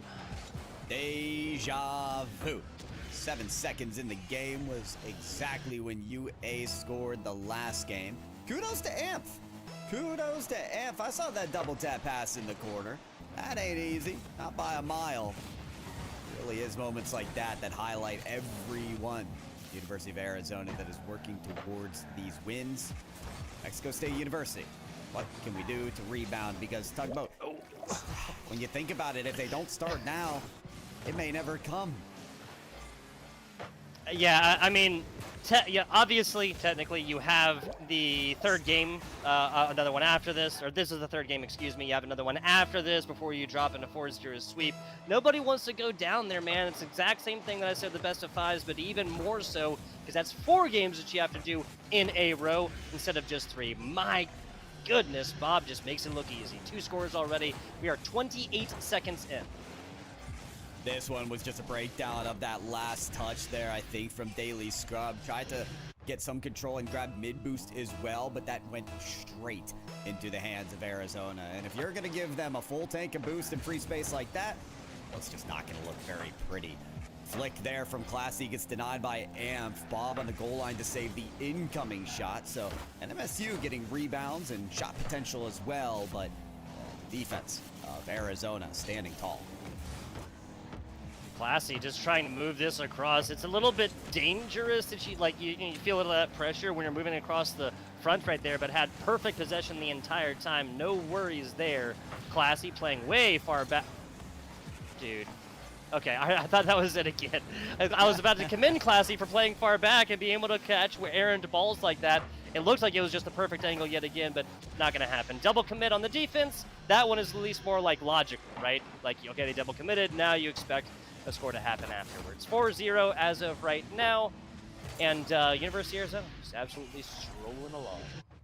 They're moving, and yeah, Bob didn't score, but he had the assist. I mean, of course he did, right? Still on the board one way or another. Here comes another kickoff, and these haven't gone too well for NMSU. Bob's trying to do it yet again. Air dribble pass off the backboard. That one's over and out to the teammate, and Goose gets sent away by Classy. NMSU trying to find some teamwork down the line at the midfield. It is Amph. Solo try there that meets the backboard once again for Classy. Pop play up. Daily Scrub's going to win that one. Nicely done. Maybe have their work cut out for them on this back half of that one. Sad lad. Okay, this just goes completely through the middle of 2 University of Arizona players. And now it's going to be a New Mexico State offensive drive. Hopefully stop this one. Daily Scrub. Pop it over 2. If there's a little follow-up there, it would have led to something beautiful. As it is just kind of fomenting right now.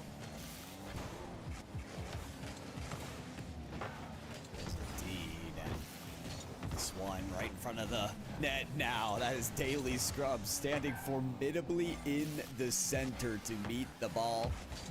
Perfectly positioned, perfectly reading that play. Bob is the outlet pass option, but not able to take it. Daily Scrub trying to follow up for the 50-50. Here's Sad Lad, bumped away just when you think you have the chance to take it to the net. Someone's behind you. Yeah, Amph right there. And again, it doesn't always need to be, you go at max speed, demo play, the whole 9 yards. Just a tiny, tiny little tap, and that was enough to set them off base, like set them off course, where they were trying to get to. No capability on the second tap. Demo right here against New Mexico State. But the offense is still going to continue. Love it, Pyro. I'm loving it. Hey, the gas pedal is pushed all the way down, and why apply the brakes at this point? 1, 2, 3 of NMSU all on the backboard trying to get this ball away. I can't imagine what the comms are here, Tugboat, because they got to be all over the place. There needs to be that chance to take a breather, and maybe this is it here, Tug. A little bit of a breather. I was chuckling a second ago because New Mexico State, I was going to say, oh, they ran into their teammate. Their teammate literally spawned in, and they happened to hit right there. It's fortunate that they did not come back and bite them. 4-1 with 100 seconds left to go. 25, well, nope, that's not right. 33 and repeating seconds left for the capability to come back. Hey, we'll take it either way, right? time of the clock, right? For NMSU, you almost have to not even look at it right now. Just stare dead in the eyes of your opponent and at that net and try to conjure the ball on its way there. Sadlad in the corner, trying to find Daily Scrub, and beats him, but not before he's punished, left alone on the net. And look at those boost meters. I mean, NMSU just struggling to move forward with pace because they have no juice in the tank. Yeah. It's a struggle. Hey, you were talking about like pedal to the metal all the way down. It's like halfway there because they just can't go that fast. You were right. It was an absolute boost drought right there for a little while off the backboard, realizing how dangerous that one was as Bob, as we go sub 50 in a 3-score differential stay. It almost looks like that is where we are staying. Classy. Ooh, tries to save it right in the path of the save is Bob, one step ahead. I believe that's a hat trick for Bob every game so far now, by the way. I know it was in game 1. That's a hat trick right now for game 3. Got at least 2, maybe assists. I don't know. I'm not 100% sure. Take a look at that one a little bit later. 35 seconds to go. This seems like a formality at this point because New Mexico State, you have to focus on the next game. Reverse sweep required coming up here if you're going to bring this one back from the brink. Show what you got here in the later stages of our bracket. I always think of some quotes I've heard even at the professional level interviewing players after their matches and off of reverse sweeps. And the concept for these pros to make those comebacks are basically, if you're gonna lose, do it giving everything you've got, right? There's no reason to have your head down, to pout, and to go out of shadow of yourself. Rather, everything that you have. Leave nothing back. And I think there couldn't be better advice right now for NMSU going into game number 4 is just give it everything you've got. You got to this land. You've got something to show for, and we're ready to see it. Well, we'll see if this is a University of Arizona squad that's able to close out here, or New Mexico State that's going to give us just a little bit more. Taking a look at the numbers. The numbers, Mason. 7 total saves here for Arizona, only 2 on the side of New Mexico State. Now the shots, I'm not super upset about that. 5 demos Arizona, 4 demos here from New Mexico State. Not upset about that. Only goal assisted, and then that's pretty much every goal. Yeah, 4 of the 5 goals assisted for Arizona, right? Yeah, wow. Teamwork makes the dream work, ain't that the fact of the matter? Only 1 goal out of the whole game went unassisted. That single one there from NMSU.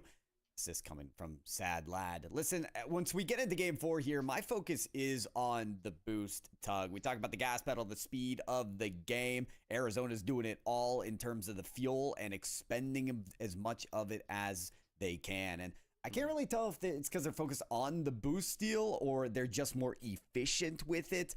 But often enough, NMSU end up with just no fuel in the tank to make a counterattack work. So that's my focus here for game 4, and maybe an improvement area as well for New Mexico State as we get into match point for the University of Arizona. I have to agree with you 100%. Just it was so frequent, especially towards the back half, that game 3 right there. The New Mexico State's just trying, got nothing. Got absolutely nothing in the tank with which to get up and get aerial with it. And to answer your question, it feels more like an efficiency thing. Like they're just able to do it in a way that doesn't really change their overall game plan or gameplay, right? And I intentionally did not say anything good about New Mexico State University early, because every time I've done that so far, they've messed it up and not scored, all right? I was avoiding calling the action there, Pyro. Let's hope New Mexico State can continue this. Very strategic, Tugboat. I like it. You've got some tenure in your announcing days, don't you? I can tell. Oh, man. Yeah, New Mexico State, I mean, that's going to get you fired up, right? I want to hear the comms rattling. I want to hear the voices loud. This is the time to make and to put your university on the map in terms of Collegiate Rocket League and make it happen.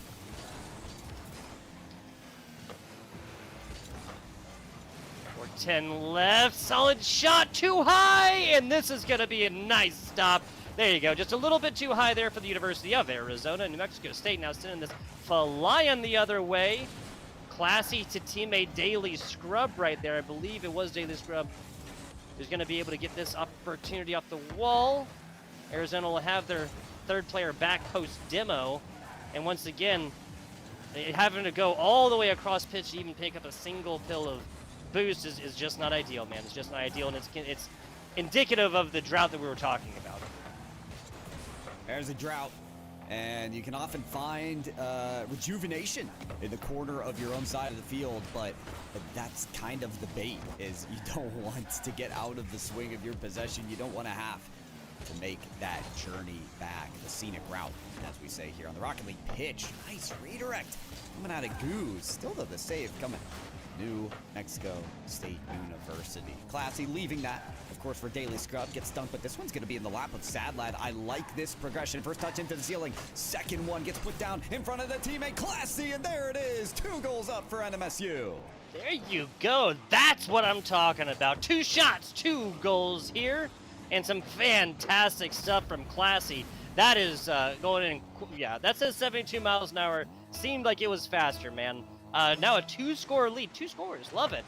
This is a score differential that New Mexico State has not enjoyed yet. No, but they are reveling in it right now. Even extended to 3. This is looking solid too. Pass down in front, in the middle. Look who's up for it. It's Sadlad targeting the net. Though, sadness, definitely the feeling there as the savior did come through for Arizona. New Mexico State University have to stave off this turning point for Arizona as long as they can. Classy looking for a hat trick and gets it! Throw it on top right there as Classy is showing up, putting a stamp on this game number 4 and making it their own. Absolutely beautiful. No help necessary as Classy gets it done themselves. There is a marginal, thin opportunity to side flick that ball forward, and the ball's got to be on the nose of your vehicle. That was perfectly timed, and not only that for the speed, but perfectly placed on the opposite side. Classy approaching flow state. Absolutely. But where just the ultimate concentration here is Classy really is not shown a mistake yet. 3-score differential. Showing a little bit of life. Here's Classy looking for another one. Sadlad stops that immediately, but Bob actually has some fantastic positioning afterwards to keep this one alive. Oh, double bounce, still blocked! Unbelievable, you're kidding me. How is that not in? Arizona scratching their heads, but there's really no time to dilly-dally. We are past the halfway mark, and they are down 3. They may just find their first goal right here. Here's the dunk. Oh, pinball effort on the goal line. It pops off NMSU. So the demo comes in here and flips around. Oh, man. So actually puts it off the windshield of Classy. So Classy technically 4 for 4 right now? Does that count? Oh, I'll count it. I mean, the scoreboard might not, but in my heart, of course. Hey, there's a score on that board because of an action by Classy. Does that count, though? As it is. A 2-score difference, 3-score difference. Keep this together, right? Take that minor of mistakes that was done in the pursuit of greatness and put it in the past where it belongs. Go forth, play the Rocket League game ahead of you. And the best news for New Mexico State is there's only 80 seconds left of it. Oh, but you know how Arizona have been so lethal time and time again. I mean, they've won by the widest of margins in these games. They know they can score 2 in this final minute. I think New Mexico State knows that as well, so the pressure is on in this final minute. Classy. Oh, that's a weird one. That's a real weird one. That's too high, though. That's too wide. Fantastic stuff as Classy gets fed again. Backboard. Nope. Amp reads it. Fantastic defense here to realize that was a bad situation that might have gotten worse. Arizona hoping they can turn this around, but the time's just not in their favor. This is Bob now having to backtrack for that ball because it ended up behind him. Arizona just not looking as cohesive as they typically do. It's a different ball game when you're working from behind. Bob didn't expect a whiff. This is Scrub that just gets it away, and that may be the save to secure it. Wow, maybe a little bit of pressure here coming out from Bob. Who knew the player could crack?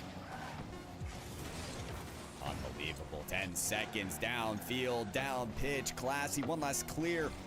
That wasn't the best touch, and then he misses it there as well. It's Whiff City to close out this game 4, which was all over the place, but ultimately in favor of New Mexico State.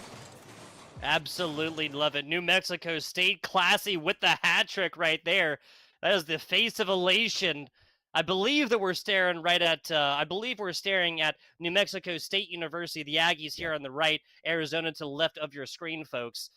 Just judging by body language. Hey, I'll go ahead and say it, okay? If New Mexico State comes forth and puts this series down, I think Classy TX is owed a dinner, an adult beverage, something like that, depending on their age, something like that, dude, something like that, some ice cream, something, dude.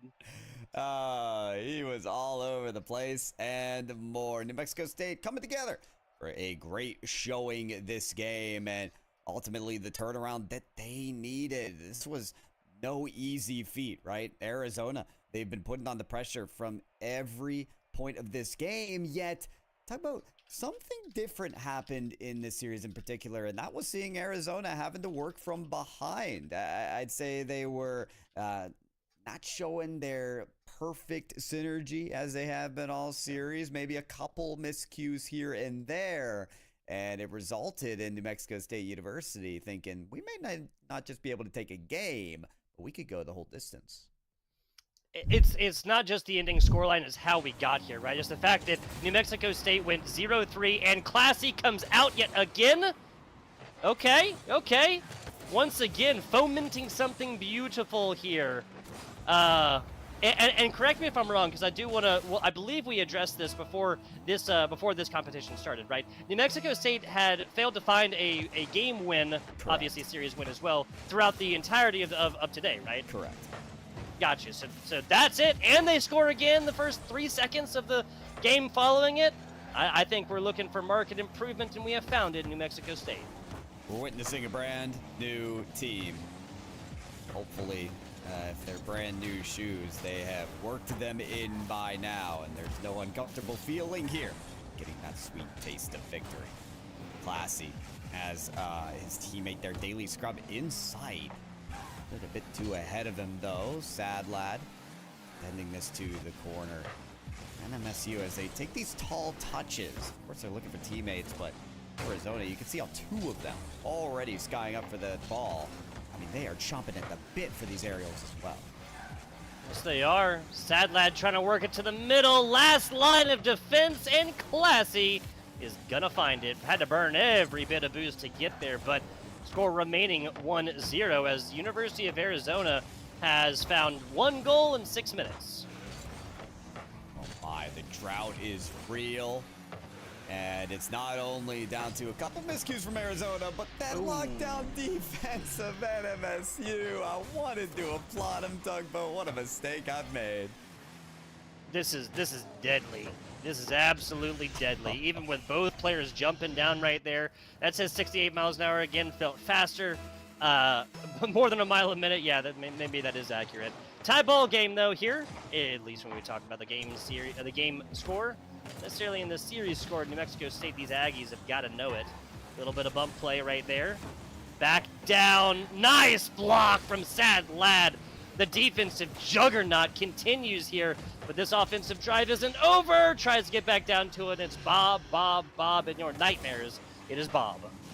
This is one of the most aggravating things about the game as well, because you see Daily Scrub go up for that save, right? He's thinking it's gonna be on target. I have to save it. Instead, it's missed high. And was it an intentional pass or not? No one could ever tell you. Maybe not even the players. But the point is, it leaves the net wide open afterwards for a follow-up shot. You've got to make these split-second decisions in Rocket League. It's what makes the esports so exciting to follow, but also so frustrating. New Mexico State University, that lead already gone. I see what you're saying. Like, so frequently the problem is getting up into the air, especially at the beginning of like learning this great game, right? Bob with another one, fantastic stuff. I believe that's number 2. That's not number 3, is it? Ooh, good question. Bob obviously not getting a hat trick in the last game, so it's not going to be something that happens in every game of this series, but we'll continue to pay attention to that one. But just to expand on your point, Pyro, it's kind of funny, right? Because usually your problem is getting up into the air. The defender's problem there in the previous score was getting back down to the ground and try and block it again. It's tough. This car soccer game, you'd think it's so simple, yet too many intricacies plague the decision-making of these players. Oh my goodness, 2 flying. The last one gets a handle of it. There for Arizona. extended this ball game to now a 2-goal lead with 3 goals in a row. That was after that 6-minute drought as Arizona finally come to form in the last game that they could play. Time of possession. It's a counter I've wanted for forever. I guarantee you right now it would go the way of New Mexico State because that's what's happening when the University of Arizona gets the ball, right? This is a very, very short time of possession within the other side of the pitch, right? They immediately get it in, put in multiple scores. It's not these longer, sustained, will they, won't they, New Mexico State University offensive possessions. It's just quick, to the point, and usually ending in a point. I didn't even mean to do that. Fair point, Doug. Fair point. Yeah. All right, Keegan. I know, right? The puns all day long. Oh, we'll add to the points. Why not? It's NMSU with another. And this is actually a great redemption play as well for Daily Scrub. Kind of fumbled on the defensive end on his own backboard for that 4th Arizona goal. So getting back in the swing of things on attack could be what's needed for NMSU. Get a little momentum on. Yeah, and it's the momentum behind. Oh man, 3 down. 4-1 earlier, right? They talked about 2 being the most dangerous lead. 1 is no real lead indeed, as it is. 3 a little bit farther down. Now back to 2 with plenty of time left. Daily Scrub meeting this ball at the corner and making this thing right up the side. A great job in mid-pitch so far for New Mexico State to continuously allow themselves to have opportunity. Classy going for a redirect right there. Doesn't quite get it. It's jumbled up, and now it's University of Arizona. Offensive side. Okay. Get that control, Sad Lad. You have a lane downfield. Try to produce it. So close. He went for the light touch into a follow, but actually had no boost after the light touch, so it's really hard to get the counterattack rolling. Snakes coming out from Arizona now on their own backboard, so this is still a very fickle ball game in which even the most surprising shots can come to form. 1 minute remaining, yet NMSU, the gaps are there still to close the scoring gap. Yeah, and the University of Arizona has done a great job burning time as well. Like, no, okay. Still possible, and we're not rooting for any specific team here. I know it's like I bet it probably sounds like I'm a big New Mexico State homer here. We just want extra Rocket League, really, at the end of the day, right? There's a lot of esports going on here at CECC West, up there in Northern California, beautiful Sacramento, and we just want more of it. I mean, you're out there in the West. I know you're just a best of the West kind of fan, Tugboat. I mean, that's just a fact. This one, so close there for Daily Scrub, but it's going to miss the mark, and it's just painful to see shot chances like that go the other way. Long send here from Goose, and the name of the game here for Arizona is burn that clock. Can still do it here with a long ball. Pass over to Amp. Shot gets denied there from Sadland. They're just not giving in, not until that final 0-0 scoreboard clock. Oh, yeah, absolutely. I mean, especially, again, lower part of the bracket. Okay, flirting with danger right there. Bob wants another one. Comes up to it, can't quite get it. But regardless, as the time ticks down and the sand in the hourglass doth fall, the University of Arizona stands alone. The Wildcats have done it against the Aggies in 4-1 fashion. And I got to give it to Arizona. I mean, they're consistent as ever. They won 2 group stage matches earlier today, allowing for 1 game win to their opponents. They handed the same to New Mexico State University before showing them the door here at this CECC West Regional LAN. Arizona very happy to get that 2 seed out of the group stage, and now you can see how well it has positioned them for the deep run, Tugboat. They get this win, they move to the semifinals, and could very well be the team that we see tomorrow in the championship. It's a fantastic point, right? So winner of this is the University of Arizona going forth to play the winner of Northern Arizona and GCU purple. That's Grand Canyon University purple. Now, again, doesn't feel like much of a winner there, given that these are two fantastic squads. But we'll be moving on along here to University of Northern Arizona and GCU just a little bit. If we want to talk about like most improved player, like Bob set the standard early, but I think it was classy that you really have to talk about with like most improved throughout a series, because just taking that entire game 4 and making it their own was inspirational, Pyro. Yeah, if you want to drill down instead of looking at like Arizona's win as a whole, and Bob definitely taking the torch and leading the way for it, the other storyline is to say there were some individual moments for this New Mexico State University team where they looked like a team that could take it the distance as well. And I can agree more. I mean, Classy was getting some unbelievable plays in that one win for them in Game 4, which I don't know about you, but it made me believe that we could see that Game 7 all the way until the end.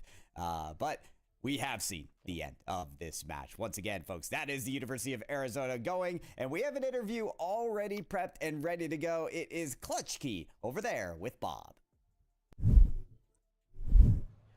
All right, gentlemen, thank you very much. We're down here back live from Northern California, the Cal Expo. We have here Bob, who I would say probably the MVP of that last match. And I know the teammates, when I was asking who to interview here, the guy with the 1,000-point games right here. So, Bob, welcome in. And first and foremost, what's it like being here at the LAN? What's it like being here at West Regional for you guys? It's a lot of fun.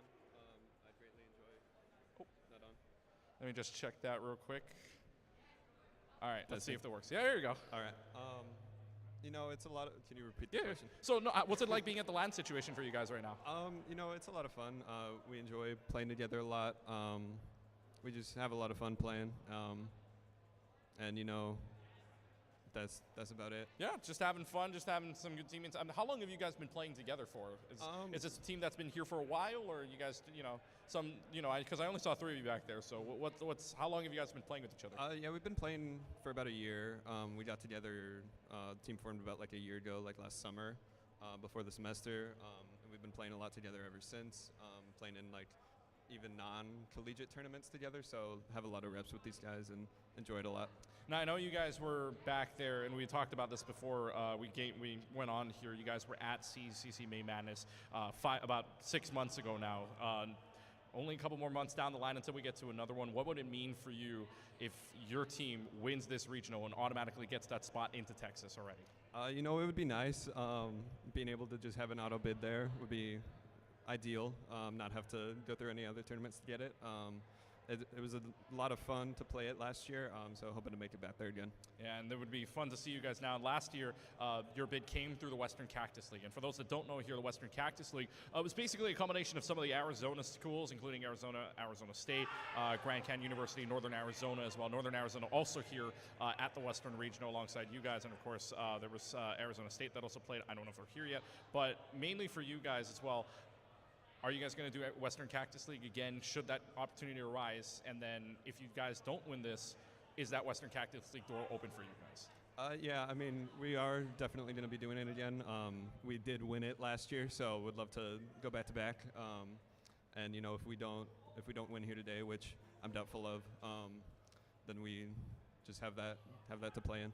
And so for you guys as well, CECC Texas. What was your favorite memory from CECC Texas in May? Again, only 6 months ago. Yeah. But it feels like it has been a while ago. Yeah, it was a lot of fun. When we got eliminated, it was a lot of fun to watch other matches go down. Rooting for like Smash, which I don't usually watch a lot, and like Overwatch, which I don't usually watch a lot. So it was a lot of fun to like see all the other games. Now, if you're hearing cheering in the background, by the way, there is currently right near our prod station again. That is the Super Smash games going on. They're in the lower bracket finals. Winner that goes on to the grand finals tomorrow morning, Pacific time, starting at 10. So that is to be watched out for between San Jose State and Arizona State right now. But one last question for you, Bob, joining us here from the University of Arizona. West Regional, now you guys are in the semifinals, but along the way there comes an obstacle known as Boise State. There is that team that you still might have to look forward to. Up against a team like Boise State, what is your mentality going into that kind of game? They're a good team, but we've played them once ever, and it was like a month after we all formed together as a team. It was a close series. I mean, we don't have reps against them. They don't have reps against us, so looking forward to it. Grand Finals appearance, how confident you guys? Very. All right, well, there you go. University of Arizona, Bob, right here. We are going to take a short break. When we come back, we should see if it's Valorant. Yep, it'll be another Rocket League game, Northern Arizona taking on Grand Canyon University. Speaking of Western Cactus League, two of the schools from there. We will take a short break. You're watching CECC West Regional live from Northern California. We'll be right back.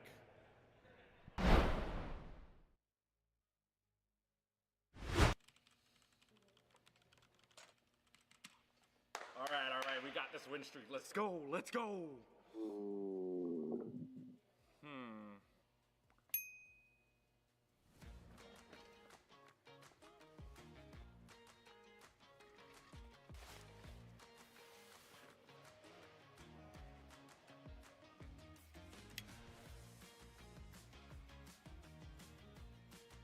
Hungry? Don't ditch the game. Get McDonald's delivered right to you.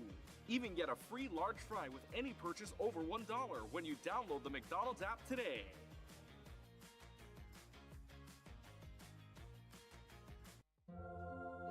You can go ahead and try to talk about fries without mentioning McDonald's hot and crispy golden fries, all sprinkled in salt. Ooh. But there's really not much to say, is there? We've got a deal for any occasion. Get a $10 combo meal featuring your favorites, plus a medium soft drink and our world-famous medium fries. Here's your gaming chair, and then an Expression Pro. No pain, just gain.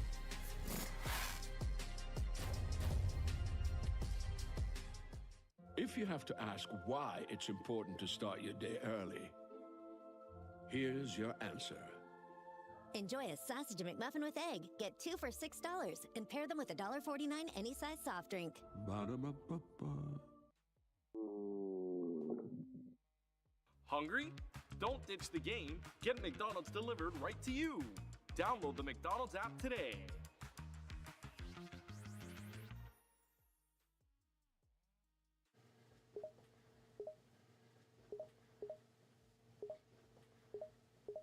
What I miss?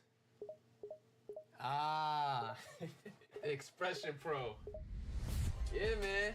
I had to get a new channel. Look at this. It's magnetic. Here's the best feature. Customize the panel. Rep your set. Do me a favor, write in the chat right now. What y'all gaming in? Ew. Y'all gotta do better. Look at this. Lean back. Nice and cozy. Here's your gaming chair, and then an Expression Pro. No pain, just gain.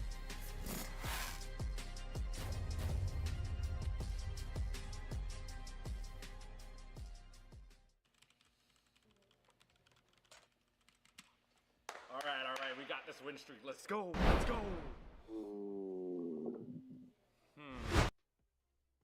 Welcome back, everybody. We are here with your CECC West Regional action happening at the Cal State Expo. My name is Pirate J. I'm here with Tugboat, and we just watched a quarterfinals of this top 8 Rocket League action. Wonderful, wonderful win coming out of University of Arizona. We heard from Bob Tugboat. He was elated. He was scoring goal after goal after goal. It is a scoring fest today.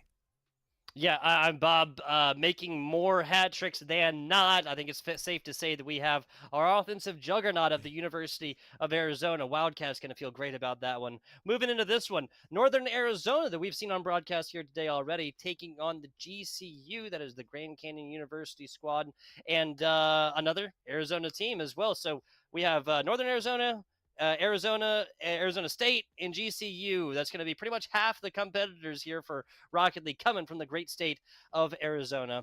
Talk to me a little bit about how these two teams have got here, Pyro, because it's a little bit of a different tale. Sure. So you already mentioned it. Earlier today, we saw Northern Arizona, and they kicked off with a win against Loyola Marymount. And that, to me, was really Chronic and Carr leading the way. The front runners of this team. Beast knows where to be at the right time, but Those two are the ones I'm looking at for Northern Arizona. Now, their winning streak didn't continue. Boise State getting the sweep win over them. So that's what puts Northern AZ at your 3 seed. GCU at the 6 seed, though, haven't quite got the wins through Tugboat. So close. Each game going to game number 5, but taking the L in game 5. So hopefully a best of 7 suits them better. Oh yeah, just a little bit of that extended series, right? I feel like the math holds up there, my friend. I feel like the math holds up. 3-2 against Arizona State University. 3-2 in their first match is brutal stuff here for GCU. They have found game wins. They have not found a single match win yet. Fortunately for them, they're going up against a squad that they have the skills to pay the bills. Now it's just about getting it done, just about writing that receipt all the way out here, Pyro J. Finish it out. Close it out right here in this best-of-7 series where you have a little bit more wiggle room. Oh, the wiggle room's here, but you want to get started early. We are here with our final quarterfinals matchup for the Rocket League action. Team that makes their win made here moves on to the top 4 tomorrow. And I'm sure they want a piece of that pie. With Boise State, SDSU, and University of Arizona would be a good crew to be a part of. Yep, I said that wrong, by the way. GCU beat ASU. Sorry about that, guys. 4 minutes, 27 seconds right here. Beast. Kind of hanging out in the back. We saw a little bit of offensive bullying right there, trying to get a physical play or something like that and bump the defender out of net. Yeah, it's close. You always want to go for those plays when you can to open the lane, but at the same time, not too many risks are going to be taken here at the very start, as players are trying to understand what's on the other side, what the enemy has in store for them. I talked a lot about Carr and Chronicle. There's players that have the spotlight on if you're looking at the Northern Arizona side, but when we look at GCU Purple, who I haven't taken a look at quite yet, Nando is a name to me that absolutely sticks out. He's been in the collegiate scene for quite some time. I remember him playing on GCU with Latumos, and they'd be running it together. Good to see Nando still front running for this roster. Yeah, it's always nice to see players continue on their collegiate careers, no matter the school at the time that they were with which they were working. Obviously, you love seeing students stay there, play all 4 of their esports years at a single college, but continuing on wherever it is most necessary, right? Wherever they feel like they fit the absolute best. No scores quite yet. This isn't for lack of trying, though. A couple of shots attempted so far for both of these squads. It's just funny to me. You think about this game and compare it to the last match, Tugboat. It ended up 6-3. 9 goals in a single game, and yeah, we're coming up on the halfway mark and still nothing seen, but I don't mind it. Different tempo, different pace, and it might just take an unbelievable outplay to get a point on the board here. Yeah, and hey, if you'll remember, folks, it may have seemed like a whole day ago, because it basically was. Loyola and Northern Arizona came out with not 1 but 2 overtime games to start out their best-of-5 series earlier. Perhaps that's what's on the docket here for Northern Arizona University. They love to entertain. Yeah, they really do keep that scoreboard close, and notably NAU getting those first overtime victories in that game. For GCU, maybe not the team you want to take to overtime because they've had the clutch factor. Wow, double tap set up there for Northern Arizona. Looking a bit dangerous, and it's going to continue that possession as well. Northern Arizona, great opportunity here, and it's sent away by Chronicle. Yeah, and the Chronicle that we saw earlier against Loyola, and almost like, hey, 3 minutes for Chronicle to get this one done. But they do. Taking a look at our players, there you go. The faces of elation there for Northern Arizona University. 2 minutes to go, though. Their task is not complete. You never know what you're going to get out of those players on land, right? Are they going to step up, yell, and shout across the desks, or are they going to, stretch a little bit and laugh? And that's apparently what we're going to see today out of Northern Arizona. They say, just another day in the office. Ooh, down bottom, Northern Arizona University with a big clear right there. Now Nando come down here trying to collapse onto what size is better of it. It's Froppy now in a foot race. Nando does it bring this one out? That's decent. If this was a little bit more centered, it might have been a goal. There's the follow-up. There's the pass, but can't do anything but put it to the corner. B sees this one away, and Northern Arizona, that means you have to follow up with a defensive stance, and that's exactly what Chronicle does. 50-50, well taken, and will call out Froppy. The save, flip reset, ungathered. So has to leap back up to that ball and settle for a bump. Touching the ball in that regard. Slow play here for GCU. One player out of boost, so they're trying to send it to the wing. They do just that. Nando to the third of GCU. Shot comes to form, but it's a slow roller, Doug. Need a little more juice on that. Yeah, a fantastic job from the defender as well. You saw them. They wanted to get involved, just trusting your teammate, getting into position, and now that is why Northern Arizona is in the offensive side. Here we go. We're already down to that final 30 seconds. Ground pinch coming out from Froppy. Does end up short. I love the idea, but the execution just lacking. Now it is Northern Arizona with your second goal. I called out Chronicle, I called out Carr, and they're both on the board. There you go. Quick hydration for the player closest to your screen. Love it. But yeah, Carr, Chronicle, both of them getting one in. 22 seconds for Grand Canyon University to get it done against their cross-state rivals, or one of their cross-state rivals, I should say.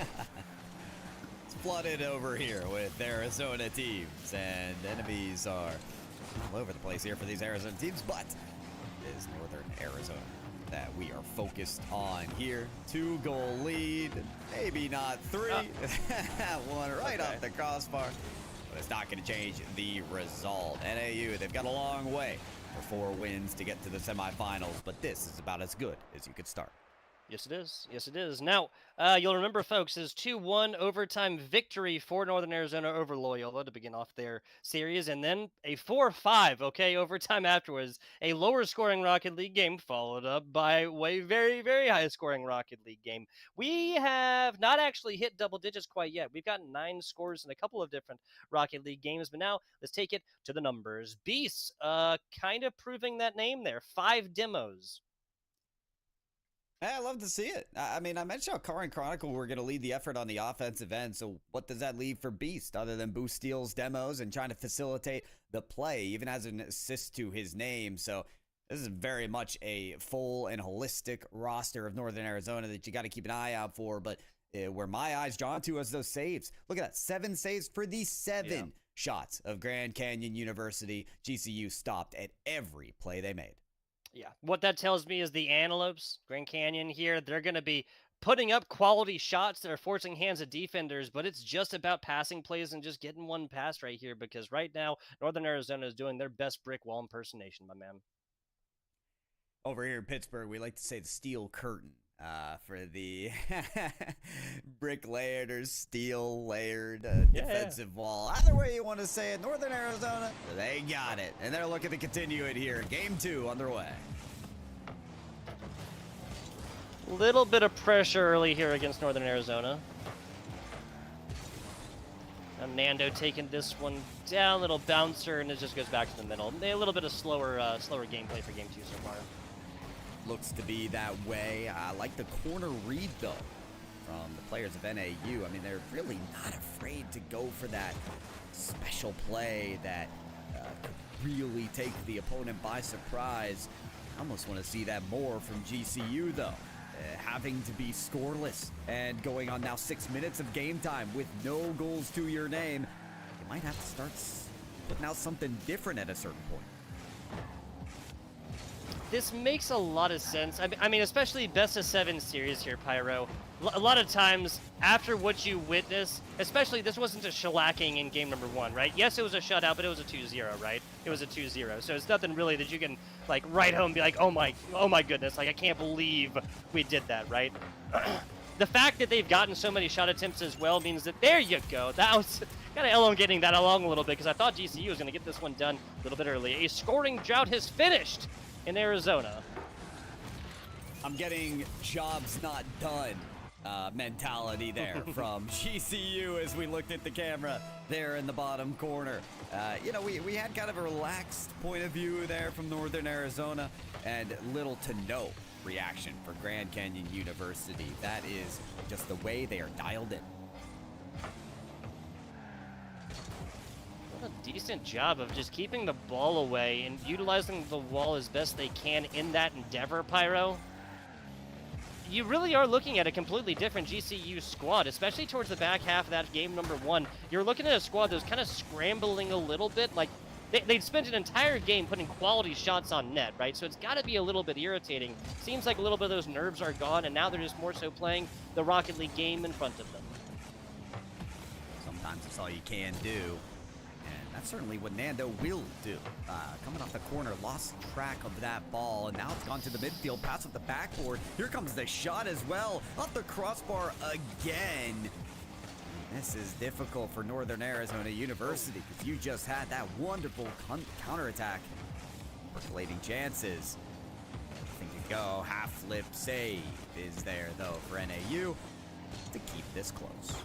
I believe that was Chronicle there. Yeah, a lot of pressure from GCU, recognized quickly, burns everything to get to it, and barring that just tiny little clip play onto the ball, that really feel like that would have been some serious pressure that would have yielded to a numbers change in the scoreboard. As it is, Bean Boy, no boost to be spoken of as they're flipping all the way back.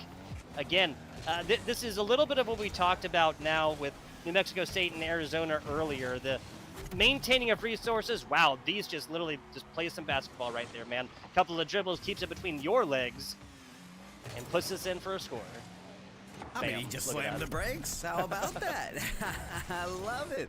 Thinking basketball with a little pump fake on the football, whatever. It's a car soccer this time, and that is just a good old-fashioned fake. Now, Bean Boy could get the lead back for GCU here on the kickoff. Water falls it down in front of the net. No one's there to score.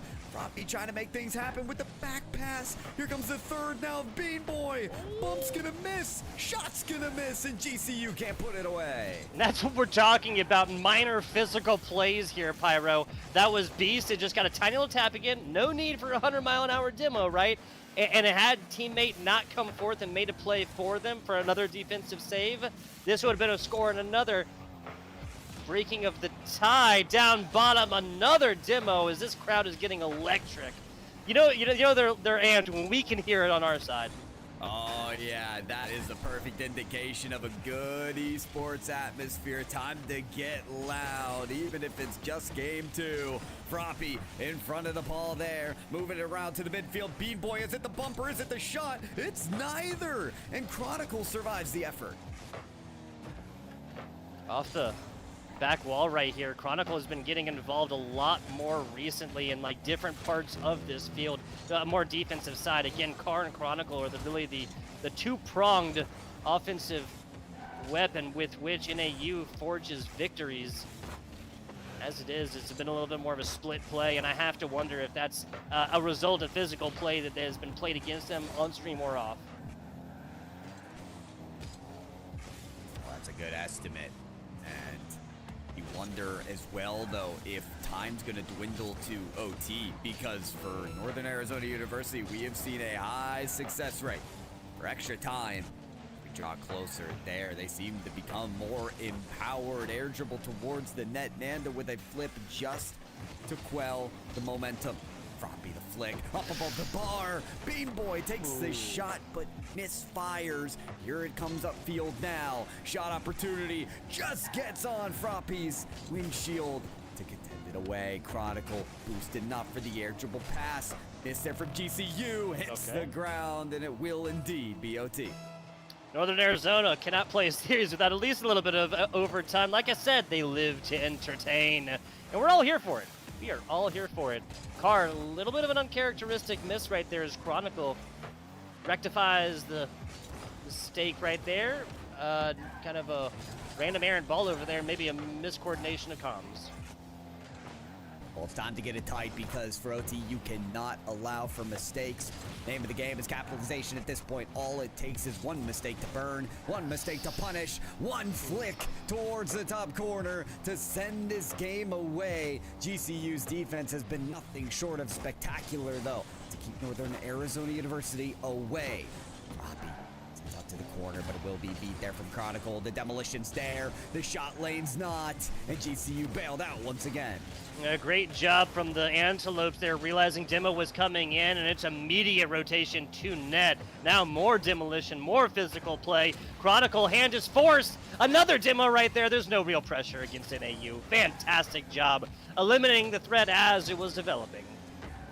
And GCU, I mean, there's chances to make these flick opportunities happen, but they just don't have enough juice. You see him try to lean back for that backwards 90-degree flick, and it's just a light toss. One of these players needs to stand up and show out GCU to get this first win in the series. Froppy's trying to handle this ball past 1, 2 defenders. Gets beat on that 50-50, and that's going to send out the reinforcements of Nando to air dribble out to the corner, but that's a bullet to the net. Forces 2, diving in his base to the top corner. It's missed. Whew, okay, getting our commentators a little bit nervous as well. Oh, that was just a bare miss right there. Maybe even a fake to try and get Defender to bite onto this one, but GCU has been spending way too much time in the defensive side of theirs. Now there's an offensive opportunity. The first one, it feels like, in about a minute. Yeah, for GCU, I mean, it's time to tally them up, right? The shot counts have been few and far between in overtime, and now isn't really the time to play for efficiency. We are 2 minutes into this overtime, and we've got a wide open net to close it. Northern Arizona gets their second win. Well, yeah, and this is just off the result of a real bad touch from, I believe that was Nando that we're looking at right there. Unfortunately, just comes off the wall, doesn't really get an ideal touch, and you got to feel vindicated a little bit. Higher level Rocket League, capitalization on mistakes, going forth to deploy the real difference in this game number 2. It was a tiny mistake, and it was taken advantage of. It's like a game of endurance at this point, Tugboat. Like, who can hold on to the consistency of this game for long enough? Because you look at the scoreboard, and it's pretty even from the beginning to the end, right? I mean, you may have more demos for NAU, but you can tell now that we're into the nitty-gritty of this series, now that Game 1 and Game 2 are finished, the skill gap between these teams closes to become so thin. It was 2-0 to begin with, the game 2-1, and in overtime. Yeah, I'd say so. If you're Northern Arizona, you cannot feel comfortable within this series. You have to go forth and play another one. Here's the second thing as well. If you're GCU, Froppy, I believe, 5 demos right here, that doesn't impress me as much as what is not on the stat sheet, which is tiny little bumps that yield in scoring capabilities or capabilities with which your team can go forth and take possession of the ball. That's not what we were seeing right here. And what I don't want to see is any GCU player kind of getting suckered into like this boxing match of like, okay, well, you demoed mine. Well, you demoed them and it didn't matter at all. It's just another stat on a board, right? They'll be back in 3 seconds and they're going to have a third boost left, right? Okay, Nando taking my advice to heart. Dang right. This is as beautiful as you can get. 1, 2, 3. Nando fires from the passive Bean Boy, and GCU lighten up the stage. Fantastic stuff. Fantastic stuff. Big shout out to production staff giving us shots of players like right after the shots have landed, right after these goals have landed. What a cool way of doing it. I absolutely love it. Absolutely love it.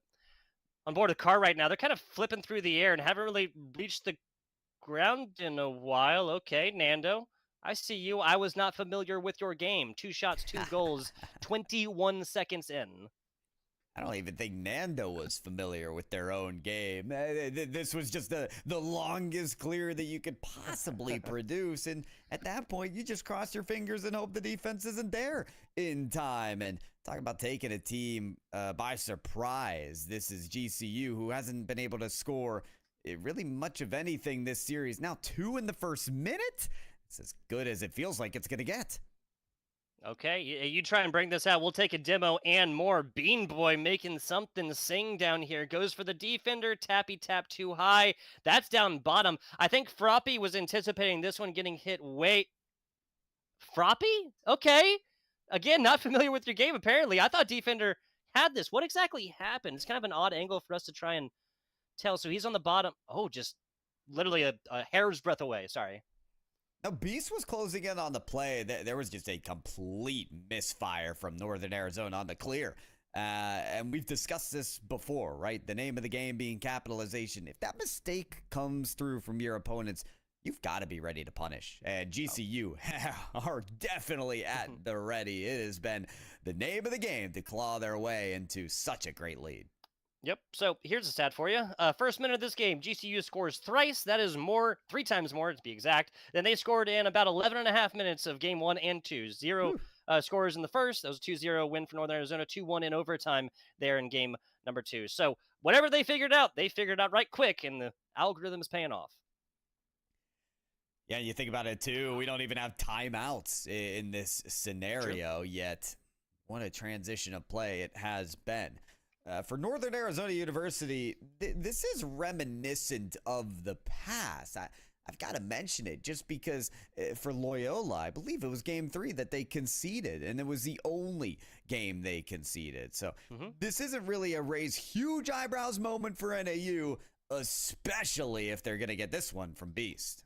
That was a very good point. Northern Arizona took 2 overtime wins across game 1 and 2 with a scoreline of 1-2 and then 4-5, dropped by 3-2 in the very last. Northern Arizona was able to close that out with a shutout, 2-0 in that last game, the fourth game of that best 05. 2 more games at least, and the way this is going, it's going pretty well for GCU. Maybe a little bit of an extended series. Could indeed be. Okay. And I mean, I want to agree with you, Tug. I want to say this goes the distance, yet I think Beast has other ideas in mind. Look at that bump on the line as well. Did you see that firing onto Nando, getting him away? Wow.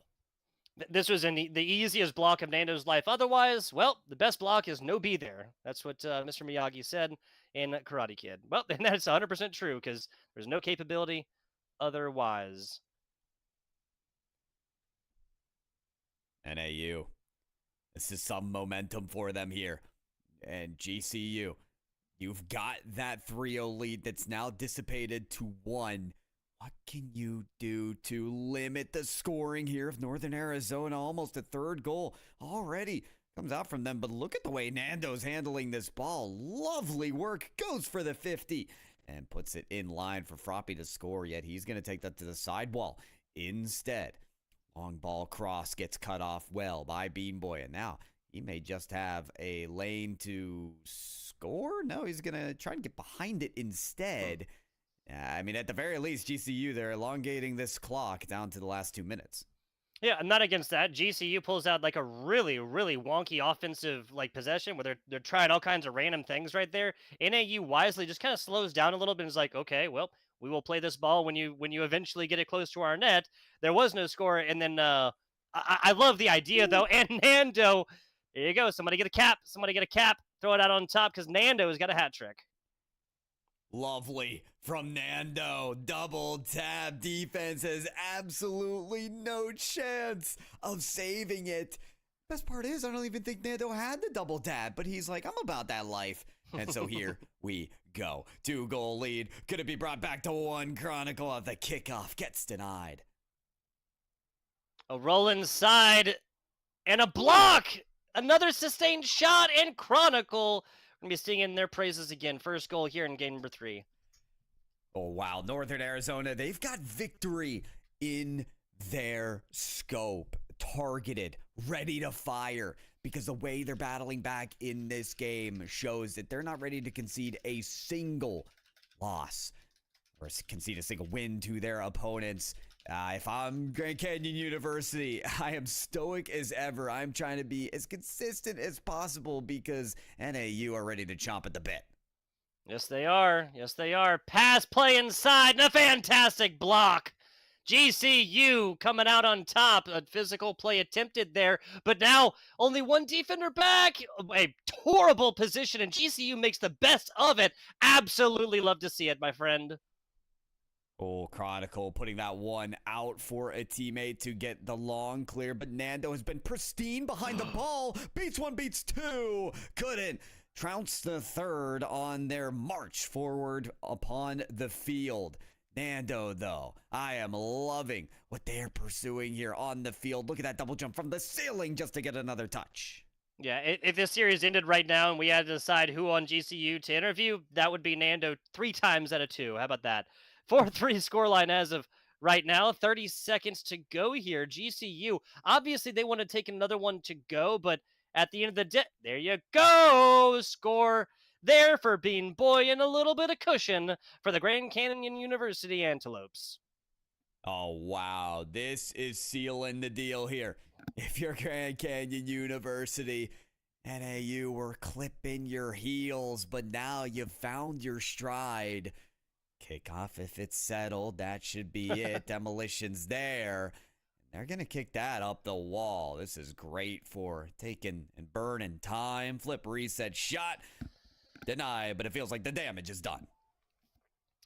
Yep, this game will be over. We're going to get a little bit of an extended series here, barring a really, really cool score here. Okay, well, they are going to get it, but that's going to be at 0 seconds. Chronicle and the rest of NAU will have dropped a game in this series. It's not foreign to Northern Arizona University.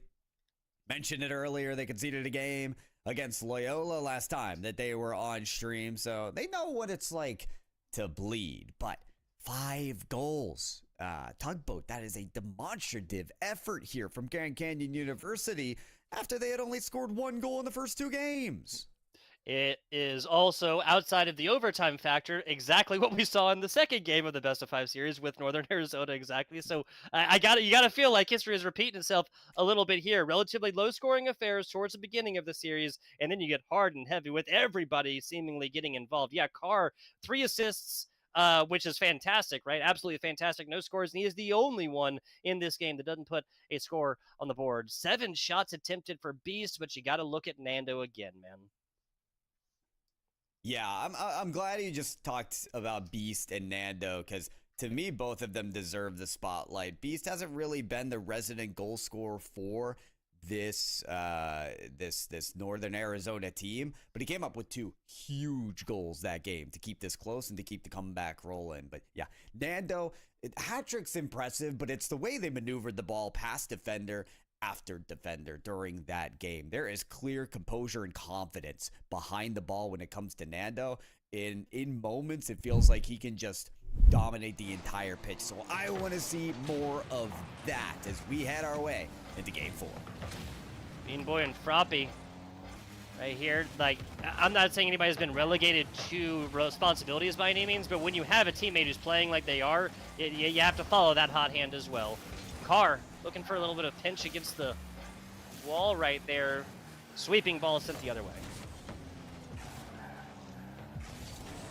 It's about settling in here if you're either team, honestly, in this regard, because 8 goals scored in 1 game isn't as typical as people may think, and holding out on the defensive end could be the MO for a huge win. Nando focused on the offensive instead. Shot is there, and the bump comes through as well. However, 2 defenders were back in time there for Northern Arizona.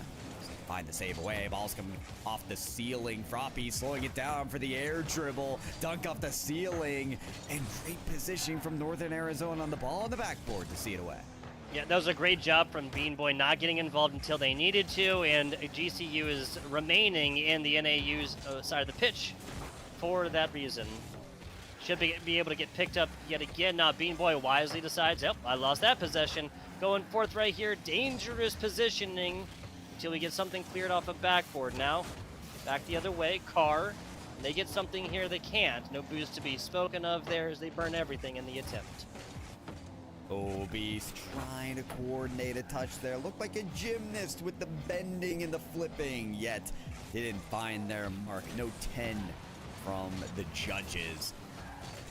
There, and that was Grand Canyon's shot taker. Nando has to come late to the party, and it's a bit frowned upon. Shot easily denied. Up high. As the touch comes out back to the side wall. Dunk from Grand Canyon. They're trying to earn this possession at the midfield, but Northern Arizona has the better positioning. These 50-50s that are sprawling out across the court. Oh, nice flip though from Froppy. That's gonna drive 2 of NAU to the ball, but Carr able to bail them both out as he extends it across the pitch.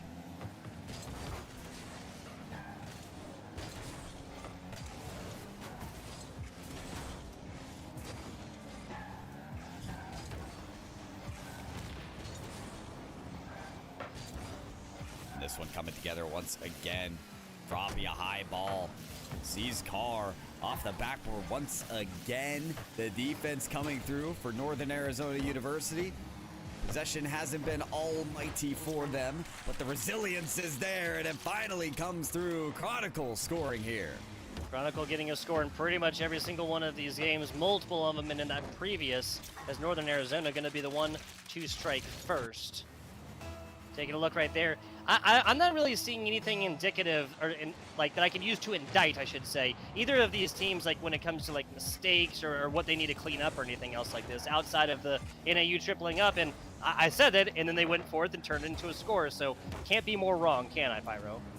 No, not whatsoever. And I sort of expected this situation as well, because when you have such a high-scoring game, it's odd in Rocket League. You usually seesaw the other way the next game. Teams like to settle in. Teams like to play a bit more defensive because it's clear you should not be allowing that many goals. So it's the only one goal scored with 2 minutes left is no surprise. Now down to 100 seconds, and that time's going to wear away quicker than they imagine. Grand Canyon University need to find some motive upfield. Demos, and demos, man. This is more frequently a 2v2 than it is a 3v3, it feels like, Pyro. My goodness. There's another one. Okay, I'm not against it. I'm not even saying it like a bad way either. If you can eliminate the number of players your opponents have on your side of the pitch, that's good math. I'll say that. Certainly is. Can certainly help. There are some scenarios where demos, I would argue, are not the best thing to do, but I still like the attitude nonetheless. Find that Carr is on the ball now, and Bean Boy, ton of space to work with here. He takes it to the air and will find the net off the demolition once again. Yep, so 55 seconds left with the tying score here. Last time these two teams were in this situation, it went to overtime. It was about 90 seconds or so.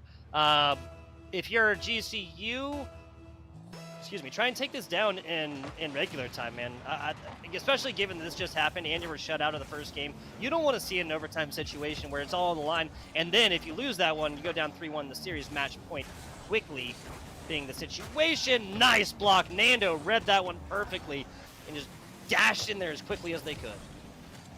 I mean, who better than Nando? That has been our X factor of the day for Grand Canyon University. Might have to be there for another save, but how do you get to that one? A beast. Wow. Okay, so just rocketing this one against the walls, and eventually they find one that matters. GCU is, again, kind of like centralized on the left side of that pitch with nobody covering the other side of the net, and that has got to feel like a methodical play here for NAU. Methodology coming through at the right moments. 20 seconds, and no more a moment for GCU than now to score and bring this to overtime. They've got to find it on the other side of the field, though. Bean Boy adapting to take control. Demolition does come through, though, and it's up to Froppy now. They get a full send to Nando, who can find the net here. Touch to the opposite post. Taken away. Ball slams up the ceiling. It'll find the corner and the ground. Northern Arizona score late to take their third. Lumberjacks get another low-scoring affair going their way here. Series point quickly achieved. Northern Arizona takes another one down. That'll be it here in a 4-1... Not a sweep, a 4-1 victory, in this best of 7. Antelopes, you got nothing else to lose, right? Go forth, play that 5-minute Rocket League game ahead of you, and don't think about the fact that you got to do it 2 more times after that to take a win, right? I mean, yeah, especially considering NMSU were in a worse stage, right? At Grand Canyon, they've got a win under their belt already. They have the win condition available, and the only thing to really consider is, sadly, it's not a low-scoring effort. It's exactly as you said. Score as much as you can, leave nothing behind, and serve up that hot hand of Nando. It comes down to the point, Tugboat, where these players in this LAN environment have sacrificed so much to be here and give their all, right? The travel, the entire day, the weekend, to come together as a team, the scrims they've done all season, they do it for LAN moments like these. You don't get a lot of them, some players. So GCU, with their back against the wall, I wonder how all their practice and this pressure can culminate in a good performance here. Well, Okay, good. There's no early score here. I was going to say, the good news is that GCU has taken every single one of their series to the wire, all the way down here, right? 10 total games between 2 best-of-5s, and they are no stranger to the long marathon that is Rocket League series. So, getting this one done, we know that they can do it. As I say that, though, NAU does strike first here. If this is indicative of our game 1, 2, or 3, then this is a big deal. If this is more like our game 3, 9 total scores, then it's no big deal at all. And it's a drop in the ocean, right? We could never know. We can't foretell the future, but Beast is living in the moment with that first goal, with this pass and bump, with that no, not second goal. Oh, GCU bail themselves out here on the goal line. Fake there from Nando along with the pass. What a play from Nando to serve up Bean Boy. All right, anybody ever wants to look for like the definition of a defensive effort into an offensive score? Well, clip the last 10 seconds or so, because that is exactly, perfectly what GCU has done. A 1-score lead for NAU turns to nothing about 15 seconds later, and we still got a ball game on our hands. Excuse me, Bean Boy and the rest of GCU do it twice in the space of 5 seconds. Watch this kick off. The Northern Arizona player here on the other side. Yeah, that was not going to be on target. That was wrong place at the wrong time for Northern Arizona. You've got nearly your third kickoff goal in. Well, we were trying to estimate it, Tugboat. It's looking more like a 6-3 than a 1-0. Holy. Okay, another one right there. That'd have been the space of like 15, 18 seconds, something like that. But a great job catching that one, Pyro. I didn't even notice that was like technically last touched by an NAU player earlier. But as it is, they're going to hope that mild, tiny, like millisecond mistake doesn't come back to bite them. Nando yet again from the top rope. This guy's unbelievable right now. We talked about serving the hot hand, and it could be no less different than right here. Wonderful placement on this shot. You've got a goalie dead center. Send it either side, and it's in. Nicely done. Nicely done. It just kind of seems like GCU is really comfortable off the kickoff, I got to say. Slowing things down. Maybe even take a demo for your efforts. Hey, why not? It's Grand Canyon University way. Love it. Gotta keep an eye on these demo stats, Tugboat. I mean, it's hard to keep up with at this point. GCU just barely keeping up with the shots as well from NAU. I can't believe Bean Boy just got both of those saves. He denies a double and then a double commit from Northern Arizona University. Bean Boy, the unsung hero at this point for GCU, making it get done there on the goal line, and good for yet another. NAU just can't find a way around them. Yeah, we were like almost giving out kind of MVP performances from individual games. It's been Nando a lot. It's been Bean Boy, at least this game and recently. Another shot attempt. That's Nando inside. This is set up off of a really errant touch off the wall, and nobody kind of answering that afterwards. Nobody from Northern Arizona kind of realizing this is a problem. Carr just a little bit slow on the uptake there, and that's going to be the 4th score for GCU. Yeah, I think the clear definitely could have been stronger. To me, what really was the spotlight there is Nando's shot taking once again. I mean, he got it just alongside that near post, right past the first defender, and just under the second who had to kick it in their own net. Talk about threading the needle. And Nando is exactly that player you want behind the ball for GCU. Robbie gets under this one. Great job. Looked a little dangerous there for a second, but no matter where it goes, and then, so, kind of interesting, right? GCU's 4th score happens exactly like this one, pretty much, right? This is put up off the wall. A member of the defense doesn't get the touch that they want onto it, and the rest can't correlate, or can't congregate, excuse me, in front of net in time. 4-2 as of right now. Another high-scoring game here for our 5th. And I feel like we were kind of joking around, Tug, about, what if we saw another 6-3 game like we saw earlier today? No, here we are, well on pace to exceed that and see double-digit scoring between both teams. It is excessive, but it is what some Rocket League fans appreciate. So kudos to the LAN players for providing the entertainment. Absolutely. Like I said, Northern Arizona, they love to entertain. I guess you really have to say that about GCU as well, because they've taken all of their series the entire distance, giving the people what they want. That's what it's all about. At times. Other times it's winning however you need to, and it might be off the bumps. Oh my, one came through, almost a second there from Nando. If they're not there shooting, they're probably trying to clear the lane by decimating the entire NAU team. Coming off another demolition yet again. It's going to just be one defender of Bean Boy for GCU to try and flip and read that ball. Able to do so. Bump onto Carr. Will it be effective enough? It should be. Froppy on the aerial. It's every touch necessary. Raining down the sideline, though, is Northern Arizona University. Shang shot. Bump is missed. It's down the other line. It clears the whole lane. From one bump to another, it's GCU that come out on top. Yeah, and tell me if you have that same sinking feeling for NAU, and that's that this feels like it's the last effective score in this. What I mean by effective is, of course, NAU might get 1 or even 2 here, but it just feels like GCU has kind of solidified their Game 5 fate with that last one. Nani? What happened? What was that? Like, double fake. It doesn't happen often. That was like watching synchronized swimmers or something. Potentially a fake kickoff from both teams. Be more surprised to see it from the GCU. NAU, I understand you gotta take a risk here in the final minute, being down 3. GCU are finding every which way to stay out on top. Froppy. Aerial from their own corner. They're gonna get some extra touches out of this. Flip over to Bean Boy, who has no boost, and it's barely Beast who is able to get the block. 30 seconds. You got to get a goal every 10 here, Tug. Yeah, Chronicle looking for one as they were coming in, but as you said, pressure is on.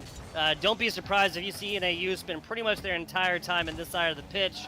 Now with 15 seconds to go, that sand just ain't in the hourglass anymore.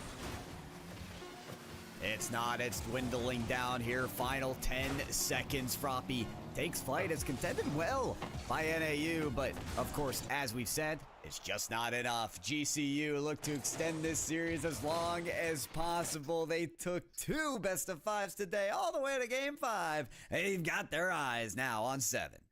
Absolutely. So a 3-2 as of right now as we stare down the barrel of a game number 6. Here's another stat for you. Outside of that first game, 2-0, which really didn't feel, I mean, you know, we talked about getting shut out, blah, blah, blah. Didn't really feel like it. Everything else was a 1-score differential until this one. GCU putting a shellacking onto Northern Arizona. Yeah, these demos have been absurd as well. I've just taken a look at this, and one of the most instrumental and turning point goals that we saw in that game was Northern Arizona moving upfield, trying to get a bump on the last goalie. They miss, right? GCU have not only done great on the demos and bumps, they've also evaded them. Turning around, they bump Northern Arizona's last, and that creates the free lane to score. It really feels like this game is coming down to who can play the physical game better. Tugboat, which is not always the case. It's not even often the case in Rocket League, but today, this boxing fight is.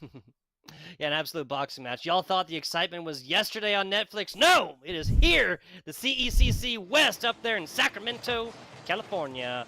What is possibly the last game of this series coming on right now. If GCU does take it, we'll be looking all the way into a pathetic game number 7.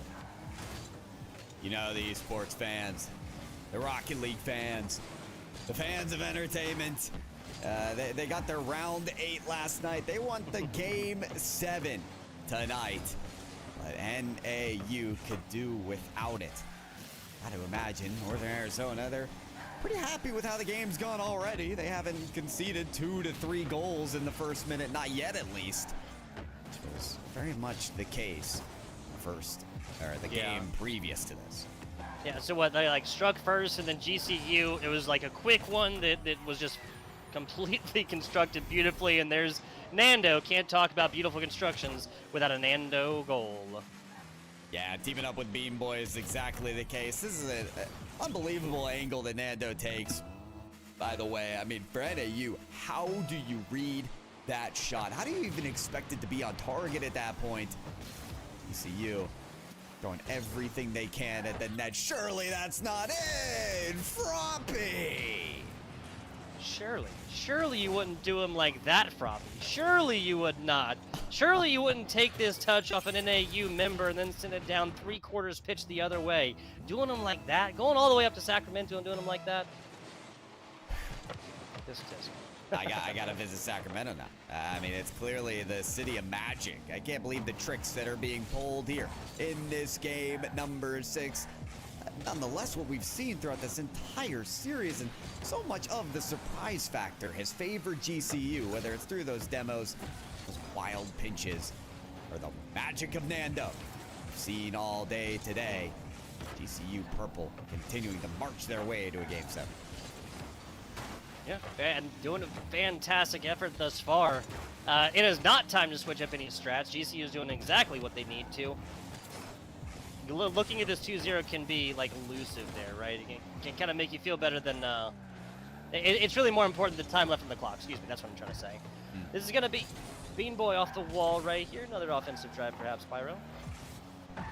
I like it. Northern Arizona University, for me to see them potentially take this Game 6, I need to see saves. Obviously, they need to score 2 in the next 3 minutes, but I want to be confident about their defense again.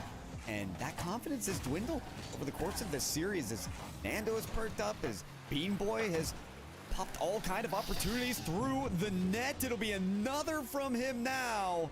His second shot and first goal of this game. Nice Bean Boy with one, Nando with one, and Froppy with one. A well-rounded squad in GCU is doing a fantastic job 20 seconds outside of halftime of extending this series. Going back to your point, I have to agree, like, it was 5-2 last game, right? The fifth score kind of, there's NAU just putting all into offense, trying to, get some scores back right here, but I have to agree because they got to that 4-2 situation by not just really getting the saves in as much, man. The offensive, defensive efforts, and every single member required there, and that should have been a goal, and it is. Bean Boy puts in another one. I mean, this is ridiculous, right? The swing that we're seeing. GCU going the hammer down against Northern Arizona University.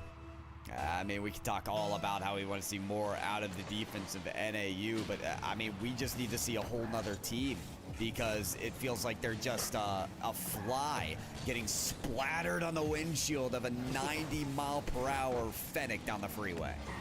I have to agree with you. 2 of these goals now have happened because I'm not sure if it's lack of comms. I'm not sure if it's trusting teammates. I'm not sure if it's that mild irritation setting in that comes from, like, man, we had this series, and now we're watching it slowly slipping away. But NAU, they got to trust their teammates, like, a little bit more. Obviously, the demos aren't helping. Like, GCU's demos against NAU's demos aren't helping. But at the end of the day, you got to make hay while the sun does shine, right? That's right, but the sun has been setting earlier and earlier these days, and Northern Arizona will have to search for that light of the way as it dims more and more. 100 seconds. Game number 6. Very least, I'm sure they'd like at least a point, something to pave the way for the future. GCU, something tells me they don't want to give them an inch.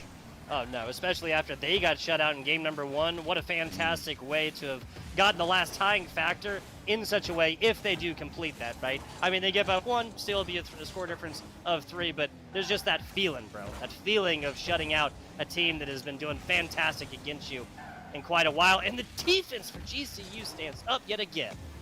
Can't believe it. This is night and day. We want to continue with that comparison.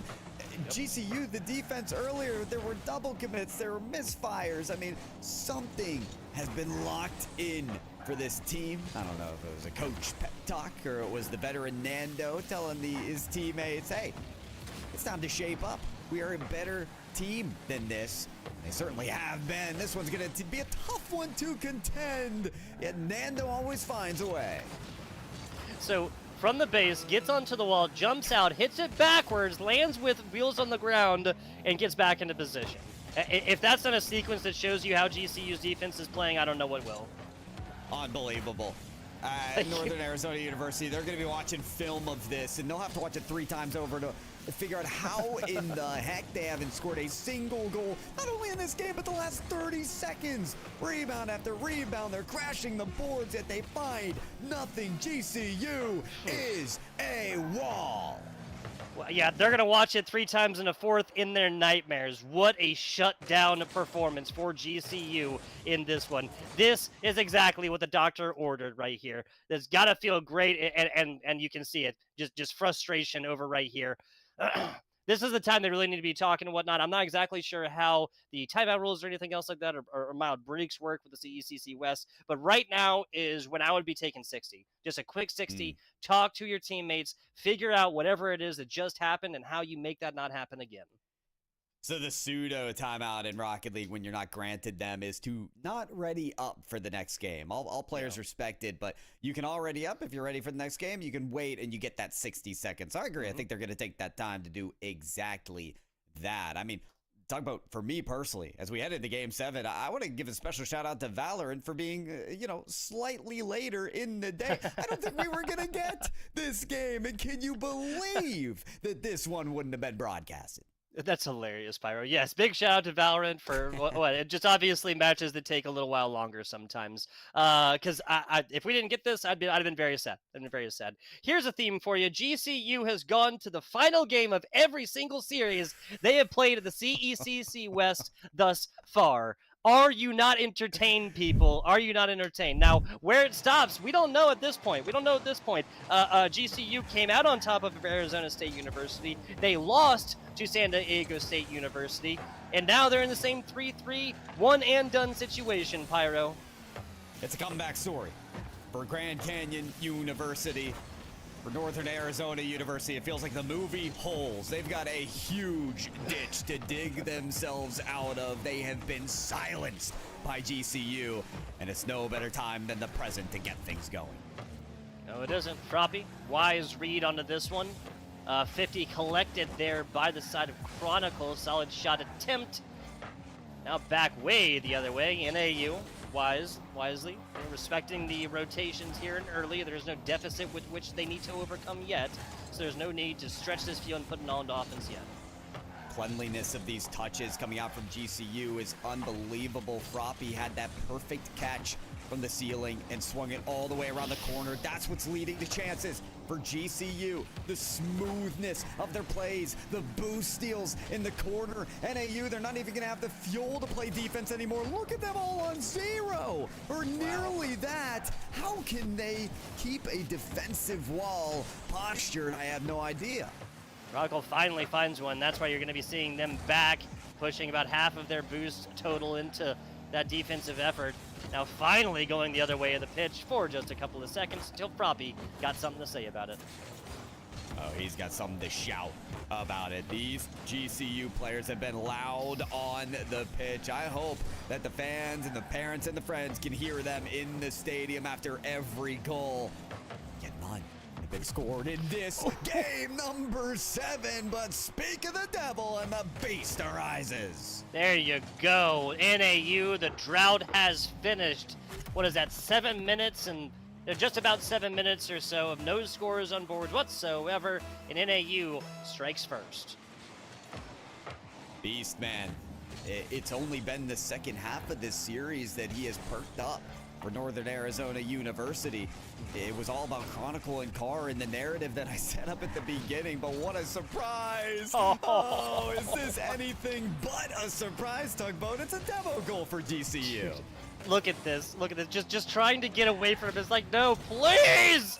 Manto right there gets the demo. You shall not pass. Can't even get into back to your own goal. It's a tie game, and there's 3 minutes left. Back and forth we go. It's not much of a playground seesaw, though, is it? It's more of that boxing match we were talking about earlier, and there's going to be a knockout blow coming. That one diving into the corner as GCU look to extend this possession. They'll send another one there. Barely the goal line save now. As Froppy extends their position to the center of the field. This one could go anyway. Great cut right there by Chronicle, realizing this one and trying to cut that in, maintain possession, and give Team a little time, but man, the NAU offensive efforts have just been anemic. They sit over there in the GCU side of the pitch, try to pitch something against the wall, get a teammate to get to it, and immediately is just cleared. On the other side, GCU is like fomenting these, right? Just going forth and setting it up, going in with boost and everything else like that, and everybody in positions where they need to be. Nicely done, though. This comes off the wall, and a quick possession turns into a goal for NAU. Chronicle has just been silenced this game. And honestly, this isn't one of those highlight reel plays, but it is the smart play. That's what's needed in Game 7s is composure and intelligence and proper positioning. Chronicle was where he was needed. Yes, he was. You can't be surprised when a player like Chronicle has shown us what they've been able to do all game. GCU coming really, really close to another quick answer to tie this game back up. Froppy going to be getting this one on, trying to get it to a teammate. I believe that was Nando, but back the other way. Nobody touching. Dangerous ball. Momentum continued here. Okay, I was wondering here, Nando or somebody on GCU was going to get this stop. Yeah, whoa, GCU. That is not the GCU we know in the last few games that have brought this to 7. That one's not going to be on the mark, but it does show promise for this team to battle their way back. There's the touch coming out off the backboard. Someone's got to be there to shoot or to pass to Froppy. Are you kidding me? Who'd that hit off of? I think that hit off of Nando. Nando just not really exactly where they need to be at the time. You gotta know when your teammates are making shot attempts right there, you gotta get out of dodge because you can block that ball just the same as the rest. But a tying factor. Froppy, another one. GCU and NAU tied in a 3-3 series with 51 seconds to go. Breathe easy, Nando, breathe easy, because otherwise we were gonna replay that own save again and again. But job's not finished. Under a minute in Game 7 and semifinals on the line here in the CECC West Regional. Will it be saved? Will it be missed? And will it be scored? It will. Chronicle answers again. NAU, either they're doing a fantastic effort coming back, or they're doing a fantastic acting job of playing with their food, because this looked easy. I mean, GCU gotta be hungry for goals here. Can't be playing with the food. Gotta eat it all every chance that comes your way. Nando's trying to create that here with the air dribble off the sidewall, going for the bump as well, but over the bump attempt is the defense from NAU. Just a few more saves to make to put this series to bed. Saved once again, clear underway. GCU a bit fragile here, but diving in is Nando for another save. 20 seconds to go here. This is the last actual, extended, elongated play that they'll have time to go forth and do. Try and pick up boost along the way. You gotta get this out. You gotta get this out of the side of your pitch quickly. Yeah, Froppy just playing with us a little bit. Decent, but great clear here. Gotta come off the wall and make something happen. Down bottom, a bouncing ball. Ooh. It hits the side. We are gonna get a roll 0 here. You're kidding me. This one's still alive. Bean Boy needs to loft this up high enough for someone to get to. Nando does. It's dunked away, yet not dead. Bean Boy to Froppy. No juice left in the tank. Yet the ball won't die. The lip allows it to survive. This one, dime by Bean Boy to the center of the field. And Northern Arizona University put a lid on the comeback. I was talking about faces of elation. How about wow, okay, that's finally done right there. My, oh my. It is relief from NAU, a team that after the seeding in the group stage ended up at the number 3 and had to take down the number 6 in clutch fashion at the last second. Tugboat. The ice, I'd say, wasn't there since they went to Game 7 when they were winning 3-1, but it came through in the end. Yes, it did. Yes, it did. The comeback kings right here. GCU, unfortunately, can't quite get this one figured all the way out in the very, very end. It looks so clean, man. It looks so clean. And then especially once they got their tying factor, I think it was about 50 seconds left. It was like, okay, we're going to overtime. Let's go, right? We didn't get overtime since Game 2 in this series. Let's go to overtime in Game 7. Extend this one as long as we can. Not going to happen. NAU, they're going to be very, very happy to have gotten that third one and just held on for dear life. A white-knuckle ride that ends in Game 7 for the side of NAU.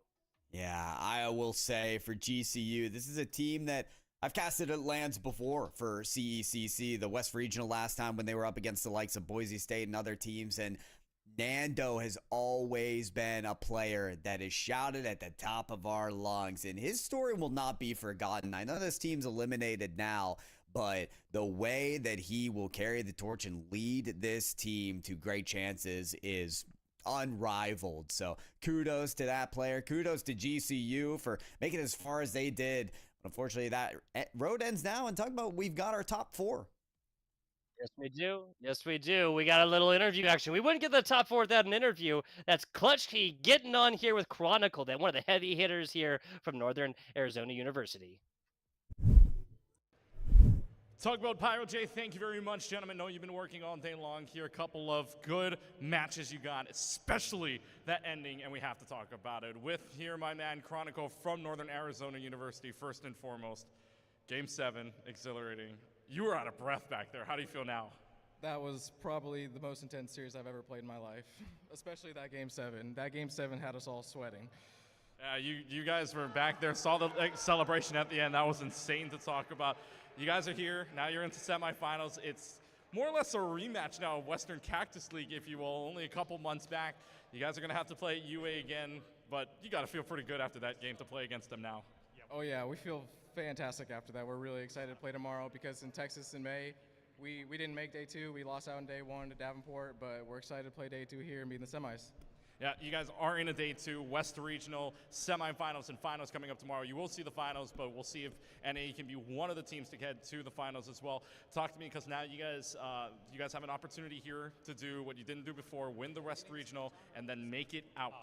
Not having to go through the big sky this time, having to make it out very early on, guaranteeing your spot to play already in day 2 if you win this West Regional. What would it mean for you and your team to win that one spot? Yeah, okay, Squish. That would just be amazing for us. Considering we have a new roster this semester, this year, and Carr being our freshman coming in and just being able to perform like this on a stage, on a land he's never played at before, and to go into a clutch Game 7 in a situation like that, and to be able to win, it's really awesome. And we would love to get back to Texas and just not have to worry about anything for the rest of the year until then. I actually want to invite you guys up here real quick. Gents, come on up here. I need your take on this as well. I got to ask to one of you guys. Yeah, come on up. I'll move you guys down a little bit here. Come on up. I got to ask you guys, though. I asked him, you guys were out of breath. Are you guys recovered yet? No, not recovered yet. You guys get to go day 2 tomorrow. You guys ready? You guys confident that you're taking on Arizona? Then would go on for the final spot for West Regional. How confident are you guys right now? Well, we're feeling amazing. We would love to take it all, and we're going to prove to everyone that Northern Arizona is a contender. How are you guys feeling? Good. I feel amazing. I'm a little shaky. Put up your hands to the camera real quick. Just like, how shaky are you guys right now? Just like. All right, well, guys, thank you very much. Good luck tomorrow. Good luck in the semis against Arizona. That game will not be on stream, but the finals will be. We'll see if they can make it up onto the stage. We have one more interview coming up right now. We're heading over to Septilant, who, by the way, has a now team that is going to Texas in May. It is going to be San Jose State University. Super Smash Bros. Ultimate. Sep, take it away. Thank you so much, Clutchkey. And as he said, I am here with the San Jose State University Super Smash Bros. Ultimate team, who just off-stream won the semifinal to get back into grand finals. But because Smash Ultimate guarantees the top 2 teams move on, they have already solidified their spot in Texas in May. So we are super excited to get the chance to talk to them. We've got Gustav here to answer our questions, but the rest of the team standing here as well. We've got Coda, Alego, and Father Daddy coming in to the matchup for the closer here of SJSU's victory in Smash Ultimate. So, Gustav, you and I got the chance to chat kind of a bit about the journey you guys had. And what I think people watching should know first and foremost is you guys, unlike a lot of other teams, got here this morning. So, how has your day been thus far? What kind of day have you guys had? Yeah, you're right. We did get here this morning. Oh, hold on. Rookie mistake. Just use this one. You got it. Yeah, you're right. We did get here this morning. We all had class yesterday, so unfortunately we were able to come last night. We started the day off by waking up at 5:30. We left San Jose at 6. Managed to get McDonald's breakfast on the way, so getting a lot of big boost of energy from that. Thank you, our sponsor. And yeah, we made our way here, got some games in, made sure to practice, did some last final review, and then we played our first match. Yeah, and speaking of your first match, you guys had a really interesting one. You guys get here and you go against the other SJSU team. So how did that feel to be kind of your kickoff of the day is taking out your sister team? Yeah, you're right. It was a little unfortunate. We play all the time. We're always making sure that we're getting a lot of practice against each other throughout the week. At our weekly practices throughout the day, we're always making sure, hey, anyone come into the esports lab today?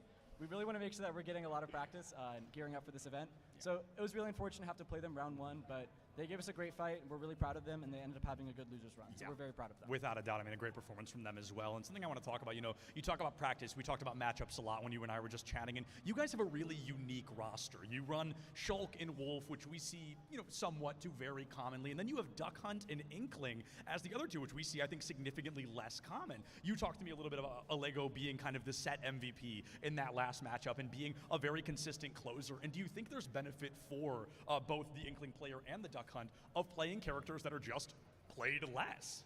Of course, yeah. Both of those characters are very anti-meta. Yeah.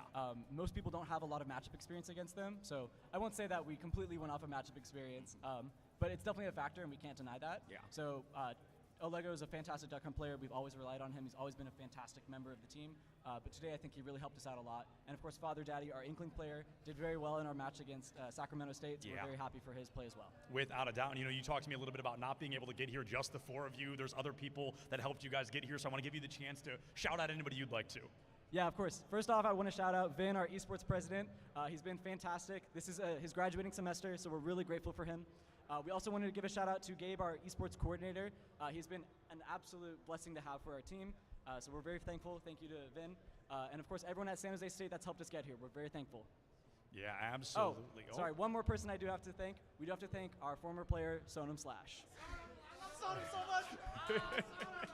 Thank you, Sonam. Absolutely. So many people helping make this possible, just like so many people helping make this West Regional Qualifier possible, like MSI. The CECC West Regional Qualifier is brought to you in part by MSI, looking to refresh your school's PC and hardware inventory, or for opportunities to work in the gaming industry after you graduate. Well, then look no further than MSI. With their latest college integration program, you and your school can gain access to esports bundles for education. To find out more, visit us.msi.com/landing/student or email eduteam@msi.com. Guys, a big congratulations once again. Good luck in grand finals tomorrow, because you've made it to Texas, but you still got to win this one. So we are super excited to see what you guys are going to be able to do. Thanks again.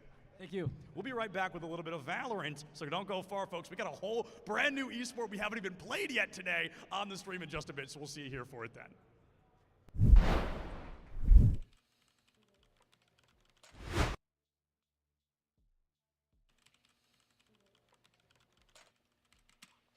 All right, we got this win streak. Let's go, let's go.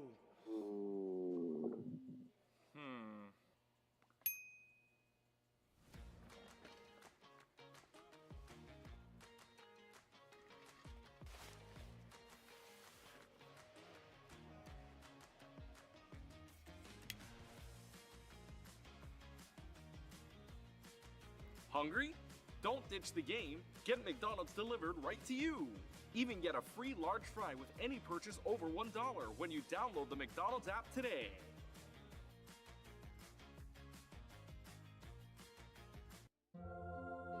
You can go ahead and try to talk about fries without mentioning McDonald's hot and crispy golden fries, all sprinkled in salt. Woo. But there's really not much to say, is there? We've got a deal for any occasion. Get a $10 combo meal featuring your favorites, plus a medium soft drink and our world-famous medium fries. Here's your gaming chair, and then an Expression Pro. No pain, just game.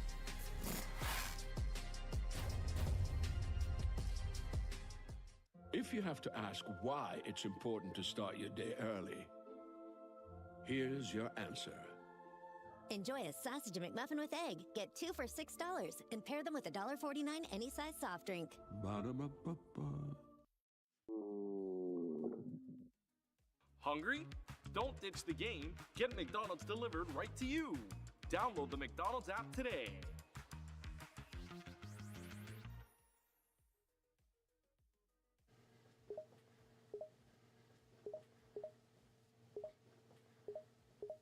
What I miss?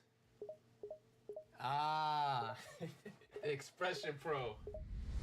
Yeah, man. I had to get a new channel. Look at this. It's magnetic. Here's the best feature. Customize the panel. Rep your set. Do me a favor, write in the chat right now. What y'all gaming in? Ew. Y'all gotta do better. Look at this. Lean back. Nice and cozy. Here's your gaming chair, and then an Expression Pro. No pain, just gain.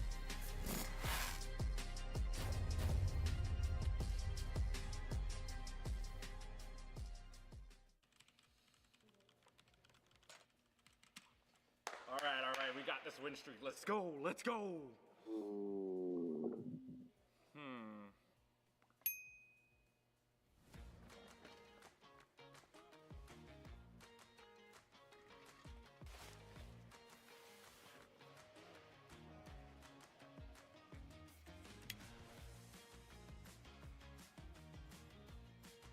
Hungry? Don't ditch the game. Get McDonald's delivered right to you. Even get a free large fry with any purchase over $1 when you download the McDonald's app today.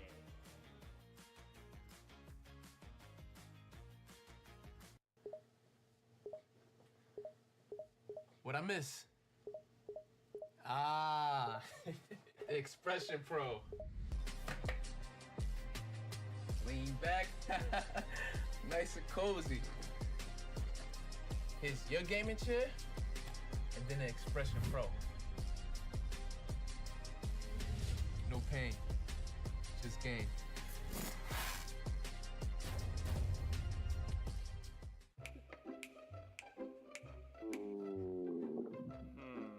Hungry?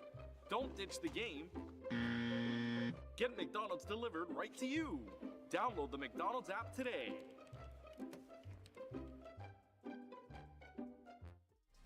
Here's your gaming chair, and then an Expression Pro.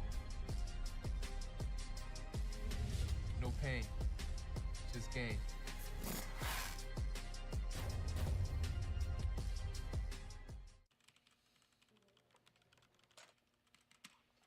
All right, we got this win streak. Let's go, let's go.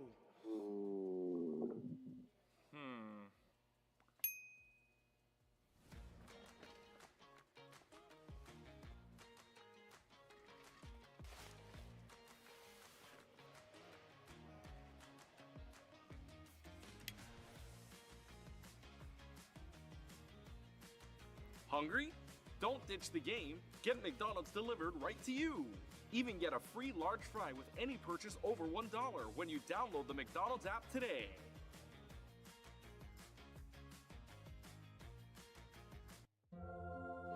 You can go ahead and try to talk about fries without mentioning McDonald's hot and crispy golden fries, all sprinkled in salt. Woo. But there's really not much to say, is there? We've got a deal for any occasion. Get a $10 combo meal featuring your favorites, plus a medium soft drink and our world-famous medium fries.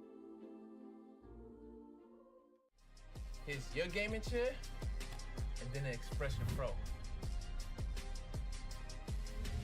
No pain, just gain.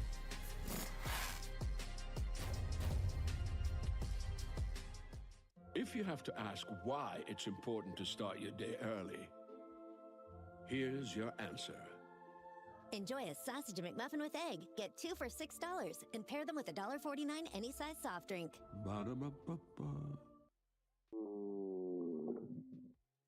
Hungry? Don't ditch the game. Get McDonald's delivered right to you. Download the McDonald's app today.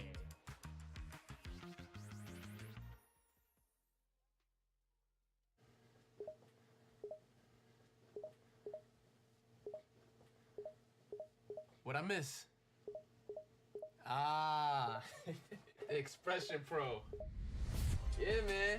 I had to get a new channel. Look at this. It's magnetic. Here's the best feature. Customize the panel.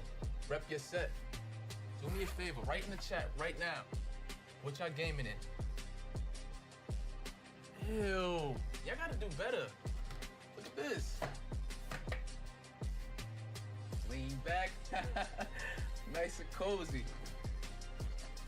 Here's your gaming chair, and then the Expression Pro. No pain, just game.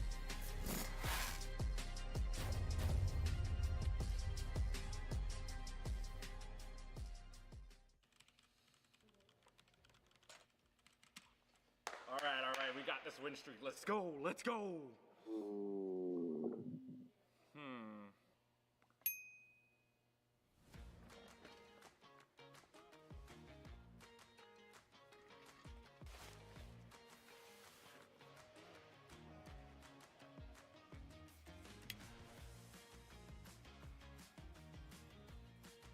Hungry? Don't ditch the game. Get McDonald's delivered right to you. Even get a free large fry with any purchase over $1 when you download the McDonald's app today.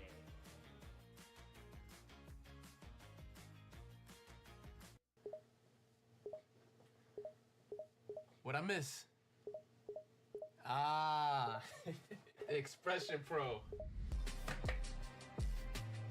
Lean back. Nice and cozy.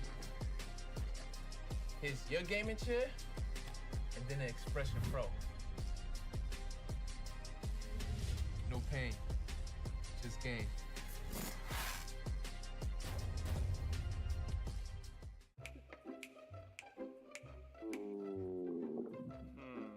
Hungry? Don't ditch the game. Get McDonald's delivered right to you. Download the McDonald's app today.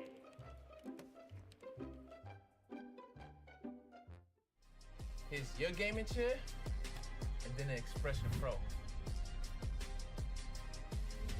No pain, just game.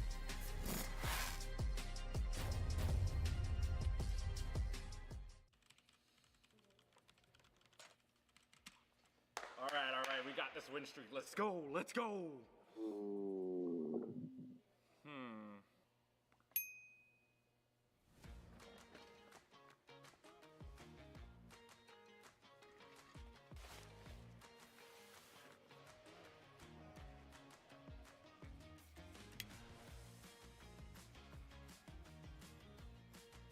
Hungry? Don't ditch the game. Get McDonald's delivered right to you.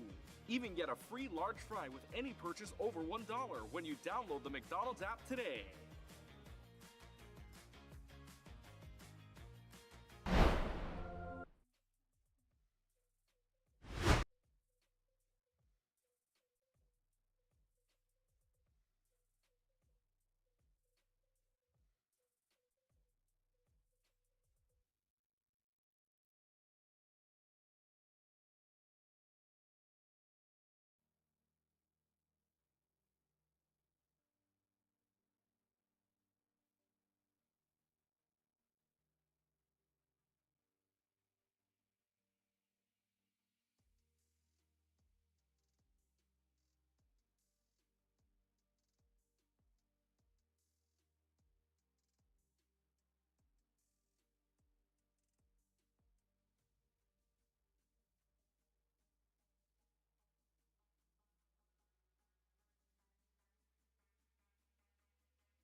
You're dead!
sacrifice for nothing. Not ready yet.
like that too, I'd be like, oh no, we ran into that. That's not good. My favorite gun in the game is making an appearance. Not going to say which one it is, of course. Going to wait for it to be revealed naturally. Not the Guardian. I'll say that much. I don't like that gun. I don't know how to use it. But anyway, enough about me. My favorite gun in the game is the one below that.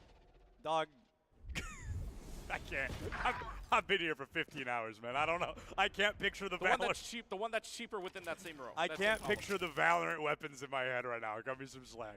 All right. Well, I'll tell you if we'll talk about it. We'll talk about it in a second. We'll figure it out. We'll figure it out. Oh, I think I get what you're saying. I'm a Bucky player. That's all it is. Yeah, I get it. I get it. I solved the puzzle just at the end there. I thought you were talking about in the row of the Guardian. No, That's no, why I was confused. I understand. Okay. Yes, unfortunately, my producer has told me that I'm a dirty player for liking the Bucky. And he knows it, and he knows that he's right. Wow. And these angles, one of the toughest angles in the game to hold, and Jorge just found that out the hard way. You cannot reverse peek both sides. Kenny finds CJ, and there it is. Judge, jury, and executioner. Sova 1v1 now. A 1v none as Kenny with that Guardian lives up to the name, being the Guardian of Simon Fraser. Looking to find that 11th round on the board. Yeah, that's what you call unfortunate timing. That's just what you call. Like, I saw the idea, right? You were looking for either the shock bolt or the radar arrow, but just unfortunate that you peeked your back out just a little bit too early and give Simon Fraser the round. So here's the big one now, right? This is the biggest round because Simon Fraser is going to take the gap. You have to at this point. You have to buy up pretty much every single round from this point on. Because you cannot give up another round. Even if you give up one round, that's a 12-4 advantage if they lose this round here, and then you have to buy up again. But with that little economy, you have to take that risk. And this is a massive round. They don't win this. The economy's in the gutter. That last that 17th round could be the day.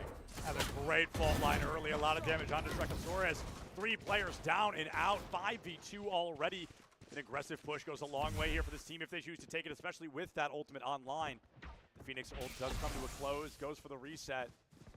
Oh, Quiz puts Mandom out of the equation early on. 4v2 now. 4v1. That was an outlaw. I love the outlaw. The spike. I really like it. You do? I really do. You're one of those people. Bro, you can't admit you use the Bucky and then look at me like that because I use the outlaw. That's not how that works. That's not how that works at all. Okay, fair. I'll take my statement back. But still, the outlaw is funny. Is it another one? Oh, yeah, another lineup. What is that? It was okay. So right idea. It was in default. It was in default. Yeah. He thought it was in default. It was a smart execution, but unfortunately just falls a little bit short. Either way, a round win is a round win. So match point on the board for Simon Fraser here. And this, winning or losing, determines who their opponent is going to be in their next matchup, which is also, I mean, I guess as exciting as it is terrifying. Like it's definitely something to think about. Well, you always want to be the ones because again, in all of our cases for any of our 8 bracket rounds, right? That the 8 seed, the highest seed of one group is going to face the lower seed of the other group, depending on where they played out. So if the 2-0 team will face an 0-2 team, a 1-1 team will play a 1-1 team. So the scarier part is having the same record on the other side, regardless of what they played in that order for that 1-1. Yeah. So a 2-0 team is scary, yes, but a 1-1 team, a 1-1 versus a 1-1. You saw it earlier too, where not even, by the way, the 1-0 games, or the 2-0, the teams that went 2-0 were the ones to get in a 5-map series in Overwatch, right? ASU went 2-0 and they got pushed to 5 by ULB. The only other game you can talk about is a 3 versus 6. UCS ULB and UCSD, that one going to 5 as well. So it's not all about the record, it's about the placement, and you do not want to face something. Placement is the name of the game. Yeah. And things are looking a little bit more intense here on both sides. But Simon Fraser down 5v4. We talk about the importance of finding that first elimination in like 10-ish seconds. Super Heaven finds an elimination. CJ, one of their own, 4v3 now. Oh, just barely out of the way. My goodness. I think this might be bad. They almost had it too. Like good lineup. Okay. Yeah, this is just the SMU show now. But George Fox, good retake. That was a good double angle. That was a good crash there from both the Breach and the Cypher at the same time. Yes, Cypher loses the hat, loses the neural. Cypher with his hat off is always weird. Always weird. It just he has the hat on so often. Every time he takes it off, I'm like, ah. I get a little nervous, a little scared. You don't like the clean. They're like head there they're of like the Mr. Cypher? Clean, smooth Yeah. ball. No, I don't like it. It freaks me out. You don't like it like with the glaring eyes at you, and then you have. I really don't. The clean top. No. I really don't. He really freaks me out. He looks like Blue Beetle's Scarab. If that reference lands with anybody, he freaks me out, man. I don't know. I guess, but I think it's kind of just funny just looking at it, just like hat on, hat off, and just having like it seems like two different complexes, if you will, just real, like two different completely facial complexes when you take that hat off. Listen, no matter how scared I am of Cypher without his hat, my heart rate cannot be nearly as high as George Fox's right now. This is also very surprising for SFU that they're not playing as fast as they normally are. Because now they're on the defense, now they're afraid, right? It's like you got to play a little bit slower. You don't want to give up a sight. You don't want to overextend. You don't want to give a free opportunity to a team that might want to take it. And it really might end up costing them. There was a lead for SFU, but it is dismissed early. 4-4 on the board. And the big thing there, too, is the Neon's gone, which means in any case where you want to go, there's not going to be a lot of speed to get there. So you're relying on a lot of Yuko. And in this case, it's the first thing is going to be the Hunter's Fury, but you might not do anything about it. Yep. It coming out really early, that Hunter's Fury. I'm a little surprised. Great reaction time. I'm shocked that Super Heaven doesn't win that. What's the health bar on that? It's got to be below 50, like below at least 40, I would say. But yeah, and I've got to say, I mean, the lineups here looking really good. Kenny from George Fox looking nice on this approach. Excuse me, from Simon Frazier. Goes out, location revealed. Shocked to not see an ult just tuck in with that. Every elimination, every round matters so much. You knew where he was, going for the ult. Might have not been a bad idea. There's the Sonic. Oh, and it's mirrored. One destroyed, the other not quite. A player down. 2v3 now. Curveball out, nobody there to catch it, and it's bouncy time, folks. Rolling Thunder out from the breach. A wide swing from Rick takes down another. 3v1 here. Kenny, a Vandal and a Dream. I don't think so. Kenny's too low for it. I think there might be a slight advantage to this. We'll hold on, at least for the economy's sake. And why not? For George Fox, on a little bit more of a momentous swing here. And this is a really, really nice. This is a big test. George Fox not peeling under the pressure, right? Simon Frazier had 8 opportunities at match point. It's down to 6 now with 2 straight rounds out of GFU. So this is a big test. Now you can buy up a little bit more. The only problem is that one of your players are not going to have it. So Jorge's really got to dig deep, especially on the fact that maybe it's a buy up, yes, but that also means one of your other players are going to have less economy. Even going into the next round. So a death here could spell trouble for the economy. I think Simon Frazier wants to just melt away what they can.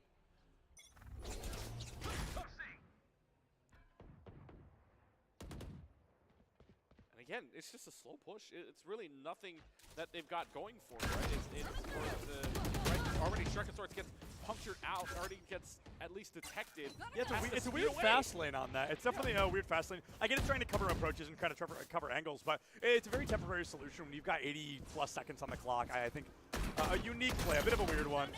Bolted for the second time, I think. Yeah, gonna have to relocate, try to not give away the location. And it's not like one of the controllers as well where you get that wall back. You don't get it. That's an ability used, so you're not gonna have fast lane anymore after this. You can't really cover for yourself. You're hoping that your Omen can, because that's the only smoke your wall left. Maybe except for Phoenix, too, but Phoenix is also The battle of the seaside begins once more. A tale as old as time. Megasaurus goes in, hits the flash. A great recon bolt, gets away a lot of information. Kenny on the one, Kane to another. CJ finds Checosaurus. Mandom dismisses Jorge. 4v2 now. Do we say goodbye to George Fox in this series? The wallbang headshot. Rick dismissed and Luco deleted. That is going to be a 13-6 win. Simon Frazier, map 3, getting ready to play another game in just a couple of minutes, if I'm not mistaken. How did that wallbang even happen? Luck. You did not have any You could smell him. I don't think you had any information on that, not that I could see. So well done to Simon Frazier, and now they're in a situation here. It is, after this, the rest of the way is single elimination, so a loss spells an out. Yes. And it's not like, and you were talking with Super Smash Brothers earlier with the team from San Jose State with an exhilarating 2-0 set win, but it's not like Super Smash Brothers Ultimate where you have 2 teams going up to Texas. It is one. It is one spot from here to go to that LAN in May Madness, and now we get to the quarterfinals, single elimination, quarterfinals today, semifinals and finals tomorrow. It's going to be exciting, but you get one more match after this. I do get one more match after this. Now you have to go pick up the hosting duties, and I'm gonna sit here and talk about Valorant with our friend Zobi, who's going to be joining us here in the casting desk in just a couple of minutes. But folks, I believe we're going to go ahead and throw it to a break, get our next game ready, as the bracket will officially be completed. That was the last round that had to happen. We're going to get the bracket up and running. We're going to pick our next series, and we'll see you right back here for, I believe, our last series of the night. So don't go far. We're just about done with the day.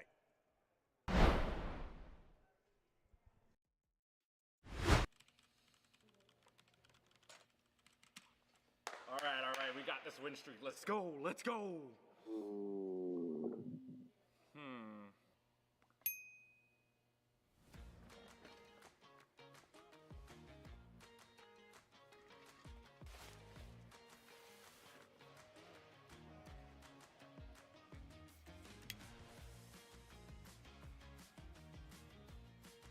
Hungry? Don't ditch the game. Get McDonald's delivered right to you. Even get a free large fry with any purchase over $1 when you download the McDonald's app today.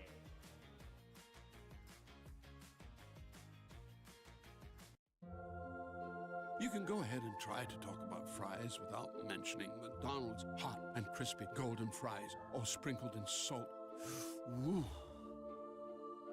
But there's really not much to say, is there? We've got a deal for any occasion. Get a $10 combo meal featuring your favorites, plus a medium soft drink and our world-famous medium fries. Here's your gaming chair, and then an Expression Pro. No pain, just game.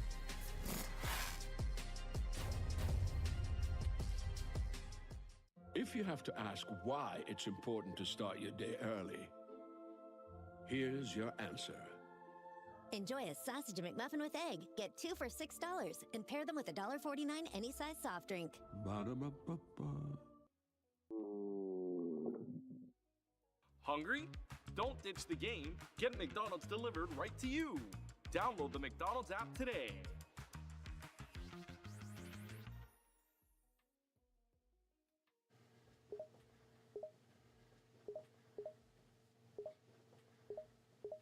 What I miss? The Expression Pro. Yeah, man. I had to get a new channel. Look at this. It's magnetic. Here's the best feature.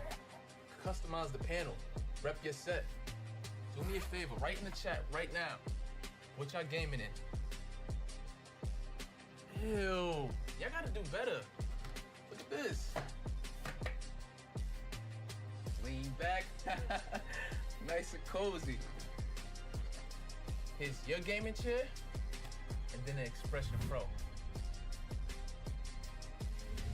No pain, just game.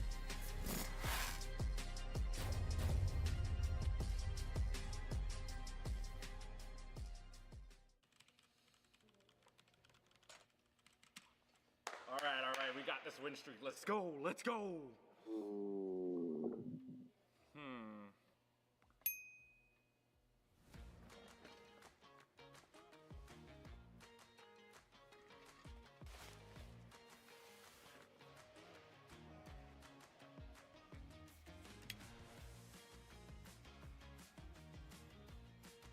Hungry? Don't ditch the game. Get McDonald's delivered right to you. Even get a free large fry with any purchase over $1 when you download the McDonald's app today.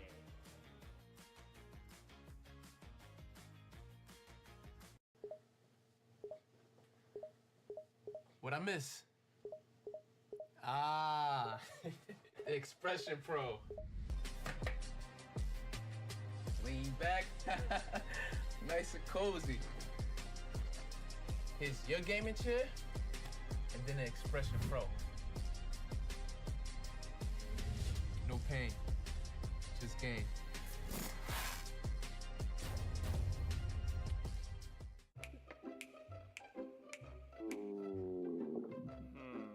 Hungry? Don't ditch the game. Get McDonald's delivered right to you. Download the McDonald's app today.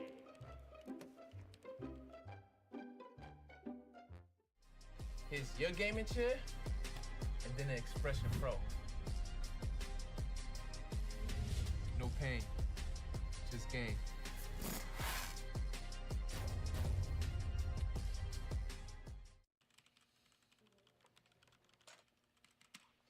All right, we got this win streak. Let's go, let's go.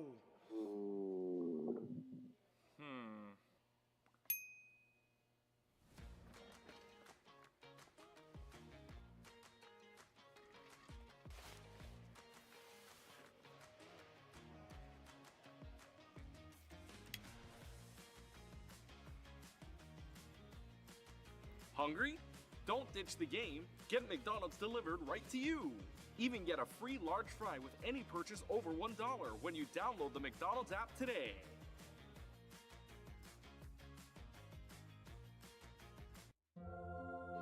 You can go ahead and try to talk about fries without mentioning McDonald's hot and crispy golden fries, all sprinkled in salt. Ooh. But there's really not much to say, is there? We've got a deal for any occasion. Get a $10 combo meal featuring your favorites, plus a medium soft drink and our world-famous medium fries. Here's your gaming chair, and then an Expression Pro. No pain, just game.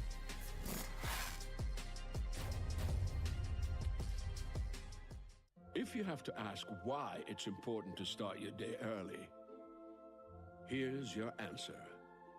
Enjoy a sausage McMuffin with egg. Get 2 for $6 and pair them with a $1.49 any size soft drink. Ba-da-ba-ba-ba. Hungry? Don't ditch the game. Get McDonald's delivered right to you. Download the McDonald's app today.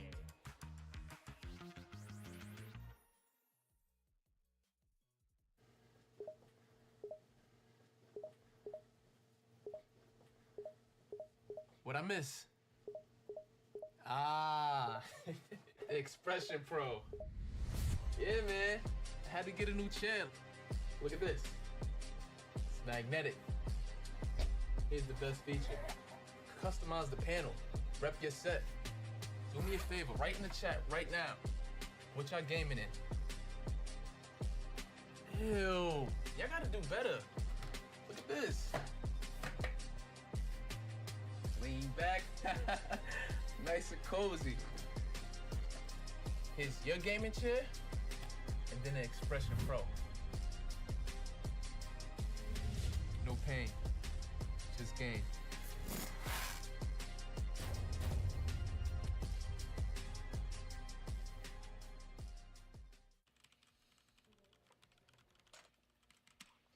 All right, we got this win streak. Let's go, let's go.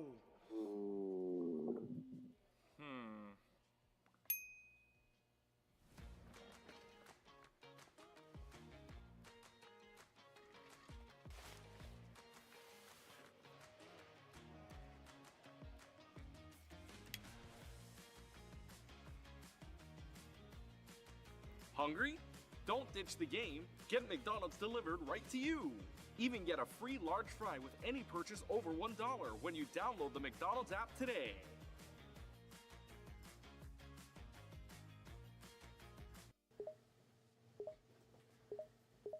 What I miss? Expression Pro.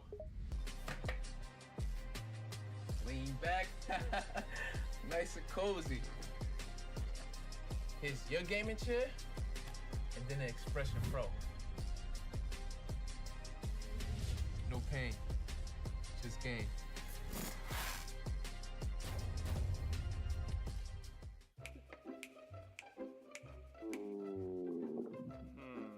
Hungry?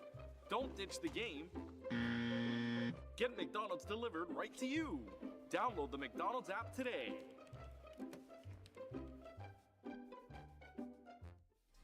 Here's your gaming chair, and then an Expression Pro. No pain, just game.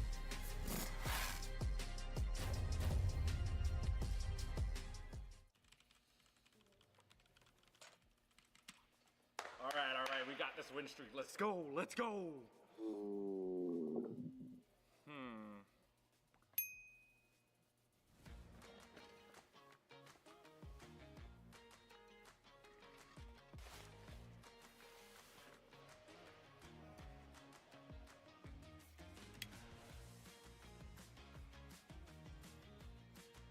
Hungry? Don't ditch the game. Get McDonald's delivered right to you. Even get a free large fry with any purchase over $1 when you download the McDonald's app today.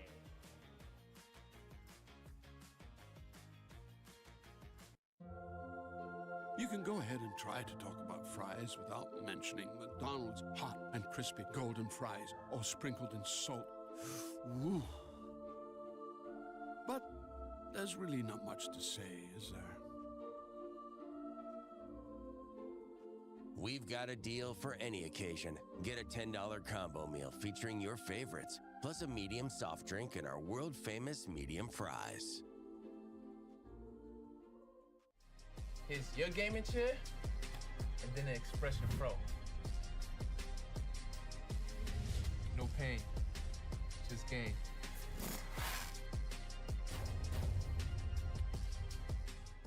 If you have to ask why it's important to start your day early, here's your answer.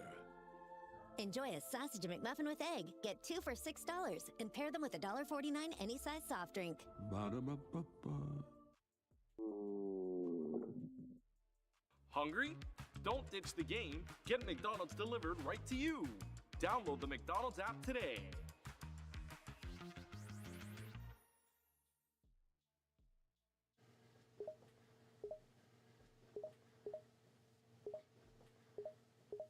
What I miss?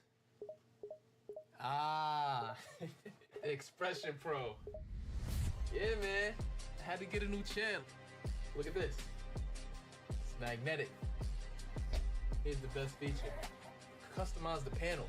Rep your set. Do me a favor, write in the chat right now. What y'all gaming in? Ew. Y'all gotta do better. Look at this. Lean back. Nice and cozy. Here's your gaming chair, and then an Expression Pro. No pain, just gain.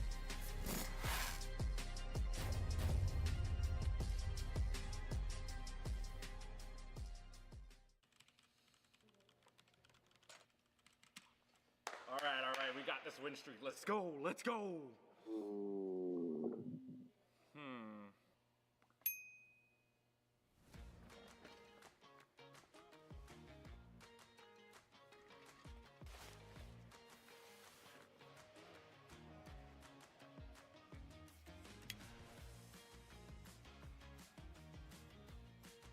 Hungry? Don't ditch the game. Get McDonald's delivered right to you. Even get a free large fry with any purchase over $1 when you download the McDonald's app today.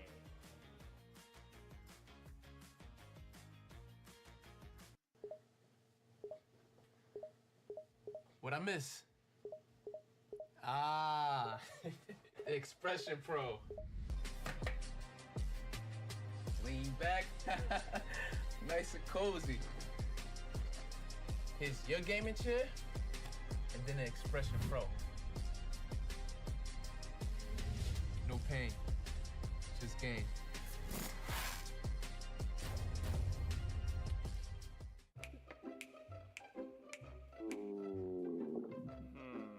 Hungry? Don't ditch the game. Get McDonald's delivered right to you. Download the McDonald's app today.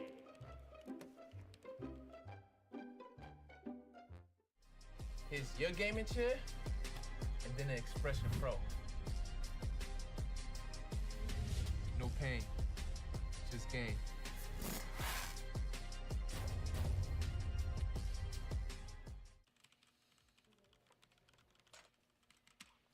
All right, we got this win streak. Let's go, let's go.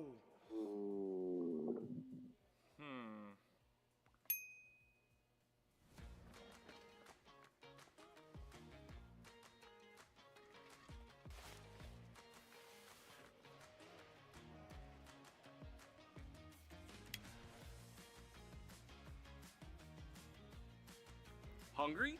Don't ditch the game. Get McDonald's delivered right to you. Even get a free large fry with any purchase over $1 when you download the McDonald's app today.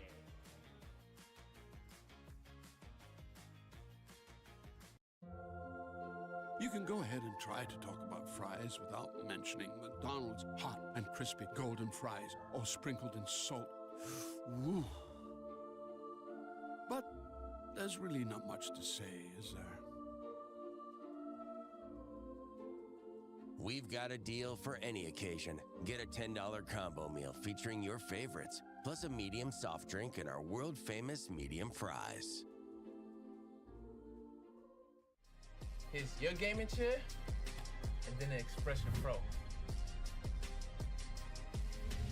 No pain, just gain.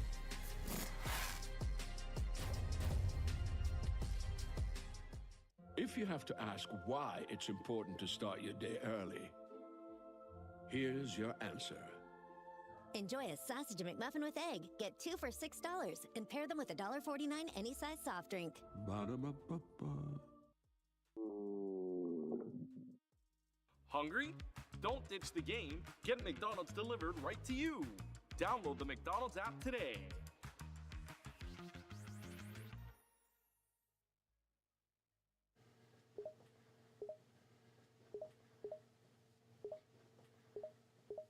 What I miss?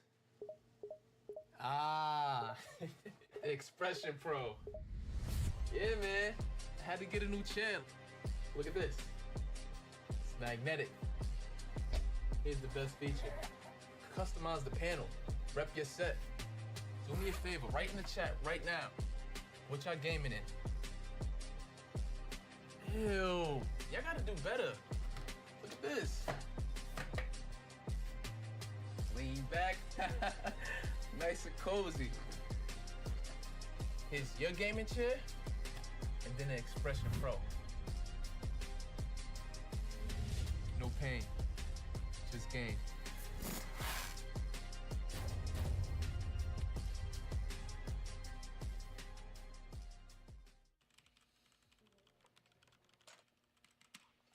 All right, we got this win streak. Let's go, let's go.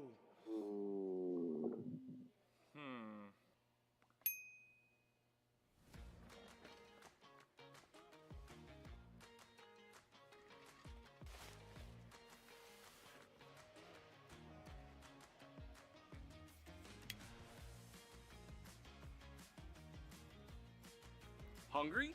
Don't ditch the game. Get McDonald's delivered right to you. Even get a free large fry with any purchase over $1 when you download the McDonald's app today.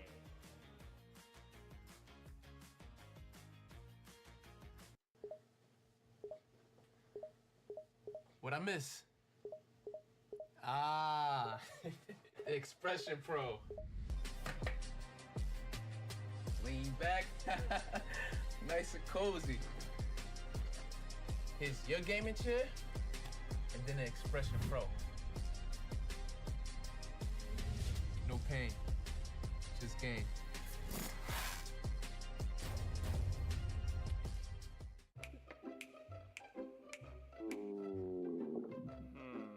Hungry? Don't ditch the game. Get McDonald's delivered right to you. Download the McDonald's app today.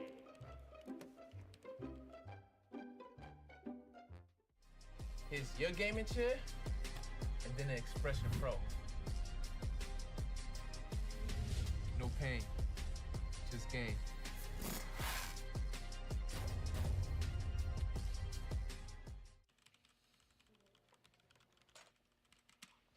All right, we got this win streak. Let's go, let's go.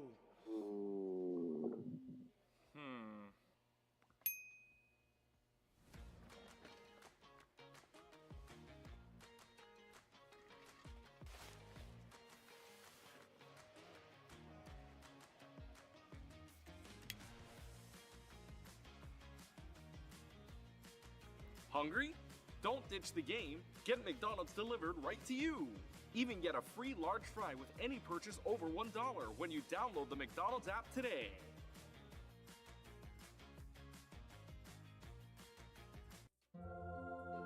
You can go ahead and try to talk about fries without mentioning McDonald's hot and crispy golden fries, all sprinkled in salt. Woo. But there's really not much to say, is there? We've got a deal for any occasion. Get a $10 combo meal featuring your favorites, plus a medium soft drink and our world-famous medium fries. Here's your gaming chair, and then an Expression Pro. No pain, just gain.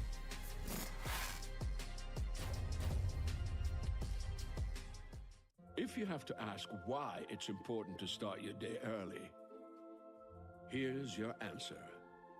Enjoy a sausage McMuffin with egg. Get 2 for $6 and pair them with a $1.49 any size soft drink. Ba-da-ba-ba-ba. Hungry? Don't ditch the game. Get McDonald's delivered right to you. Download the McDonald's app today.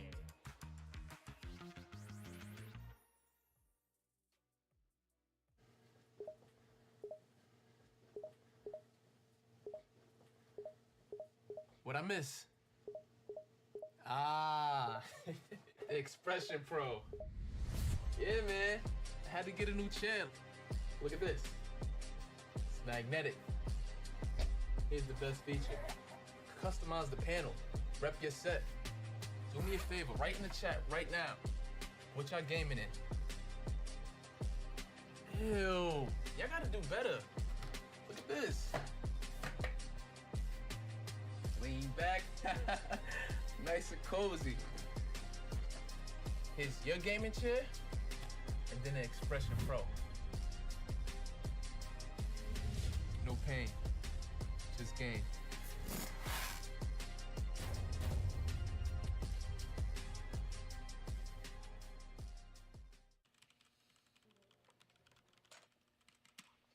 All right, we got this win streak. Let's go, let's go.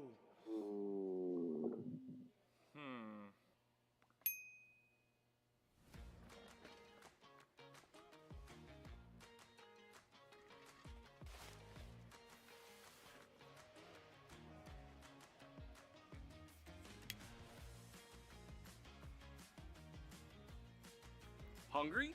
Don't ditch the game. Get McDonald's delivered right to you. Even get a free large fry with any purchase over $1 when you download the McDonald's app today.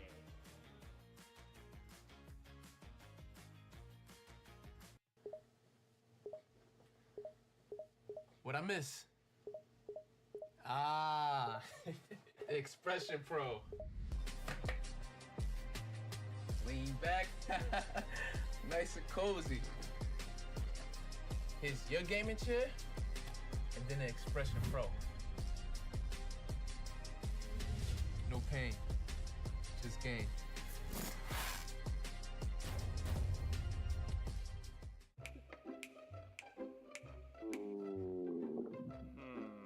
Hungry? Don't ditch the game. Get McDonald's delivered right to you. Download the McDonald's app today.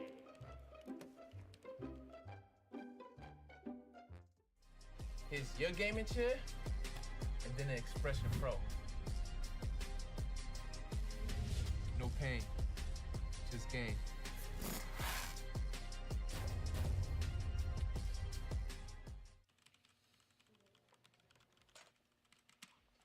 All right, we got this win streak. Let's go, let's go.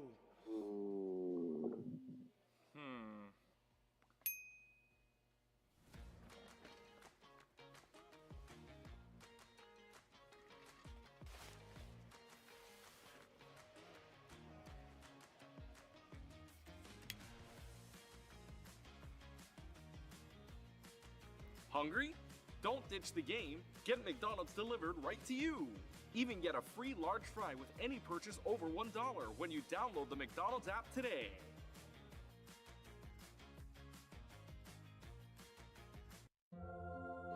You can go ahead and try to talk about fries without mentioning McDonald's hot and crispy golden fries, all sprinkled in salt. Woo. But there's really not much to say, is there?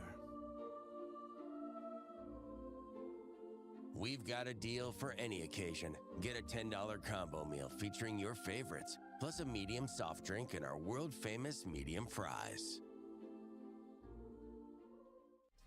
Here's your gaming chair, and then an Expression Pro. No pain, just game.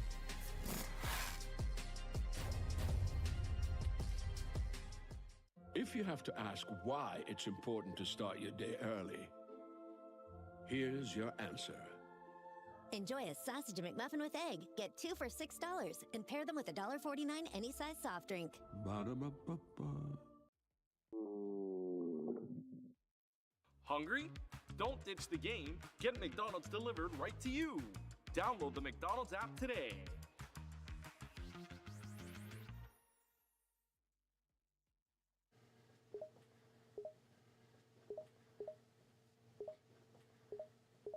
What I miss? Ah, Expression Pro. Yeah, man. I had to get a new channel. Look at this. It's magnetic. Here's the best feature. Customize the panel. Rep your set.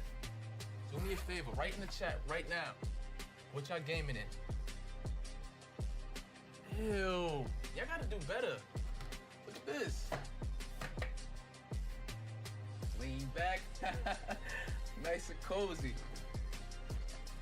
Here's your gaming chair, and then an Expression Pro. No pain, just game.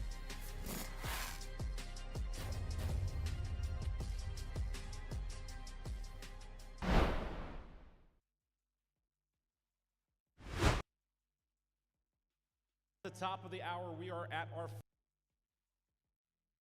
final series here in the CECC West Regional, day number 1 here in Northern California from the Cal Expo, Sacramento, California, presented to you by McDonald's of Northern California. And you can hear some of the cheering behind me. I know some of them playing some games of Valorant right now. Those Valorant series in the quarterfinals right now. Boise State taking on Simon Fraser here for our next matchup as we get set with Sept and Zobi in just a couple of moments. It's been a long day. I know, in fact, again, 17 minutes past the top of the hour of 8 o'clock here Pacific Standard Time. We go all the way to the East Coast where it's already past the prime time of 11:17, but lots of action. Earlier today, we saw a Game 7 thriller between Northern Arizona and Grand Canyon University, an Overwatch match that started today 3-1 in favor of UCSD, and some chaos as well on the Overwatch side, especially with 2-3-2s, which included a 1 seed Arizona State taking on a number 7 UNLV, and then on the other side too, UCSD taking on CSU Long Beach. So semifinals happening, or rather I should say finals happening tomorrow. Everybody wrapping up. San Jose State, the first one to book their tickets to the CECC May Madness in Texas in 2025. So congrats to them. But tomorrow, all the rest of the tickets gets punched into it. But now we will go to our quarterfinal matches. It is Simon Fraser taking on Boise State to do the call. The one and only Septilence here live in Sacramento alongside Zobi, who, by the way, is in Berlin right now. So Zobi, Septilence, take it away. Appreciate you, Clutch Key. Thank you so much, man. We are super excited to be here and more excited to have Zobi here, as Clutch Key mentioned, from Berlin. So very excited to have you here with us, Zobi. But going into this matchup, you know, you live, eat, and breathe the collegiate just like the rest of us. Boise State, a team we've been recognizing for a long time, and one that we're excited to see come to the table against Simon Fraser, a team that was at Texas last year, but is 4 new members, only 1 surviving member from that roster. So going into this, I mean, it is anybody's game.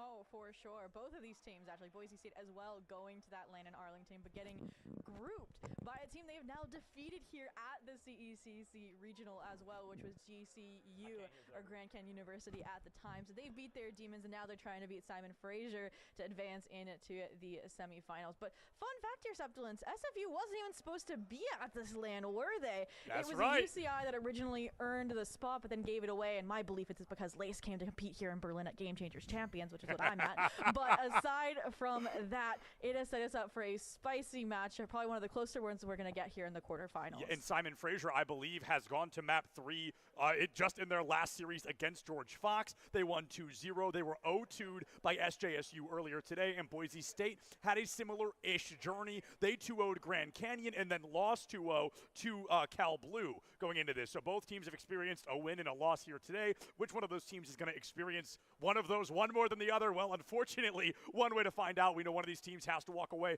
with a victory, the other with that potential loss. So, Zoe, going into this, we know these players, we know these teams, we know their seed placements, number 6 for Boise, number 8 for Simon Fraser. Do you have the confidence to make kind of a guess off of this, or do you think you need to see a little bit of gameplay first before we can determine who statistically should be our winner? Ooh. I mean, I feel like Simon Fraser's a great storyline, right? Like, they weren't even supposed to be here, and now they're coming in, and they've been coming in hot, like, upsetting some of these teams that rightfully are in their spots here. Boise State, like you mentioned, they have that kind of veteranship behind them, like a squad that has stuck together. Obviously, Daimyo retiring, Sky stepping back in, but even Sky has played with that squad last year, right? Here and there, they were more of a substitute duelist, and now they've stepped up, even in grad school, to be on that primary roster this year, and so they've not working from ground zero versus the side of SFU, like you mentioned, the only surviving players are Super Heaven and Kane, who didn't get to play at that LAN, but had been playing in the qualifiers, had been playing with that team. So it's more like these new individuals coming in that now Super Heaven and Kane have to form this team around, train up, and start gelling with.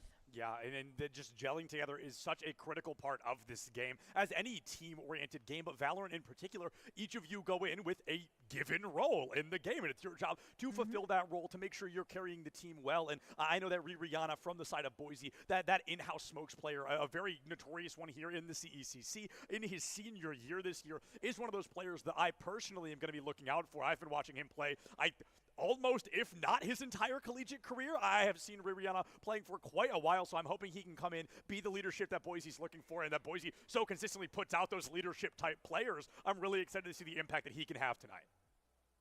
Oh, for sure. And you said they're used to them in the smokes role. Well, with me getting a peep at some of the first maps here, you might see them in a little bit different of a role here this evening if everything pans out. But I'll wait to reveal that here later on. But yeah, I feel like this was an interesting format, right? Because we had those two groups, Group A and Group B, where you weren't going to be eliminated, but it was for seeding. And because of time constraints as well, you didn't really play out that bottom second round to distinguish between Seed 2 and Seed 3. So Boise State, despite their loss against Cal Blue, winning against GCU put them into that second seed position, which was really, really good. But it does stand out to me that the 0-2 from SFU against SJSU Blue was a lot closer than the Cal Blue loss. That's very true. And Cal Blue is like a whole new team as well, right? They haven't competed in qualifiers. They haven't competed in CECC, and they've come out swinging.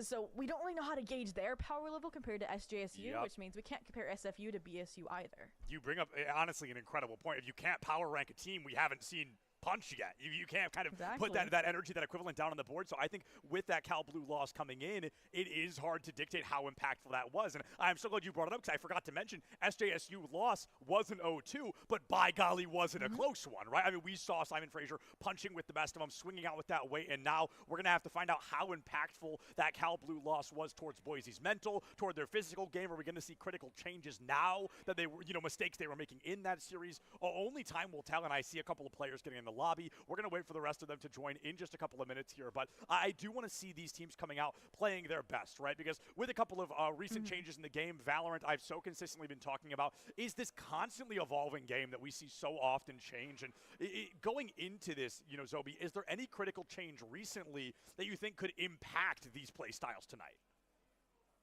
Whew, I think the elephant in the room is obviously going to be that Neon. There it is. A lot of individuals abandoning their Raze picks, even their Jet picks here from time to time, opting for her on the maps, especially like Haven, especially like Sunset. So I would not be surprised if we get to see one of these teams opt for that agent here. Tonight. Aside from that, we're going to see a lot more Astra than Omen here perhaps as well, just because we are seeing more Deadlock. They like to pair her with that, and also just the 5 stars now make her a post-plan demon, gives her more flexibility. So my girl's back, essentially. I'll be honest, I forgot about the 5 stars. It's like she's already so strong. I forgot about that 5th star addition. She's even stronger on the board than Astra. Well, I've never learned to play her. I love watching her. I think it's so incredible. I think she's got one of the highest skill floors in the game, let alone the skill ceiling that these players players can be hitting on Astra. But we've talked so much about these players as individuals. Let's take a look at them as those teams if we get the opportunity. But if they're ready, we'll get to see them in play instead. I'm getting confirmation they are ready. We're jumping into game. I believe map number 1 is Haven. So a map we just saw Simon Fraser play a minute ago. They're going to be coming right back in, hopefully just as hot here. Yep, and we'll cover those picks and bans really quickly as well. Yes. Sunset and Abyss banned out. Map 1 Haven, which is is SFU's pick. Bind is going to be the pick of BSU, and if we make it all the way, Ascent is going to be that decider. You know, the tried and true, the collegiate special here, I would say. Yeah, I mean, I feel like both these teams just banned out the strong suit of their opponent, and now we're left with kind of these middle ground maps. So I'm really excited. And jumping here into Haven, there's where I talked about where you might see Rariana in a new light here. Septilence, we're going to wait for Agent Select to reveal that to you. But what do you think what do you think you're about to see? I'm definitely seeing something. Fascinating feels like a simple word for this, right? It's definitely a big change on the side of Boise. They're bringing out some fascinating plays to the table. And with these characters being changed, a couple that we kind of referenced, are we going to be seeing them in game? Are we not going to be? With Simon Fraser having just played Haven, I think it's comfortable to say that their team comp's not going to be a secret, right? Why would they change it between now and 15 minutes ago? If Boise State was watching that series, they likely know what they're going up against here. So when you play this game, when you commentate kind of the best of them, just knowing what your opponent is going to play, does that change what you're going to bring to the table? I think in a LAN environment like this where you're coming out of games, you want to take your breather in between maps. I don't think you have the time to counter strat against a composition. That's very true. But I don't think you can, like, if you see, like, for example, like you mentioned SFU running a Neon Phoenix, right? Like, I feel like you're going to kind of know what comes along with that and maybe expect some of these more aggressive plays. And all I can say, though, is when I was going in the green room over the composition that BSU is running, I was shocked about what they're running on Haven. And I cannot wait to see how it works, especially because some of these players are not going to be on the roles that you're used to seeing them on, Septilence. And aside from that, you mentioned like these teams might not be the ones to switch their compositions on the fly. Well, SFU changed their bind comp, which is map number 2, between their 2 group stage matches. So they are a team that I have no clue what we're going to get when we get to map 2. But here... It's anybody's game. Here it's anybody's game. I think you raised such an incredible point. And I think there's something so fascinating. You know, of course, I spend a little bit more time with Overwatch than Valorant, and Boise Overwatch in particular. And it's funny because that team is somewhat notorious for role swapping their players as well. We see so many of them going from tank to DPS or DPS to support or any of those combinations. So to see Boise Valorant kind of mirroring that and kind of mimicking that shows not only the talent of these players, but the versatility and the depths of their agent pools.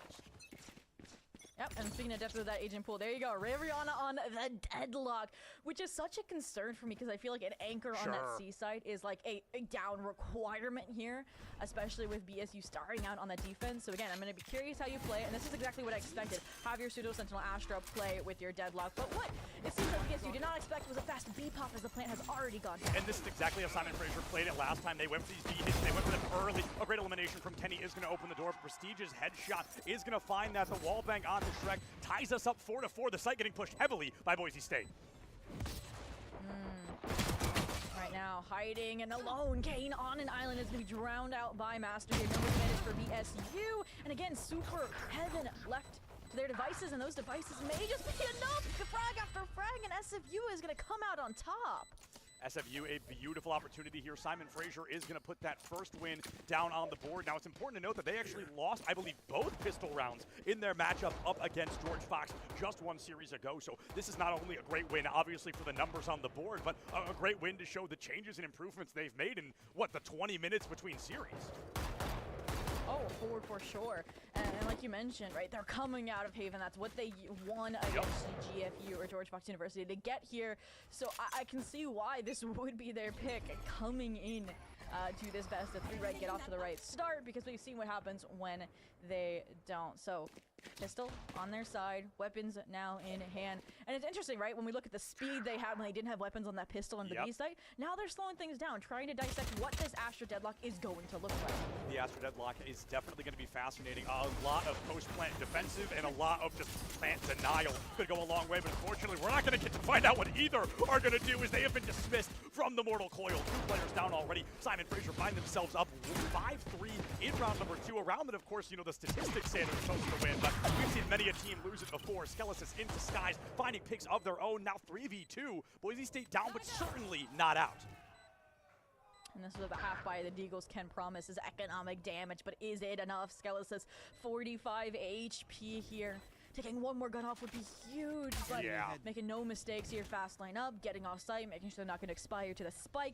They are checking all the boxes to ensure that this rifle, or actually this buy round that you mentioned, does not go the way that they don't expect it to. Slow and steady, gotta be the name of the game here. 3v1, you're at a weapons disadvantage already. You definitely don't want to be feeding them any ult opportunities any more so than you can help. So we're gonna see most likely an elimination to the spike, just like that. And now we go into round 3, where Boise State should get the opportunity to full buy. And we saw maybe some of the overextensions from SFU there right after they took the C site, punished by the Deagle shots. But aside from that, we really did see the weakness of BSU's composition on that defensive half, right? Like a deadlock is not enough to hold down or anchor that C site. And I was curious to see as well what the Astra utility is going to look like. And even that is somewhat passive, right? You have the 1 star on default, the sonic sensor is also really deep into sight. There's nothing to address that choke point of C main. And that's what's so interesting to me, because then it's going to require extra coordination, extra timing for Ray, Rihanna, and this Astra in punishing these players. But speaking of punishment, Skies, Long. Oh.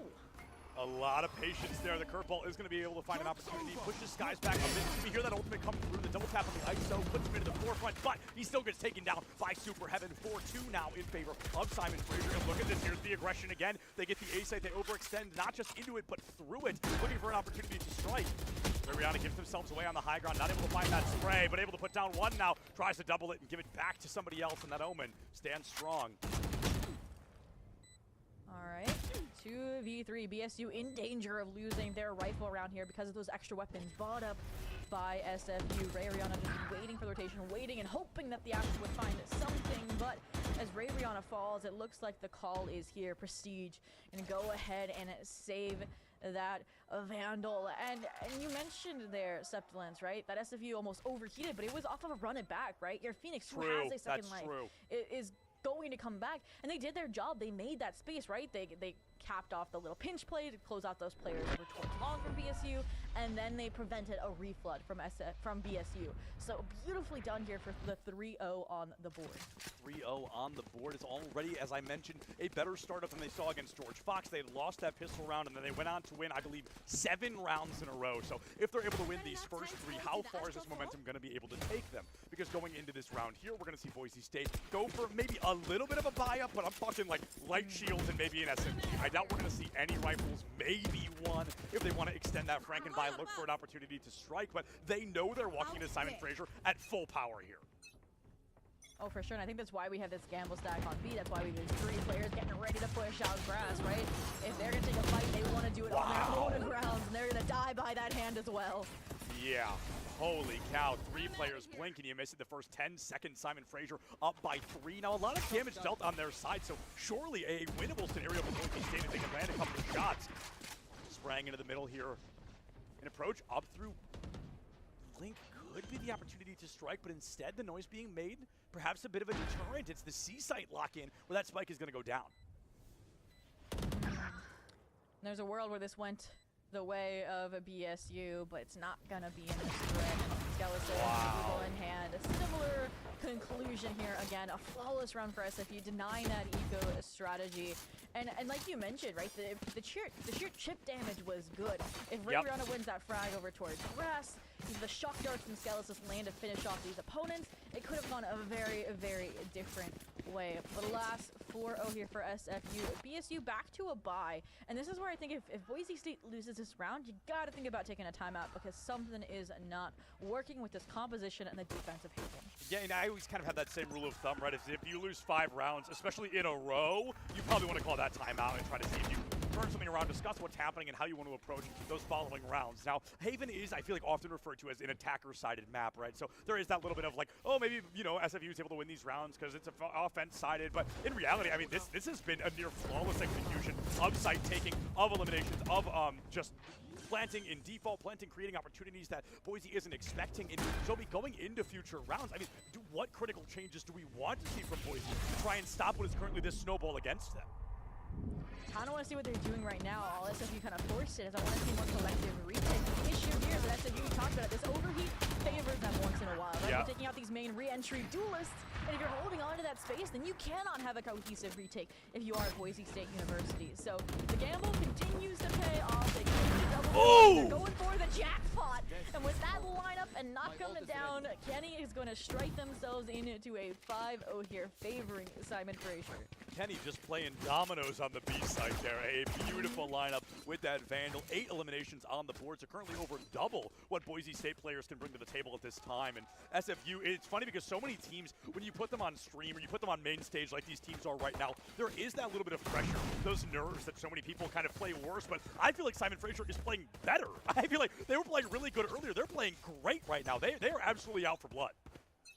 No, for sure. And I was like worried that they were going to be getting tired after a Right. three-mapper, after some two really quick 2-0s or 0-2s from BSU, but it means that they're warmed up versus BSU was sitting back, chillaxing, and maybe they're just getting warmed back up here. But Prestige, you're going to have to get hot quick because the entire team is barreling at you.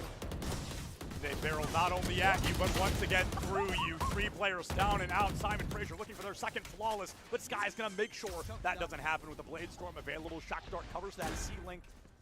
And this wide swing, Sky's into another. 3 players left. A lot of opportunity here. The spike just planted. This team can try and make the magic happen, but Rihanna overextends, taken down by that spray. It is up to Skies to try and save the day. Oh, the cage caught! I didn't know it hit! Oh, but Sky swings out, doesn't check the right corner, and Kane dismisses the closest stream Boise has had thus far of a round win. That has got to be devastating, not only because SFU has reached that kind of threshold of the 6th round, but you invested your big ticket ultimates of that Annihilation, of that Blade Storm, which is monumental for a retake with this style of composition. Like, yes, you're going to maybe have that Cosmic Divide from Prestige up this round and a Death Contract that can have a similar kind of retake prowess, but you really wanted to stack those up. And something else I did see and I thought BSU was going to go for was early aggression again, but with weapons, and I think that's still what they're trying to fake here. Sure. There's Fury, they're like, okay, they're going to be pushing down Graph, when really there's an operator holding that line. Oh, look at the run on this. You cannot blame Prestige for trying. Here's the approach. Up, down, C, long. Gets the elimination. Prestige finds 2 of their own before being dismissed. An opportunity to strike is exactly what Boise State was looking for. And now for the first time since, correct me if I'm wrong, round 2, Boise has the numbers advantage. Oh, and look at And it gets trying bigger! to expand it. Yep, the shield is up. Master is good at teaching Kane a duelist lesson, and all of a sudden, and in the 1v3. Mandom, the savior of the team. 2 players left standing for Boise State. A win would be huge here for them because it disallows. Oh, I'm gonna stop talking. Let's just watch. No. Oh, and he does it! No! Mandom 4K, the Cypher clutch seals a lead for Simon Fraser no matter how the rest of this half goes. Boise State could win every round for the rest of this half and still be down 2 rounds. And if I've learned anything from Lands, is that mentality is like sometimes 90% of the game. Oh, right? easily. And so just getting that first round for Boise would have been huge here before SFU got a lead guaranteed in this half. And not only do they lose that opportunity, but the fact that it's out of a 4K clutch from Mandom that they had no reason winning just is really just a final slash in the back here as SFU continue their tirade of dominance, and with the first blood on the Master, it is only continuing here, Septilence. Yeah, 5-4 on the board. SFU up 7-0 in the round, so having this numbers advantage. And Clutch Key actually pointed this out during map 3 of that last series, where you see SFU so consistently getting an elimination in the first 5 to 10 seconds of the round. And then with that guaranteed numbers advantage, they feel so much more confident pushing into these sites just like this. Skelis pulls out that shock dart just too little too late, and unfortunately it is going to cost him his life. Now 5-3 for Simon Fraser as they decide which site they'd like to push. I got spiked. Yeah. Here we go. And that's what I love from SFU, right? Like, when they do overheat, it's well thought out, it's collective, and they still know when to take it slow. Like here, yes, it was a 5v3, yes, they get the advantage, but what do? They still clear all their bases, they clear out short, they clear out skies, and as a team, they get onto the A site, they go for the plant. And Mandom even is just kind of that kind of plan B here, but yeah. And unfortunately, that's going to expire a little bit too soon as they maybe a little bit of the ego set in. And Rihanna gets a weapon upgrade, but it's still a 1v4. Oh, just timing dipped on that one. Had the crosshair in the right spot, but swung too little too wide. Cost him his life, and now 8-0 on the board for Simon Fraser. A big opportunity here for this team to keep this momentum moving forward. 12-0 into the second half. I mean, that almost seals the deal on Haven. No, for sure. And that's something that's been really, really different as well, is that when SFU solo stands, number one, they're winning their duels, which is just FPS mechanical diff. But even with that clutch that we saw from Mandom, right, BSU, they're playing very kind of solo endeavors. Like, there's not much tradability, there's not much coordination, and I think that's harming them in the long run, especially when I mentioned this composition on the defense requires that coordination. Or it requires a hero player. Yeah, just that angle hold goes a long way and puts that player about 6 feet under. 5-4 advantage now for Boise State. Third time this entire map we've seen them with a numbers advantage. Is it going to be squandered, or an opportunity to put that first round on the board just moments away? Tremosaurus, a bit of an overextension, but it doesn't cost them their life yet. This is the first time we've actually seen exactly them hold down this site, but there is a weakness, and that is what Super Heaven is going to exploit. I think they Stratacept past the deadlock wall, and have now wreaked havoc, reopened up the seaside as a potential option. I mean, Sharkosaurus, yes, 29 HP, but they didn't have to do the job of a duelist because the Omen is. Yeah, the Omen deciding to roll swap here mid matchup. Rihanna does take down Super Heaven, but Sharkosaurus gets the trade, and now it's up to Master to prove that they are just that, of their own craft here on the ISO. 3v1. Gets caught by the recon bolt, shock dart to boot, nowhere to run. 9-0, Simon Fraser. And again, it's layer upon layer out of SFU. Mandom, right? They clutch one round, and then they've been that consistent lurk factor the other rounds. Yes, Rihanna got the better from them there, but then they're the final cake topper in that frag against Master to get that 9-0 on the board. And my issue here is that number one, BSU's on an eco as SFU's heading into double digits, and then you also look at the ultimates for SFU. Like, I would be surprised if we're on par for a flawless half out of Simon Fraser. At this rate, Joby, I can only agree with you. Simon Fraser has been near flawless, literally flawless, 2 of these rounds thus far, and this team just looking for the execution time and time again. Kane trying to run it back here on the B-side. Wall goes up. Kane does get caught by that net. Every flash under the sun tells me that they're probably going to lose this running back in just a moment. Shock dart to swing that corner wide. Fast lane up. Boise State standing steadfast in this eco round on the C site. Prestige hits the body shot, a little bit of damage dealt, but just whiffs the miss here. Mandom finds Skelis' free. Rihanna down 5v2. The third flawless just around the corner at this rate. Ooh, but 2 players developing here on the flank, but the issue is they know as soon know. as it happens. Oh my gosh, this has spotted both out, and they've isolated each. It's only Skies, and unfortunately, seems to be cloudy days. They're literally trolling. They're literally going for clips. I mean, look at Trick. Oh, no flawless. The reflink from Mandom, like, even when they're trolling, they have a plan B. They have a surefire way to win. And there it is, the double digits. I mean, that's a team that has really cracked out how to play the game. Even when you're running backwards at an opponent, plan B is on the table. That is very impressive. But now 2 rounds away, 10 eliminations away from a flawless half here on Haven for a team that just wanted a map 3 to come out and kind of send this type of message. Whether that message is we look this good or the message is Haven is our map, the message is being sent loud and clear to the other teams who have made it this far. No, for sure. And just the fact that they weren't even supposed to be here technically, like, they gotta love UCI after this, especially if they win it all and get their qualification spot here into Arlington. But here we go, Sharkosaurus, full new life off of this overdrive. That energy surge is gonna soar into this back sight. See that Hunter's Fury come out. It gets a little bit of a tickle, but unfortunately not going to be able to find an elimination. 4-2 on the board. Damage to be dealt. Mandom, can you continue to carry this team just as you need to, my friend? Another one down. A possible third to go. Cage is up. Mandom could swing it wide if he wants, but patience might be the name of the game. And patience continues to be the story here. Oh, no. Yeah, I was going to say you didn't know where Skelis was. That's why Mandom didn't want to plant. Now you know Skies has gone into CT with the backside clear. Now your question is, are they drawn? They come backside? And you just found out with a clean flick from Kenny. 11-0 here.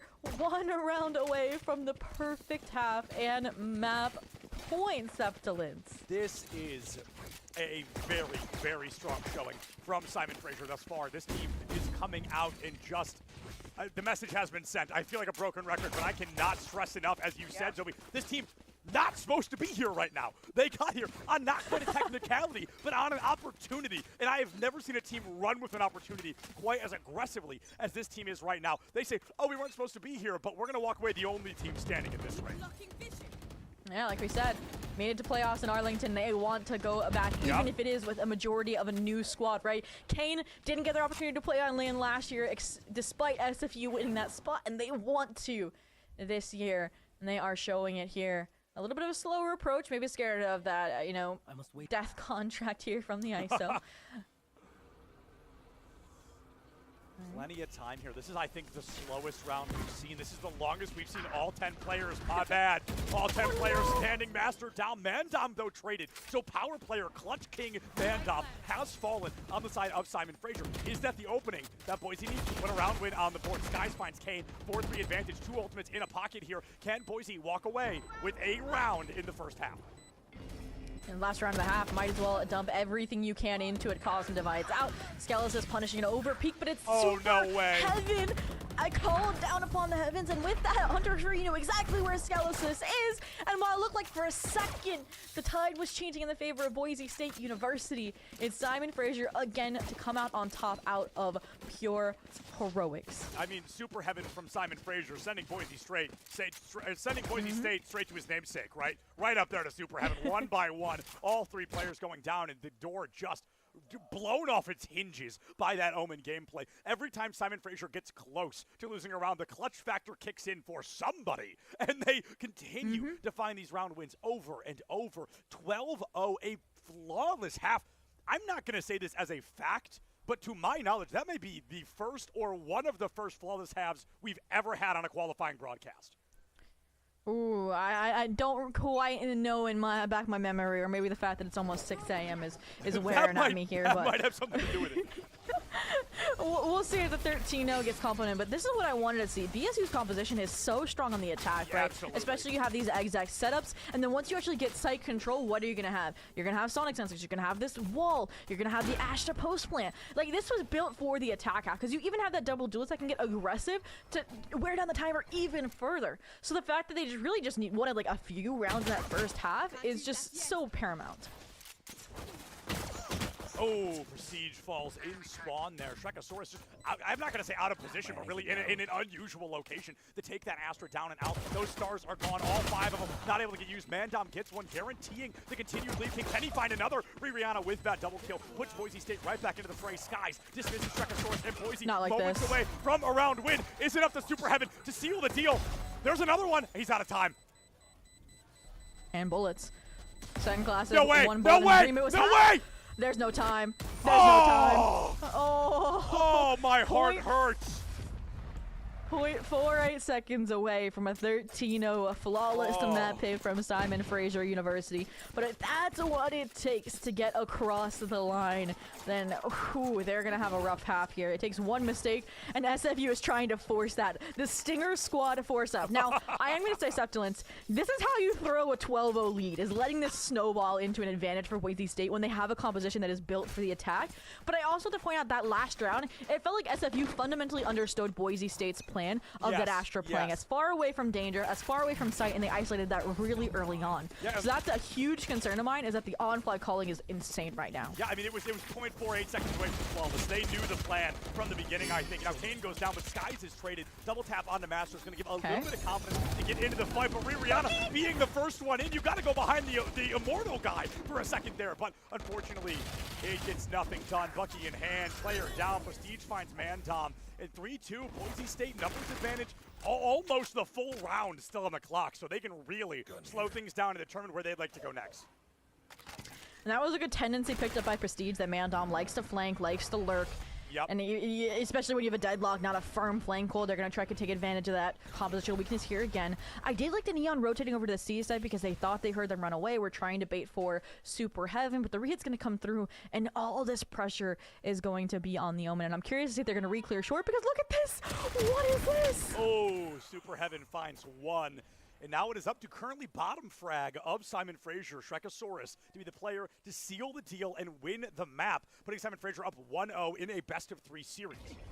Now with 25 seconds left, you need, what, 4.5 to plant? So Boise State, they've still got a little bit of time to play it slow.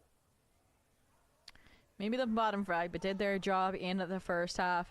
Really good utility to set up Kane and keep their team alive in these post plants. Stinger only in hand. Not quite sure what the utility situation looks like either, but they're trying to go off the spike tap. They want to isolate the 1v1, and unfortunately right into the Vandal. Going for the low HP player, but it's not going to work out in their favor. Both players survive with the skin of their teeth, and BSU is going to keep fending SFU off their victory on their map pick. Now, Zobi, you said it, and I was too scared to, about the letting it snowball situation. And I definitely, I'm not going to say, oh, this is the beginning of a snowball, because it really could not be just as much as it could be. But the buy-up really hurt Simon Fraser. A statement that could have been a 13-0, 0.4 seconds away from a 13-0, could very likely snowball into a 13-6-7-8 victory, which is still a victory regardless, but a lot of momentum being lost, making this series even longer for a team that just played 3 maps. This could be a war of attrition. Yeah, but Keegan said it right. It's getting late there, you know. Yeah. It's almost 9 p.m. Time zone math is hard. And they're going to have 2 more best of 3s tomorrow. They want to end things early. But, like you mentioned, that eagerness could get the better of them here. I mean, it surely has BSU on the confident end of things. Direct assault and a first blood here on the exec. And that's Kenny as well. So you're not going to have that information on the retake. You are going to have a double flank. Again, they want to dislodge Prestige, this post-plant player. And I like the idea. Oh, no. Oh, not like that. No.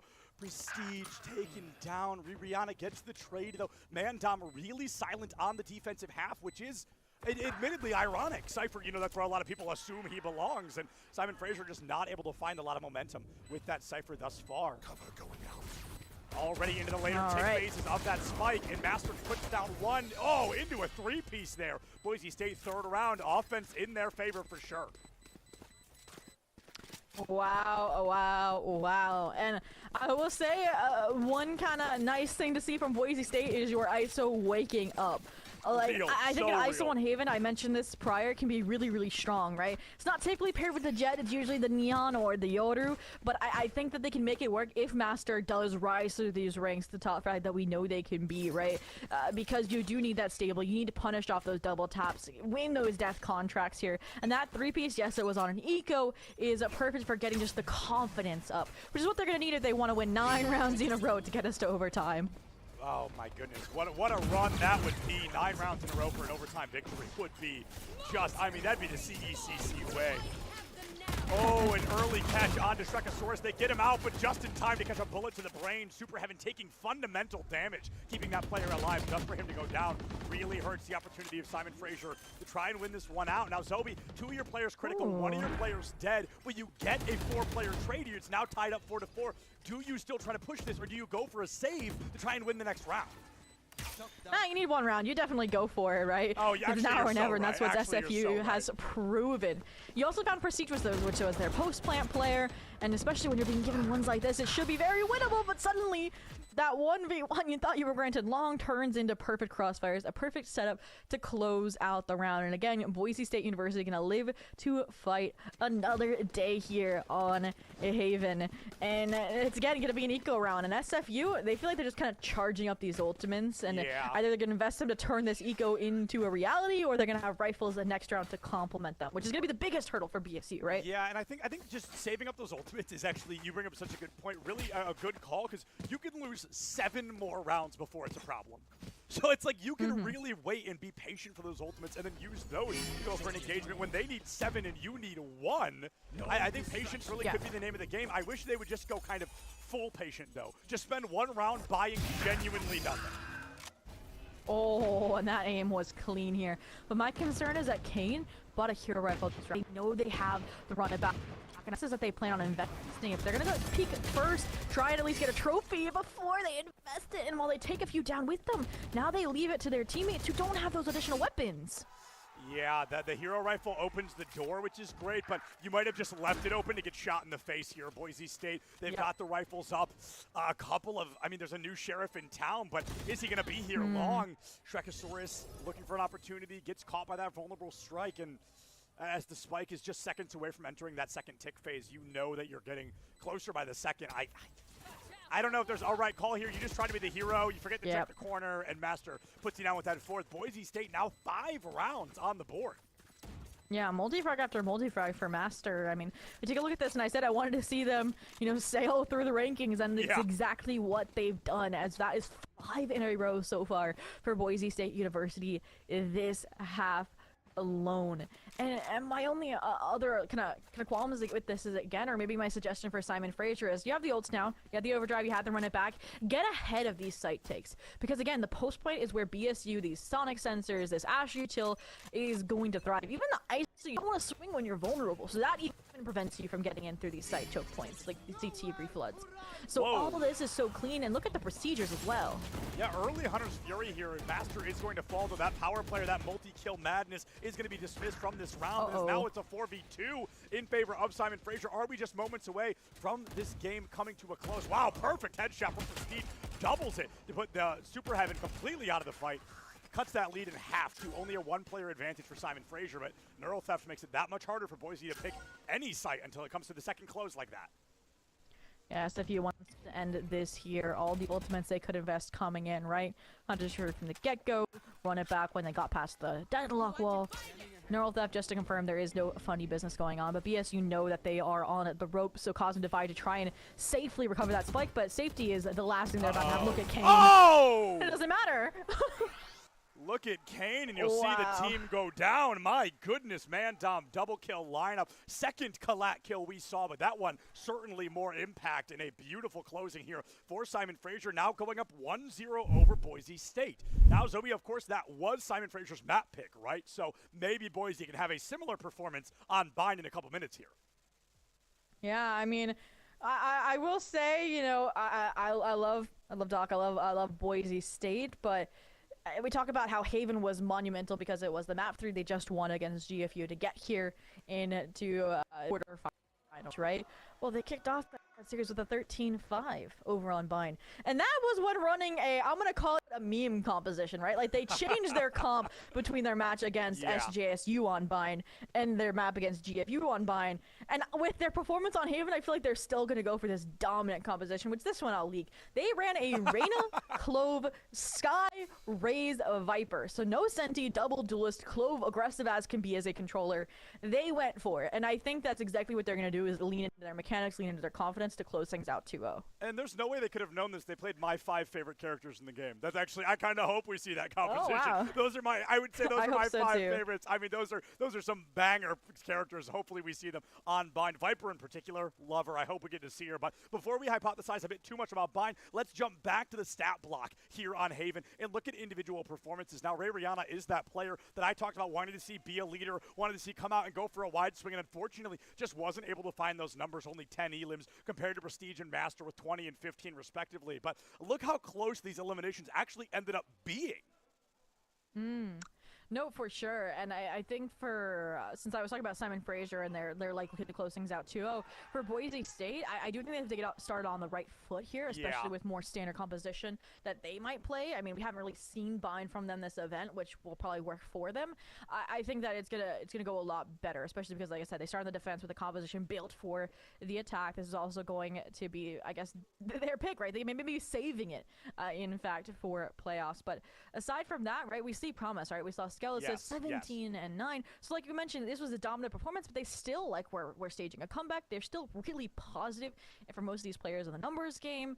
And I feel like we're going to get a more competitive Bind. I think so. I think so for sure. I think Simon Fraser, they were warmed up more than Boise State, just having to play back-to-back. Boise got that downtime. They went right into a map they had just won on. There were a lot of advantages here for Simon Fraser, but Boise getting ready to take us to our second map, which will be on the other side of this break, is definitely going to be interesting. And Boise will have this break to talk about what compositions they want to run, what they want to do differently. But what you guys should do during this break is download the McDonald's app, because while today may not be Friday, there's actually a Friday every week, for those that don't know. And it's actually called Free Fries Friday with McDonald's. You get a free medium fry with a minimum purchase of $1. So that's pretty banger. That's in the app every Friday. So guys, check it out. Download the app, because obviously events like this could not happen without the help of things just like McDonald's of Northern California. So go ahead and download that app during this break. We're going to go ahead and get ready for map number 2. So we'll see you guys right back here with some more Valorant in just a couple of minutes.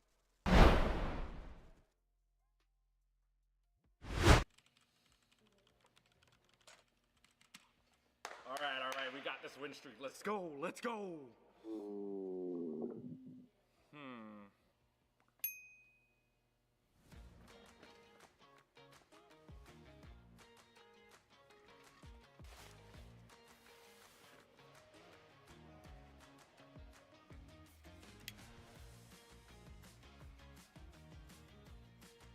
Hungry? Don't ditch the game. Get McDonald's delivered right to you. Even get a free large fry with any purchase over $1 when you download the McDonald's app today.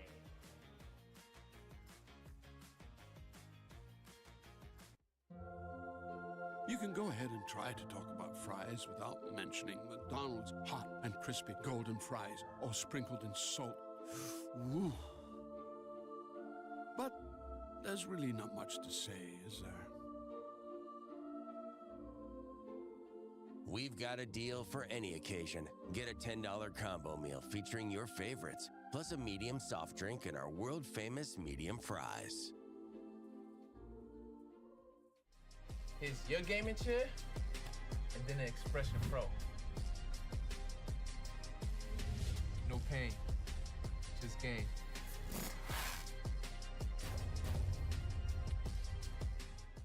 If you have to ask why it's important to start your day early, here's your answer. Enjoy a sausage McMuffin with egg. Get 2 for $6 and pair them with a $1.49 any size soft drink. Ba-da-ba-ba-ba. Hungry? Don't ditch the game. Get McDonald's delivered right to you. Download the McDonald's app today.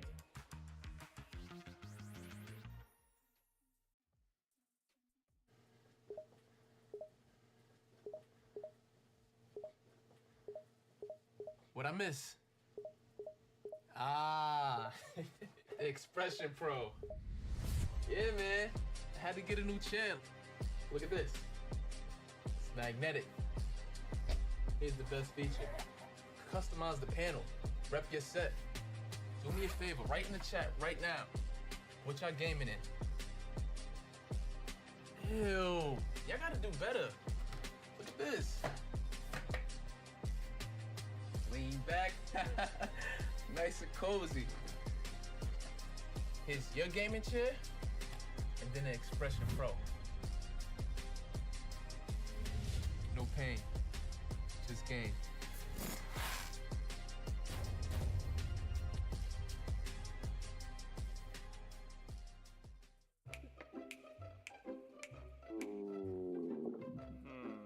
Hungry? Don't ditch the game. Get McDonald's delivered right to you. Download the McDonald's app today.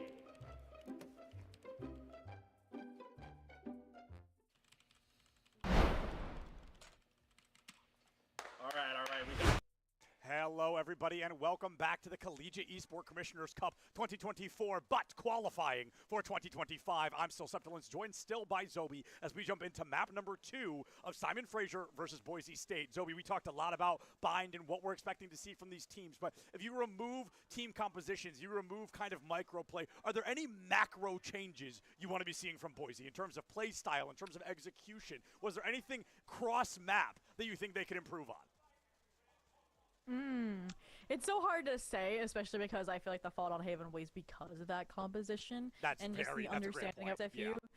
And Bind feels so different than Haven compared to the 3-side map versus the 2, the TPs as well. And the big picture for me, I think, is going to be, obviously, for that competition over on Haven, we saw BSU try and anchor these sites with a deadlock, which doesn't work out. And over on Bind, keeping control of kind of forward site spaces like Octagon or Garden over towards the B site, like Hookah, like Showers, is going to be really important. So I'm going to be looking for them to play a little bit more forward on the defense. And for SFU, obviously we didn't really get to see this from them despite them running that hyper-aggressive composition with the Neon and the Phoenix. Maybe I also want to see them play a little bit more forward, right? They have that confidence, they have the mechanics behind them, and I think that would work perfectly against the composition we were running from BSU over on Haven. But aside from that, we don't know what to expect from SFU. I kind of leaked their composition, but they could go back to just a stock standard for Bind if they take this seriously. Oh my god, it's almost like it's a single elim qualification for LAN. What? But aside from that, unless we mentioned this is BSU's first debut of Bind at this LAN as well. Yeah. This is the first time they've played Bind this weekend. I don't think I saw them scrimming it at any point. I don't think I saw them playing. I'm sure they've played it, before, but I don't know the last time we've seen it in terms of what this is being brought to the table. So we're going to jump into Agent Select in just a moment here and see what these teams are going to bring to the table. Is it that meme composition? Is it something new? Is it something traditional? So many variables, so many possibilities. And Simon Fraser, it's time to prove that they can swing with the best of them, that this AFC does deserve a spot to be here. And I've never seen a comp get locked in so quickly. Wow, wow, wow. I mean, Rayon is sticking with the deadlock. Like I said, they're in a new era for them. But I love this out of Simon Fraser, right? They lost on Bind 7-13 to SJSU with that standard, kind of double initiator. So what do? They go with comfort picks here, right? Even though it seems like they're swapping up some roles, right? Kenny from info initiator, pure support player, into, an aggressive controller. Mandam on the Reyna honestly makes a lot of sense when you look at their flank mentality, how aggressive they were on some of those lurks. I think they're going to thrive in that role, being a ratty Reyna, because their team, they can trust in them to give them that time to shine. So I'm really looking forward to that. Alongside that, though, then with that kind of shift as well, is we saw Kane on the Phoenix, right? They're going into a support role on the Sky. So Shrekasaurus, who is more kind of just laid back, memeing a little bit, yes, using their utility where it counted, but they're gonna have to step up and be that primary entry, which I'm hoping isn't gonna harm them in the long run. Yeah, I think that's a really good point as well. And I like that we're seeing this fascinating Simon Fraser kind of going from, it's like the same concept. It's like the same composition conceptually, but in a different font. We're going in for that same level of hyper-aggression, that same level of possible overextension. We're going double duelist. We have the Sky for flashes. We have the Viper for entry. I think Simon Fraser is going to try to do this as quickly as possible. I mean, speaking of quick, we got a little 3-stack butting over towards a short. So definitely trying to go with a quick pistol strat at the minimum here. And it looks like BSU can count their lucky stars. They are going the complete opposite direction. But out of hookah, who's going to comment? It's going to be, Super Heaven. You're going to be like, hey, they're all coming out of hookah right now. Here it is, and it's going to be quick. They dive into that B site. They try to make that space, and they find out that, there's nobody here to fight. The B site wide open for just a moment here. They instead choose to not go for the spike plant. Skelesis is going to be able to find that opportunity early on in Boise State.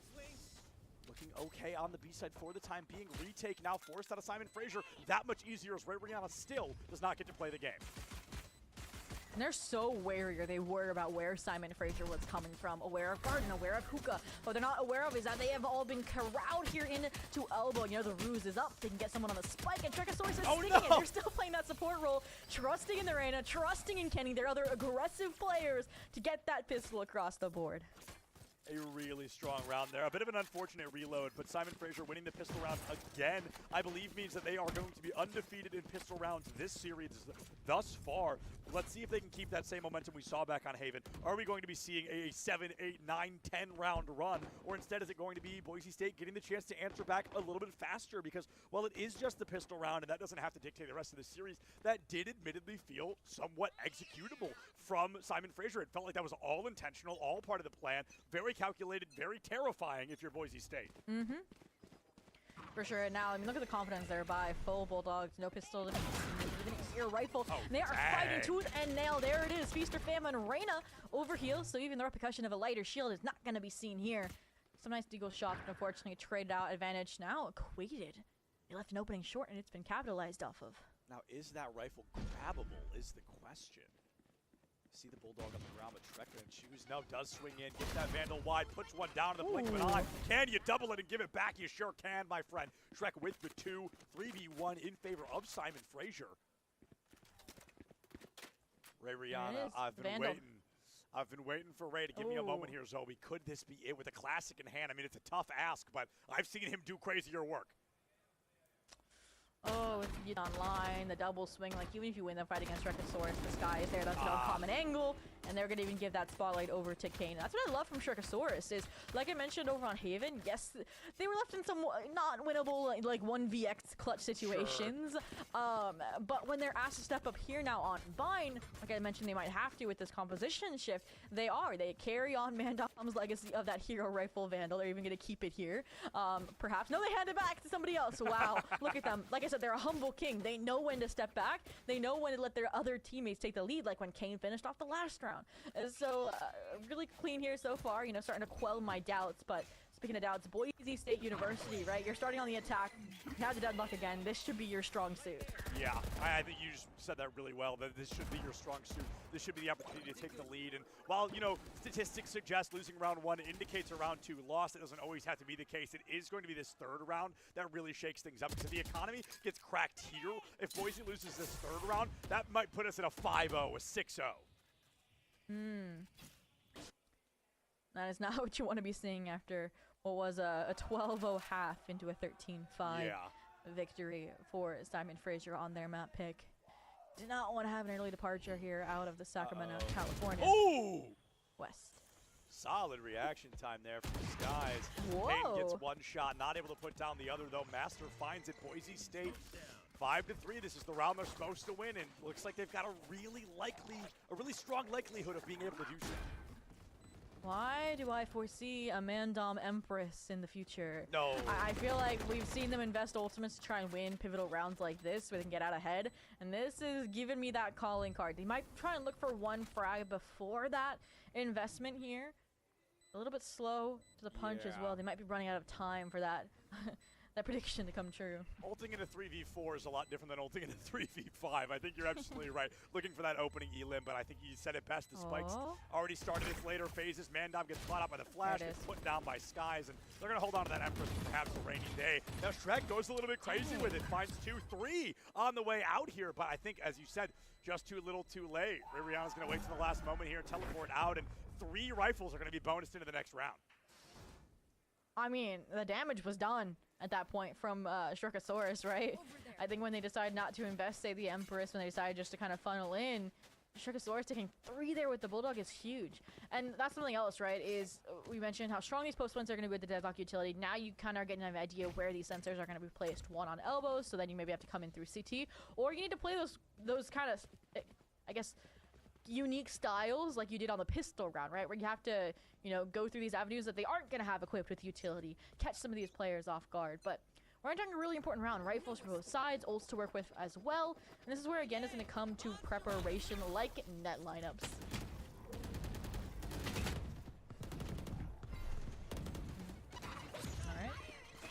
All right. Beautiful utility. Showstopper. It's going to neutralize everything they're trying to do here. The 1-for-1 trade. The net's up, though. The wall's up, I should say. And again, it's just post-plant ensues. Post-plant, I mean, we're equaled here. 2 ultimates down the drain, but they both find 1 elimination in their stead. Skellis is finding Kenny early. Boise back to the even game, actually. Super Heaven does not want that lead to live long. Spike is down on the board. The flash is out. Payne has another in pocket, swings it wide, gets the read on the corner, but just really scared to peek it. I mean, Spike hasn't even been planted yet. Does he know? So they don't need to get over zealous here. Oh. He knows. Yeah, he knows. The heal up. And I mean, yeah, you saw Super Heaven triple. You saw the Sky Flash come from short. This is the safest option you can get. Ooh. You're still going to run into danger. You're going to run into K, confident on the head or the hookah angle. And they are going to drop both of those players who thought they just called a beautiful late round rotation. Wow. I mean, Simon Fraser just had the numbers they needed to kind of be able to read every pick there. It's that plan B coming into play once again. Mandom doesn't even need to be the one leading that charge. It's this team just knowing what to do if plan A, B, C fails. Well, the D through Z is still locked and loaded, and they're definitely proving that just time and time again. Every time Boise does what many of us would do, they kind of follow through on that default rotation. Simon Fraser's just there to dismiss them over and over. And I love that Kane just like flipped the switch from support player, you know, Overgrowth onto the Viper and Heroics. And now their team is trying to pick up where they left off. Singular players opening up the round with an advantage here. And speaking of advantage, Kenny, a really nasty off angle if they just jump through the ruse here. And they don't even want to breach that frontier here. The Rays nervous. They fall back. They're going to collect and try to address this shower control, which I said was going to be a BSU must on their defense. Well, SFU has taken that down in their own notebook. Beautiful play here from Shrek once again, finding 2 eliminations, now 5-2 on the board for Simon Fraser. I'm really waiting to see if Boise goes. Prod, can we hold tab really fast, please? I want to see what we're looking at for rifles. if there is any. Okay, no, it's 2 sheriffs. I couldn't remember if there's a rifle on the board. Okay, so I think Boise State, they go to be the heroes here, right? You don't have anything to save. You want to try to make this an expensive round for Simon Fraser. And, oh, that's a positive. Oh. Dizzy, wow, just deleted. Yeah, 2v4. Trying to take this fight together. Master get ahead of it. They were confident that they were up against a Guardian. That confidence was misplaced. The 1v1 trade. Skelesis in the 1v3. And is it going to be Kane again with the perfect time to cancel out this B exit? I mean, yes, you sent my man assist on the Dizzy in, but you're about to run back into the arms of Kane. Again, the closer for SFU. Kane must have been a typo when he put his name in, because all he's making Boise feel is pain. I mean, it is just round after round, just being that rotator, being that 5th man, taking the slot, as you mentioned, of Mandom back on Haven. Mandom just really getting more aggressive in the front line, which is creating Kane that opportunity to be that sleuth, to be that snake, to be that sneaky player in the back line. 4-1 on the board for Simon Fraser. And Zoe, as of this moment, I don't sense that stopping. I think this lead will continue to grow. Oh. Again, just confident in their abilities, especially after a slower GFU game. And I mean, the exits have been clean for BSU, but right now, when there's again consistent threats to that, like Mandom, like Kenny, piecing apart player after player, even when you're investing that plethora of utility, it's just so dominant and overpowering. And SFU, they haven't even had to dive into the Empress, into the Seekers here. I mean, the wall's up, the plant is going to go down, but what do you have left in the tank to close out this round? A whole lot of not much, if we're being honest. Mandom gets the pick. The Cabbages have made an appearance, but you can just get the read on where they are. Lear goes out one side, Cabbages into the other. The flash is heard from Showers, or from Hookah, excuse me. Oh, Kane finds it. Defuse there, and oh, the Elim to boot. Just a monumental play here. Boise State continuing to let that lead slip further. And again, neither team has used a timeout this entire series, right? Simon Fraser, no need. You got a 12-0 half. Maybe if they lost another rifle round or two, they would have, if things were slipping away towards an OT possibility. But that's what I want to see from Boise State here, right? Like you're up against an unconventional composition on Haven. You were running an unconventional composition, and it's the same now here on Bind with what SFU has brought to the table. What they figured out has worked for them after that loss against SJSU, and for good reason. I mean, when Mandom consistently is a forward presence like this, and finding frags even when there's a Bucky in their face. Like, what do you do against this? Trichosaurus? What do you do when you walk into a straight line and you all get taken down one after the other? It feels like Simon Fraser knows when Boise's going to line up like dominoes, because they just kick them straight to the ground. 6-1 on the board. Absolute worst case scenario. Simon Fraser goes into the next half with a tied up game. And as I mentioned, I think this number is going to continue to grow. This team, executable play after executable play. I feel like we're watching a brand new textbook come to life here. Oh. I mean, I literally could not have put it better in the pre-show. I was like, Trichosaurus, you're gonna have to step up. Like, this is a unique role for you, because your Reyna is, you know, gonna be that player that puts themselves on the line and likely is gonna fall. I mean, it helps that Mandom isn't falling without taking 1 or 2 with them, but Trichosaurus, you know, from the clutches with hero rifles to the opening 3-piece, really, really clean here. And finally, Skies is going to get ahead of somebody, and that's your solo defender as well, typically on the B site. But what happens is an immediate rotation from Simon and Fraser. They're confident they can retake the A site. They're confident as well in Kenny to anchor it as the Clove. So they're going to be here to receive this site exec. I love how often we're watching both Razes play the exact same game. They ult at the same time, they nade at the same time, they rotate at the same time. It's like they both understand the fundamental prowess you need to be playing this Raze here. Beautiful elimination on both sides from this SFU lineup. 2 players down, 4v3, and I think if Prestige swings this, it might be 4v2. Oh! I love to be wrong. It is going to be 3v1, but the res back up, and Kenny not ready to say goodbye. However, Prestige going to make sure he does. Simon Fraser round win still on the board, 7-1. Oh. And I mean, you can see Boise State stoic, locked in, trying to figure out how to find a way out of this hole, versus, you know, some smiles over from the side of SFU. Literally, look at that.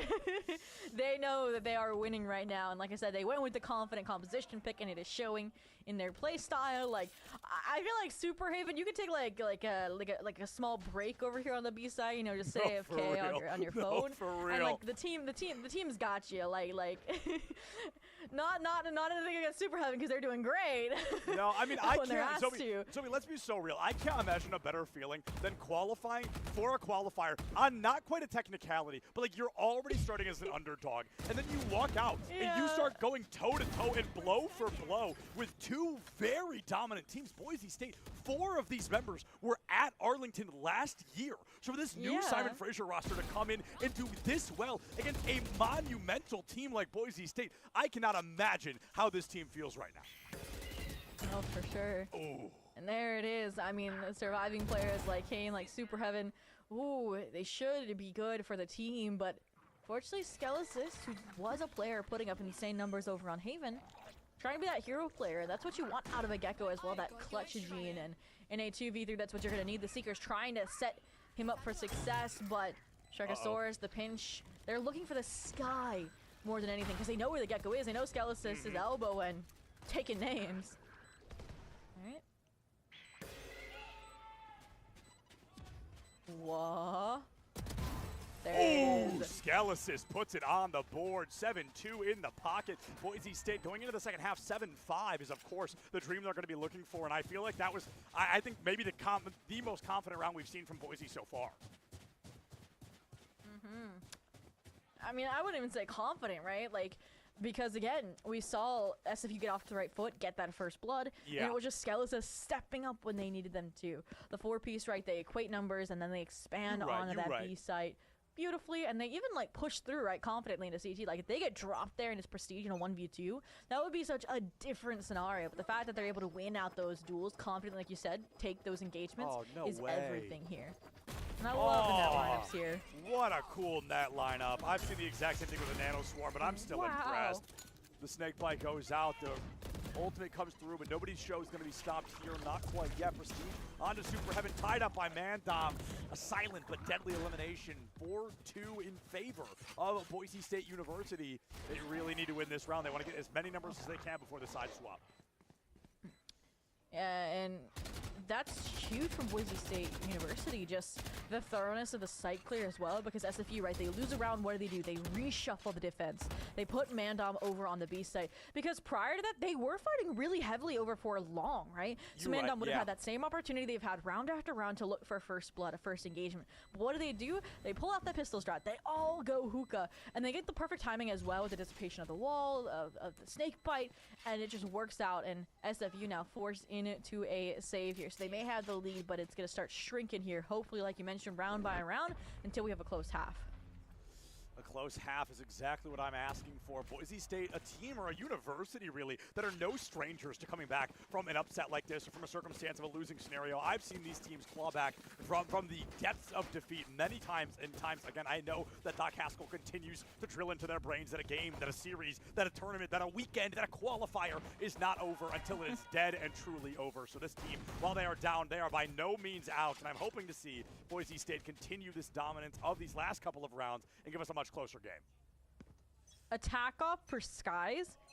I can't just glance over that. I like the idea of it because they're trying to punish what I mentioned was that kind of that overpeak mentality, like we need the first blood if we're Simon Fraser. But the issue here is it's for showers, and again I mentioned that now that SFU is losing rounds, they're forced to adjust. They've placed not 3 but 4 players here on the B site.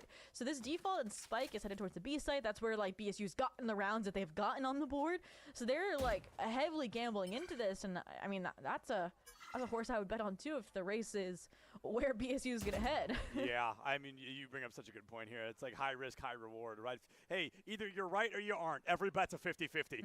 And it feels like they're definitely going to try to find an opening here on the A site. But with that slow noise, or rather no noise, from Boise right now, it's definitely hard to decide which site you want to lock into. And Super Heaven just learned the hard way where Boise's at least going to start this battle.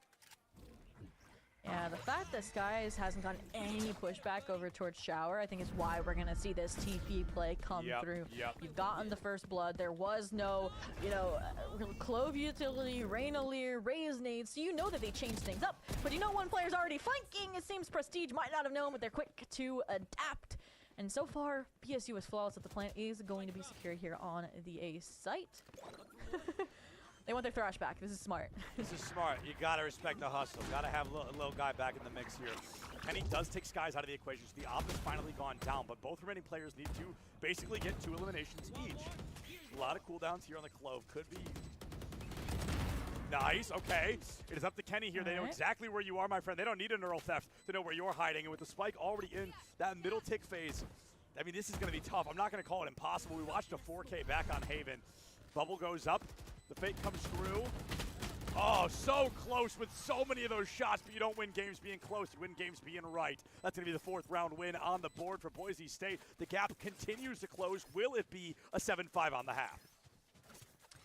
And finally, one of their gambos goes Boise State's away, right? Like the 4 players over on the B side, they were confident in their ability to rotate over, but the surprise element of Skies with that operator, the stability it brought from the opening frag, even when the spike went down, not allowing these solo players from SFU to get away with heroics that they're used to after a map like Haven, after the start they had here with those 5 rounds tied together earlier in the half. Simon Fraser already have the lead, so they're sitting pretty for now. They have some ults online this time. The anchor of the pit, the first blood from Kane onto that frag, that stable player of Skelesis. Looking promising here to expand that for an 8-4 before the end of the half. The 8-4. I mean, it's such a simple thing to say, but it's really important to kind of emphasize how important the 8-4 is going to be over the 7-5 here, because that puts Boise within a pistol round victory of tying up the game. So we want to see that 8th round win here for Simon Fraser if you're rooting for Simon Fraser. Of course, if you are a Boise State fan, you need to recognize the importance of this round because it puts them within that pistol round victory here of a tie-up, not a victory, excuse me, that pistol round tie-up. So this round, I mean, arguably the most pivotal we've seen on Bind thus far. For sure. And I really like the use of Annihilation there, but Super Heaven was aware of that possibility coming in, and now you're out of resources, you're out of options, you just got to take that dive or rotate. Saw the Sky heal up there, so I'm surprised to not see any kind of aggression off the back of it, but didn't want to overextend the play. Still a lot of patience trying to figure out which way Boise's going to fall, and that might answer that. Trekosaurus not only opts down, but a headshot to boot. Man, Dom, my favorite skin in the game right now, the Neptune. 1v3. Can you be the guardian the team needs? One goes down, but it's still going to be tied up game here. Kane finds Prestige. 3v2. The flash is up. The rotation is quick, and Kane just a little unsure of where they want to go. 6 seconds left. Wait, whoa, where'd the round go? Yeah, that's what you get when you have staring down a Viper Spit over on the A side. When you started out on B, just everywhere they were knocking upon was a closed door. Just a great way to close out the half in such a dominant fashion, like not even allowing that plan to go through, which, like I said, was I think the win con for Simon Fraser University 100%. On that defensive half is like you can't let them get the plant down because that deadlock is so strong, because that gecko, like all of this kit is designed again for buying that time. I mean, literally, you look at that, like 3 out of the 5 players have a nade, and the net is just as deadly in a sprayed out of a smoke situation. But aside from that, 8-4, not as dominant as a 12-0, but it still makes things a little sticky here for Boise State University if they want us to see that map 3 of Ascent, if they want to keep their run in the CECC West qualifier alive. And Toby, if you could remind me, please, just to make sure I'm correct. Map 3 is Ascent, right? Yes, it is. Yes, okay, great. I didn't want to make this point and then find out I'm wrong. Let's see how this round happens first. Skelesis able to find a great headshot there, but I want to talk about the importance of Simon Fraser winning this map because Ascent is such a fascinating map. Not only do they win the series, obviously, but they want to avoid playing Ascent because it is a map as old as time. It is the collegiate classic that we see time and time again, and I think it is where, no matter how these maps feel, I think Ascent will continuously be where the playing ground is the most level. And I think that could be a huge opportunity for Boise. Simon Fraser needs to continue playing these unique, these weird, these unusual play styles and compositions because I think that is what is giving them the opportunity to be so far ahead. But how weird can you really get on Ascent? That map has been played millions of times. I think that can be really detrimental to Simon Fraser if we have to go to that third map. No, for sure. And we'll probably get the deadlock trifecta, which makes it even more interesting here. True. But this round, back to the action, a very important pistol here if BSU wants an early comeback. But this is what's interesting. Yes, you lost your Viper, but it doesn't matter because you have that secondary Clove. What is going to matter is losing both of your duelist disguise with some quick deagle action. Take the gun out of the holster and sling it towards SFU, and suddenly they can't plant. It's going to require a hero, and the IGL steps forward. Kane is going to get one, but unfortunately traded. Close one. There Rariana is going to be able to win that pistol round here for Boise State. Now a 3-round differential. Let's see if Boise can bonus this up, win this second round with the buy-up. I assume is coming in. Probably some Spectres, maybe a Bulldog if we're lucky, some Stingers on the board. But Simon Fraser, if they can clutch this out, if they can thrifty this, that could be the beginning of the end. Ooh, and we have no, forward Stinger force coming out from SFU. Obviously, you only need 1 round is different than needing, 5 here. Yeah, but aside from that, just the buy from BSU is so different, right? We had a Vandal and full Bulldogs for SFU last half. And what do we have here? Outlaw, 3 Spectres and a Bulldog. So they're playing maybe some of the newer meta, maybe showing respect towards SFU, not wanting to let their money get out of hand. If Master can use his heaviest weapon purchase to get some early chip damage, then the Outlaw can finish him off. Probably going to go for a molly into that. Oh, maybe you don't need it. Prestige on a wide swing. Super Heaven does take the player down, but dare I say, too little, too late. Weapons advantage, smokes to cover entry, and 2 players left standing. Classics in hand. Spike out in the open. This one might just be a wash, Obi. I was a little nervous about the lack of a Viper for the composition of BSU, but what replaces it? Sonic Sensor. So you may not be decayed, but you are going to be stunned way up, and as a result, it's easy pickings there, as we mentioned for Prestige. They die a hero, not going to be flawless for Boise State University. But aside from that, it's going to be everything near it. Kenny again left with the impossible, and Skies again is the one to close it out here for the squad. BSU keep it clean, which is, like you said, really fundamental if they want to tie things up here on their defensive half. And they're getting danger close to doing so. Only a 2-round differential, the closest I believe we've been this series thus far, other than 2-0 victories at the beginning. This deep into the series, we're seeing only a 2-round differential, and Boise State, if they can ruin the economy of SFU here, I think we go into an 8-8. I don't even know if they have to win. I think if they find 4 players in this roundup here, they should be able to shake up the economy, make it harder for Boise State to come into that, for Simon Fraser to come into those following rounds, and should get that much closer to tying up the series. Skies gonna make it that much easier. Mandom been a silent player for the last couple of rounds, and this one will be included as they get taken down before the round even really gets to start. Again, we talk about how important for SFU on their defense half First Bloods were, and BSU is returning that favor in kind. I mean, you mentioned the damage. Well, an Outlaw can surely do that if there's any light shields lurking around the map. Already opening up with the first blood onto a player that's been so impactful like Mandom in that first half. Again, I mentioned it. I feel like this half in particular is when we do need to see Shrekasaurus be that primary entry, right? Like, you can stand your ground on any role, regardless of whether it's a duelist or not, and you can frag out on your defensive half. But here is when you need to use those satchels, you need to use those nades to make space to get the spike down, because that is your primary objective. Only 40 seconds left on the clock. I do say only, that's plenty of time in a game like Valorant, but the patience has not been lending itself well to Simon Fraser. This team has found much more success when they're loud, they're proud, and they're aggressive with their play style. Now they go in loud, they go in proud, and they find a player advantage. For the first time in a long time, Shrekasaurus is going to find that elimination, nearly getting eliminated in the process. Kenny down. Shrekasaurus desperately needing healed up. With the spike planted, it's not about getting these elims anymore. It's about waiting out that clock. Talk about a timing diff. Kane almost walks out into the open, but the smoke covers him for just that critical moment. Oh, no way. Oh, yes way. The 1v1, returning member Kane, the IGL gets the job done. And you're the one that mentioned it in the last buy phase, right? You didn't even want necessarily BSU to win because it should be SFU winning that since it's their rifle round, but the damage that they do is going to be felt. Light shields across the board. Now kind of the economy situation is similar across both teams. So really, I think the late stage of this game is going to be determined by who wins this round, right? Without SFU, a doubt. they're going to hit 10, 11 if they win because there's not going to be a buy for BSU, or BSU, if they win, could tie us up here. Yeah, there's a very real likelihood that if BSU wins this, we go 8-9, maybe 9-9, and then they are right back in the mix of it. So, oh, great start. Mandom down again.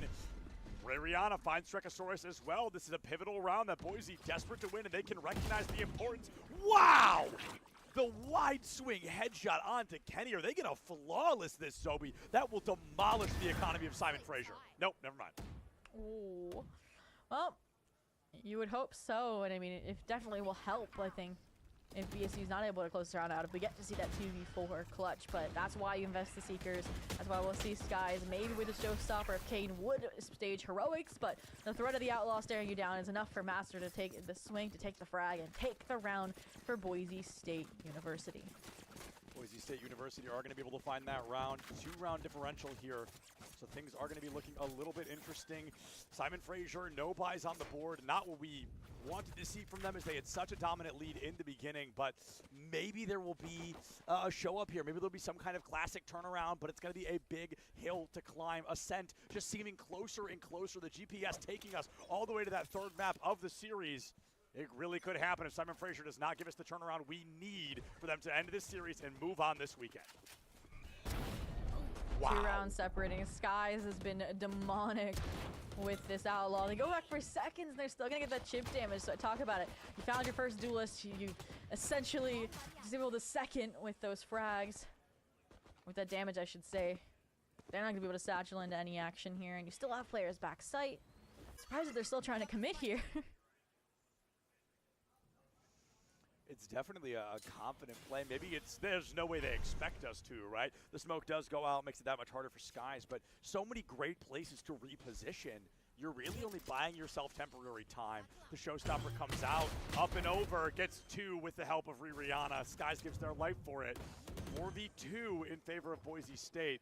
This round needed to be significantly more expensive. Simon Fraser only taking out 1 player is not going to cut it. Oh, there we go. Eagle in hand, though. And, I mean, Kenny, if you can recover that weapon, it suddenly becomes winnable. Very true. Or maybe go for I would say the safe alternative, go for the plant over on the B site, but look at who's taking a page out of there. Fellow Skies, a book, Prestige, pushing up through B short here. Would be able to cut off the rotation, but they're hit onto A, maybe hoping that they thought that disengagement would be enough to draw those players to the B site, but the fact that Prestige hasn't seen anyone is exactly why these players still have this high-low set up here. I mean, that's Sky in arguably the perfect spot right now. Goes for the wide swing. Master puts him down. Kenny tries their darndest, and for the first time since the score was 1-0, we are within 1 round. Boise State, a rough start, but a much, much better second map. Let's see if they can take Simon Fraser down and maybe take the lead for the first time this series. And again, this is where I go back to, guys. I feel like it's a collegiate dilemma. Use your timeouts, please. That's so you know that I'm preaching to the choir when I say this every time, and no matter what cast it's for, I think it's heavily underutilized. The impact it can have, even if it just throws like chaos in the window, you don't actually change anything. The opposing team can think you're about to change something. And speaking of changes, the upgrade from the Outlaw to the Operator, and it's gonna find the same effect. But Kenny win the round for his team? Well, let's find out in just a minute here. Kane sends the Wolf, and Boise State with 7 out of 9 round victories in the last 9 rounds. Let's see if the performance can be steadfast for this team. Double digits goes a long way for momentum, for team morale, and it's been a long time since we've seen a victory from Simon Fraser. Can this be the round to seal the deal? Oh, I mean, we'll see. Off to a great start. Some really good trades left and right. BSU as well with the Annihilation to retake or deny this spike plant. First have to get past the Seekers, wait for the tap. They're actually going to play this super respectfully as well, right? They know Mandom's alive. They know they like to take space. They're expecting them to even push into CT here, but no, just going to try and play some unpredictable angles because they know that Annihilation's here. Also, Kane can delay pretty heavily with his double flash. Oh! Whoa! There it was. And goodbye! Mandom finds Skies, 1 player left standing. Master needs to be just that of his craft as referenced earlier, but look at his crossfire, nowhere to be. Cannot get out of that round with your head still attached to your shoulders. Simon Fraser, 10-8 over Boise State. 3 rounds to go, but Boise still just on their tail. Yep, double digits here. And before we enter another pivotal round, it's a great time to take a look around the venue and Of remind course. everybody that all of this is thanks to the McDonald's of Northern California. I mean, look at this. We got the players on land side by side. You can hear the crowd cheering for them or their celebrations.